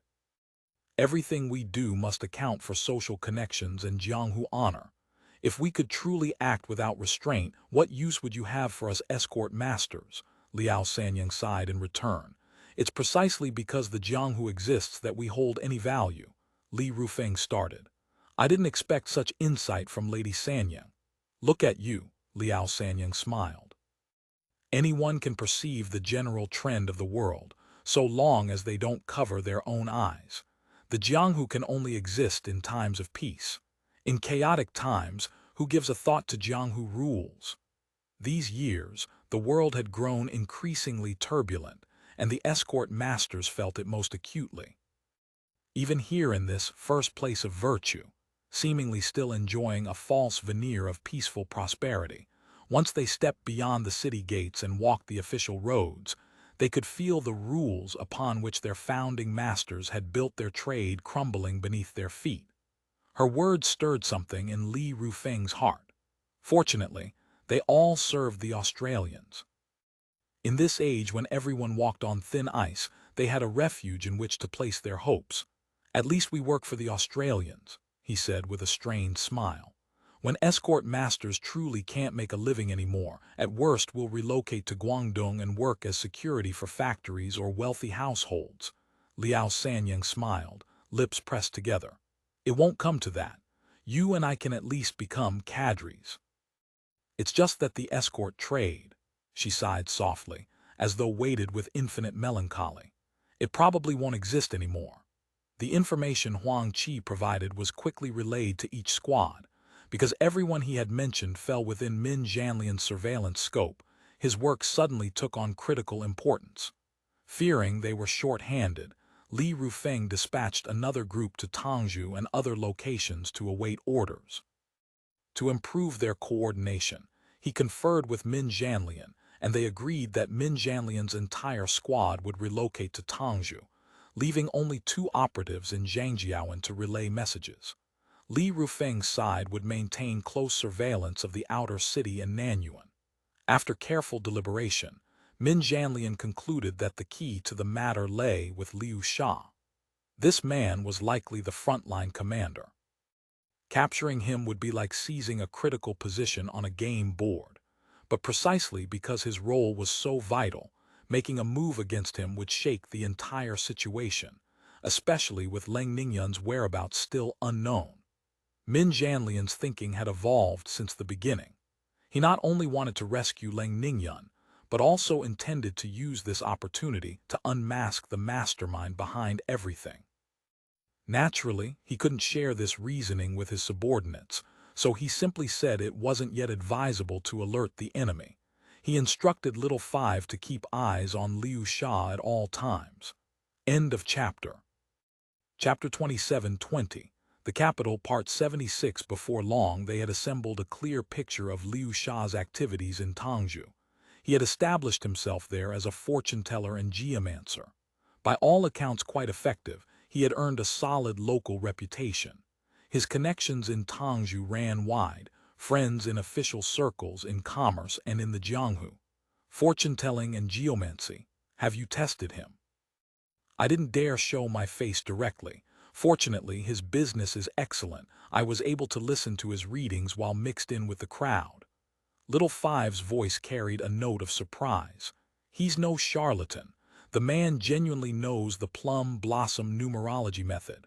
Ming Jianlian shrugged. Not surprising. The embroidered uniform guards, secret police, often cultivate a special skill to fall back on and make it their business to master Jianghu tricks. Little Five continued his report. Liu Sha maintained a secondary residence in Tangzhou where he kept a woman. Whenever he came to the city, he stayed there. She was originally from a musician household. Reportedly, Liu Sha spent a considerable sum to make her his mistress. The house and upkeep together came to no less than 1,000 taels of silver. He also hired an elderly couple specifically to serve her. Zhou Rulan's eyes narrowed. This man definitely has a problem. Ming Jianlian nodded in agreement.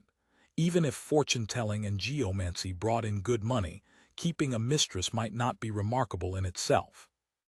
But taking a woman from a musician household as a kept woman, that expense was beyond what ordinary people could afford, even someone who had once served in the brocade guard. Abnormal spending meant he was certainly making dirty money, or desperately needed to make more dirty money to plug a hole. Insatiable desire. In his 15 years in the trade, Min Jianlian had watched countless people fall because of those 2 words. When he thought about it, if he himself hadn't coveted the Nanwuliang cult's high bounty, he would never have fallen into Taoist Fu's hands. When Liu Sha was in Tangzhou, he told fortunes at tea houses. This made it nearly impossible for Little Five and his team to pin down any specific contact, for the simple reason that Liu Sha met and spoke with far too many people in a single day. The surveillance team couldn't possibly track and investigate them all. This slippery fellow is indeed an old Jianghu hand, Min Jianlian thought. Meeting contacts at tea houses meant a tail could follow and investigate whoever he met. But if he was telling fortunes at the same time he was drinking tea, the number of possibilities became endless. Moreover, both parties could exchange information by secretly passing a slip of paper, no bigger than 3 fingers. Given these circumstances, catching his tail in Tangzhou would prove extremely difficult. Under normal conditions, since he was working for powerful figures in the capital and only staying temporarily in Tangzhou, he would eventually return. As long as they could track his movements there, they need not fear failing to find the mastermind behind the scenes. However, Senator Leng had now been kidnapped for over half a month with no word. Everyone's hopes were focused on this Liu Sha. Min Jianlian had no time to wait for developments. He could only break through this lead as quickly as possible. After much deliberation, he decided to wait no longer. He would directly invite the god of wealth and force out the relevant intelligence. If there was news of Senator Leng's whereabouts, so much the better. If not, he would use Liu Sha as bait to catch whoever came to meet him, then follow the vine to the melon. What if he refuses to talk even unto death? Little Five asked, a note of worry in his voice. He's from the Brocade Guard after all. Impossible. Min Jianlian smiled. We've been in the Jianghu for years. We have at least that much skill. He only used to serve in the Brocade Guard. He's not made of steel. Besides, apart from making him suffer, we can also give him a taste of something sweet. These people are all money grubbers. With the plan decided, Min Jianlian immediately assigned personnel, formulated the details, and prepared for the capture. Unexpectedly, just as they finalized their approach, news came from Little Five. There's been a development with Liu Sha. What? Min Jianlian perked up at once. Change meant opportunity. Last night, someone came to Liu Sha's house and knocked on the door. They seemed to be in a great hurry. In this time and place, anyone of status wouldn't arrive unannounced. They would send someone ahead to coordinate and set a date. Those who showed up directly were either very close friends or had urgent business. What did the visitor look like? A middle-aged man in his 40s, dressed like a servant or attendant from a wealthy household, travel-worn as if he'd come from far away. His accent, not local nor a capital accent, come to think of it, it was somewhat similar to Cao Sheng's. That's it, Min Jianlian said. A Bijali accent, go on. After this person entered Liu's residence, he never came out. Little Five paused. Normally that wouldn't be unusual, but early this morning, the man stationed near the residence to monitor reported that Liu Sha's woman came out personally to shop. She looked panicked. Oh. Min Jianlian leaned forward with interest. Women rarely showed their faces in public. Though women from musician households weren't so particular about such things, based on the surveillance over the past few days, at least when Liu Sha was in Tangzhou, she rarely ventured out. Shopping and similar errands were handled by the elderly couple who served her. Coming out to shop in person was one thing, but she actually went to a lime shop. A lime shop? Min Jianlian's pupils contracted. As the name suggested, a lime shop sold lime. It had only 2 uses. First, mixing with mortar for building walls during construction. Second, placing lime packets inside coffins during funerals to absorb moisture and prevent odor. From the outside, Liu Sha's residence showed no signs of needing repairs, and no carpenters or masons had been seen coming or going recently. Obviously, it wasn't for house repairs. Could Liu Sha be dead? If he had died of sudden illness, even in a foreign place, they would have hired a local funeral establishment to hold a simple ceremony before placing the body in a coffin. There was no custom of coffining immediately upon death. Besides, no coffin had been delivered, so why the rush to buy lime? Did you ask? Yes. The clerk said the lady claimed her house needed repairs and asked them to deliver some lime that very day. Did she go to find masons afterward? No, she bought the lime and hurried back in a panic. Since then the main gate has been shut tight with no one coming or going. Even Liu Sha hasn't been seen. Tell everyone to keep watching. Min Jianlian was quite excited. He glanced at Zhou Ruolan. Ruolan, what do you think happened inside? Zhou Ruolan smiled slightly. What else is there to say? Someone died inside. Probably splattered blood all over the wall too. I just don't know who died. My guess is the visitor who arrived in such a hurry. Oh, and Liu Sha probably won't be able to come out to tell fortunes for a while. You mean Liu Sha was injured? Little Five sounded somewhat skeptical. If he weren't injured, why would he send his woman out to handle things? Zhou Ruolan replied. Something major must have happened. Liu Sha couldn't come out himself and didn't trust the elderly servant, so he had his woman do it. If he's injured, why not call a doctor or buy medicine for wounds? Since he's from the Brocade Guard, how could he not have wound medicine on him? Besides, if they're buying lime, clearly the scene hasn't been cleaned up yet. Min Jianlian considered this carefully. Zhou Ruolan's reasoning made sense. After a moment's thought, he said, Very well. A long night brings many dreams. We'll go investigate tonight and see what's really going on. Liu Sha's residence wasn't inside Tangzhou City but in the suburbs outside, near the canal wharf. The area lay close to Tangzhou Granary. Most residents were clerks working in canal transport and the granary, neither wealthy nor lowly. The location was convenient, quiet amid the bustle, an ideal residence for someone like Liu Sha. The compound was built of gray brick, its facade inconspicuous among the alley's other buildings. Little Five's team had been monitoring the residents around the clock, so there was no fear of ambush. After the second watch, around 9 to 11 at night, Min Jianlian's squad scaled the wall and slipped inside. Without difficulty, they subdued the elderly couple in the gatehouse. After a brief interrogation, the couple stated that they were the only servants in the residence. There was no one else. The master and madam were resting in the main building. Two men immediately climbed the pillars and nimbly gained the rooftop. One held a crossbow, the other gripped a blade. The crossbow was a special ratchet compound model made in Lingao, fitted with a tension-storing spring and a built-in drum magazine holding 8 short bolts. A single draw could fire 4 shots, loaded magazine style. Though its compact size limited range to 25 meters, it was more than sufficient for urban special operations. Little Five scaled the wall. With a toss of powder, a glistening silk thread appeared behind the hanging flower gate, shimmering faintly.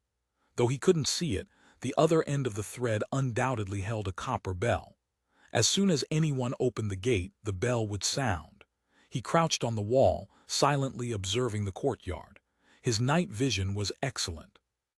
Ever since he had started eating from this bowl alongside his master, the old man had often bought him liver, fish, and shrimp.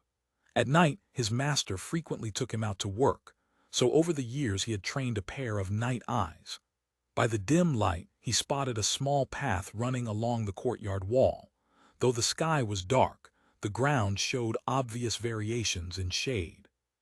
From experience, it was probably paved with gravel or crushed shells. Anyone stepping on it would make noise. He gripped the wall top with both hands facing backward and descended silently along the wall, touching the ground only with his toes. Once his body was steady, he edged along the wall inch by inch toward the hanging flower gate, found the copper bell, gripped the clapper and cut the thread. From the all-purpose pouch at his waist, he withdrew a small bottle and quickly applied oil to the door bolt and hinges to prevent squeaking. Only then did he open the hanging flower gate and let the others file through. In the courtyard, a lamp burned in the main building, its flame no bigger than a bean. The air carried the scent of medicine. His subordinates were about to rush the main building when Min Jianlian raised his hand to halt them. He signaled everyone to guard the wing doors and windows.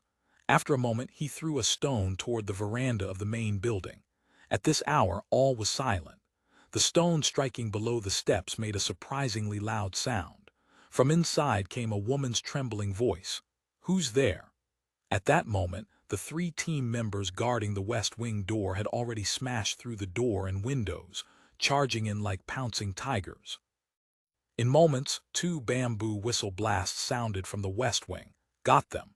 Immediately, other team members burst into the main building and the east wing. 2 whistle blasts from the main building, but only 1 from the east wing. By prior agreement, 2 blasts meant enemy captured. 1 blast meant no one present. Ming Dynasty didn't move, still maintaining vigilance. After a moment, a single whistle blast came from the direction of the back courtyard. Only then did he exhale softly. He said in a low voice, "Move." End of chapter. Chapter 27-21. The Capital, Part 77. He didn't go to the west wing first. The main target had been captured and wasn't going anywhere. What mattered now was the interrogation that would follow.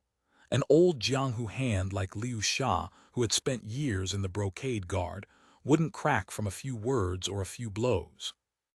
If Jianghu folk possessed any talents at all, they were these. First, an extraordinary tolerance for suffering, and second, a mastery of telling people exactly what they wanted to hear. Even under severe torture, such men wove truth and lies together so seamlessly that separating them became nearly impossible. To question him effectively, they first needed to understand his background. At the very least, they had to grasp his current situation before knowing where to strike. Judging from his precautions, Liu Sha had clearly been on guard, though that wariness wasn't necessarily directed at them. Entering the main building, Ming Dynasty found the central room unremarkable save for a charcoal brazier on the floor with a clay pot simmering atop it. The pungent scent of medicine saturated the air. The medicinal smell was sharp and distinctive. Ming Dynasty had traveled the Jianghu long enough to know something about remedies. One sniff told him this wasn't a wound medicine formulation. Could Zhou Ruolan's assessment have been wrong? His subordinate was already waiting at the door to the east room. Seeing him approach, the man lifted the curtain and said in a low voice, "There's a dead man inside." Ming Dynasty nodded slightly and stepped through. Inside, an Australian oil lamp had been lit, its glow illuminating everything. The furniture stood in disarray, clearly rearranged in haste. Several pieces showed obvious damage. The alcove bed in particular had broken carvings and shattered moldings. Several panels of the bed curtains that hung from the frame were missing entirely. On the walls, shockingly large splatters of blood caught the light. Though someone had wiped down the bed and changed the bedding, stains still clung to the frame. Scattered ashes on the floor suggested that a great deal of blood had splattered there as well. On the table, incense burned in a censer. The mingled scents of medicine and incense were overwhelming, yet they still couldn't mask the iron smell of blood that hung in the room. "Where's the body?" "In the chest." A subordinate opened a large official trunk. Inside, a man's torso lay twisted at an awkward angle covered with ashes. "This is the person who came yesterday," the subordinate said quietly. Why had this man come and why had he been killed? They knew nothing. To pry open Liu Sha's mouth, they needed to unravel the mystery. Ming Dynasty said immediately, "Get him out." By now, the body had stiffened. It took several men considerable effort to lift the awkwardly positioned corpse from the chest and lay it on the ground. Zhou Ruolan entered and examined it carefully by lamplight, then spoke in a low voice. 2 wounds, one in the lower back, one in the neck. The neck wound was fatal. The carotid artery was severed. No wonder so much blood sprayed everywhere. She examined the skin on the hands, feet, and around the wounds more closely. The original intent was likely a kidney stab from behind, meant for a quick kill, but the thrust went off mark and failed to be fatal. The victim fought desperately. There are defensive wounds on his hands and arms. The clothes were soaked with blood.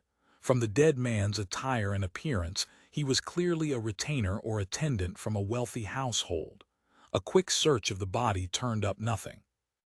Liu Sha had obviously already been through his belongings. "Squad leader, look at this." A team member searching the room pulled out the mostly burned remains of a document case from the brazier on the floor. A document case was standard equipment for retainers, used to carry the master's visiting cards or important documents.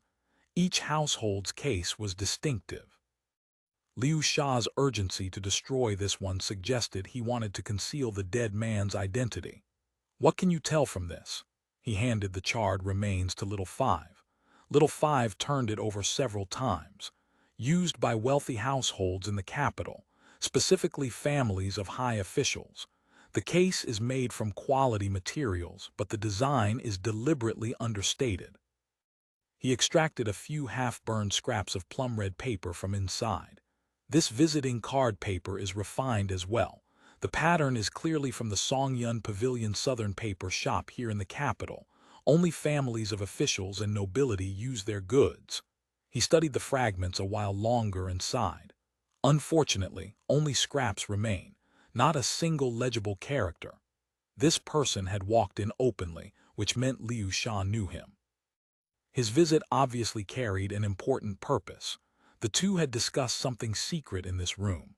For some reason, conflict arose and Liu Sha decided to kill him, but failed to finish the job with a single blow. Now the man was dead and Liu Sha was injured. The lime purchase was for the cleanup. It all connected.